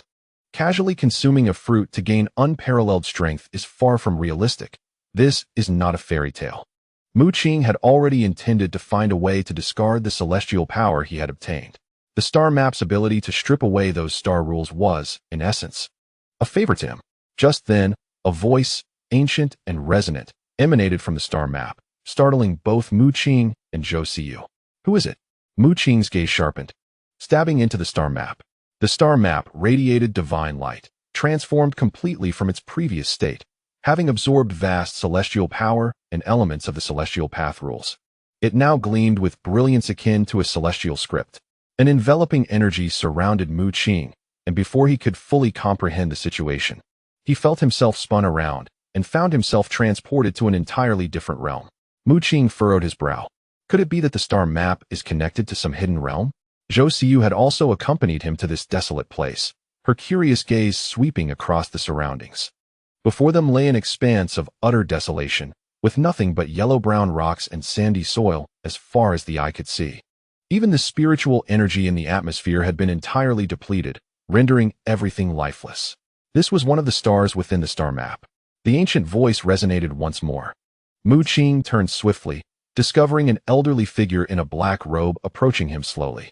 The old man's appearance was humanoid, yet on his head sprouted a pair of horns, and he walked with a hunched back, his pale red eyes scrutinizing Mu Qing intently. Mu Qing frowned. From his perception, this old man exuded no aura whatsoever, resembling an ordinary human. He found it hard to believe that this desolate expanse was indeed one of the stars depicted on the star map. The star map comprised a total of 36 stars, all mere phantoms. Coughing lightly, the old man continued, "To be honest, I initially thought the star map was inaccessible. For even if all the resources on Earth were absorbed, the first star could not be unlocked. However, I did not expect that a portion of the Star Emperor's discarded star fruits would also be here, and by absorbing some of their power, you have successfully unlocked the first star of the star map." The old man chuckled, his skin fairer than that of many women, with deep-set eyes and a pair of horns on his head that shimmered softly. Though he resided within the star map, he evidently possessed some knowledge of the external world. What exactly is this star map? Mu Qing pondered. Zhou Siyu, examining the old man's horns, suddenly recalled something and exclaimed, "You are a member of the Shura clan." Mu Qing's spirit stirred. If Zhou Siyu was astonished, the Shura clan must indeed be a formidable race within the cosmos. Zhou Siyu conveyed telepathically to Mu Qing that the Shura clan was an advanced race in the universe, slightly inferior to the Titans. Yet many races held them in great reverence. This was due to their bloodthirsty nature. From the moment of their inception, they had treaded the path of slaughter. Had they not offended a supreme race by slaying too many, they might have ascended to the ranks of the top races long ago. Nevertheless, their resilience was evident. As they continued to thrive despite having antagonized the top-tier race, a feat that would have led to the annihilation of other advanced races. Chapter 364. The Elder of Slaughter Zhou Siyu clutched Mu Qing's garment from behind, exhibiting a fearful demeanor. As though the smiling old man before them could transform into a demon and strike her down at any moment. Mu Qing's brow tightened, for he recognized the star map as a treasure, inscribed with a bloodline technique not inferior to that of the Titans or the Kunping. Yet, he had never anticipated that the star map was also connected to a planet. Do not be afraid. Although I am of the Shura clan, I have devoted my life to the revered deity, long having shed my murderous intent, the old man said cheerfully, adopting a seemingly benevolent expression, though the dark, pointed horns atop his head appeared slightly menacing. Revered deity? Mu Qing was now filled with confusion. Even Zhou Siyu felt a profound curiosity. The bloodline technique of the starry sky map was comparable to that of the most elite races. However, from her memories of the cursed deity, she could not discern which race this bloodline technique belonged to. The elder surveyed the desolate surroundings, his gaze reflecting a deep sorrow and melancholy. He spoke. My surname is Tu. You may call me Elder Tuesday. The starry sky map is the divine technique of the revered deity. In the past, countless followers rallied to the revered deity, but alas, they were ultimately annihilated by a mysterious organization, and the once great dynasty was reduced to ruins. Elder Tu's tone was laced with bitterness as he shook his head and sighed, revealing to Mu Qing that the barren desert before them had once been a magnificent palace. A dynasty? Mu Qing exclaimed in astonishment. Besides the various races in the universe, was there truly a dynasty? Elder Tu nodded proudly, declaring, in those days, the revered deity commanded 108 emperors, ruling over 108 star domains. The grandeur of that era surpassed even that of the dynasties. His gaze suddenly darkened, yet, in the end, they were destroyed by that mysterious force. The star domains shattered, and the revered deity was left with only these 36 stars. Upon hearing this, Mu Qing and Zhou Siyu were both taken aback, their bodies trembling in shock. 108 emperors. They exchanged glances, each reflecting disbelief in the other's eyes. An emperor was of a status on par with the chieftain of the Titan race. To think that this revered deity could command 108 emperors was utterly terrifying. Mu Qing felt a sense of incredulity, while Zhou Siyu regarded Elder Tu as if he were a charlatan. This provoked Elder Tu, his face reddening as he shouted, "What expression is that?" The starry sky map of the revered deity is claimed to be the most perfect bloodline technique in the universe. Had it not been for that mysterious force, you would not have been chosen as the revered deity's successor. He then scoffed. That mysterious force sought to devour us. Yet they did not anticipate the revered deity's strength surpassing their imagination. Though we were annihilated, they fared no better. Their leaders were all slain, their high-ranking members gravely injured. As Elder Tu spoke, a hint of murderous intent seeped through, and suddenly the chilling winds began to howl, accompanied by a cacophony of wails. The once barren desert transformed into a mountain of corpses and a sea of blood, grotesque bodies manifesting before them. Mu Qing and Zhou Siyu were frightened, their faces turning pale, not only due to the horrific scene before them, but also from the overwhelming aura of malice that morphed into a murderous energy in the sky, as if it sought to slay all living beings. In the void, phantoms of divine slaughterers appeared, some with 2 faces and 6 arms, others with green skin and fangs, and some adorned with 18 wings. The emergence of these spectral deities exuded an overwhelming killing intent, powerful enough to make even the most formidable kings cough up blood. Under this tremendous pressure, Mu Qing and Zhou Siyu trembled, unable to suppress their own blood from surging forth. Suddenly, the ominous phenomena dissipated, the phantoms of the slaughterers disintegrating. Elder Tu withdrew his murderous intent, a cheerful expression returning to his face as if the previous moment had never occurred. However, Mu Qing no longer dared to underestimate the elder before him. The mere hint of killing intent he had exuded had left him with an impression akin to standing at the edge of an abyss, a truly terrifying experience. Wait, chosen as a successor? Mu Qing's body suddenly stiffened, and he instinctively recoiled, casting a wary glance at Elder Tuesday. He was no fool. Becoming an inexplicable successor to some divine entity implied bearing the burden of vengeance. Such narratives were all too common in television dramas and films on Earth. Although Mu Qing was certain that Elder Tu was no charlatan, an undeniable formidable force, It did not mean he would allow himself to be manipulated under the unwarranted title of divine successor. From his conversations with Zhou Siyu, he had gleaned the terrifying nature of the emperor, a being of the Titan clan's leader caliber. This so-called divine entity had the power to command numerous emperors, a force of immense strength. Yet, such power had been vanquished, with the divine entity rising in rebellion and annihilating the upper echelons of that mysterious force. Though its leader remained alive, the enmity between them was nearly a blood feud, and Mu Qing, who had yet to attain even the basic divine tier, had no desire to become embroiled in such matters. Mu Qing was no ordinary individual, while others might have acquiesced upon witnessing Elder Tu's overwhelming strength. He possessed the bloodlines of two supreme races and had Zhou Siyu by his side, leaving him lacking in martial skills and techniques. Furthermore, he doubted that Elder Tu could provide him with substantial cultivation resources. The so-called dynasty he spoke of was utterly extinct, and the star before him was barren, a desolate expanse of sand and dust. Do not underestimate our starry dynasty. Elder Tu's eyes widened in indignation, his beard bristling with fury. Were it not for the fact that Mu Qing was the only one currently meeting the criteria for succession, he might have been tempted to strike him down. His hand trembled, a manifestation of his rage, yet he restrained himself. Before the divine lord's demise, he bequeathed 36 stars to the successor, each brimming with resources and treasures. When these 36 stars are awakened, they could provide the means to rebuild the starry dynasty, allowing us to exact vengeance on the mysterious force without mercy. Elder Tu's face was etched with a murderous intent, his horns swirling with a sinister energy. Does this not imply that you must assist your divine entity in seeking retribution?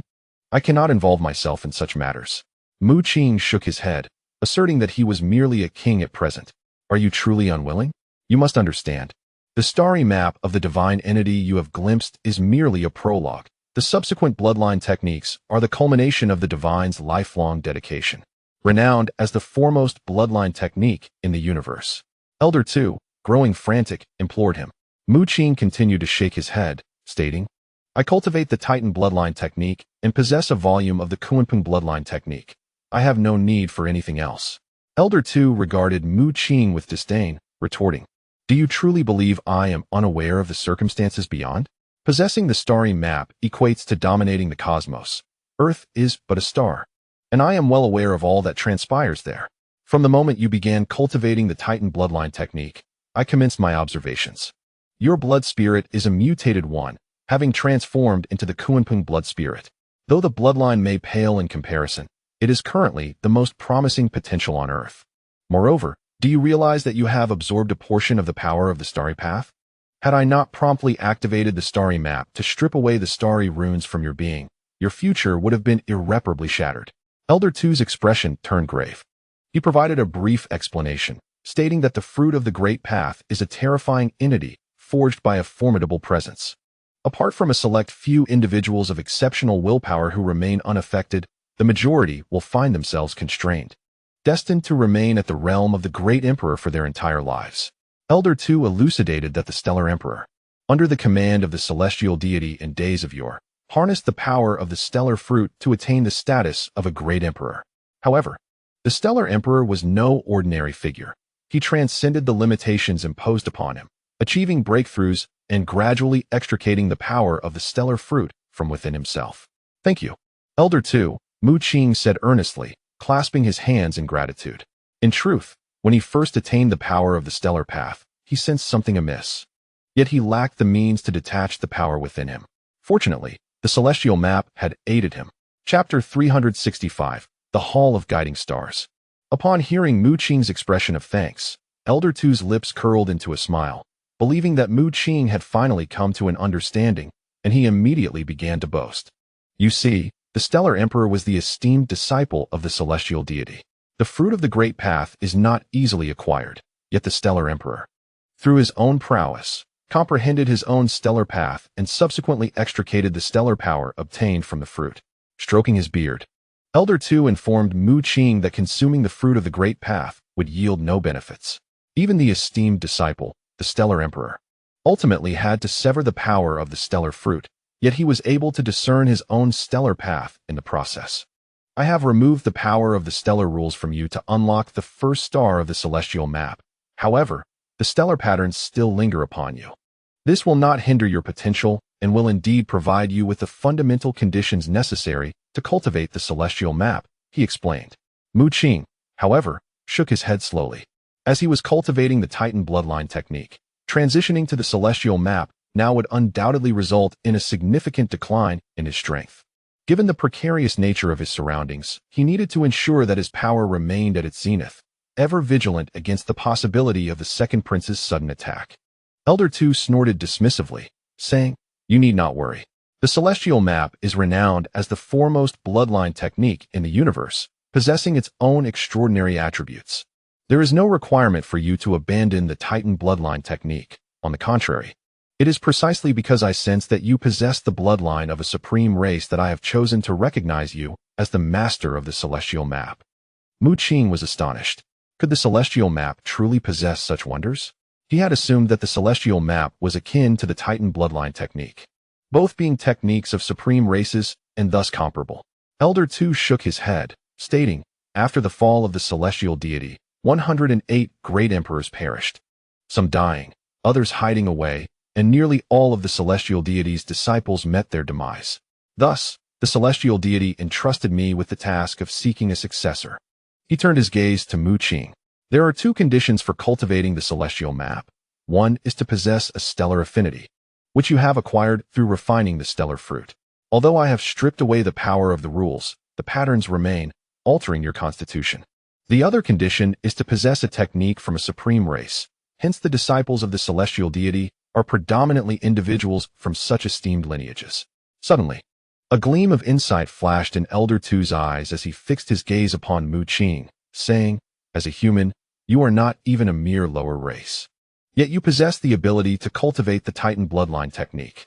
This indicates that you are unlike ordinary humans. Perhaps you bear the bloodline of the ancient human race." "What is the ancient human race?" Mu Qing inquired with curiosity, glancing at Zhou Siyu, only to find her shaking her head. There was no mention of this ancient human race in the memories of the cursing deity. Coughing lightly, Elder Two seemed reluctant to delve further into that topic. Redirecting the conversation, "Do you know? Your Earth is currently facing a grave crisis. According to my senses, the insectoid race has dispatched true powerhouses to your realm, and various races will soon arrive on Earth. At that time, many demigods, even deities, will appear." Mu Qing's expression shifted in shock. He could hardly withstand formidable beings, and the arrival of demigods and deities could very well spell disaster for the entire planet. He did not believe that those from the cosmos would treat the inhabitants of Earth with any courtesy. It was entirely possible that Earth could become a colony for these races. A somber expression crossed Mu Qing's face, for he did not wish to see Earth meet such a fate. "What do the various cosmic races seek on our Earth?" he asked in a grave tone. Elder Two, brimming with pride, nodded and replied, "I can perceive everything on Earth through the celestial map, so I naturally know the reason. There exists a treasure vault on Earth, within which lies something extraordinary, attracting numerous races to venture here. Do you know where that treasure vault is?" Mu Qing was aware of the vault, as the stone sword in his possession was the key to unlocking it. Seemingly reading his thoughts, Elder Two smirked and said, "I indeed know the location of the vault. But since you are reluctant to cultivate the celestial map, why should I divulge it to you?" Now it was Mu Qing's turn to feel awkward. Nevertheless, he wished to deliberate further, for he was uncertain whether Elder Two's words held any truth. What if it were a trap? "Ha! You are still just a little fellow who has yet to reach the deity level." Elder Two suddenly burst into laughter. With his arms crossed, he coldly stated, "When I previously mentioned that the star patterns on you would not affect you, that was under the premise of cultivating the celestial map. If you do not cultivate, other techniques cannot operate at all." Mu Qing's complexion changed dramatically, and he hurriedly attempted to activate the Titan bloodline technique, only to find no response whatsoever. The star patterns were acquired after he consumed part of the star path fruit. Elder Two's refusal to strip them away was to ensure that Mu Qing had the conditions necessary to cultivate the celestial map. However, these patterns also restrained Mu Qing, as the celestial power they contained was far too potent, allowing him only to operate bloodline techniques related to the star attribute. Mu Qing's face darkened. He had not anticipated being outmaneuvered by Elder Tuesday. From the moment he ingested the star fruit, he had fallen under Elder Two's control. The latter had deliberately left the star patterns intact to ensure that Mu Qing could only cultivate bloodline techniques associated with the star attribute. Haha, fear not. Cultivating the celestial map will not adversely affect your strength. On the contrary, it will yield numerous benefits, undoubtedly enhancing your power significantly. Elder 2 chuckled, and without waiting for Mu Qing's agreement, he directly led him towards a certain destination. Mu Qing's expression darkened, a reflection of his helplessness as he resigned himself to fate. By the way, once you cultivate the starry sky diagram, you will become a disciple of the esteemed deity. If the enigmatic forces discover this, they will undoubtedly spare no effort to eliminate you. Thus, it would be prudent for you to remain low-key while you are outside, Old Two reminded him with a grin. Mu Qing's countenance grew even more somber. He had not yet consented, yet this old rascal had already pulled him into the fray. Did you not claim to know the location of that treasure trove? Where is it? Mu Qing inquired, taking a deep breath. A treasure that attracts the attention of various races must undoubtedly harbor valuable items. Although he did not possess the stone sword, it was the key to unlocking the trove, and he had no intention of relinquishing it lightly. However, Old Two shook his head and replied, the treasure trove lies dormant in a certain location. Telling you would be futile, as it will not emerge for some time. Moreover, let me inform you that there are a total of 5 stone swords, crafted by the Titan race at the behest of the previous owner of the trove. Mu Qing's lips twitched. He felt as though he were being deceived. He was taken aback to learn that Old Two seemed to be acquainted with the trove's owner and knew that the stone swords were made by the Titans. There are 5 stone swords in total? Mu Qing furrowed his brow, having thought he held an advantage, only to discover that there were multiple keys. Old Two nodded and urged Mu Qing to maintain a low profile. Some individuals from top-tier races will undoubtedly come bearing stone swords. I advise you to minimize your use of the sword, lest those great races discover you and attempt to eliminate you. He was determined to protect Mu Qing, the only individual he had found who was even remotely suited to cultivate the starry sky diagram. With a grave expression, Old Two emphasized the necessity of acquiring formidable power swiftly, or else Mu Qing would stand no chance against the formidable beings from the cosmos. Mu Qing nodded. Realizing the gravity of the situation as conveyed by Old Tuesday, countless individuals had witnessed him wielding the stone sword, even if he refrained from using it henceforth. The arrival of those powerful races on Earth would inevitably reveal his possession of it. Thus, the duration of his concealment would rely heavily on luck. Mu Qing understood he needed to bolster his strength as quickly as possible to face the impending calamity. Old Two led Mu Qing to an ancient palace, likely the sole structure on this desolate star. This star was once an imperial city, but it has nearly been obliterated. I exerted all my strength to forego my divine powers and ultimately preserve this star-guiding palace, he said, reaching out to caress the walls of the ancient edifice. His eyes filled with nostalgia. Mu Qing finally comprehended that this elder from the Azura race had become a mere shadow of his former self, having exhausted all his strength to safeguard the palace. You must be familiar with the Starry Sky bloodline technique. However, it is not the true Starry Sky bloodline technique. Only within this star-guiding palace can one uncover the genuine method, Old Two stated, gently pushing Mu Qing into the palace before closing the rusted door and waiting outside. He transmitted a message from outside, informing Mu Qing that the bloodline technique inscribed upon the celestial map could be cultivated by anyone possessing a star-related affinity. It was the very bloodline technique granted by the Stellar Dynasty to its valiant warriors. This revelation sent a tremor through Mu Qing's heart within the star-guiding hall. If the bloodline technique bestowed upon the soldiers could rival that of the most elite races, how formidable then must the authentic stellar bloodline technique be? Mu Qing's expression grew grave. He had previously regarded the so-called supreme bloodline technique of the universe with skepticism, yet he now found himself acknowledging its profound significance. Elder Two had informed him that if he were to discover the true stellar bloodline technique within the star-guiding hall, there would be no need to forsake his Titan bloodline technique. He could cultivate it directly, as the stellar bloodline technique would employ the essence of elite race-level bloodline powers. He wondered if he could meet the requirements of the star-guiding hall. Elder Two stood outside, his demeanor tense. Mu Qing could only assert that he barely qualified. His sole shortcoming was the inadequacy of his bloodline power. Other races typically possessed divine energies within their bloodlines, while the disciples of the stellar deities were predominantly from elite races, endowed not only with superior bloodline techniques, but also with an abundance of divine power coursing through them. Elder 2 was unaware that Mu Qing's bloodline was so weak that it scarcely reached the level of even the lower-tier races, leading him to question whether he could truly uncover the authentic stellar bloodline technique within the Star Guiding Hall.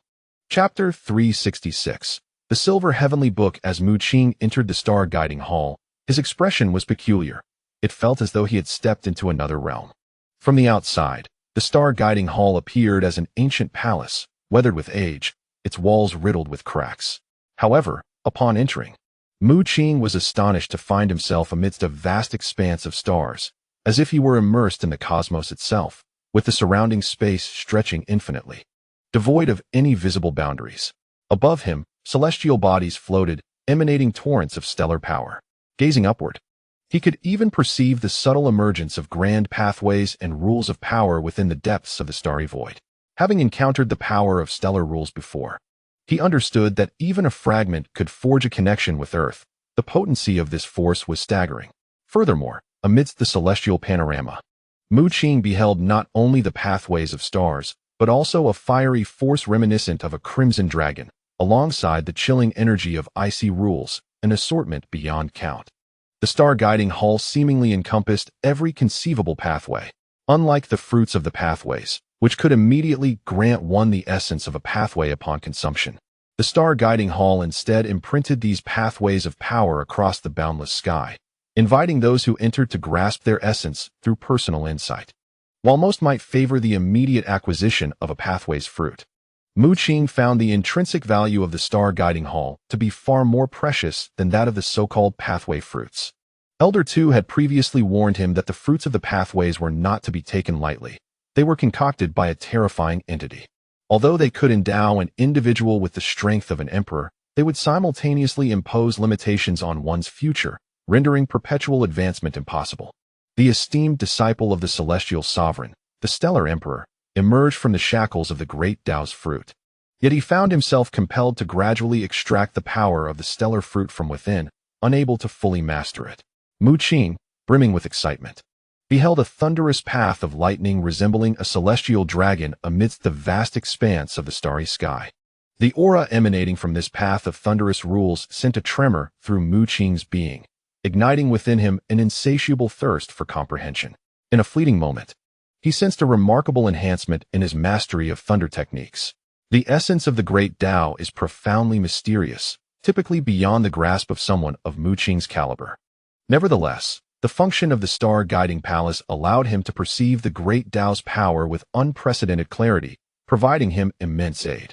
Upon entering the Star Guiding Palace, Mu Qing felt that the true bloodline technique of the starry sky, as mentioned by Elder 2, lay hidden within the vast celestial expanse.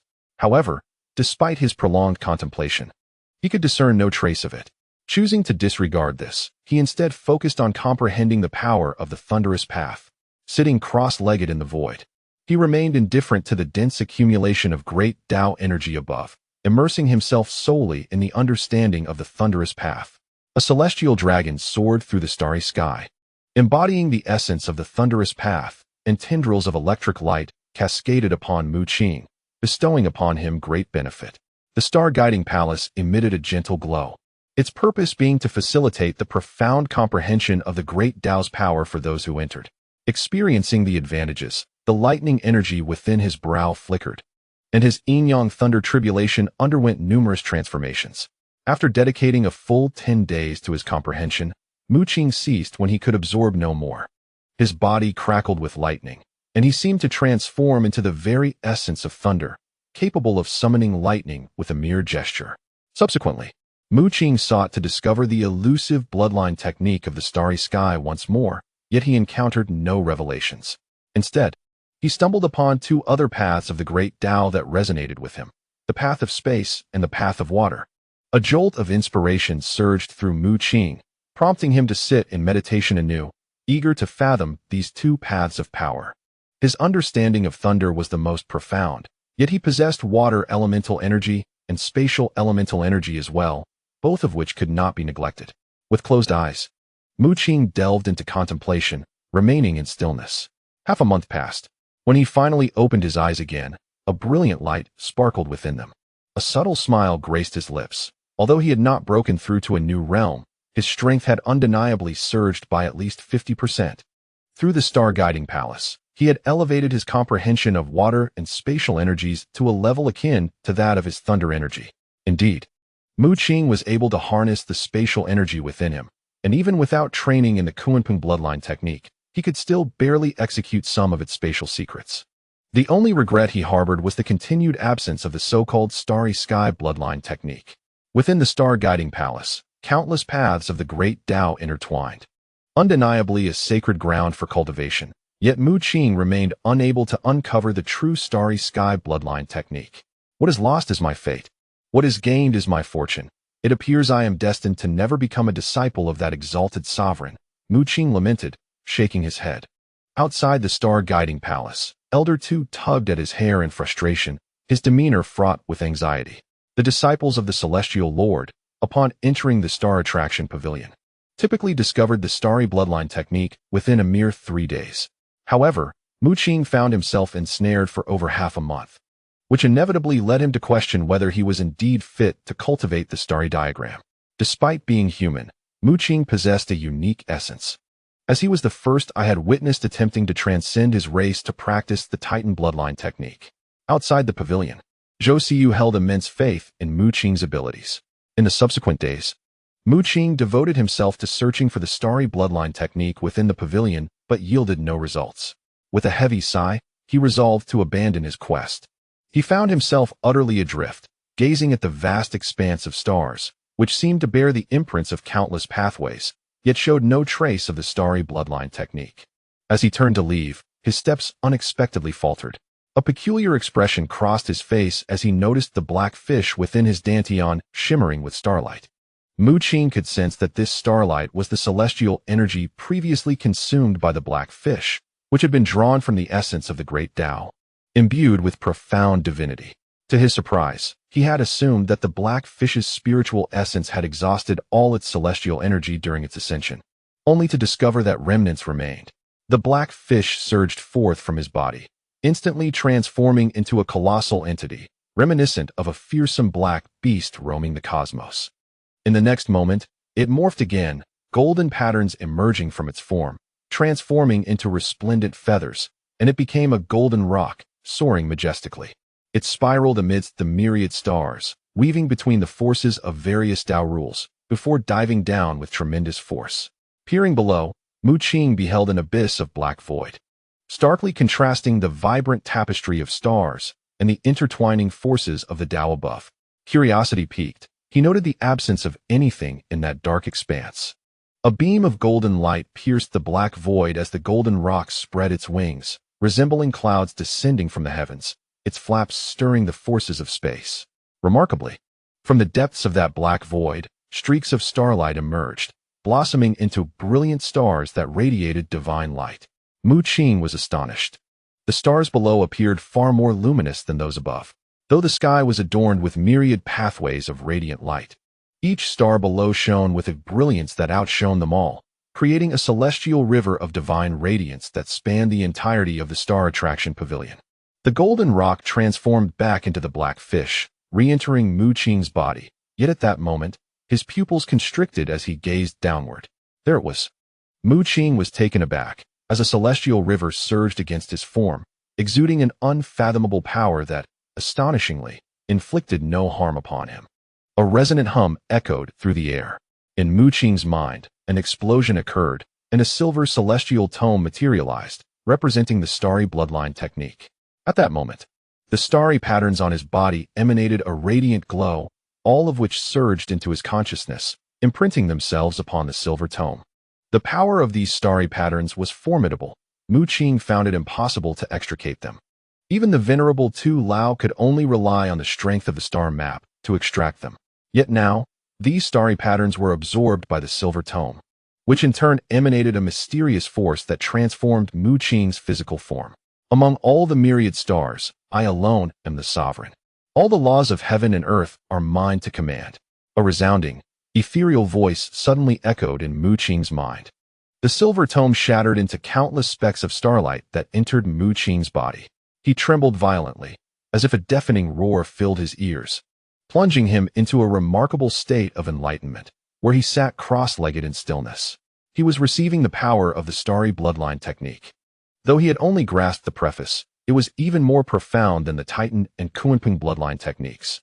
Within Mu Qing's core, a thread of star essence coalesced and began to circulate as he commenced his cultivation in accordance with the starry bloodline technique.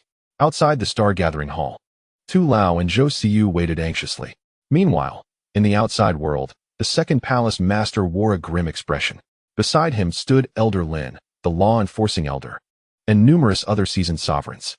Everyone from the second palace master's faction gathered in the council chamber, all being sovereigns themselves. Among them were 8 venerable sovereigns, including Elder Lin and the law-enforcing elder, along with over a dozen ordinary sovereign elders, all exuding potent auras. However, at this moment, the elders hung their heads, gazing at the second palace master seated at the head of the table, their eyes filled with a sense of awe. The second palace master's expression was exceedingly grim, and an overwhelming pressure emanated from him, causing many elders present to feel suffocated. Bang! A flash of lightning streaked past, leaving cracks in the walls of the council chamber, shattering glass into fragments. Who can tell me where Qingmu has gone? The second palace master had completely lost his usual composure. He roared in fury, a silver-scaled dragon thrashing behind him, as blue and gold lightning materialized from the void, tearing apart the surrounding space. The elders trembled in fear, despite being sovereigns themselves. Some even possessing the strength of venerable sovereigns, they were no match for the second palace master, a top-tier ruler. His fists clenched tightly, veins bulging on his forehead, his eyes radiating a terrifying murderous intent. This was the first time the elders had witnessed such rage from the second palace master. Elder Lin took a deep breath and stepped forward, saying, Qingmu has been missing for over half a month, and no one knows his whereabouts. Nor are there any signs of his departure. The second palace master's facial muscles twitched, his eyes turning crimson with rage, as if he wished to kill. He had orchestrated this plan for so long, and had even taken Mu Qing as his disciple to bolster his strength and unify the entire Tianyu Palace. More than a year prior, he had secretly employed means against Mu Qing to gradually destabilize his soul. Yesterday marked the final day of the one-year deadline, and the second prince ventured to Mu Qing's residence, intending to transform his disintegrating soul into a puppet for himself. This would enable him to wield the artifact, the stone sword, for his own purposes. However, an unexpected turn of events unfolded. The second prince failed to locate Mu Qing and even scoured the entire Tianyu Palace with his mental prowess. Ultimately, he drew the attention of the great prince and the grand elder, yet Mu Qing's presence remained elusive. In that moment, he realized that he might have been deceived. Mu Qing had not disintegrated at all. His adversary possessed powers and secrets unknown to him and had long since vanished without a trace. Crack! A flash of blue-gold lightning flickered in the second prince's eyes, and a table in the council chamber was suddenly reduced to dust. According to my investigation, the last person in contact with Qingmu was the core disciple of Tianyu Palace, Wu Shi, and the last known location was a secluded corner of the training grounds. Reported an elder who stood up. He was a seasoned monarch with high cultivation and a trusted confidant of the second prince. In a short span, he had uncovered all information regarding Mu Qing's disappearance. Let us initiate our search from the point of his disappearance, the second prince declared gravely, determined to extract Mu Qing by any brutal means necessary, forcibly stripping away his soul. In the faction of the great prince, Mu Qing's mother, Shui Yueshi, listened to a report from an elder beside her, a trace of surprise appearing on her dignified countenance. What is this fellow planning, making such a commotion over a disciple? Not long ago, he abandoned elder by for Qingmu, and now he has ordered the revocation of Qingmu's position as a personal disciple. Shui Yueshi took a sip of tea, bewildered by the second prince's motives. Regardless, we must keep a close watch on him. He has exhibited unusual behavior lately, likely harboring some intentions, remarked an elder with a flushed face, who held a position of considerable authority within Tianyu Palace, rivaling both the great prince and the second prince. As the grand elder, the residents of Tianyu Palace referred to the grand elder as the crimson-faced elder due to his red complexion, which was rumored to result from practicing a certain bloodline technique. The crimson-faced elder belonged to the faction of the great prince. The following day, members of the second prince's faction conducted a thorough search in a corner of the training grounds of Tianyu Palace, with the second prince instructing the elders to dig to the depths of the earth to find Mu Qing. Second Prince, the Thunder Prison is ready. Should we continue searching for Qing? Inquired the law enforcement elder. The Thunder Prison was the core facility within the Law Enforcement Division's prison, specifically designed to punish enemies or disciples who had committed unforgivable crimes.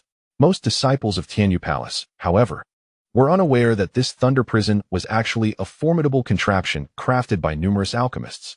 Prepare to activate the Thunder Prison at any moment, once Qing Mu is located. We shall commence our plan. The second prince shook his head, his eyes brimming with murderous intent, a tempest of fury igniting within him. The law enforcement elder nodded, refraining from further comment, having noticed that the second prince's demeanor seemed somewhat off from his usual self. Just then, an elder rushed to the second prince's side. Second prince, we have discovered a peculiar place beneath the training grounds, the elder exclaimed. The second prince's spirit jolted, and he hurriedly instructed the elder to lead him there, as it was likely connected to Mu Qing's disappearance. Under the elder's guidance, the second prince, along with Elder Lin and the law enforcement elder, entered the sewer and arrived at the site of the fallen star, iron or vein. Signs of excavation were evident. The law enforcement elder's gaze sharpened, discerning the clues. It must be my good disciple. The second prince's expression darkened as he gritted his teeth. He could sense the residual sword energy at the excavation site, and even felt the power of the yin-yang thunder tribulation. The second prince immediately led the elders into the star iron or vein, yet found nothing. It was utterly barren. Damn it! Bang! The second prince's fist struck the rock wall, unleashing a violent explosion of lightning that startled the surrounding elders. Wait, second prince, this vein appears rather unusual.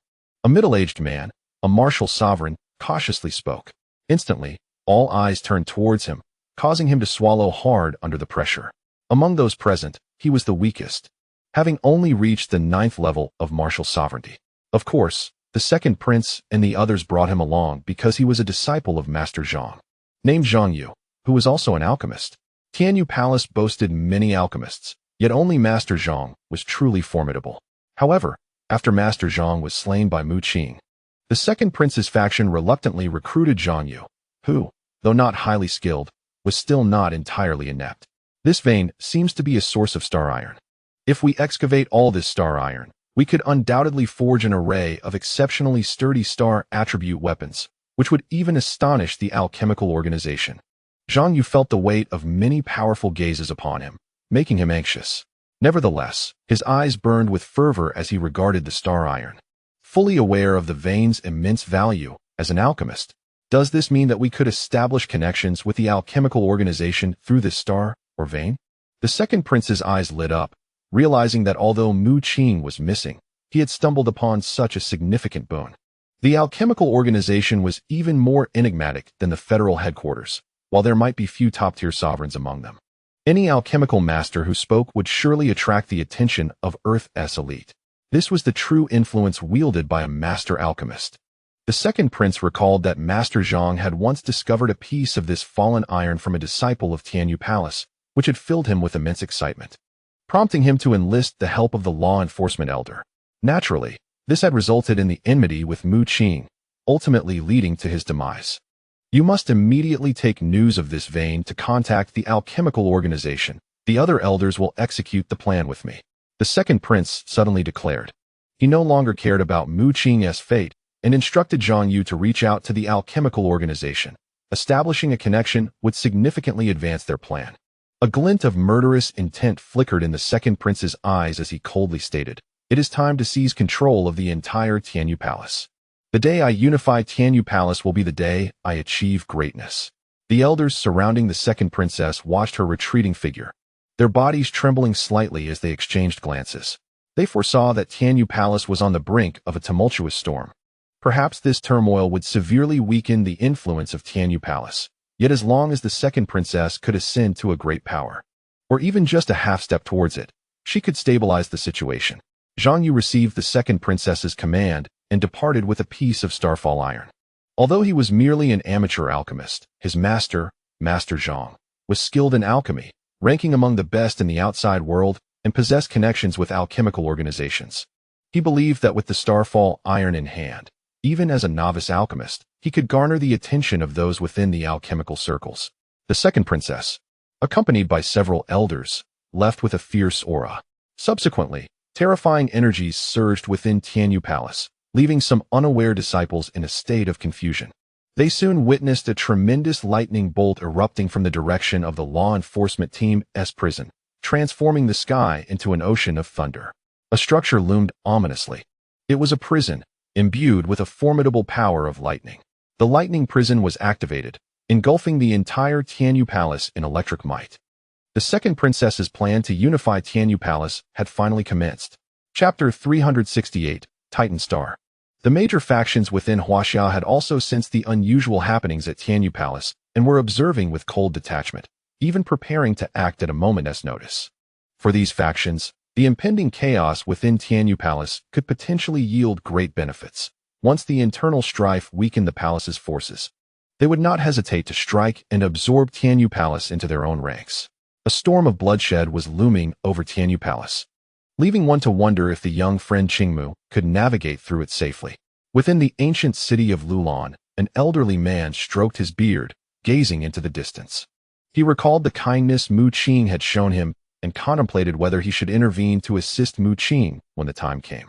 Meanwhile, far to the west, the church and the blood clan, upon receiving news of the impending internal conflict at Tianyu Palace, exchanged cold smiles. Whether it was the Duke of the Blood Clan or Bishop Jesse, they wished for Mu Qing to perish in battle, as it would absolve them of any debts of gratitude. After all, it would be quite humiliating for a prominent Western power to assist a mere youth from Huaxia. Within the starry sky chamber of the Star Guide Hall, Mu Qing remained in a meditative state, oblivious to the events unfolding outside. He was wholly immersed in cultivating the starry sky bloodline technique, radiant starlight enveloping his form, resembling a child of the stars. Mu Qing had made initial progress. Perceiving the profound and grand nature of this bloodline technique, which required the collection of various bloodline arts to enhance his strength, this realization astounded him. No wonder Elder Tu had proclaimed this starry sky bloodline technique to be the foremost in the universe. It was truly extraordinary. Ordinary individuals could only cultivate one bloodline technique. To switch to a different one, they would have to abandon their original technique and invest considerable time in mastering the new one. Previously, Mu Qing experienced a tumultuous inner conflict when he obtained the Kunping bloodline technique, as the spatial secrets within it were immensely enticing. Ultimately, however, he chose to relinquish that notion. Now, as he cultivates the stellar bloodline technique, the distinction is palpable from the very first line. This method unveils its terrifying potential. All bloodline techniques within the cosmos may be at his command. Fully devoted to mastering the stellar bloodline technique, Mu Qing finds within him an additional surge of stellar attributes. His internal energy has become an intricate tapestry, were it not for his constant mental focus. He might have already succumbed to explosive demise. After a fortnight, Mu Qing suddenly opened his eyes, and a radiant beam of starlight shot skyward from his form. The celestial bodies above mirrored the brilliant starlight at his feet, and an enigmatic force subtly descended upon him. The star-attracting hall is inherently a sanctuary for cultivation, where the vast powers of the cosmos stretch across the heavens, and the magnificent river of stars flows beneath. Here, the essence of spirit he absorbs is exceptionally rich, far surpassing the high-energy manifestations previously encountered in the Westlake secret realm. With an ample supply of stellar energy coursing through him, he extended a finger to his brow, extracting a Titan rune. Upon its release, a peculiar energy intertwined with chaotic essence emerged, causing Mu Qing's physique to weaken momentarily as all electrical forces dissipated into the rune. The Titans, colossal beings, concentrate their energy into Titan runes, inscribing them upon their forms. With a mere motion, they unleash unparalleled might, augmenting their physical strength. As Mu Qing practiced the stellar bloodline technique, he diligently extracted the Titan rune and infused it into his dantian. Subsequently, he formed intricate hand seals, unleashing formidable divine light into his dantian, thoroughly dispersing the contained power, and summoned the stellar force to weave a vast expanse of starlit sky. This celestial realm was immense, yet shrouded in darkness, devoid of substance. Employing the secret arts from the stellar bloodline technique, Mu Qing's hands moved in a dazzling flurry as he channeled the hard-earned stellar energy into his dantian, simultaneously introducing the Titan rune imbued with chaotic essence. A cascade of radiant lights ensued as Mu Qing activated the Titan bloodline technique, His blood surged with fervor, akin to a torrential flood, unleashing waves of formidable power. In an instant, he also activated the stellar bloodline technique. The harmonious operation of both techniques was seamless, devoid of any mishap. Within the expanse of stars in his dantian, the Titan rune was enveloped in starlight, coalescing into a singular star. This star, entwined with chaotic essence, bore 100 chaotic chains swirling like celestial dragons, accompanied by flickering lightning and divine brilliance. At the heart of the star sat a colossal figure, towering at 150 meters, resembling an ancient Buddha in deep contemplation.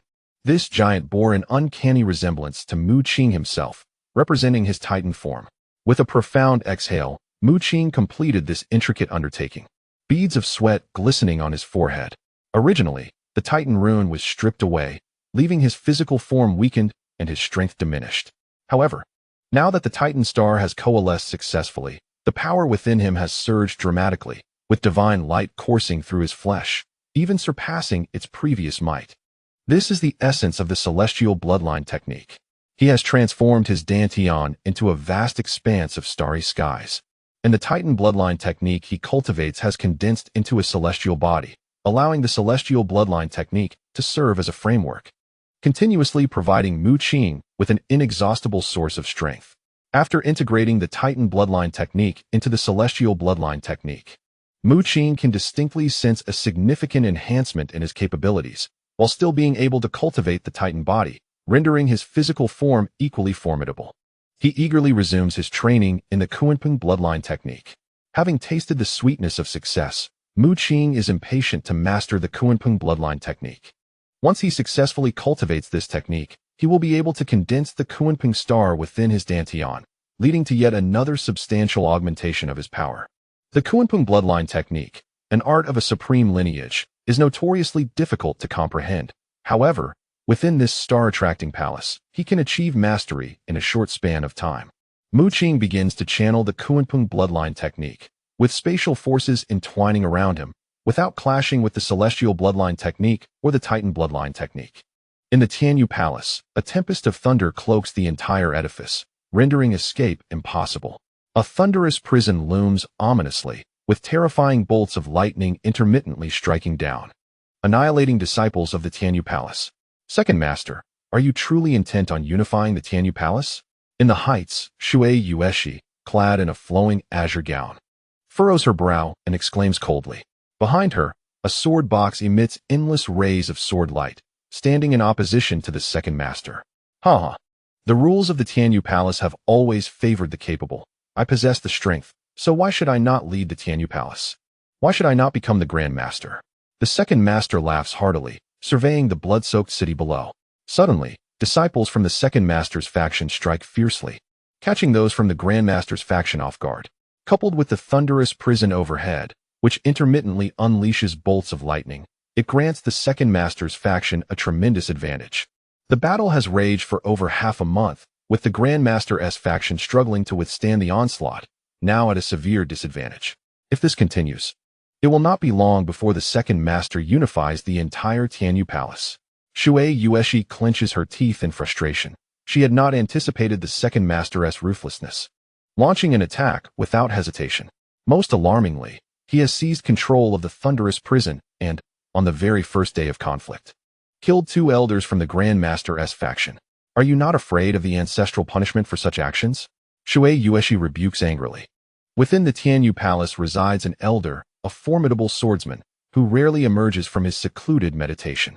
The Second Master, however, scoffs and shakes his head, stating, "My dear senior sister Shui, you remain too naive. If it were not for the elder's consent, how could I act with such decisiveness?" Shui Yueshi's pupils constrict. She never imagined that the ancestral elder would be supporting the Second Master.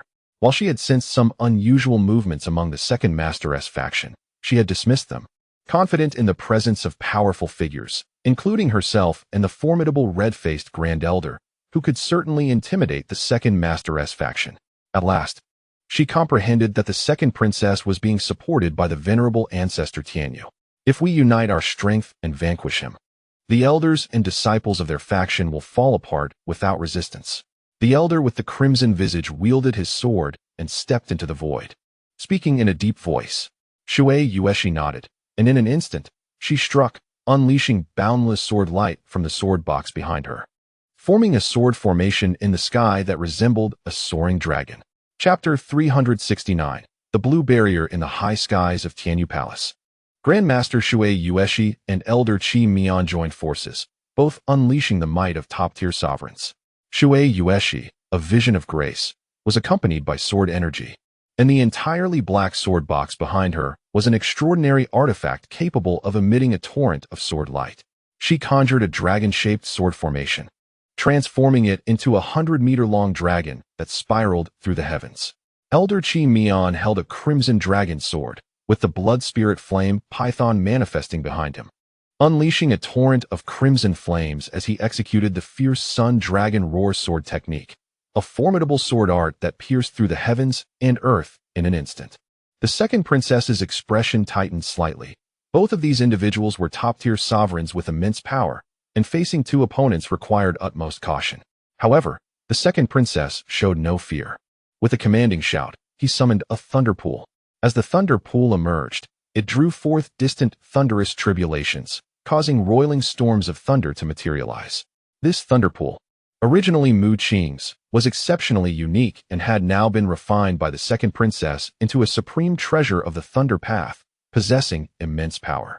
Elder Qi Mian and Shui Yueshi's expressions shifted, having battled the second princess multiple times over the past half-month.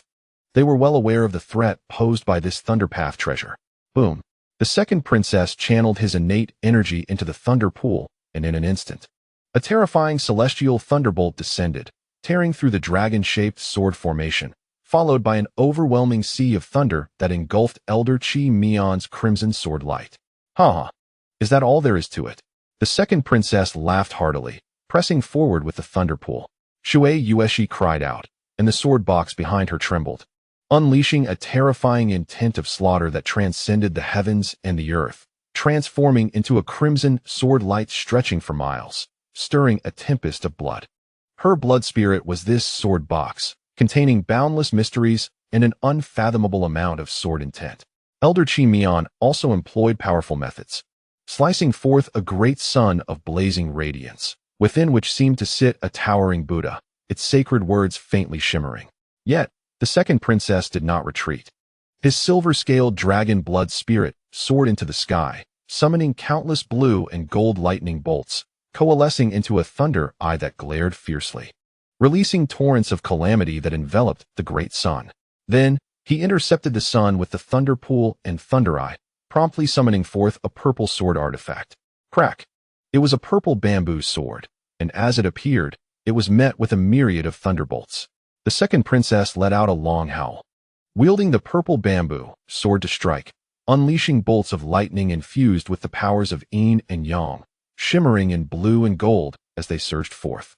With a swift cut, the blood-red sword light was effortlessly torn asunder by the purple bamboo sword, and the explosive force of the yin and yang thunder calamity further dissipated the terrifying intent of slaughter. What manner of sword is this? Shui Yueshi was struck back, coughing blood as she gazed in horror at the violet bamboo sword. The second palace master emanated sword energy in every direction, pivoting to assault the red-faced elder once more. With another swing, lightning cascaded across the heavens, effortlessly tearing apart the fierce sun that he had unleashed. The red-faced elder, injured, was sent flying, only to be further battered by the thunderous pool above, his body seemingly on the verge of shattering as he spat out a mouthful of blood. He looked at the thunder pool and the violet bamboo sword, realizing that the second palace master's ability to face two opponents was due to these two treasures of lightning. Damn it, where on earth did he acquire such power? The red-faced elder gritted his teeth. Fortunately, the two of them together could still contend against the second palace master. However, as if sensing their thoughts, the second palace master smiled enigmatically and remarked, "Do you truly believe you can withstand me?" Boom. Suddenly, the aura surrounding the second palace master surged, distorting the space around him.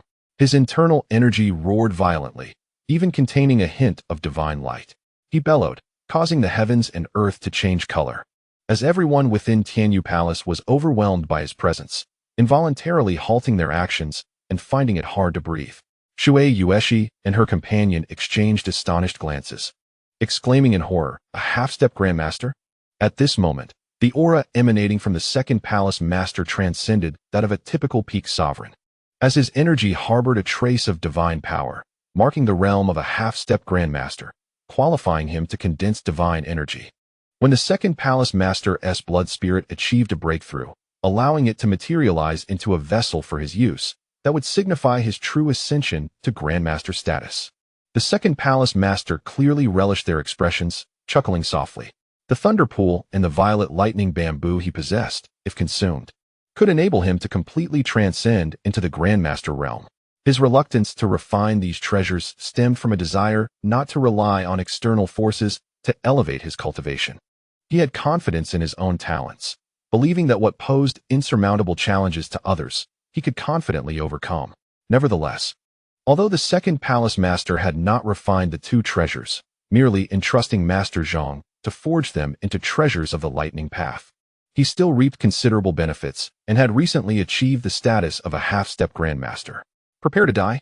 The second palace master infused the rolling energy within him into the thunder pool, transforming it into a second thunder prison. Intent on crushing Shui Yueshi and the red-faced elder beneath its weight. "You force my hand." Shui Yueshi gritted her teeth, removing the sapphire bracelet from her wrist and tossing it into the air. A resonant hum echoed as the sapphire bracelet erupted with a brilliant blue light, forming a barrier spanning 500 meters. Bang!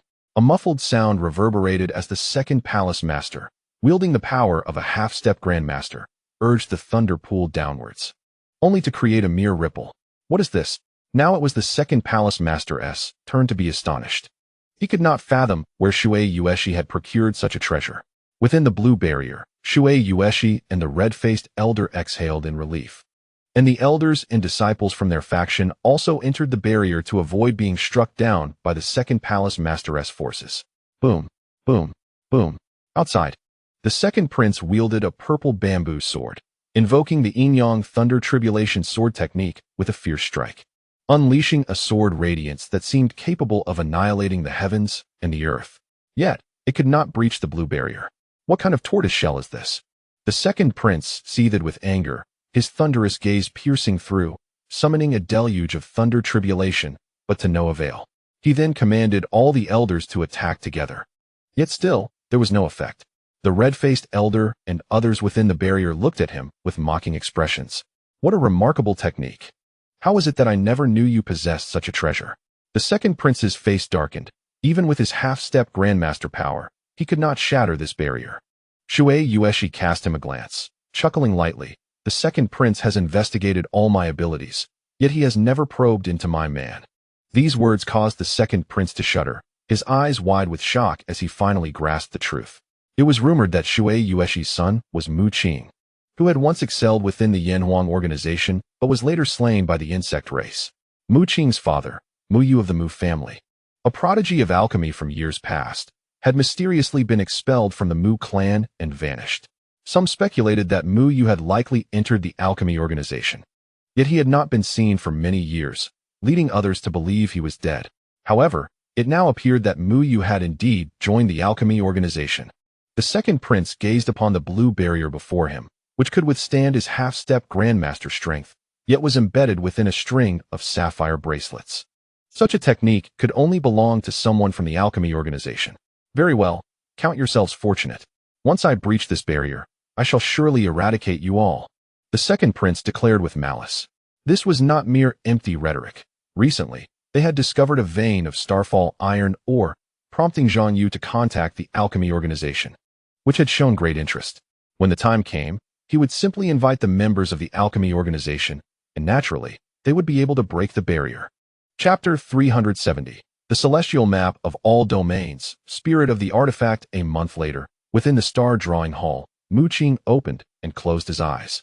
Celestial light sparkling, dazzling radiance emanating forth. With a casual wave of his hand, he condensed a spatial blade that swept forward. This spatial blade possessed terrifying power. Stretching 100 meters, imbued with an extremely bizarre and fierce force capable of tearing apart seasoned monarchs. However, this was the star drawing hall. No matter how powerful his spatial blade was, it could not stir even the slightest ripple. A faint smile graced Mu Qing's lips as he activated the Kunpeng bloodline technique, summoning a golden rock behind him, wielding the power of space. Then, the golden rock plunged into the vast ocean, transforming into a Kun, raising towering waves and commanding the power of water. To cultivate this Kunpeng bloodline technique, Mu Qing spent nearly a month within the Star Drawing Hall comprehending the Great Tao of Space and the Great Tao of Water. Upon completing his training, the enhancement to Mu Qing's abilities was immense, as he had initially grasped some of the Kunpeng's arcane skills. Each bloodline technique could only be cultivated by individuals of the respective race, yet the celestial bloodline technique had no such limitations. Once one entered its threshold, they could transcend racial boundaries and cultivate the bloodline techniques of various races. Mu Qing marveled, considering the creator of this celestial bloodline technique to be extraordinarily formidable. Mu Qing skillfully employed the celestial bloodline technique once more, condensing the Kunpeng bloodline into a singular star. At this moment, within Mu Qing's celestial dantian, two massive stars resonated with each other, shimmering with divine radiance. One was entwined with chaotic energy, with a giant seated within, while the other presented a duality of gold and black, embodying the powers of space and water. Inside him resided one Kunpeng star and one Titan star.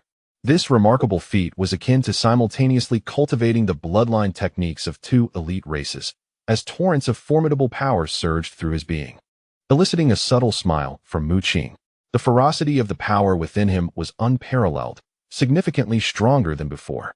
Now, only the attributes of the stars remained in his body, with celestial glimmers scintillating around him. Yet, he could summon the tremendous might of the two stars within his dantian at will. The potential for devastation was astonishing. Subsequently, Mu Qing devoted another 3 days to coalesce a third, albeit smaller, star within his dantian. This diminutive star was less than 1/10 the size of the Titan and Kunpeng stars, exuding a faint aura. Faint echoes of a giant elephant's roar emanated from it, resonating powerfully. This was the elephant transport technique, a bloodline method developed by humanity, not regarded as one of the premier techniques on Earth. Originally gifted to Mu Qing by Ku Fei, he had ceased its cultivation after acquiring the Titan bloodline technique from Zhou Siyu. However, now that Mu Qing was practicing the celestial bloodline method, he required numerous bloodline techniques to enhance his strength. Although the elephant transport technique was of a low tier, it nevertheless offered a marginal increase to Mu Qing's power. In comparison to the minuscule elephant star, the Kunpeng and Titan stars were far more formidable, continuously bestowing upon Mu Qing an inexhaustible supply of stellar energy. Suddenly, he rose to his feet, his eyes sparkling with brilliance. Though only the stellar original power remained within him, he could wield the secret arts of lightning, space, and water. He was confident that as he amassed more bloodline techniques, his abilities would become almost endlessly versatile. It was time to depart. Reluctantly, Mu Qing left the Star Induction Hall. This place was undoubtedly a sanctuary for cultivation, significantly enhancing his capabilities. Despite still being at the level of a seasoned king, he was now comparable to the apex of kings.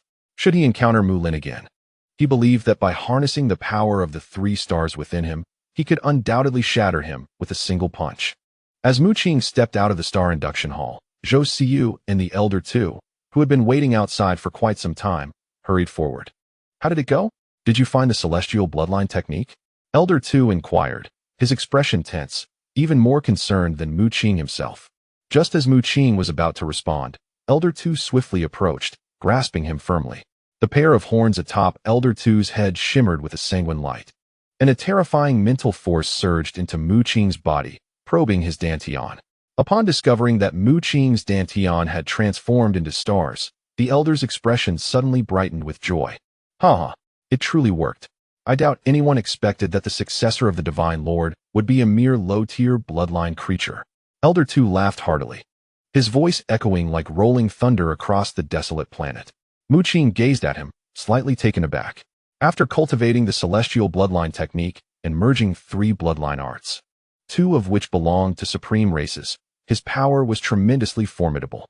Yet, he found himself effortlessly subdued by Elder Two, who merely allowed his spiritual energy to probe. "Excellent. Keep up the training and assist our revered lord in avenging his grievances." Elder Two chuckled. "Are you not concerned that I may go back on my word and not assist in your quest for vengeance?" Mu Qing inquired curiously. Elder Two smirked slyly, his eyes glinting with mischief. From the moment you began practicing the celestial bloodline technique, you have already borne the mark of our celestial dynasty. Once that mysterious force becomes aware of your cultivation, they will undoubtedly seek to hunt you down. At these words, Mu Qing's lips twitched. Did this not imply that irrespective of his desire for revenge, he would ultimately find himself in opposition to that enigmatic force? Elder Two patted his shoulder, offering reassurance. Rest assured, I do not expect you to seek vengeance for our revered Lord instantaneously. Rather, I am far more optimistic about your potential. Remember, even our esteemed Lord did not start at a higher point than you. He informed Mu Qing that to exact revenge, one must surpass the realm of their revered Lord, a feat that would take many years to achieve. Moreover, the mysterious force had been severely wounded by the Celestial Lord, requiring an extensive period for recovery. Not starting at a higher point than I? What does that mean? Realizing that the mysterious force would not pursue him in the immediate future, Mu Qing exhaled deeply. Though some confusion lingered, to control an emperor was to possess a truly terrifying character, undoubtedly a strong individual hailing from a supreme race, likely starting at a level far beyond that of most beings in the cosmos. Elder Two shook his head, his tone imbued with respect and admiration. Once, the Celestial Dynasty was a colossal entity within the universe. Many believed our revered Lord's bloodline to be more potent than those of supreme races. In truth, he emerged from a medium race. The Starlight clan was merely a medium race in the cosmos, later facing calamity, leaving only a few scattered members, among whom was our revered Lord. Blessed with extraordinary talent, he created the celestial bloodline technique, transcending to the revered realm from a medium bloodline. When he first practiced the celestial bloodline technique, he possessed only one medium bloodline and a few inferior bloodlines, a stark contrast to your situation. Elder Two spoke, casting an envious glance at Mu Qing. To have discovered the true celestial bloodline technique within the star-invoking hall signified that he had passed the test of their esteemed lord. As Mu Qing embarked on his journey with the celestial bloodline technique, his celestial dantian had already coalesced 2 stars of top-tier bloodline arts, a starting point magnitudes higher than that of the esteemed lord. Before you, our revered Lord had 8 disciples. You are the 9th. By rank, I should address you as young Master 9, Elder Two stated with slight reverence. Though his power was formidable, he humbly bowed his head to Mu Qing. Aware of his potential, countless individuals had entered the star-invoking hall, including Elder Two himself, yet only 9 had truly found the celestial bloodline technique, Mu Qing being among them. Elder Two, are you also one of the 108 emperors under the command of our revered Lord? Mu Qing was taken aback by the reverence shown by Old Tuesday. However, Old Two merely smiled and did not respond. Observing this, Mu Qing had already deduced the answer within his heart. Old Two, are you able to emerge from the starry sky map to assist me? Mu Qing inquired, knowing that Old Two's strength far surpassed that of a demigod. If he were willing to lend his aid, he could undoubtedly sweep across the entire earth, rendering any invading race futile in their attempts. Old Two sighed, a hint of melancholy in his tone as he spoke. The battles of yore were exceedingly brutal. Countless emperors perished. The true name of the starry sky map is the map of 10,000 domains and stars, an extraordinary treasure. However, its spirit was obliterated in that conflict. In the end, I too suffered injuries that could not be healed, and in my dying moments, I utilized a secret technique to transform my soul into the spirit of the map of 10,000 domains and stars. His meaning was clear. He was now merely a spirit, and even as the spirit of this formidable treasure, he could not directly assist Mu Qing in confronting others. The map of 10,000 domains and stars had been damaged long ago in the Great War. Presently, it contained only 36 stars, barely qualifying as an ordinary artifact. Old Two informed Mu Qing that to harness his power, one must expend a significant amount of energy to activate the map of 10,000 domains and stars. The standard activation, given Mu Qing's current strength, was sufficient. However, to compel Old Two's spirit to take action would require an immense amount of energy. I recommend that you begin to establish your own faction, Old Two advised.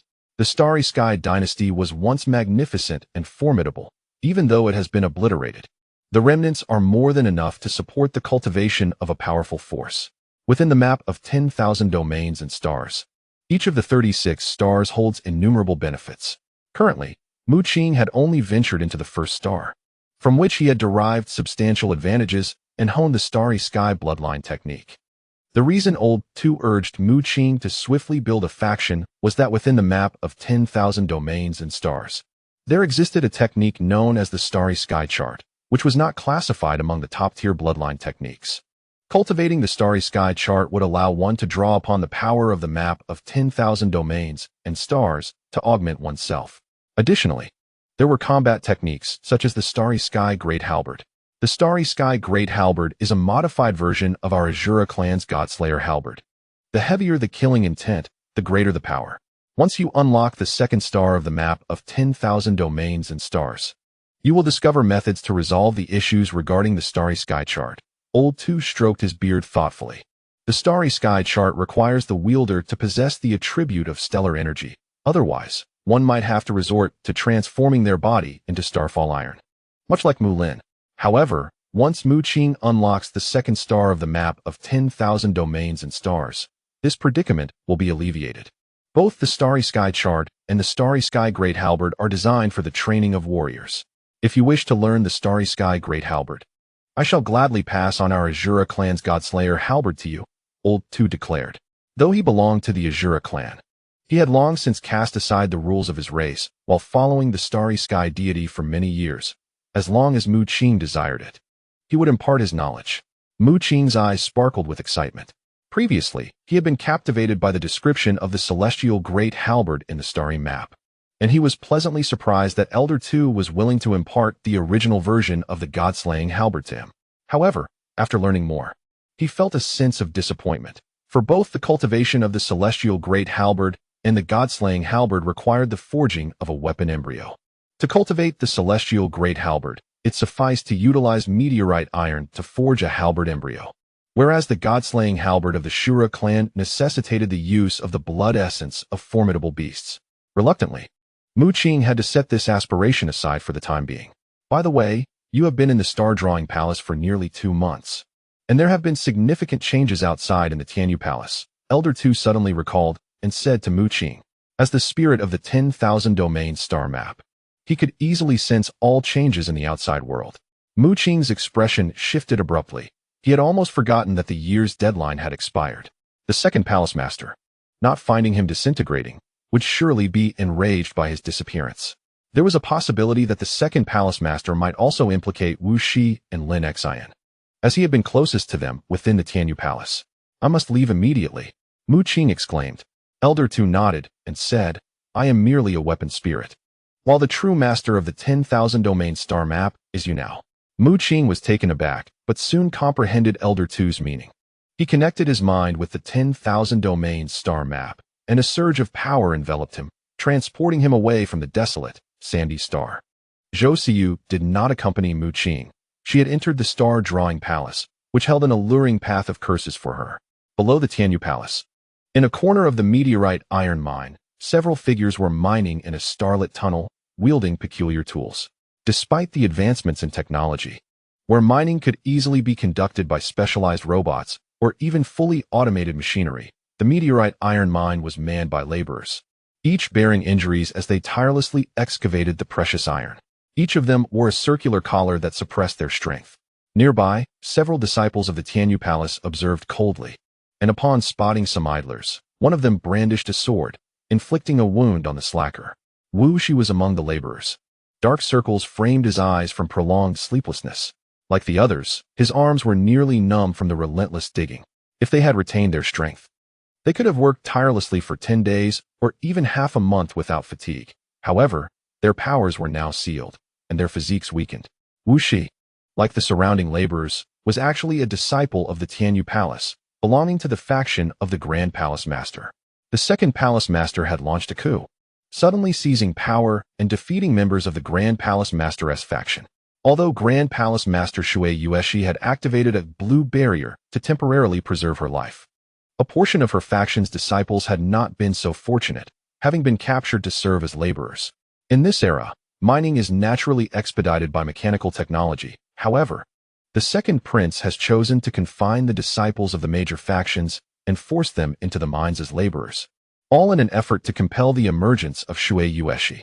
The disciples of the second prince's faction, witnessing their once proud senior brothers reduced to mere slaves, find a twisted sense of satisfaction in their plight, often taking the opportunity to strike at them with a few swords. Although Wu Shi belongs to the second prince's faction, he has a connection to Mu Qing, and merely preserving his life is already a considerable feat. Suddenly, a flash of sword light tore through Wu Shi's shoulder, causing him to cry out in agony and collapse to the ground. "What do you mean by this?"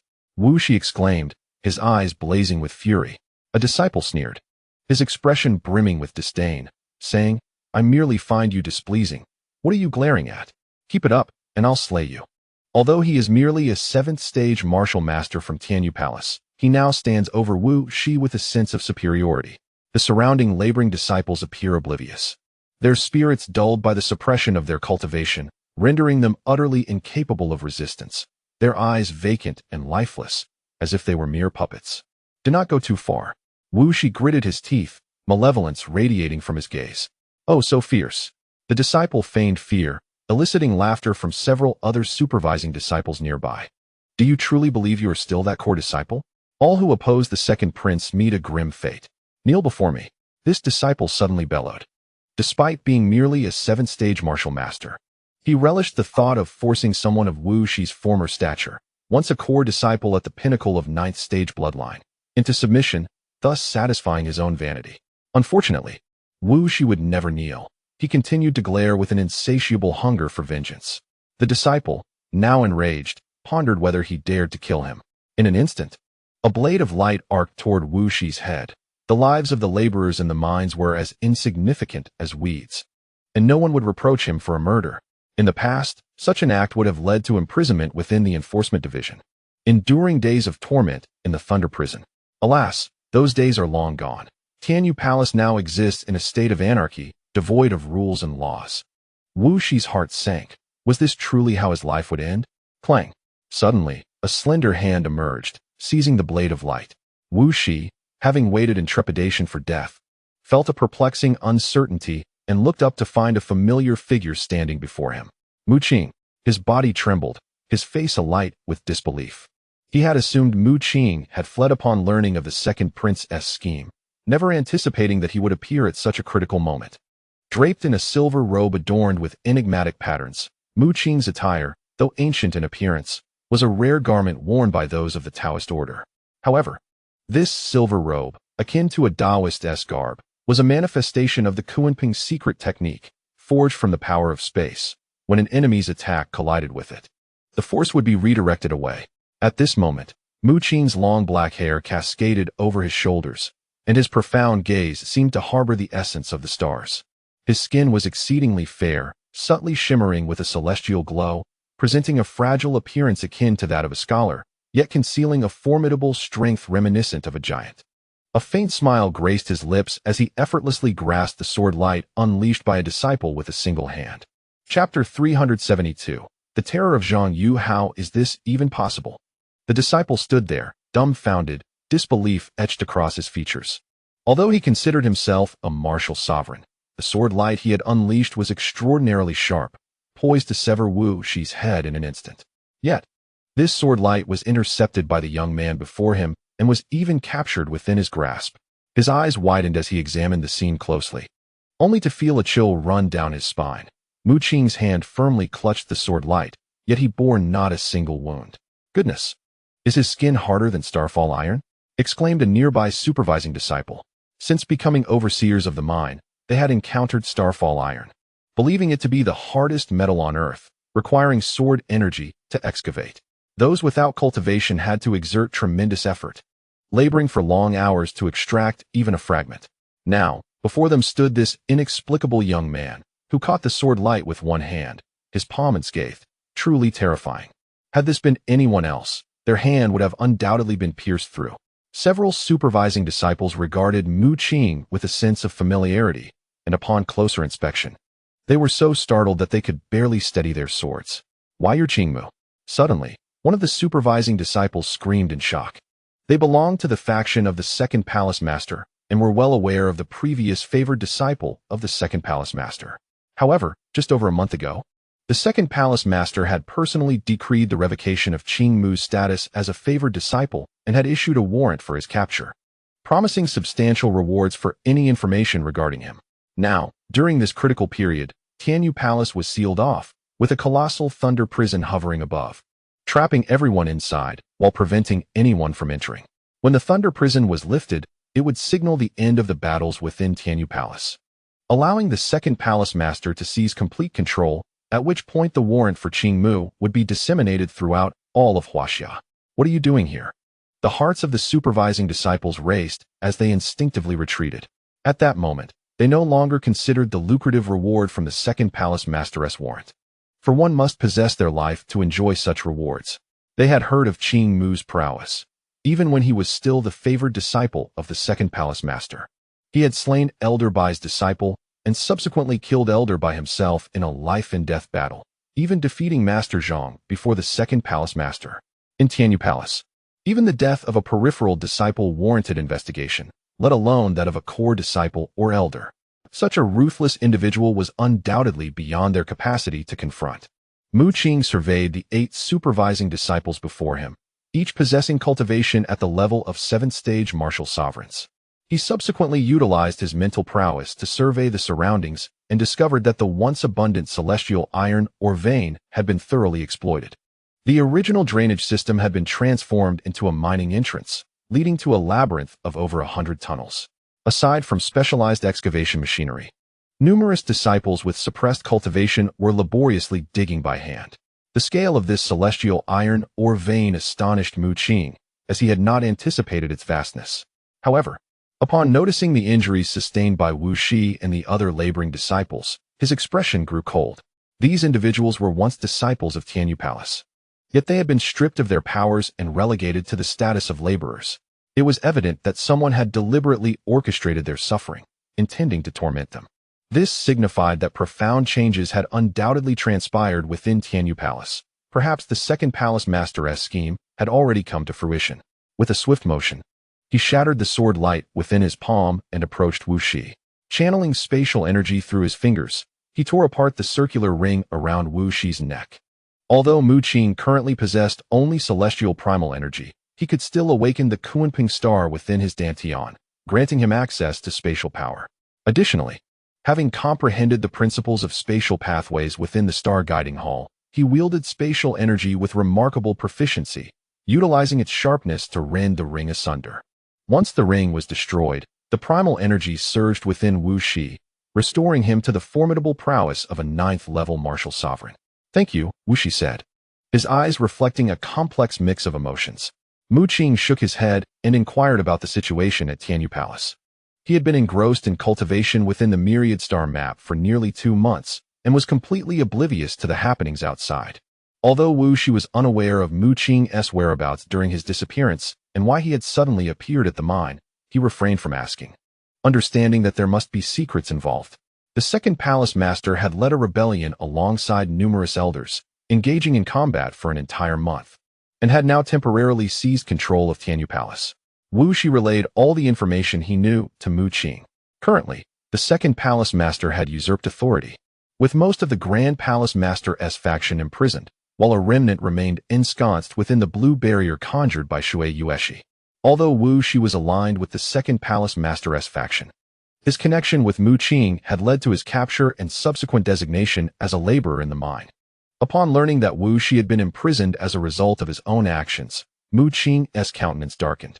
He gleaned preliminary insights from Wu Shi, realizing that his mother Shui Yueshi was in a precarious situation. Fortunately, the blue barrier could safeguard her life. Taking a deep breath, 2 brilliant starry glimmers emanated from his gaze. He spoke solemnly, "What rightfully belongs to me shall be returned." At that moment, a man swaggered over, unabashedly approaching them. It was Zhang Yu, a disciple of Master Zhang. Zhang Yu had been living a life of leisure lately, having assisted the second palace master in establishing contact with the alchemical organization. Upon hearing about the celestial iron or vein, even the typically enigmatic alchemical organization was intrigued, for this was a metal material that had never before graced the earth. Even the insect race had expended considerable effort to assist Mu Lin in creating a body forged from celestial iron, underscoring its preciousness. As Zhang Yu, The intermediary between the Heavenly Feather Palace and the Alchemy Organization ascended to a status surpassing even that of the esteemed Master Zhang. His influence grew significantly. Even the second palace master treated him with newfound respect, offering numerous advantages. Upon witnessing the starfall iron or vein, the head of the Alchemy Organization was equally astonished. Typically, the members of the Alchemy Organization looked down upon external alchemists with disdain, yet the head was in high spirits, as this vein, under his purview, represented a monumental achievement within the organization. Consequently, he was rewarded handsomely, which also led him to regard Zhang Yu with favor, bestowing upon him various benefits. While these advantages might seem trivial to the members of the Alchemy Organization, for Zhang Yu, they were invaluable, propelling his cultivation close to the level of a monarch. With an air of arrogance, Zhang Yu surveyed the development of the starfall vein, only to be drawn by a commotion caused by Mu Qing. He noticed that the circular seal around Wu Shi's neck was missing, indicating that he had regained his strength, which immediately darkened Zhang Yu's expression. "What are you doing idly standing around instead of mining? And who removed this fellow's sealing ring?" Zhang Yu's anger flared as he reprimanded the supervising disciples. They exchanged glances, ultimately pointing towards the composed Mu Qing in the distance. Upon hearing this, Zhang Yu was consumed by rage, directing a fierce glare at Mu Qing. "Who are you to dare intrude upon this mining site? Guards, kill him!" he bellowed, for this vein was his prized possession. His elevated status and the goodwill of the Alchemy Organization stemmed from it. The sudden appearance of a stranger in the mine was a direct threat to him, prompting his command for Mu Qing's execution. However, the supervising disciples around him hesitated, exchanging fearful looks and retreating cautiously. They were not fools. This individual was none other than the former second young master, Qing Mu, the one capable of slaying elder by, far beyond their means to confront. "You useless fools! Why are you still standing there? And who is this person? How did he get in?" Zhang Yu's fury intensified as he observed the inaction of the supervising disciples. Mu Qing, intrigued, regarded Zhang Yu with interest, for Wu Shi had previously conveyed Zhang Yu's identity to him. "Do you not even recognize the enemy who killed your master?" Mu Qing remarked, a smirk playing on his lips. Zhang Yu suddenly trembled, his face paling in terror as he looked at Mu Qing. "Why you? How did you come to be here?" His once arrogant demeanor faltered, and he stammered, recalling that Qing Mu had seemingly vanished within this starfall iron or vein. However, the head of the Alchemy Organization had personally investigated the mine and found no trace of Mu Qing. Zhang Yu, witnessing Mu Qing's intimidating presence, remembered that despite his master Zhang's esteemed status within the Heavenly Feather Palace, he had been swiftly eliminated by Mu Qing. With his mind racing, Zhang Yu discreetly activated his communication device to contact an elder from the second palace master's faction. "Do you believe you will still have a life before you manage to contact the other elders?" Mu Qing narrowed his eyes and approached slowly. Zhang Yu trembled, hastily retreating, and exclaimed, "What do you intend to do?" "To kill you." Mu Qing replied coldly, his voice laced with menace. Zhang Yu, nearly jumping from fright, hurriedly said, "Qing Mu, although you have slain my master, I bear no grudge against you. On the contrary, I am grateful. It is precisely due to my master's demise that my status within the Tianyu Palace has risen." His words bore a semblance of truth. Had Master Zhang not perished, none of these advantages would have befallen him. The surrounding disciples regarded Zhang Yu with disdain. Nonetheless, even though Zhang Yu did not openly express hostility, Mu Qing merely shook his head. "The Starfall iron mine rightfully belongs to me. Your unauthorized extraction has infringed upon my interests." Mu Qing's voice dropped as he suddenly moved. With the second palace master having initiated a rebellion to unify the Tianyu Palace, he had no reservations left. He would eliminate any adversary in sight. Having learned of his mother's dire situation from Wu Shi, Mu Qing was beyond caring for distinctions. All affiliated with the second palace master were to be slain. With a reverberating pulse, Mu Qing unleashed a torrent of spatial energy that transformed into sharp spatial blades, severing the confinement rings around the necks of the laboring disciples. Among these, several blades surged toward Zhang Yu. "Stop!" A commanding shout echoed from nearby, as an elder of the Wang realm appeared before Zhang Yu. The elder's swift arrival took Mu Qing by surprise. However, Mu Qing had no intention of halting. The silver crescent-shaped spatial blade tore through the void with relentless force. The nature of spatial energy was profoundly enigmatic, Despite the elder's prowess, he was woefully inadequate to intercept the spatial blades. With a sickening sound, blood spurted forth as a head fell to the ground. In his final moments, Zhang Yu wore an expression of disbelief, lamenting that he had yet to savor the riches and glory of life before meeting his end. The elder's countenance shifted dramatically.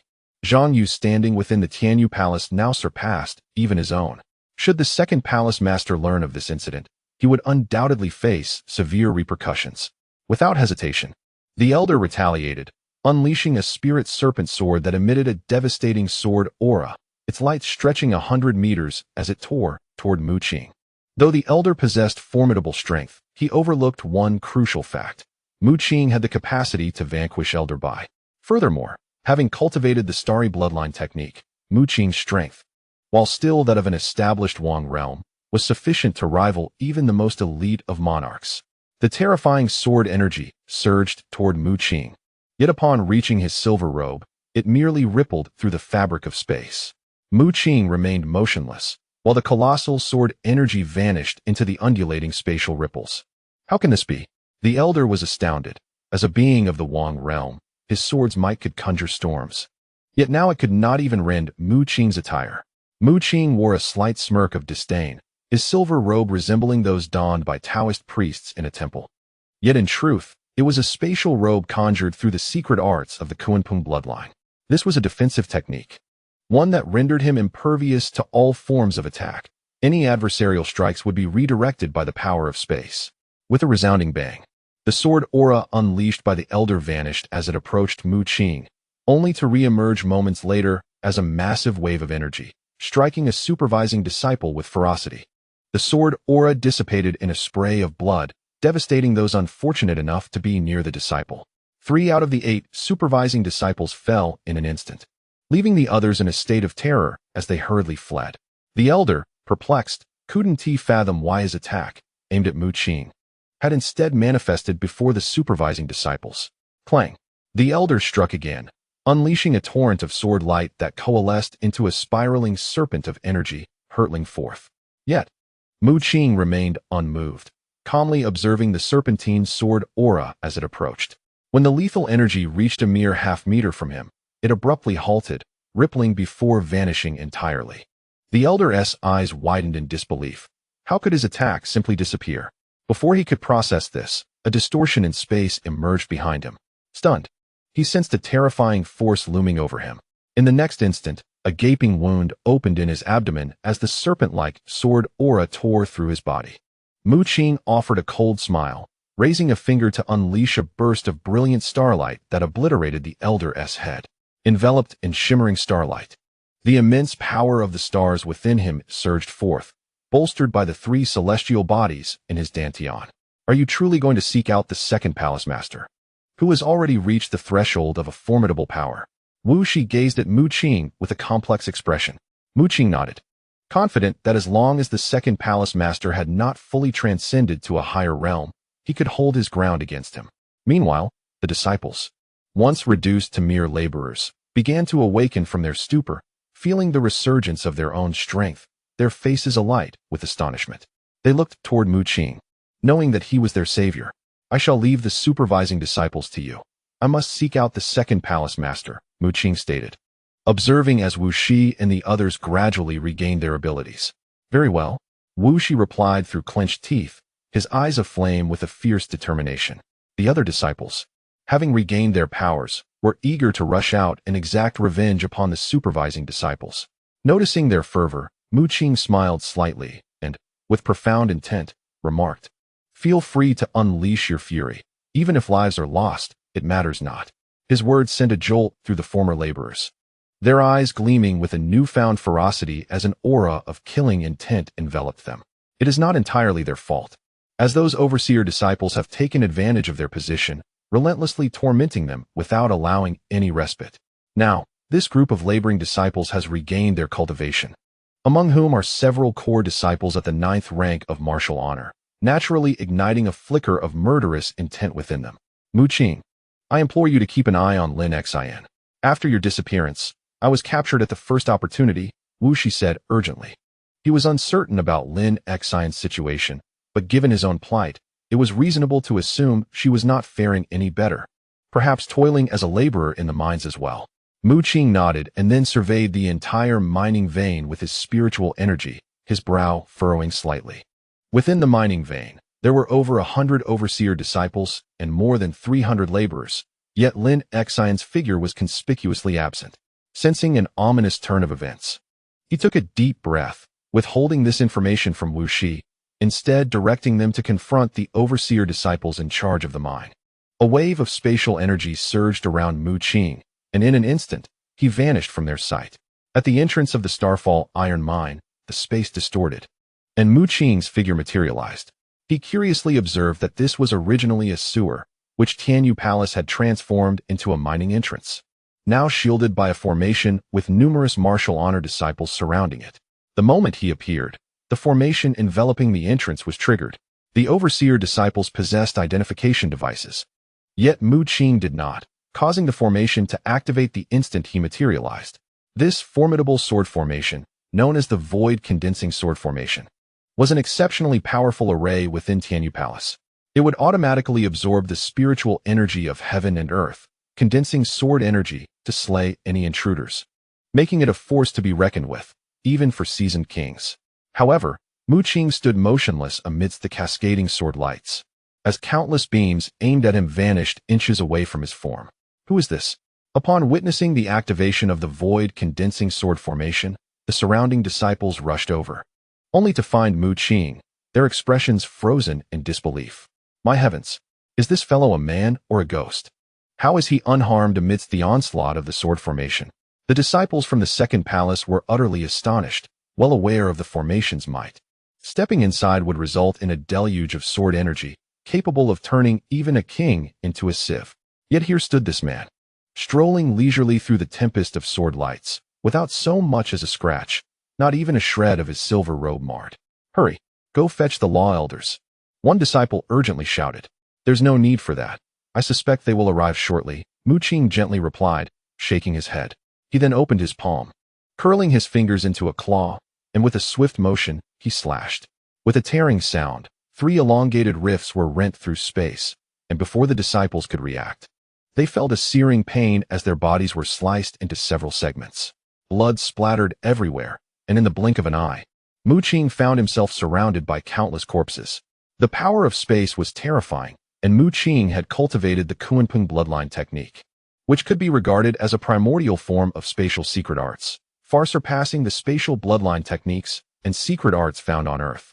At that moment, a furious rebuke echoed from a distance, followed by the appearance of a robust man with a bald head and a fierce gaze. Mu Qing glanced at him and immediately recalled his information. He was an elder from the faction of the Second Palace Master, possessing the cultivation of a seasoned king. Known as Master Hueda, once a formidable warrior of the Shaolin Temple, he had departed from there after some of its strong members joined the insect race, subsequently aligning himself with the Heavenly Feather Palace. The Second Palace Master aspired to unify the entire Heavenly Feather Palace.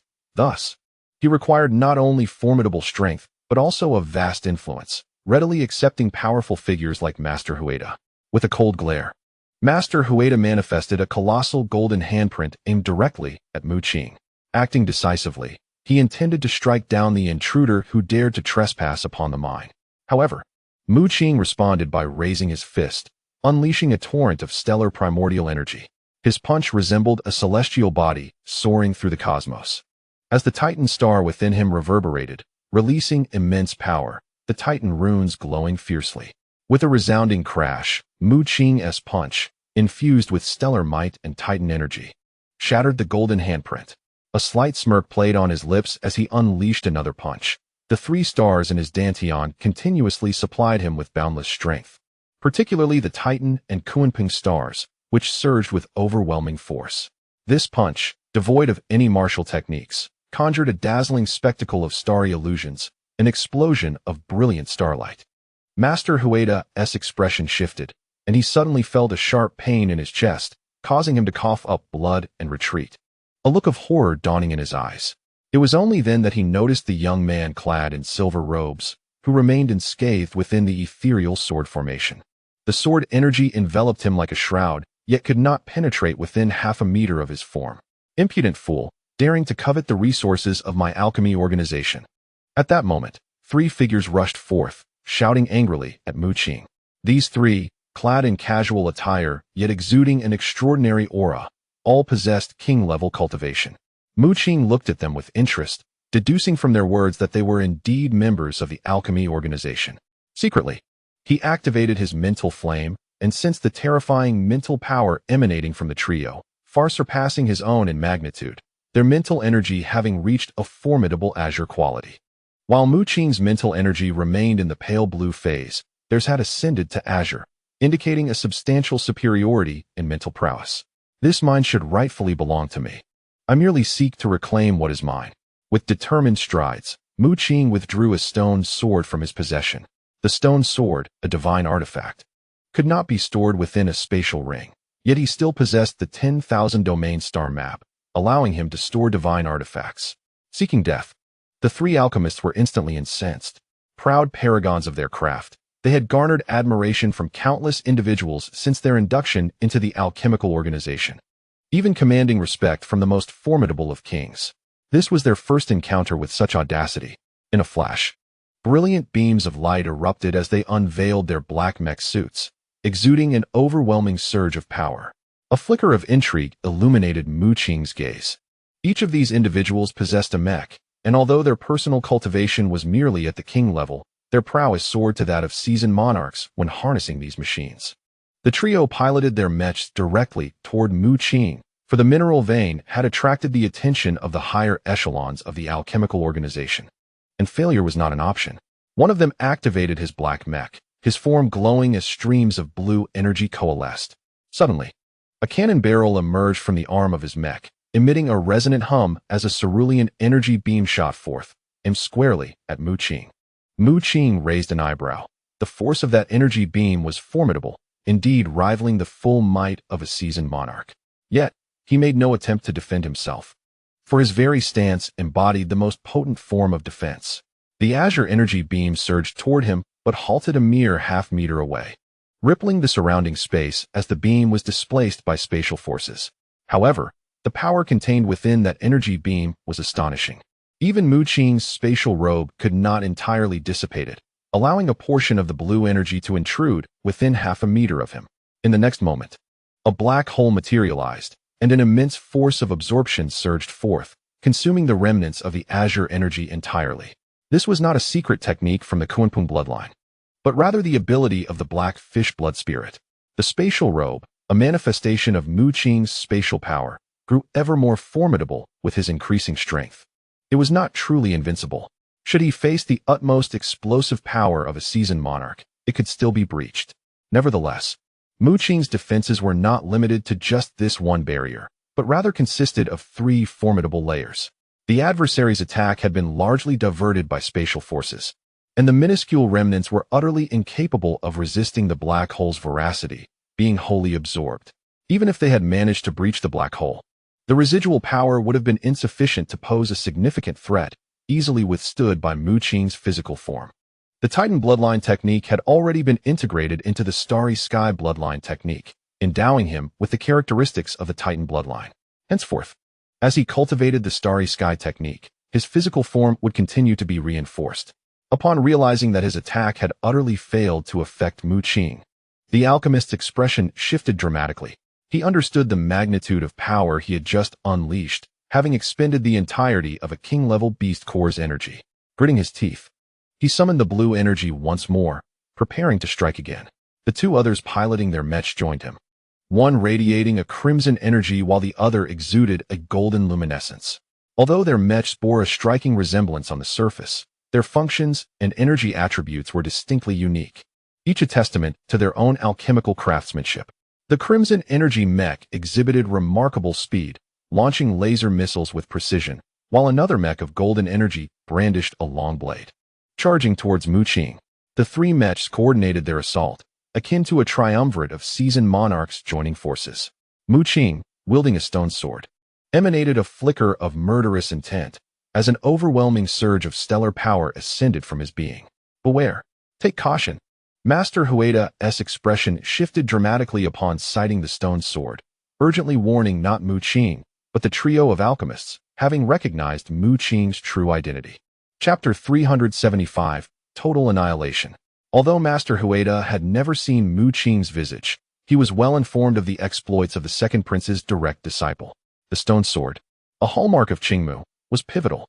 The second prince's outrage over Mu Qing's disappearance was largely attributed to this artifact.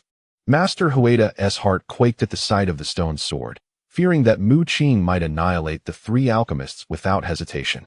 It was crucial to note that these alchemists hailed from an alchemical organization, should they perish within the grounds of Tianyu Palace. It would surely incite the organization to retaliate vehemently for retribution the following day.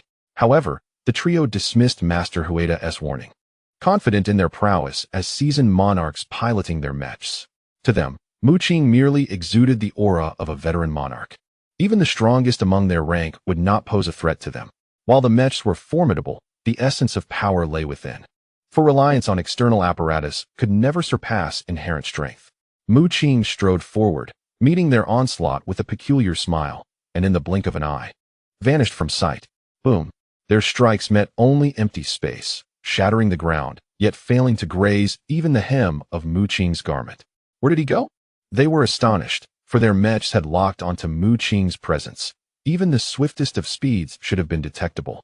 This was a capability intrinsic to mechs, allowing even apex monarchs to capture the fleeting forms of their adversaries. Unbeknownst to them, Mu Qing did not merely possess speed, he had executed a spatial leap. Utilizing the most potent aspect of the Kunpeng bloodline technique, spatial sorcery. By integrating it with the celestial bloodline technique, he could still wield this spatial art, effecting a jump through the very fabric of space. In the next moment, he materialized behind one of the alchemists, his stone sword radiating an unfathomable brilliance. Crack! Suddenly, the sword became enshrouded in crackling lightning, unleashing colossal bolts of azure golden energy that spiraled outward, forming a grinding wheel and manifesting into thunderous phoenixes and electric dragons, exuding overwhelming might. Alarmed, the pilot of the azure energy mech was taken aback, having not perceived Mu Qing's presence until it was too late. As the stone sword descended upon him, boom! A torrent of stellar primal energy surged into the stone sword, transforming into a tempest of lightning. As a beam of sword light tore through his mech, followed by the grinding wheel of yin and yang that descended upon him, unleashing a deluge of thunderbolts that obliterated his mech into fragments. The thunderous roar of the electric dragon echoed as Mu Qing wielded his sword once more, a radiant light sweeping forth and cleaving through his opponent. No, Master Hueda bellowed, but it was too late. The alchemist from the alchemical organization had already been slain. With eyes ablaze with fury, he let out a howl, his garments bursting apart to reveal his muscular physique. His body glimmered with a golden hue. The secret arts of Shaolin pushed to their zenith, transforming him into a wrathful golden king, a divine presence seemingly manifesting behind him. Master Hueda, possessing remarkable talent, had achieved the prowess of a seasoned monarch by merely his 30s, with his blood spirit resembling a revered Buddha statue. Observing this, Mu Qing shifted his stance, vanishing into the void, only to reappear beside him, brandishing his stone sword for another strike. This time, his sword descended with a delicate grace, akin to a tender drizzle, yet sharper than the very fabric of space, falling like a gentle rain, with each droplet carrying the terrifying essence of sword energy. With a series of piercing sounds, Master Hueda's golden body was breached, numerous wounds tearing open, blood gushing forth. Mu Qing delivered a punch, the force of stellar energy resonating as it shattered Hueda's skull. The two other alchemists stood in stunned silence. Was this truly the might of a seasoned monarch? It was evidently on par with the apex of power. Still reeling from shock, Mu Qing executed a spatial shift, appearing beside them once more, his stone sword poised for another onslaught. This time, he unleashed the yin-yang thunderbolt sword technique. Arcs of sword light infused with the essence of yin and yang struck, obliterating the crimson energy armor and piercing through the alchemist's form within. Withdrawing his blade, he turned to deliver a downward strike, radiating starlight that shattered the armor. The alchemist within was sent flying, coughing blood, his eyes reflecting sheer terror as he beheld Mu Qing's resolute demeanor. Unable to fathom how Mu Qing could so decisively eliminate the alchemists of their organization without a flicker of hesitation. What do you intend to do? I have the backing of the alchemical organization, Your end is nigh. You are utterly finished. When our master returns, he will make you suffer." The alchemist, panic-stricken, shouted as Mu Qing approached. However, he was oblivious to the truth that the more he threatened, the swifter his demise would be. Mu Qing unleashed a punch, the torrent of stellar energy coalescing into a massive elephant, trumpeting as it charged forth, crashing into the last opponent and shattering his body. This was the elephant transport technique, a mid-tier bloodline art even on Earth, yet Mu Qing had fused it with the techniques of the Starry Void, amplifying its might to astonishing levels. Qingmu? Outside the void condensing sword array, two figures approached rapidly, Elder Lin and the law enforcement elder. Upon their arrival, their expressions shifted dramatically as they beheld the scene. A ground strewn with corpses, blood flowing like a river, the overwhelming stench of blood rising to their nostrils, evoking a wave of nausea. In this era, death was commonplace, but it usually resulted from beasts rather than human conflict. For within each city were military forces and powerful figures from the Huaxia government to maintain order. Homicide was a crime, and even the mightiest would face severe repercussions for such transgressions. The likes of Mu Qing, who commit murder so ruthlessly, would even cause Elder Lin and the law enforcement elder to recoil in horror. Such brutality is beyond comprehension. Although both have reached the esteemed realm of seasoned monarchs and have taken lives in their time, they cannot compare to Mu Qing's indiscriminate slaughter this time. Upon encountering two familiar faces, Mu Qing was taken aback, realizing that the second prince held the Starfall Iron Mine in high regard, as evidenced by the presence of 3 seasoned monarch elders guarding the site alongside a throng of disciples. Adding to that, with 3 alchemists present, the number of those with the strength of seasoned monarchs totaled 6. Mu Qing flashed a smile at Elder Lin and the law enforcement elder, revealing his pearly whites, yet instilling a sense of dread in them. He gazed upward at the sword formation above, which continued to manifest lethal sword energy aimed at him, the outsider. Each strand of sword energy was formidable, capable of exhausting even seasoned monarchs. However, as these energies descended upon Mu Qing, they were effortlessly displaced by spatial forces, allowing him to disregard the sword formation entirely. Nevertheless, with Wu Shi and the others still trapped within the mine, their eventual emergence would inevitably lead them to confront this formation.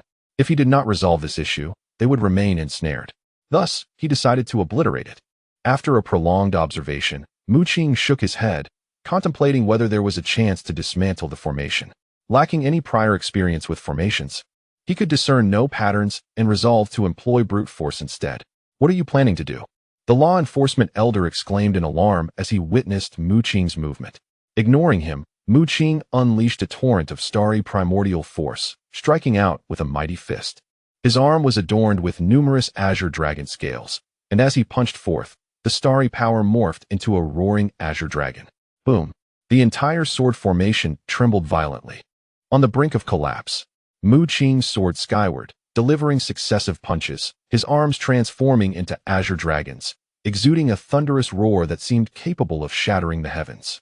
A resounding explosion echoed as, under the astonished gazes of Elder Lin and the law enforcement elder, the void-congealing sword formation became riddled with cracks, ultimately erupting in a dazzling cascade of light. A formidable formation was thus dismantled by Mu Qing's hand. Nodding slightly, Mu Qing felt a sense of satisfaction with the power he had unleashed. He had employed the Titan clan's martial technique, the Azure Dragon Arm. This technique, originally belonging to the Dragon clan, had been appropriated by the Titans. However, due to the high requirements of certain martial skills or secret techniques within the Titan bloodline, Mu Qing had yet to master them, leaving him only able to learn the Azure Dragon Arm previously. Zhou Xiyu had imparted the Azure Dragon Arm to Zhou Gu, and now it was bestowed upon him, showcasing extraordinary power capable of shaking the very heavens. Chapter 376. Breaking the Barrier. Such terrifying strength. Elder Lin and the law enforcement elder were utterly astonished. This void-congealing sword formation had been personally arranged by the second prince, sufficient to slay seasoned monarchs, yet was shattered by Mu Qing's single punch. "Your current strength must rival that of top-tier monarchs, I presume?" Elder Lin said with a wry smile. Neither he nor the Elder of Law intended to intervene, for they were acutely aware of Mu Qing's formidable prowess. They were simply no match for him. "Are you seeking the second palace master?" Elder Lin inquired. Mu Qing was slightly taken aback by their demeanor, nodding in response before asking, "You do not intend to impede me?" The Elder of Law shook his head, stating, "We are not your adversaries, nor have we ever harbored intentions to obstruct you. The second Palace Master is blinded by power. Our allegiance to him is merely due to his connection with the esteemed Tianyu ancestor. However, this does not imply that we shall wholeheartedly assist him." Both the Elder of Law and Elder Lin were venerable figures within Tianyu Palace. Their desire was to witness unity among its members, rather than a scene stained with blood. Due to the reverence commanded by the Tianyu ancestor, they feigned compliance, even aiding in the release of the Thunder Prison to seal off the entire Tianyu Palace. Yet, they would not aid the second Palace Master in committing murder, as they had clandestinely rescued many disciples from the Grand Palace Masteress faction. With the emergence of a formidable contender like Mu Qing, they naturally would not seek to hinder him. "We merely hope that when you confront the disciples of Tianyu Palace, you will show restraint and not escalate the slaughter," Elder Lin remarked. He was referring to the ordinary disciples of Tianyu Palace, well aware that the second Palace Master had a cadre of trusted disciples, akin to death warriors, who could no longer be considered true disciples of Tianyu Palace. Moreover, the second Palace Master also commanded several elders from external forces, some of whom were seasoned kings, including the former Master Huida. Master Huida dedicated himself entirely to the second Palace Master. As he was not a long-standing member of Tianyu Palace, his only path to high status and rewards lay in excelling during this endeavor. Once the second Palace Master unified power, "Go. At present, you are the only one capable of thwarting the second Palace Master. We shall persuade some elders. They will not intervene, but ultimately, it falls upon you to withstand the second Palace Master," Elder Lin asserted, a glint of coldness flashing in his eyes as he exchanged a glance with the Elder of Law. Both elders had grown up within Tianyu Palace, regarding it as home. Were the second Palace Master to seize that position through legitimate means, others would have no objections. Yet, he chose the path of slaughter, even enlisting unsavory individuals from the outside world and establishing ties with certain terrorist organizations. In truth, many elders within the second Palace Masteress faction were perplexed as to why such audacious actions received the support of the Tianyu ancestor. Observing their lack of intent to battle, Mu Qing, with a look of surprise, nodded and proceeded towards the exit. His objective was to defeat the second Palace Master and reclaim the Thunder Pond and the Purple Lightning Bamboo, especially since his mother, Shui Yueshi, lay gravely injured, trapped within a blue barrier. "Wait, can you tell me who you truly are?" Suddenly, Elder Lin called out to Mu Qing's retreating figure. Initially, he had assumed Mu Qing was merely a body cultivator from a small town, but the rapidity of his growth was astonishing after a period of disappearance. He re-emerged possessing stellar primordial energy, clearly of extraordinary origin, and could not simply be a body cultivator. Mu Qing paused momentarily, turned around, and tore off the human skin mask, revealing a delicate visage, with eyes as profound as the stars and black hair cascading over his shoulders, exuding an ethereal grace. "My name is Mu Qing," he declared with a smile, and in an instant, he vanished into the void, leaving behind the astonished Elder Lin and the law enforcement elder. "Mu Qing? What a familiar name," pondered the law enforcement elder, stroking his chin. Following the expedition to the West Lake, most factions within China, including those from the West, had become acquainted with Mu Qing, though they recognized him not as Mu Qing himself, but as Qing Mu. The renown of Qing Mu far surpassed that of Mu Qing. Wait, could he be the son of the Grand Palace Master? Suddenly, Elder Lin exclaimed, recalling that some time ago, the Grand Palace Master had personally approached the Yan Huang organization, claiming that Hu Hai from the organization had plotted against her son. The elders within Tianyu Palace were well aware of the Grand Palace Master's affairs, particularly her marriage to the alchemical prodigy Mu Yu from the Mu family, which had later ended for reasons unknown, leading to Mu Yu's retreat from the world. At that time, there were two prevalent theories. One suggested that Mu Yu had been assassinated following her expulsion from the Mu family, while the other speculated that she had joined an alchemical organization and vanished from sight. It was only when the Grand Palace Master Shui Yueshi fiercely confronted the Yan Huang organization that it became known she had given birth to a son named Mu Qing. Didn't the Yan Huang organization claim that Mu Qing was slain by the insect race? The law enforcement elder was filled with curiosity. He had previously lamented Mu Qing's demise. Otherwise, he would have rightfully become the young palace master of Tianyu Palace. However, It now seemed evident that the names Qing Mu and Mu Qing were indeed interconnected, implying that the original Qing Mu was, in fact, the Grand Palace Master's son. Mu Qing. Elder Lin shook his head, finally grasping why the Grand Palace Master had suddenly stirred trouble with the Yan Huang organization. After Hu Hai's escape, Yang Hongyan seized control of the entire Yan Huang organization, publicly declaring that Hu Hai had perished in the secret realm due to an accident. Had the populace of China discovered that the esteemed elder Hu Hai was, in fact, associated with the insect race, it would undoubtedly incite widespread panic and destabilize social order. Yet, those who had experienced the Westlake journey were aware of Hu Hai's true identity, which allowed Elder Lin to comprehend the Grand Palace Master's actions. Evidently, she too had sensed something amiss with Hu Hai. Hu Hai claimed that Mu Qing had been killed by the insect race while he himself was complicit with them, which essentially implied that he was responsible for Mu Qing's demise. Uncertain if Mu Qing's intervention could halt the bloodshed, Elder Lin and the law enforcement elders sighed deeply. The law enforcement elders suddenly cast a glance at the corpses strewn on the ground, a weight settling in his heart. He was unsure whether allowing Mu Qing to confront the second palace master was a prudent decision. The second palace master had the backing of the venerable ancestor of Tianyu, a true powerhouse, and should Mu Qing take action, the Grand Elder and the Grand Palace Master would undoubtedly intervene, forming a formidable trio. In the very heart of the city of Tianyu Palace, the atmosphere was charged with tension. Once a bustling street adorned with magnificent architecture, it has now devolved into a desolate ruin. Amidst this devastation lies a cerulean energy barrier, within which several figures can be discerned. Among them are the Grand Master and the Elder with the crimson countenance. Previously, both had ventured out of the blue barrier to confront the second master multiple times, only to suffer defeat and grievous injuries, compelling them to seek refuge within the barrier to recuperate. The second master, unable to breach this protective barrier, allows them the peace to heal. However, today, an uninvited group has arrived outside the blue barrier. The second master, with a purple bamboo sword slung across his back and tendrils of lightning swirling around him, exudes an extraordinary aura. Having reached the threshold of a formidable power, his presence has become increasingly fearsome and profound. Yet, he approaches with an air of politeness. Accompanied by two middle-aged men, one clad in a meticulously tailored suit, while the other, dressed in a shirt, carries an expression of haughty disdain. I must say, second master, it is only due to the significance of the mind that I have summoned Master Yan Si from our barrier department. This is a one-time favor. Next time, our negotiations may not be so amicable, remarks Yu Hanfei, addressing the second master. Despite the second master's status as a formidable being on the cusp of great power, Yu Hanfei exhibits no semblance of deference.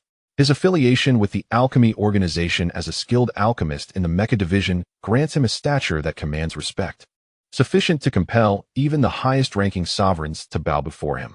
Yu Hanfei himself possesses the strength of an established monarch, and this time, he has brought along 3 junior members from the Mecha division, who are entrusted with the full responsibility of the mine's development.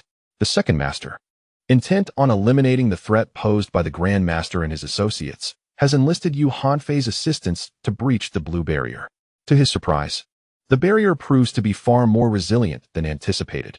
Even Yu Hanfei, a distinguished alchemist from the alchemy organization, finds himself unable to penetrate it. This predicament leaves him feeling somewhat embarrassed, as word of a member of the esteemed alchemy organization being unable to dispel a mere barrier would surely invite ridicule. In an effort to salvage his reputation, Yu Hanfei leverages his connections to summon Master Yan Si from the barrier department. Each alchemist within the alchemy organization specializes in different areas, as the world is replete with diverse phenomena worthy of exploration. Thus, the organization is partitioned into numerous departments. While Yu Hanfei possesses a foundational understanding of barriers, being a member of the Mecha division, his expertise lies in the alchemical arts related to mechas, rendering him ill-equipped to dismantle the blue barrier. Disregarding the obsequious demeanor of the second master, Yan Si approaches the blue barrier with keen scrutiny and lets out a soft exclamation. This barrier was likely not crafted by external alchemists. It may have been produced at great expense by our barrier department. At first glance, Yan Si discerns that the formation principles of this blue barrier bear striking similarities to several alchemical techniques practiced within their department. Yan Si stepped forward, a surge of mental energy emanating from him. enveloping the entire blue barrier. His eyes widened in astonishment as he remarked, "The individual who crafted this barrier possesses remarkable skills, surpassing my own. Yet, there are certain flaws within. It appears that the alchemist infused all the barrier's power into a singular, specialized storage vessel, resulting in these defects." He informed the two that such a colossal storage object would likely stand several dozen meters tall. Upon hearing this, Yuhanfei nodded in agreement, simultaneously exhaling a sigh of relief. Indeed, it was a product of the barrier division, and judging by Yanxi's tone, the creator was quite adept, which significantly improved his demeanor. His greatest fear was that an external alchemist had conjured a barrier beyond his comprehension. It now seemed evident that this was the masterpiece of a master within the barrier division. Naturally, alchemists are remunerated for their services, and they would not concern themselves with subsequent matters. Breaking this barrier would not incur the ire of that esteemed master. The two engaged in a discussion regarding the intricacies of the barrier, entirely disregarding the second prince. The latter hesitated to interrupt their conversation, his expression somewhat peculiar. According to Yanxi, the barrier was contained within a vessel of considerable size, yet he distinctly observed that it emanated from the sapphire bracelet adorning Shui Yueshi's wrist. He yearned to interject, but the two continued their discourse on alchemical subjects with relentless fervor, a torrent of specialized terminology flowing from their lips. The second prince attempted to interpose several times, but to no avail, only inciting Yuhanfei's displeasure. "Very well, I understand your desire to dismantle this barrier. Rest assured, Master Yanxi will assist you." Yuhanfei shot him a glance. The second prince's lips twitched, ultimately conceding defeat. Yanxi advanced, conjuring an emerald green flame, born of his mental energy, surpassing the quality of the mental energies wielded by Mu Qing when he vanquished those three alchemists. With his hands forming intricate seals, he summoned a series of arcane runes, the emerald flame dancing as the runes were inscribed into the barrier. Yanxi focused intently, each rune striking the barrier's rule nodes with precision. After more than half an hour, the once blue barrier was entirely engulfed by the emerald flames, with the esoteric runes imprinted upon it. As the green fire consumed the barrier, it began to erode its very essence. The second prince observed with growing excitement. As a half-step master, he had struck the barrier numerous times to no effect, yet with Yanxi's arrival, the green fire began to burn through it, and he could sense the once indomitable energy of the barrier starting to dissipate. Yuhanfei, standing nearby, cast a glance but paid little heed. For Yanxi was the vice minister of the barrier division, capable of dismantling a barrier with ease. Even barriers crafted by Yanxi himself could effortlessly withstand attacks from half-step masters. They were seasoned kings, yet even when employing their trump cards, half-step masters could scarcely contend with them. As another hour slipped by, the energy of the blue barrier grew exceedingly thin, ultimately collapsing with a resounding bang under the relentless assault of the green mental fire. Countless fragments of the barrier disintegrated into the most fundamental energy, dissipating in the air, and the entire blue barrier vanished completely. The second prince's expression was one of surprise. Had it not been for the presence of two alchemists beside him, he would have already howled at the sky in exultation. "Well done," Yuhanfei observed as he noticed beads of sweat forming on Yanxi's forehead, feeling a hint of astonishment at the unexpected difficulty the barrier posed for him. Yanxi waved his hand dismissively, saying, "The energy of this barrier is more resilient than I anticipated. Had it not been for its flaws, I might not have been able to unravel it." After dispelling the barrier, Yuhanfei and Yanxi prepared to turn and leave, having accomplished their task, leaving the remainder to the second prince. "Gentlemen, are you leaving so soon?" A voice suddenly interrupted them. Chapter 377. The Flame Gate. Just as Yuhanfei and Yanxi intended to depart, they found the space before them rippling, and a young man emerged, clad in a silver robe, his eyes sparkling like stars, and his long black hair cascading over his shoulders. The newcomer was none other than Mu Qing. At that moment, the second prince was filled with immense joy. He had long desired to eliminate the Grand Prince and the Elder with the crimson face, but had been thwarted by the barrier. However, fortune favored him, leading him to discover the Starfall iron or vein and summon the alchemical organization, which inadvertently assisted him in breaking the barrier. With a triumphant roar, the second prince transformed into a flash of lightning, racing toward the Grand Prince and the Elder with the crimson face. Upon his arrival, the elders of the Grand Prince's faction erupted in furious shouts, advancing toward him. Both the Grand Prince and the Elder were gravely injured and required time to recuperate. At this moment, Shuei Yueshi and the Elder with the crimson face exchanged a glance, both wearing bitter smiles. They had long sensed the unusual happenings beyond the barrier, but were powerless to stop it. To their astonishment, the barrier had indeed been shattered by the second prince, and they were currently in a weakened state. Engaging him now would be futile. Submit to your fate, the second prince declared coldly, wielding a purple bamboo sword. As a silver dragon soared skyward behind him, transforming the surroundings into a realm of thunder, illuminated by flashes of lightning, resembling an apocalyptic scene. Shuei Yueshi and the Elder gritted their teeth, knowing they could only fight to the death. The second prince, however, regarded them with disdain. They had never been his match at their peak. Now, bereft of the barrier and in their current condition, how could they possibly contend with him? Crack! A bolt of lightning descended from the heavens as the second prince struck, aiming for Shuei Yueshi's delicate neck.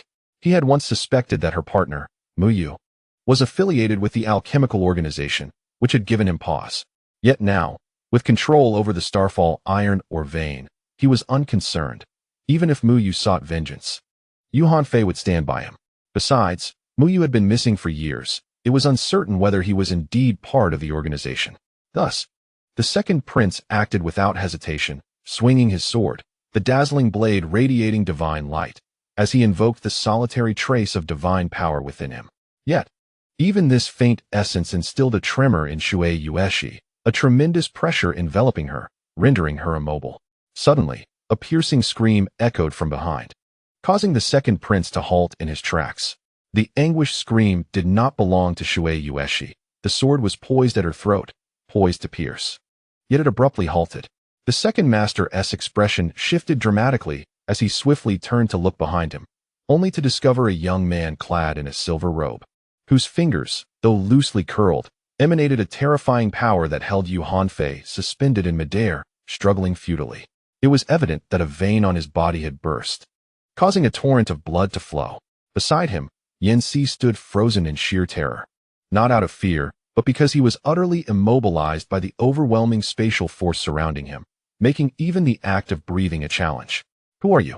The sudden appearance of an unfamiliar figure left the second master in a state of profound frustration. He was on the verge of killing Shuei Yueshi when this stranger appeared, subduing two alchemists from the alchemy organization. Retract your sword. Mu Qing gazed at the second master with a chilling intensity as the blade remained at his mother's throat.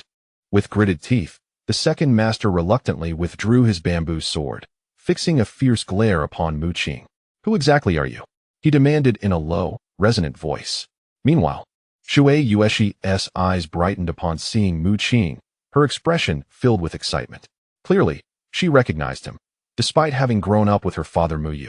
The bond of blood was undeniable. Mu Qing's lips curled into a subtle smile, tinged with irony. My dear master, have you forgotten me so soon? Upon hearing this, the second master's heart raced, his mouth agape as he stared at Mu Qing. When Mu Qing produced the stone sword, the second master's expression transformed in disbelief. You are Qingmu, he exclaimed, astonishment etched across his face. Qingmu had mysteriously vanished, and he had been relentlessly searching for him, even believing he had lost the artifact stone sword. Little did he realize that Qingmu was right beside him, donning an entirely different visage. And he had been oblivious all along. Now you understand? Allow me to introduce myself. I am the son of the Grand Master, Mu Qing.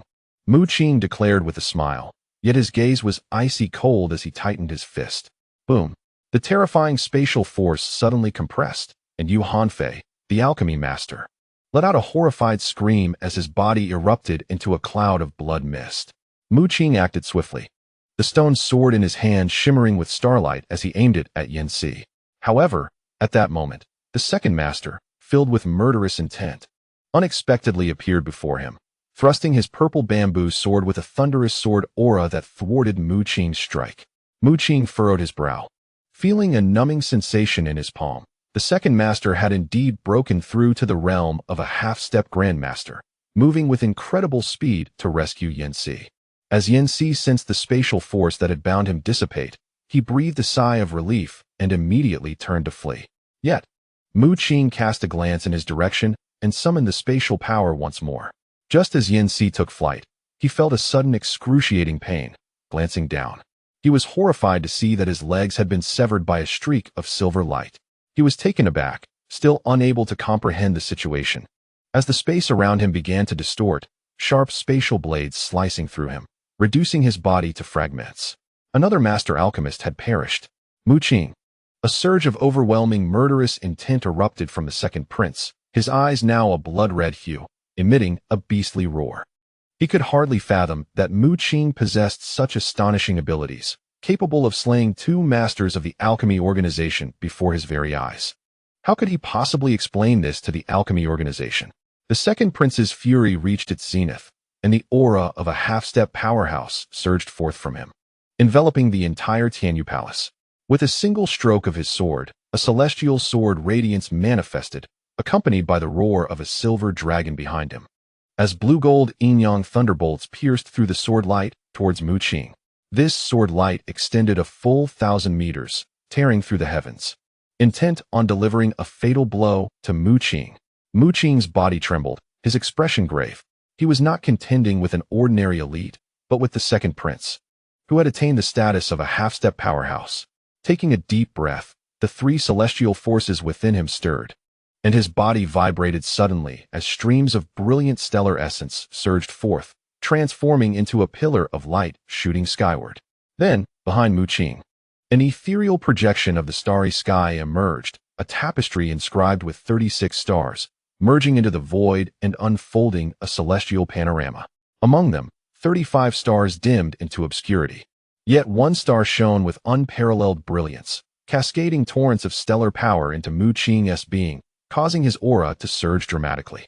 This was the power of the 10,000 domain star map.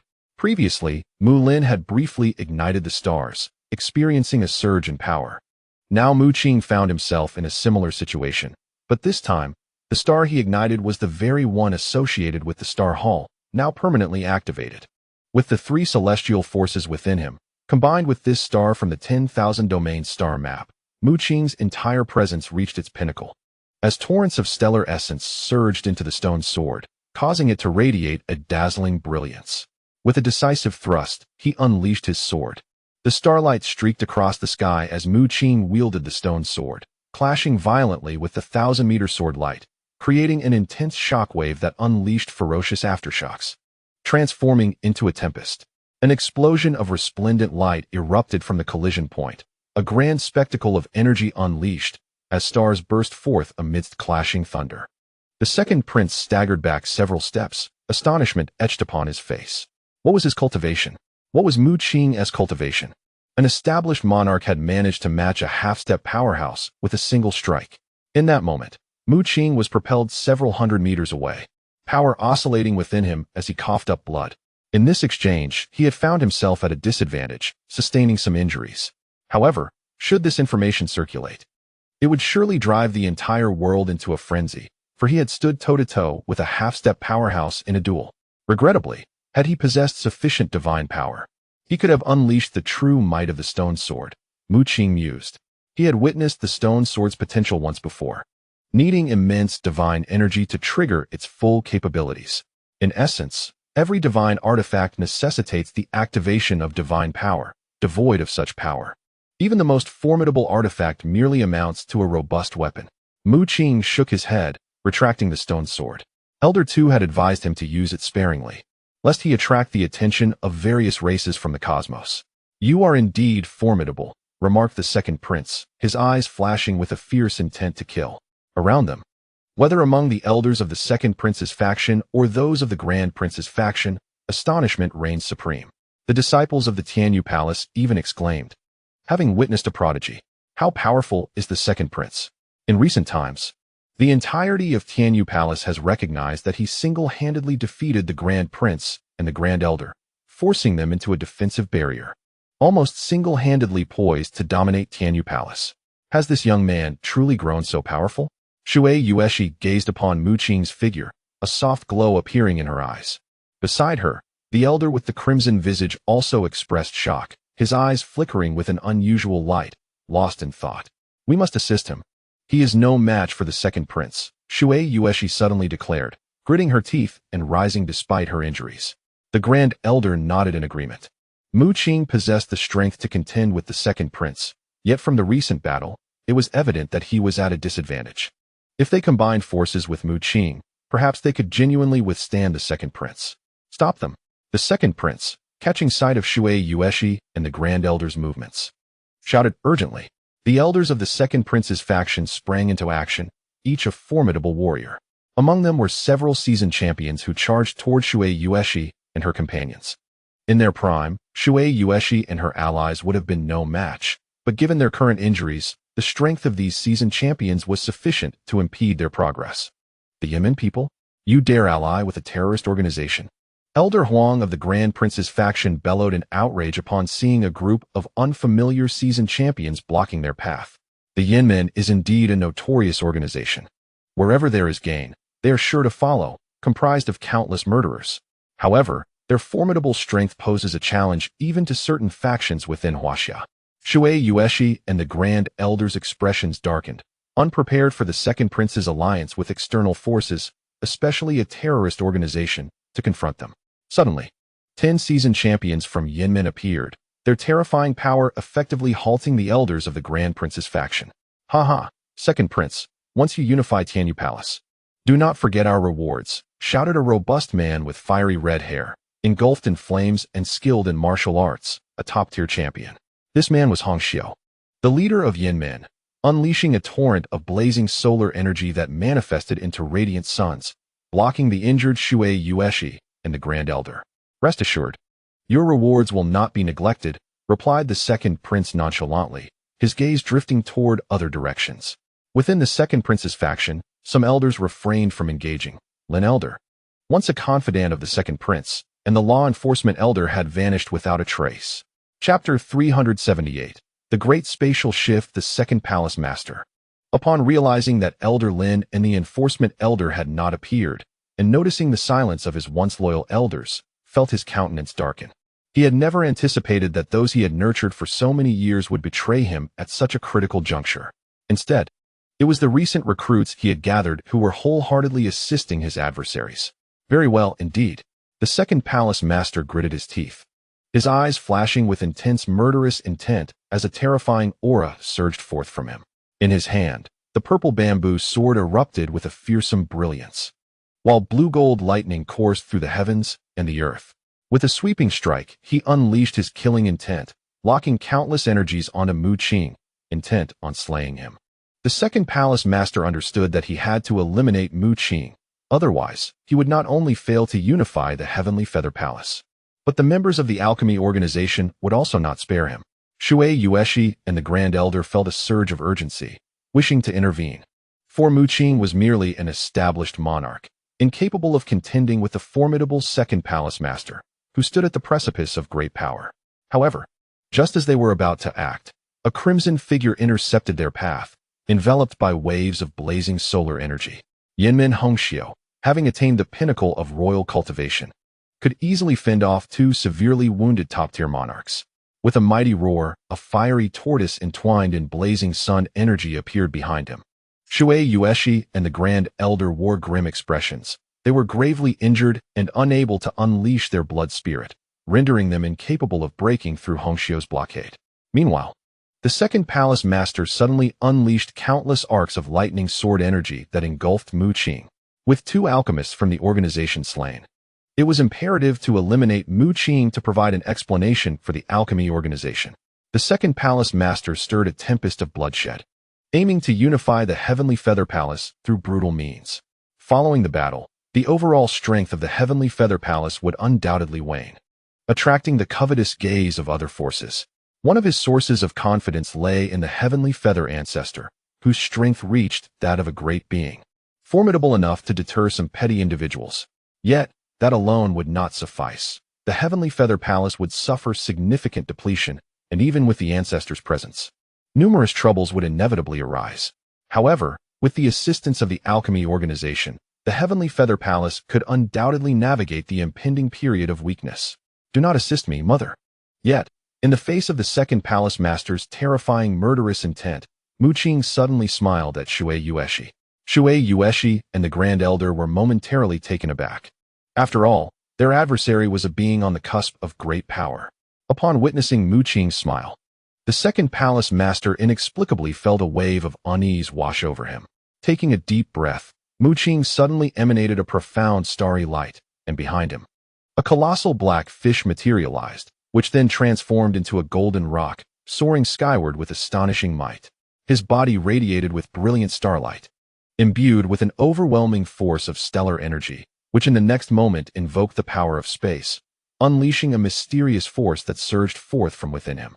In an instant, the space surrounding Mu Qing twisted completely, forming a void of darkness. The secret technique of the Kunping clan, the Great Spatial Shift. The spatial power surrounding Mu Qing twisted into a vortex. The second prince unleashed a thunderous sword beam, a fierce lightning strike that pierced the heavens. Rather than employing the yin-yang thunder tribulation sword technique, he channeled all his strength into the purple bamboo sword, awakening its formidable might. This lightning sword beam, resplendent in purple and stretching 1,000 meters, seemed poised to rend the very sky asunder. Yet, as this beam approached Mu Qing, it was intercepted by the swirling vortex of space. What? The second prince stared in astonishment. Realizing that the sword beam he had unleashed was consumed by the spatial vortex, vanishing without a trace. Mu Qing stood firm in the void, clad in a silver robe, exhibiting no signs of trepidation in the face of the second prince. His prolonged stay within the star-invoking hall had yielded immense benefits, augmented further by the miraculous properties of the celestial bloodline, resulting in a significant surge in his power. Buzz. In the distance, near the thunder prison suspended high above the Tianyu Palace, a spatial vortex materialized, from which a 1,000-meter-long purple sword beam erupted, accompanied by a menacing cascade of lightning. Before the horrified gazes of all within the Tianyu Palace, the thunder prison was cleaved in two by the strike, unleashing a torrent of lightning. The entire thunder prison collapsed. In the sky, a deluge of lightning fell like a torrential rain, and the very lightning that was meant to seal off the Tianyu Palace disintegrated. The second prince stood frozen, watching as the towering structure plummeted, reduced to ruins. The assault that shattered the thunder prison, if he was not mistaken, was indeed the sword beam he had just unleashed.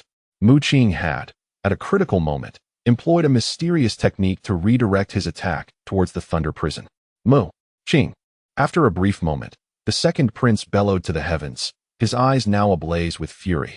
Mu Qing had repeatedly opposed him, having slain 2 alchemy masters from the alchemy organization before him, and now he had obliterated the thunder prison. It was crucial to note that the thunder prison was the sacred artifact of the Tianyu Palace, capable of suppressing a formidable force when activated. The second prince had acquired ownership of the thunder prison precisely because of the backing of the Tianyu ancestor. A sudden tremor coursed through him. If the Tianyu ancestor were to learn that he had shattered the thunder prison, he would undoubtedly face death. A faint smile played on Mu Qing's lips. The technique he had just employed was a secret art of the Kunping clan, one of the few spatial techniques he had currently mastered. Within the star-invoking hall, he had comprehended the path of space and learned 2 spatial arts. One was the spatial robe, a silver robe formed from the power of space, granting Mu Qing an almost impenetrable aura. The other was the Great Spatial Shift, primarily designed for group teleportation, enabling Mu Qing to transport anything in his vicinity to another location through spatial leap. By utilizing this Great Spatial Shift, Mu Qing had redirected the second prince's attack to the thunder prison. With the second prince's power at the threshold of great prowess, a single strike was sufficient to bring the thunder prison to its knees, resulting in its immediate collapse. The lightning that had sealed off the Tianyu Palace dissipated entirely. As for Mu Qing's spatial blade and spatial leap, they were merely manifestations of his understanding of spatial power, representing his own application rather than a secret technique. I find it hard to believe that your powers can sustain you in repeatedly casting such arcane techniques. The second prince gritted his teeth, and the purple bamboo sword in his hand once again erupted with dazzling brilliance, slashing forth. However, Mu Qing merely shook his head, a hint of derision flickering across his face. I initially thought you would absorb the energies of the thunder pool and the purple lightning bamboo, thereby transcending into a formidable being, allowing me to forcibly strip you of all your powers. Alas, Mu Qing sighed with a touch of regret. The second prince was momentarily taken aback, failing to grasp Mu Qing's meaning, until he saw Mu Qing beckon with a hand, causing the purple bamboo sword to tremble violently. No, how is this possible? The second prince tightened his grip on the bamboo sword, yet the purple weapon burst forth with an overwhelming surge of violet lightning, breaking free and transforming into a beam of light rushing towards Mu Qing. Chapter 379. The blood spirit materializes. The purple bamboo sword emitted a humming sound, soaring skyward, drawing close to Mu Qing, conveying a sense of intimacy. In the next moment, the purple bamboo sword morphed, releasing tendrils of violet mist that coalesced into a purple lightning bamboo, consisting of 9 segments, entwined with the power of thunder. Boom! The purple lightning bamboo penetrated Mu Qing's mind, unleashing an overwhelming surge of energy, and at that moment, Mu Qing's aura surged wildly. It was rightfully mine. It should be returned to me, Mu Qing observed coldly. Then, another beam of light shot forth from the second prince's body, the source being the thunder pool. The thunder pool entered Mu Qing's body, and in an instant, he was enveloped in boundless lightning, experiencing the yin-yang thunder calamity and the 5 elements thunder calamity, as the terrifying power of lightning poured forth uncontrollably. In that moment, Mu Qing was no longer merely the child of the stars, but a fearsome thunder god, radiating lightning that pierced the heavens. With a thunderous roar, unparalleled divine light erupted from within him, and a violent aura surged forth like a tidal wave. At this juncture, harnessing the power returned by the purple lightning bamboo, Mu Qing astonishingly broke through to the pinnacle of kingship.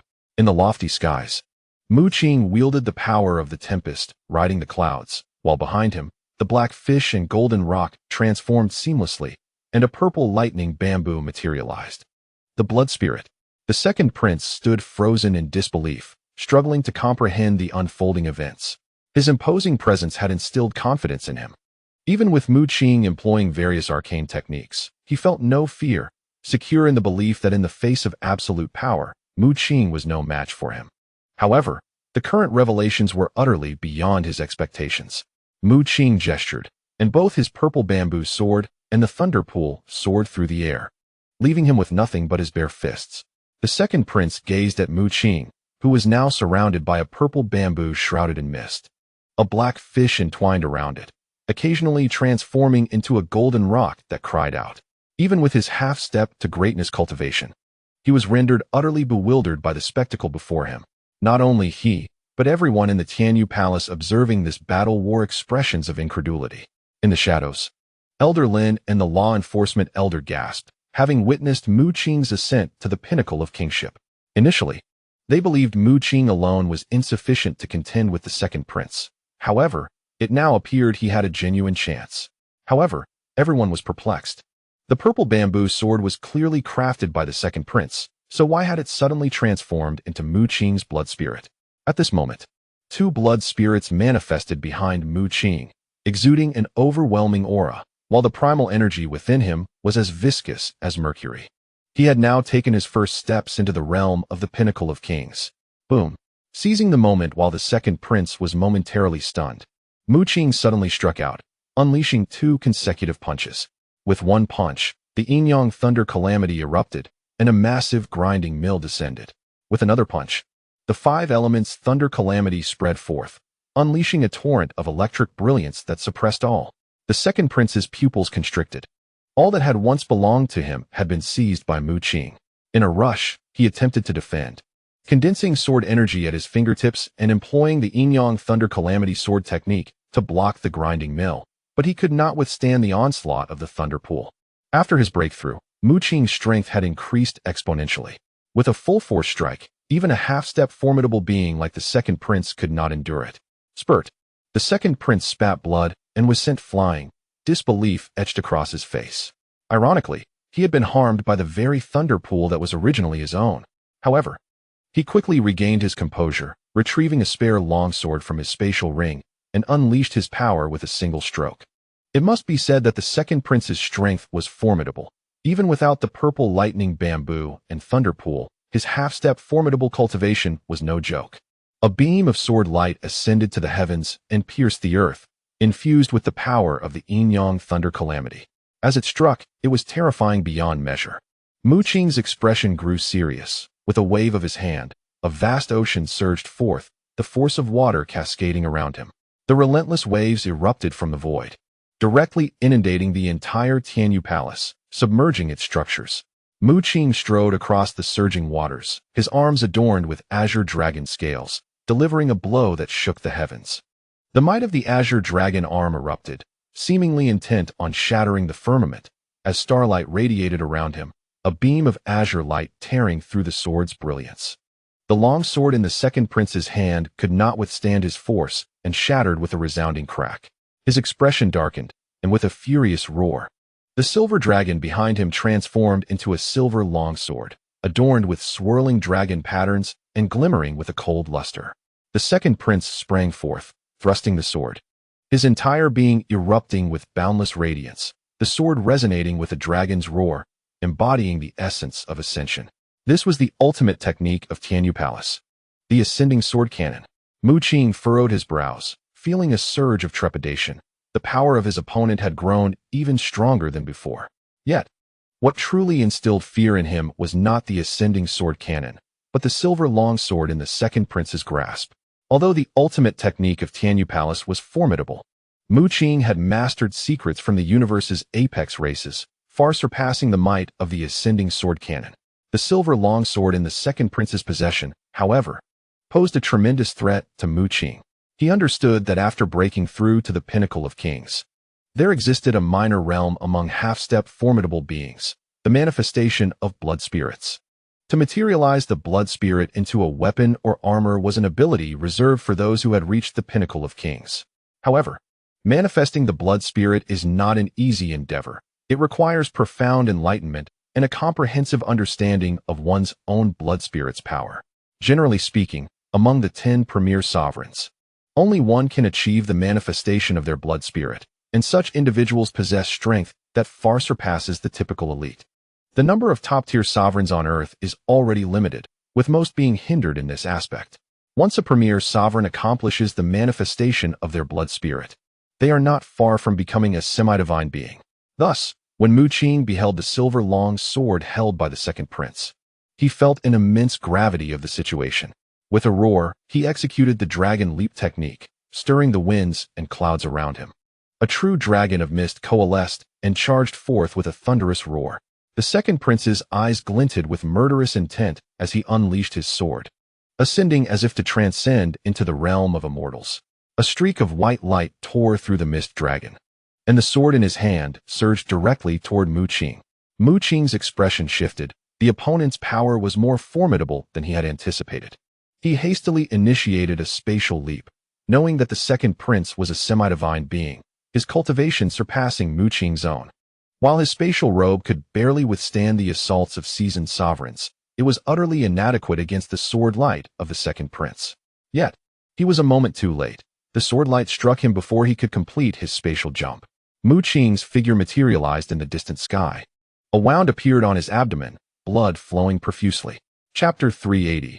The God-slaying spear, what terrifying power. The sword light had directly pierced through the defenses of his spatial robe. Mu Qing's countenance darkened as he gazed at the silver long sword wielded by the second prince.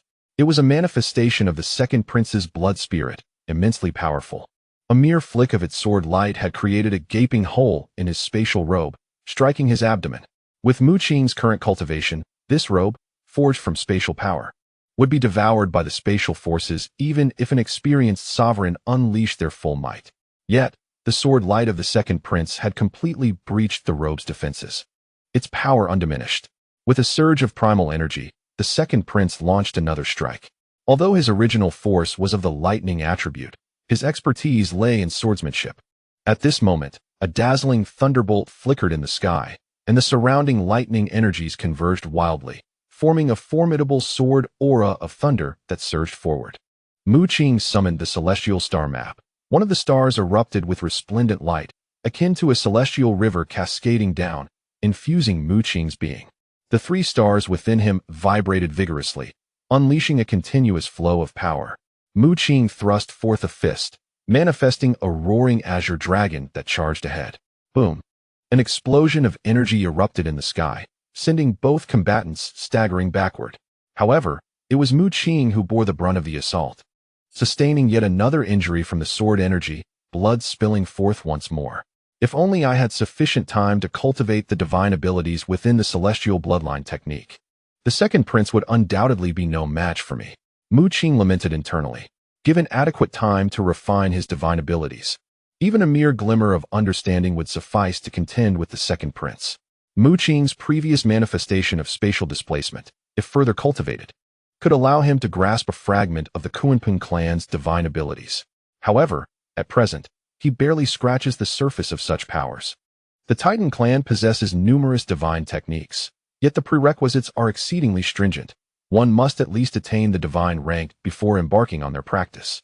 The sole divine ability Mu Qing possesses was acquired through the absorption of divine runes on Mars, rather than through his own enlightenment. I am deeply intrigued as to how you have ascended to this level of mastery. The sword intent emanating from the second palace master has grown increasingly terrifying, with streaks of yin and yang lightning entwining around him, as if a deity were descending. To be candid, he is genuinely curious. Upon their first encounter, Mu Qing was devoid of any primal force, merely a martial arts master at the level of body refinement. Yet, a mere year has elapsed, and not only has Mu Qing harnessed such surging stellar primal force, but he has also, before his very eyes, broken through to the pinnacle of kingship. 1 year. From martial arts master to peak king. Should this rate of advancement become known, it would surely terrify the entire populace of Earth. The second palace master harbors immense resentment, questioning why, with his qualifications, he cannot gain the stone sword's recognition.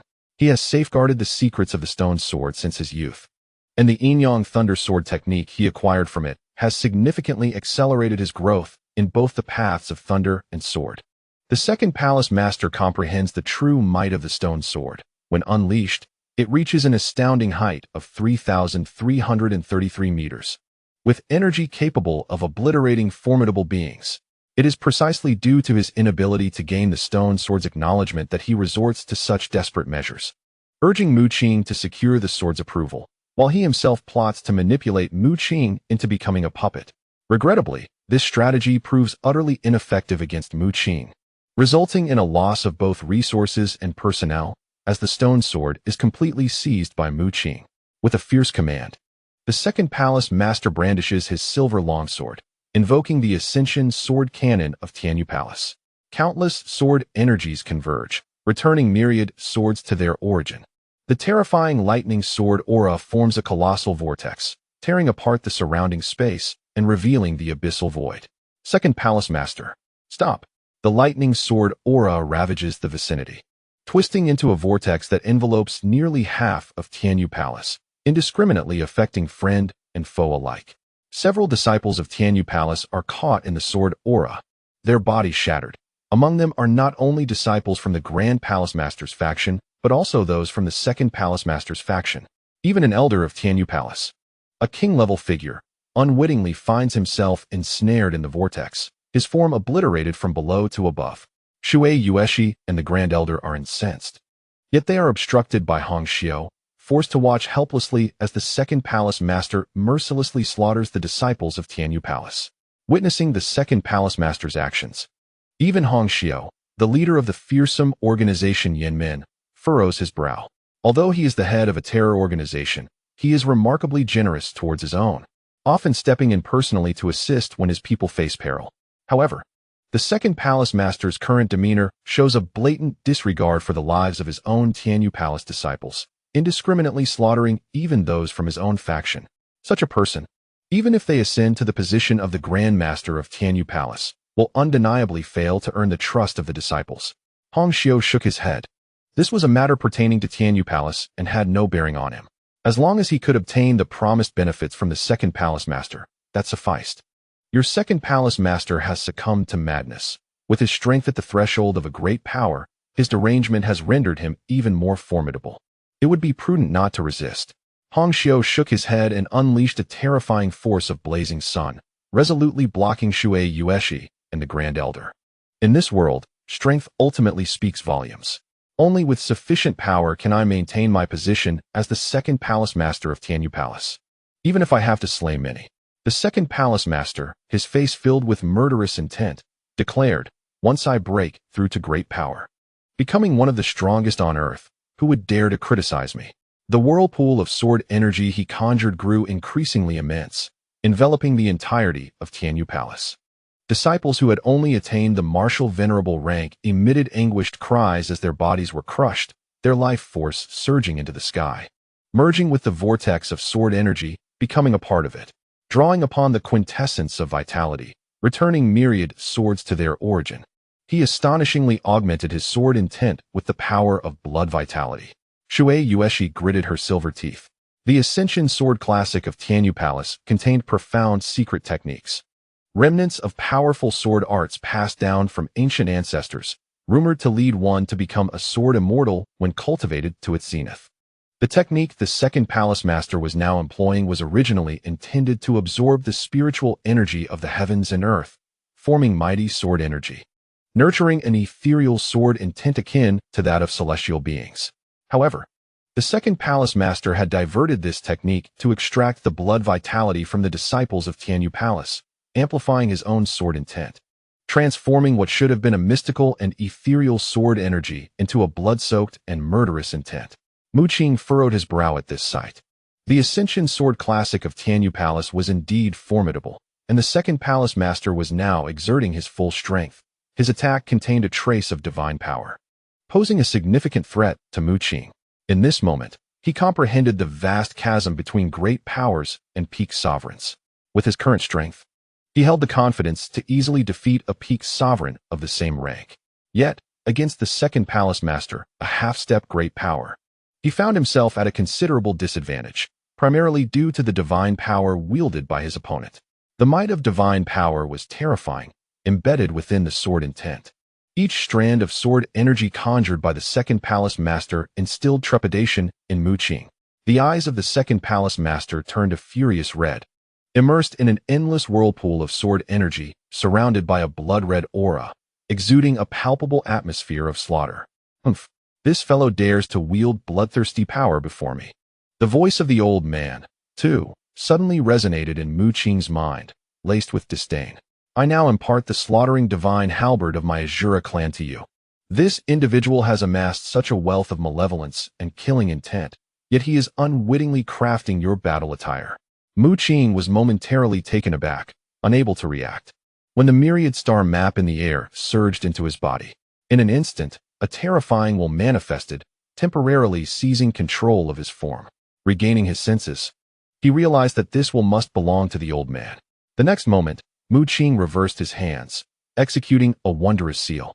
As all the stellar primordial energy within him was rapidly siphoned away, coalescing into a formidable halberd. The great halberd before me bears a striking resemblance to the one wielded by Mulan in the past, shimmering with starlight, conjuring ethereal shadows of the cosmos with each swing. Yet, in the next moment, Mu Qing, under the control of the Elder Two, uttered an ancient and cryptic incantation, unleashing a formidable force of devouring energy. This force enveloped the vortex of the second palace master's sword chi, forcibly extracting streams of bloodlight that flowed into the halberd. What once radiated with brilliant starlight transformed abruptly into a hue of crimson. With a gentle tremor, an overwhelming surge of malevolent energy erupted. Manifesting terrifying phenomena, a sea of blood surrounded them, thick with the aura of slaughter.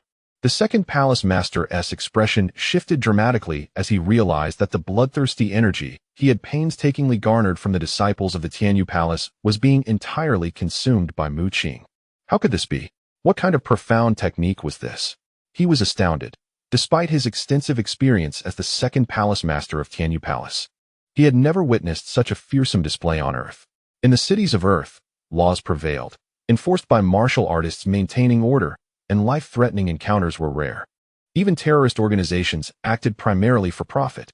The second palace master's ruthless slaughter of Tianyu Palace disciples was already alarming, leading Hong Xiu to believe he had succumbed to madness. Yet, the halberd Mu Qing now wielded seemed to be a secret art crafted solely for destruction, summoning all the bloodthirsty energy from the heavens and the earth. The second palace master frowned, sensing an unfamiliarity in Mu Qing before him. The latter's gaze was terrifyingly contemptuous, as if he had become an entirely different being. In truth, Mu Qing was indeed under the influence of Elder Two's consciousness. Feeling the starry primordial energy within him depleting rapidly, Even his mental energy was being consumed. Besides condensing the halberd of slaughter, allowing Elder 2's will to descend upon him also demanded a significant expenditure of energy. The path of slaughter, the way of the Azura, transcending the heavens. One must annihilate all beings to forge one's own Azura realm. Mu Qing's eyes were devoid of emotion, and his voice echoed throughout the Tianyu Palace, causing all present to shudder. Shui Yueshi and the Grand Elder exchanged puzzled glances, observing Mu Qing in the sky, who appeared as if he had transformed into another being entirely. Meanwhile, Elder Lin and the Law Enforcement Elder, who were secretly observing, exchanged worried glances, their brows furrowed. How could it be that Mu Qing appeared more bloodthirsty than the mad Second Palace Master? Chapter 381. The death of the Second Palace Master. Could it be that Mu Qing truly belonged to an extraterrestrial race? A thought suddenly crossed Elder Lin's mind. The various displays of Mu Qing within the Shihu's secret realm had surpassed ordinary imagination, culminating in his manifestation of a towering form, radiant with divine light, repelling the insectoid race. Speculation had arisen regarding Mu Qing's identity, with some believing he hailed from an alien lineage. The Western Church, having encountered beings like Cody from the cosmic winged race, was even more convinced of Mu Qing's extraterrestrial origins. However, Elder Lin soon shook his head. Previously, there was Qingmu, whose origins were unknown and could indeed be an extraterrestrial. But now, he recognized Qingmu as the son of the Grand Palace Master, Mu Qing, and thus believed there was no connection to any alien race. In the sky, the expression on the second prince's face darkened, as the swirling aura of sword energy surrounding him turned to a pale hue, diminishing in power. In contrast, Mu Qing wielded a blood-red halberd, emanating a palpable aura of slaughter that engulfed the surroundings. Suddenly, Mu Qing moved, and in an instant, a sea of blood surged forth, the halberd striking with the force to shatter the heavens. The blood god halberd, crafted by the Shura clan, was a martial technique specifically designed for vanquishing divine tier beings, its might even surpassing some divine abilities, unleashing a cataclysmic force upon its release. The crimson hue enveloped the entire realm, immobilizing everyone present. This was not a result of spatial confinement, but rather a paralyzing fear instilled by the overwhelming intent to kill. The blood-red halberd sliced through the sword energy vortex and struck the second prince. His countenance shifted drastically as he hastily summoned his silver longsword, but with a resounding clash, the halberd unleashed an unparalleled force, shattering his weapon. Blood spewed from the second prince's mouth as he was sent flying, the remnants of his shattered silver sword transforming into a beam of light that penetrated his body. This was the manifestation of his blood spirit, impervious and indestructible. Yet it was ruptured by the blood god halberd, leaving him unable to continue the battle.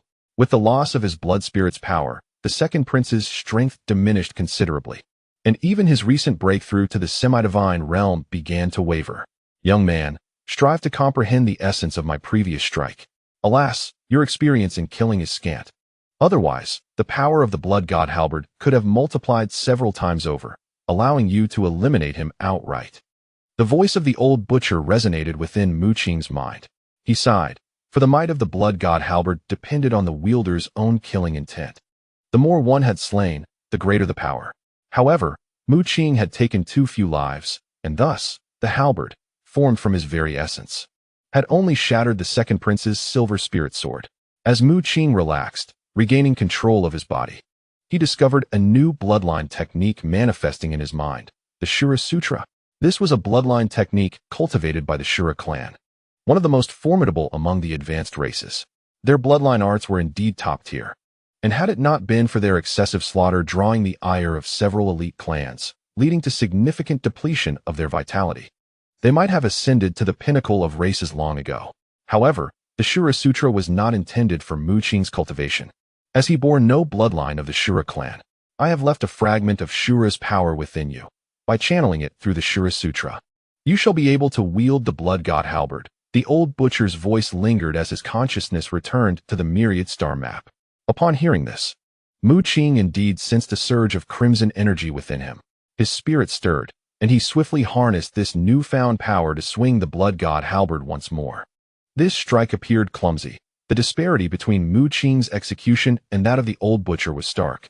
In the old man's hands, the blood-red halberd could tear through the void, while in Mu Qing's grasp, It felt exceedingly cumbersome. Nonetheless, the halberd's might was undeniable as it swept forth, enveloping the second prince in crimson. The second prince raised his hand, summoning countless beams of sword light, yet they were effortlessly torn apart. With a furious roar, he unleashed a torrent of yin-yang thunderbolt energy from within, manifesting a thunderous eye, its gaze imbued with destructive power, fixed menacingly upon Mu Qing. However, in midair, the blood-red halberd descended, shattering the thunder eye. "No, I refuse to accept this."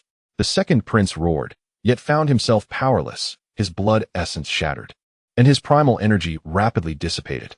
Under ordinary circumstances, the restoration of blood essence would take a considerable amount of time, as it is the foundation for cultivating primal energy. With the blood essence damaged, the primal energy would also wane.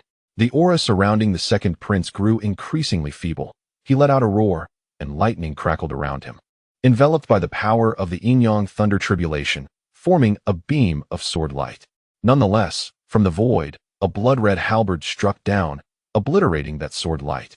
Mu Qing, wielding the halberd, trembled his arm and hurled the god-slaying halberd with great force. Bang! A thunderous sound erupted as the blood-red halberd pierced through the second prince's body, pinning him to the ground. His eyes widened in disbelief, a look of incredulity etched upon his face, before his gaze dimmed, life itself being entirely stripped away by the blood-red halberd. Mu Qing hovered in the sky, his complexion pale, for all the power within him had been drained, even his mental fortitude. Fortunately, during the confrontation with the second prince, he had not sustained overly severe injuries. At a critical moment, the Elder too had intervened, decisively slaying the second prince with overwhelming force. The god-slaying halberd transformed into a beam of blood light, burrowing into Mu Qing's body, becoming a seed of slaughter, lying dormant within him. This was the power belonging to Elder II, who chose not to reclaim it entirely, but allowed Mu Qing to nurture it. He embedded the seed of slaughter within Mu Qing, and when Mu Qing could truly cultivate the Shura Sutra, this seed would metamorphose into the god-slaying halberd, ready for his command.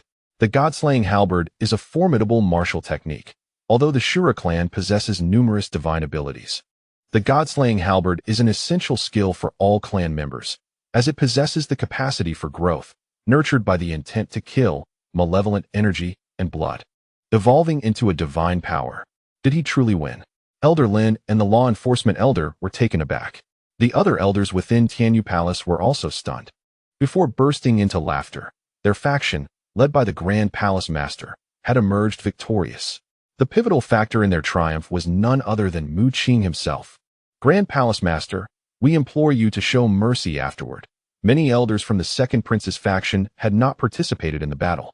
Elder Lin and his companions hastily approached Shui Yueshi. At this moment, Hong Xiu, sensing the shift in circumstances, had already taken his leave, while some elders who genuinely assisted the second prince remained frozen in disbelief. Conversely, Elder Lin and the others, who had not appeared at the critical juncture, now flocked to the side of the Grand Palace Master upon witnessing Mu Qing's victory over the second prince. Shui Yueshi nodded.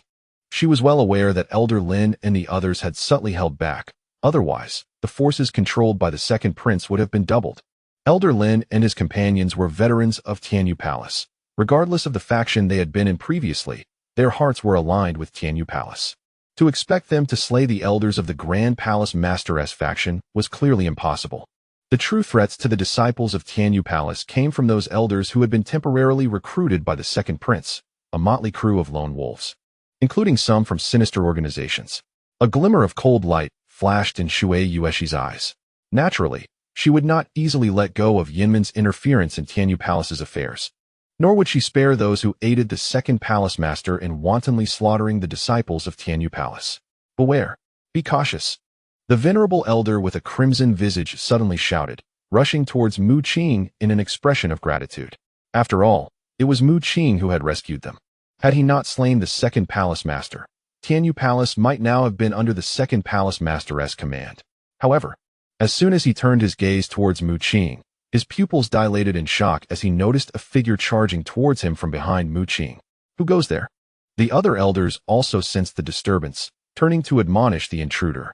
Elder Lin's face shifted in alarm as he exclaimed, "It is Guangzhou." While others may have been oblivious, he was aware that the second palace master had repeatedly recruited disciples for a particular scheme. Guang Zhao was one such disciple, expelled due to inadequate talent and subsequently leaving Tianyu Palace. Prepare to meet your end, just as Mu Qing was at his weakest. With both his star power and mental energy depleted, a young man with formidable strength, at the level of a seasoned monarch, lunged at him. Upon seeing this, Elder Lin's complexion altered. He had believed himself to be a confidant of the second palace master, yet it now appeared that there were many secrets concealed from him. And Guang Zhao was evidently a pawn nurtured in the shadows by the second palace master. Seeking death, a flicker of murderous intent flashed in Mu Qing's eyes. His current weakness was not akin to the exhaustion following a divine eruption. At the very least, his physical strength remained intact. He retrieved a gilded longbow from his spatial ring, a surge of power coursing through him as he drew the bowstring taut, releasing the arrow with a sudden burst. This arrow, propelled by pure physical strength, possessed remarkable might, tearing through the skies. Guang Zhao's countenance shifted dramatically upon witnessing this. With a swift motion of his sword, he conjured a tempest of sword energy, taking several breaths to shatter the arrow. Boom! Several figures landed beside him, all seasoned monarchs. This brief interval provided the Grand Elder and the others an opportunity, directly intervening before Mu Qing to confront Guang Zhao. Among them were Elder Lin and the Law Enforcement Elder, alongside the Grand Elder and Elder Huang, all of whom were at the level of seasoned monarchs. Though the Grand Elder was gravely injured, he still surpassed a seasoned monarch. With four swords buzzing, a sweeping brilliance of sword light enveloped Guang Zhao, who was crushed before he could even emit a cry of despair. Imprison all the traitors. The crimson-faced elder bellowed, his expression darkened. The faction following the second palace master had ignited conflict, which was indeed no different from rebellion. What infuriated him further was that Mu Qing had saved Tianyu Palace, yet was nearly harmed before their very eyes, a resounding slap to the face of this assembly of elders. Upon witnessing the death of the second palace master, a considerable number of his faction had already fled. The prison of thunder had collapsed, and they sought to escape, with the elders of Tianyu Palace unable to pursue them. Chapter 382, An Unusual Family. Mother. Mu Qing approached Shui Yueshi, gazing into the familiar visage before him. From the moment of his birth, he had been in the company of Mu Yu, having only glimpsed photographs of Shui Yueshi. Now, standing before her in person, his emotions were undoubtedly in a state of fervor. Are you all right? Shui Yueshi, appearing like a celestial maiden before outsiders, exuded an air of authority, her sword energy slicing through the air with a mere gesture. Yet, at this moment, her expression was one of profound anxiety as she anxiously scanned the surroundings with Mu Qing. Mu Qing shook his head. His injuries were merely superficial, the result of depleted energy. Upon realizing that Mu Qing was unharmed, Shui Yueshi let out a significant sigh of relief, though she still insisted that he take some rest. With the turmoil in Tianyu Palace having subsided, numerous matters awaited resolution by her as the Grand Master. Shui Yueshi and the Grand Elder, accompanied by a host of elders, worked diligently to maintain order within Tianyu Palace. The Law Enforcement Elder, now focused on Shui Yueshi, exerted himself to capture those disciples and elders who had staunchly supported the second princess's rebellion. Conversely, Elder Lin and some other elders aligned with the second princess faced no repercussions, as they had remained inactive throughout the conflict, not lifting a finger during the final battle. Moreover, given the pressing need for personnel within Tianyu Palace, no punishment was meted out to Elder Lin and his cohort. 5 days later, Mu Qing exhaled deeply, his body enveloped in a rich aura of stellar energy, with 3 stars faintly appearing behind him. His condition had nearly returned to its zenith. Upon exiting seclusion, Elder Lin promptly escorted him to the Grand Master. Mother. Mu Qing exclaimed upon seeing Shui Yueshi, whose injuries had completely healed, and she had advanced even further, radiating a formidable presence. From her sword box, an overwhelming sword energy could be faintly perceived. Noticing the Grand Elder present, Mu Qing acknowledged the elderly man with a flushed face, a powerful figure and a top-tier monarch. Upon encountering Mu Qing, both Shui Yueshi and the Grand Elder were taken aback, sensing the surging power emanating from him. The dense stellar energy seemed almost ready to ascend to the heavens. Shui Yueshi furrowed her brow in curiosity, pondering how Mu Qing, born of her and Mu Yu, could possess a blood spirit of the stellar attribute. Her sword box represented her blood spirit, a type that could be utilized as a weapon from the martial artist stage, with its might escalating terrifyingly upon manifestation in top-tier monarchs. Mu Yu, hailing from the Mu family, bore the lineage of the blood spirit known as the frenzied shark, associated with the water element. Logically, Mu Qing's blood spirit should have been either the sword box or the frenzied shark. How then could he wield stellar energy? Such inquiries could be reserved for private discussion. Your strength has reached the pinnacle of monarchs. Even the position of the young master would not suffice for you. Therefore, I intend to promote you to the second master of Tianyu Palace. Shui Yueshi and the Grand Elder exchanged a knowing glance, indicating that this decision had been made in concert. Several talented disciples within Tianyu Palace had their eyes set on the position of young master, with Yuhua being particularly outstanding. Having stabilized his power after achieving the monarch level, it was rumored that he had made considerable progress recently. However, these individuals paled in comparison to Mu Qing after witnessing his extraordinary prowess. Shui Yueshi and the Grand Elder realized that the so-called talented disciples of Tianyu Palace were utterly insignificant. The pinnacle of power, the supreme existence, is represented by top-tier kings, among whom Shui Yueshi and the Grand Elder wield immense authority. In contrast, the position of the young master of the palace is merely a title, akin to Mu Qing's former role as the second young master, which, while sounding appealing, ultimately lacked the power to command the elders effectively. For someone of such stature as a top-tier king, the role of young master is evidently inappropriate. Thus, Shui Yueshi and the Grand Elder resolved to appoint Mu Qing as the second master of the palace. This decision effectively transferred a portion of Tianyu Palace's power and influence to Mu Qing, yet he inspires a sense of reassurance compared to his predecessor. Previously, the former second master covertly expanded his influence with the intent to usurp power, but now that Mu Qing assumes the role, being Shui Yueshi's son, he would naturally refrain from any power struggle or rebellion.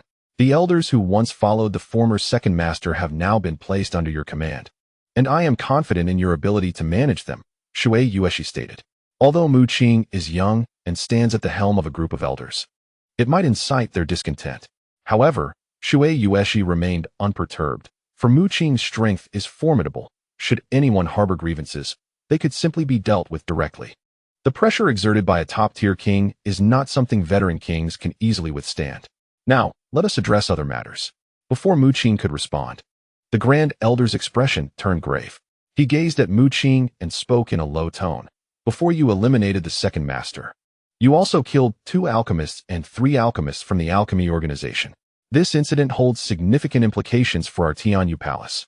While the emergence of a starfall iron or vein within our palace is invaluable to the alchemy organization, your actions against them, especially the slaying of 2 alchemists, will not be overlooked lightly. They will certainly seek retribution against you, potentially implicating Tianyu Palace as well. The Grand Elder had been preoccupied with this dilemma, though Mu Qing had dispatched the second master. He had inadvertently stirred up 2 formidable troubles, one being the ancient ancestor of Tianyu behind the second master, and the other being the alchemy organization. I will handle the alchemy organization. You need not worry, Shui Yueshi interjected, exuding confidence. The Grand Elder and Elder Lin exchanged bewildered glances, unable to comprehend why the Grand Palace Master was so assured. Mu Qing, sensing a revelation, quickly inquired, "Father, does he truly have ties to the alchemy organization?" He had long suspected his father's mysterious demeanor, having vanished after providing him with a vial of blood spirit elixir, never to be seen again. Subsequently, he learned that his father was once a prodigy in alchemy. Shui Yueshi smiled slightly, a mixture of pride and disdain gracing her features, as she nodded. Indeed, after being expelled from the Mu family, he joined the alchemy organization and holds a significant position. Then, with a hint of resentment, she added through gritted teeth, "Yet, this scoundrel chose to hide away on a mission for the alchemy organization, remaining elusive and failing to maintain contact with me over the years." Both the Grand Elder and Elder Lin gasped in astonishment, casting incredulous glances at Mu Qing and Shui Yueshi. What a peculiar family they were. 2 elite sovereigns were already remarkable, yet one of them surprisingly belonged to the alchemy organization, and judging by Shui Yueshi's tone, their status was not insignificant. They even managed to resolve the matter of Mu Qing slaying 2 alchemy masters. Subsequently, Both of them recalled that the blue barrier Shui Yueshi used for protection under the second prince was evidently a masterpiece crafted by an alchemy master. Initially, the Grand Elder presumed it was an extravagant purchase by Shui Yueshi, but it now appeared highly probable that it was concocted by Mu Yu.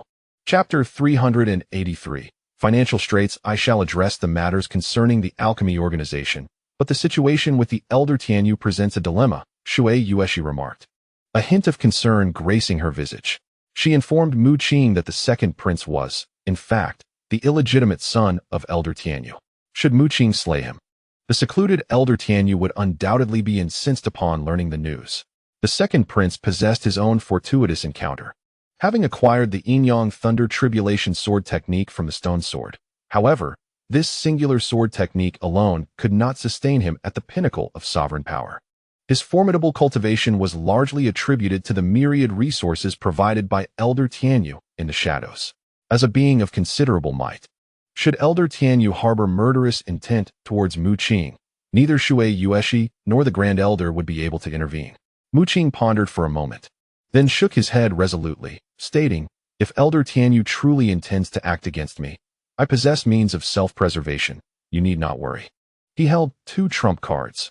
One was the Titan's physique following divine eruption, and the other was the annihilation divine thunder. The Titan's physique after divine eruption would ensure that Mu Qing would not be swiftly vanquished before a being of immense power. The annihilation divine thunder, a liquid energy refined by an alchemist from Mars, existed in 3 vials. Mu Qing had consumed 1, leaving 2, which he had refined into annihilation divine thunder. The potency of these 2 annihilation divine thunders was terrifying, capable of injuring even a near demigod like the cursed spirit. He was confident that even the formidable Elder Tianyu would find it difficult to withstand their might. With the existence of these 2 annihilation divine thunders, Mu Qing felt no trepidation despite the looming presence of the mighty Elder Tianyu. Shui Yueshi and the Grand Elder were taken aback upon hearing his words. They had not anticipated Mu Qing's confidence, considering even the formidable Elder Tianyu to be inconsequential. In any case, you need not concern yourselves with Elder Tianyu. I can handle it myself, Mu Qing asserted. Upon hearing this, Shui Yueshi and the others felt a sense of relief. After all, Mu Qing was a top-tier sovereign and would not gamble with his own life. During the following period, Mu Qing remained in the mansion that originally belonged to the second prince, engaging in secluded cultivation. At this moment, he held a tattered book in his hands. Its pages yellowed with age. However, from this tome, Mu Qing sensed an extraordinarily terrifying sword intent that penetrated deep into his soul, sending chills down his spine. This was the ultimate technique of the Tianyu Palace, the Ascension Sword Classic. Previously, Mu Qing had witnessed the second prince wielding this technique, which exhibited immense power, ultimately capable of absorbing blood essence to enhance its might, though it had been countered by the slaughter god halberd wielded by the Elder II later on. Something felt amiss. After thoroughly perusing the contents of the Ascension Sword Classic, Mu Qing's brow suddenly furrowed in contemplation. There exists a multitude of bloodline techniques on Earth that belong to humanity, most of which have been adapted from ancient internal cultivation methods. Some of these techniques, practiced by formidable factions, are indeed legacies from our ancestors. The Ascension Sword Classic of Tianyu Palace is one such ancestral inheritance. Initially, Mu Qing displayed little interest in the Ascension Sword Classic, for he already possessed 2 supreme bloodline techniques, and even the bloodline method of the Cosmic Sovereign, which transcended the realm of supreme techniques. However, upon perusing the contents of the Ascension Sword Classic, he was taken aback. He discovered that this classic was comparable to an advanced bloodline method. In fact, the Ascension Sword Classic was only a hair's breadth away from the supreme techniques he already wielded. How could humanity possess such profound bloodline techniques? Mu Qing was astonished. Compared to other races in the universe, humanity's bloodlines are feeble, barely qualifying as even low-level races. Yet, astonishingly, the Ascension Sword Classic rivaled advanced bloodline methods. It was truly perplexing. Could it be that the inhabitants of Earth are akin to ancient humans? The voice of Elder II echoed from within the celestial star chart. What exactly were ancient humans? Mu Qing inquired with curiosity. Elder II refrained from answering, as if the term ancient humans was a taboo.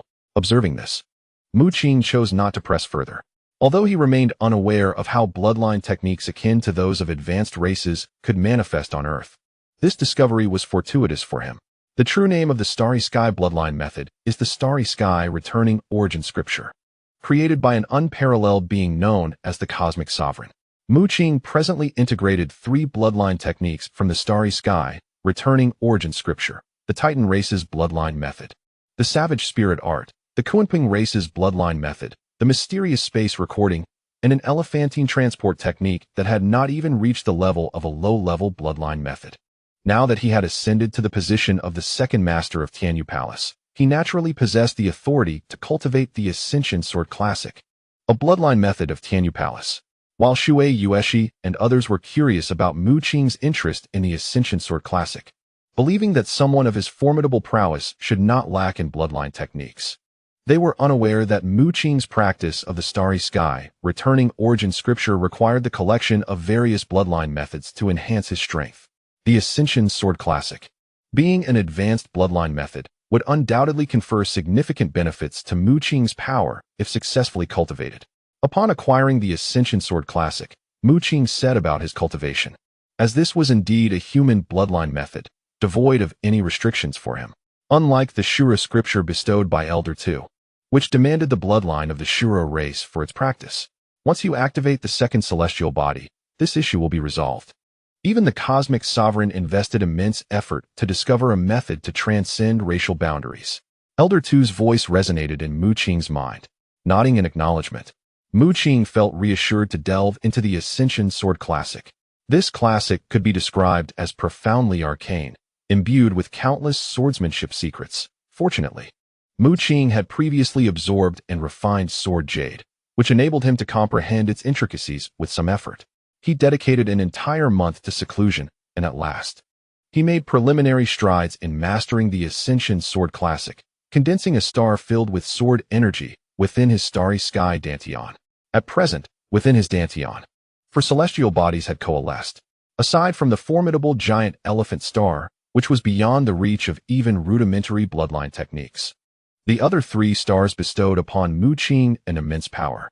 With a mere flick of his fingers, Mu Qing summoned a blade of starry energy that soared skyward, tearing through the firmament. He gestured with his hand, and torrents of spiritual energy converged, forming an extraordinarily sharp sword aura that coalesced into a vortex of sword energy. Observing this sword energy vortex, Mu Qing nodded in satisfaction before dismissing it with another wave of his hand. Although he had only begun to integrate the ascending sword canon into the celestial return true scripture, its potency was impressive nonetheless. As for Wu Shi, Mu Qing sought out Elder Lin to inquire about Wu Shi's situation. Elder Lin shook his head, stating, "Ever since that young girl went missing, he has been utterly despondent. He was on the cusp of reaching the kingly level, but in his current state, he is unlikely to break through." Mu Qing furrowed his brow. After the rebellion instigated by the second palace master, both Lin Xian and Wu Shi, being part of the second palace master's faction, had suffered unwarranted misfortune due to him, a fact that weighed heavily on his conscience. Now that he had ascended to the position of second palace master, he felt a responsibility to compensate them. Initially, Mu Qing had intended to use his resources to assist them in ascending to the royal level. But now Lin Xian had vanished. "Did none of you see Lin Xian?" Mu Qing inquired, only to observe Elder Lin shaking his head. Elder Lin informed him that Lin Xian had gone missing at the onset of the rebellion initiated by the second palace master, and her whereabouts remained unknown. Despite extensive searches throughout Tianyu Palace, this situation was quite peculiar. How could a person simply disappear without a trace? Regrettably, Mu Qing had no effective means of resolving this matter and could only instruct the members of Tianyu Palace to continue their search for Lin Xian. By the way, how many bloodline techniques does Tianyu Palace possess? Please gather them all for me. Having reached the pinnacle of the kingly level, Mu Qing knew that a breakthrough was not feasible in the short term. Therefore, if he wished to enhance his strength, he would need to collect various bloodline techniques. Although Earthlings could not even attain low-level bloodlines, the ascending sword canon of Tianyu Palace was comparable to advanced bloodline techniques, which made Mu Qing feel a glimmer of anticipation. If he could acquire a few more advanced bloodline techniques, his power would undoubtedly see a significant increase. Elder Lin looked at Mu Qing with astonishment, puzzled as to why he required so many bloodline techniques. Noticing Elder Lin's confusion, Mu Qing merely smiled and refrained from elaborating. knowing that he could never fathom the existence of bloodline techniques that could integrate with others to elevate one's power. Despite his uncertainty, Elder Lin proceeded to assist Mu Qing in gathering the bloodline techniques, as Tianyu Palace, being a prominent force in Huaxia, naturally possessed an abundance of such resources. After spending the better part of the day, Elder Lin returned to Mu Qing with a chip in hand. This chip contained all the bloodline techniques of Tianyu Palace. However, these techniques were not comparable to the ascending sword cannon. Mu Qing's expression brightened with joy as he promptly inserted the chip into his communication device, and immediately, a myriad of bloodline techniques materialized before him, a total of 23 volumes. These bloodline techniques are considered quite remarkable on Earth, with even some lower-tier sects like the Tianyu Palace dismissing them. Given that the Tianyu Palace specializes in swordsmanship, it has only recorded bloodline techniques relevant to sword techniques. However, Mu Qing felt a tinge of disappointment, as these bloodline techniques were utterly incomparable to the Ascension sword cannon, failing to even reach the level of lower-tier bloodline techniques. Shaking his head with a sigh, Mu Qing realized that one should not harbor excessive hopes. The emergence of a tome on Earth that could rival high-tier bloodline techniques, like the Ascension sword cannon, was indeed a miracle. Nevertheless, even the smallest mosquito is still meat, and Mu Qing began to diligently cultivate these bloodline techniques, integrating them into the starry sky returning origin scripture. Perhaps due to his prior cultivation of the Ascension sword cannon, Mu Qing found the practice of these relatively rudimentary, sword-related bloodline techniques to be effortless, mastering them in merely a day. After half a month, Mu Qing emerged from the Tianyu Palace clad in a silver robe, radiating with the brilliance of starlight, his eyes brimming with an endless tempest of sword energy. The 23 bloodline techniques related to swordsmanship significantly enhanced his swordsmanship prowess. At that moment, with a mere motion, a dazzling array of sword light erupted forth. And with a flick of his fingers, a strand of sword energy surged forth, cleaving a distant mountaintop. As he activated the starry sky returning origin scripture, a celestial expanse manifested behind him, revealing a total of 27 stars. Among them, 2 stars shone resplendently, emanating unmatched divine light, while another star, infused with sword energy, exuded a glorious brilliance. The remaining 34 stars were relatively weaker, tethered to these 3 celestial bodies. The stars, condensed from the Ascension sword cannon, were suffused with dense sword light, seemingly harboring a divine sword within.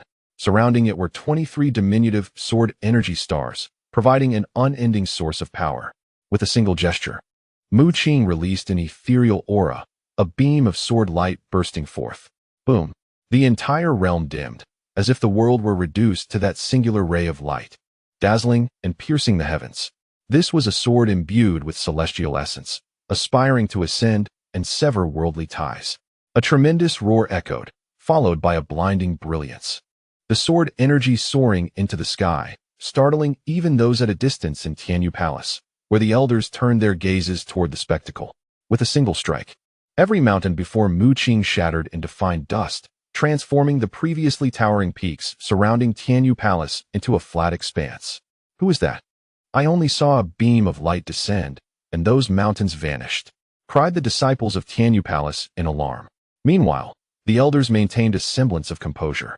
Though their hearts were astonished, Mu Qing's strength had indeed escalated significantly. Satisfied with the power he wielded, Mu Qing returned to his abode to continue his cultivation. He still possessed the Shura scripture, but it required unlocking the second star within the myriad domain star map to further his practice. Was it not enough? Mu Qing's expression darkened as he gazed at the starry scroll suspended in midair before him. Not enough. There remains a substantial deficit of energy. The voice of Elder 2 resonated in his mind.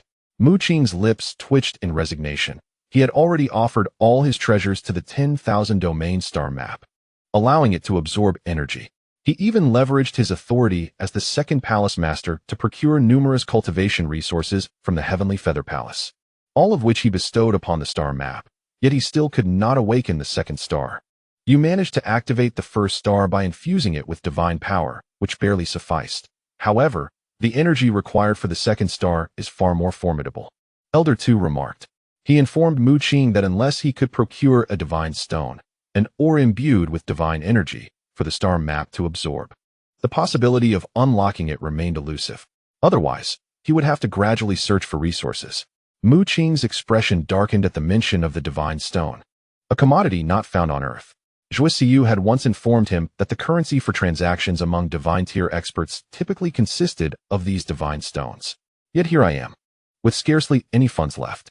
Must I, a distinguished top-tier sovereign, resort to undertaking missions for the Federation to earn money? Mu Qing examined his personal account, discovering a mere 10,000 huaxia coins. His lips twitched once more. It seemed he truly had to embark on missions to earn a living. Typically, top-tier sovereigns do not lack financial resources. Merely joining a faction would yield significant wealth.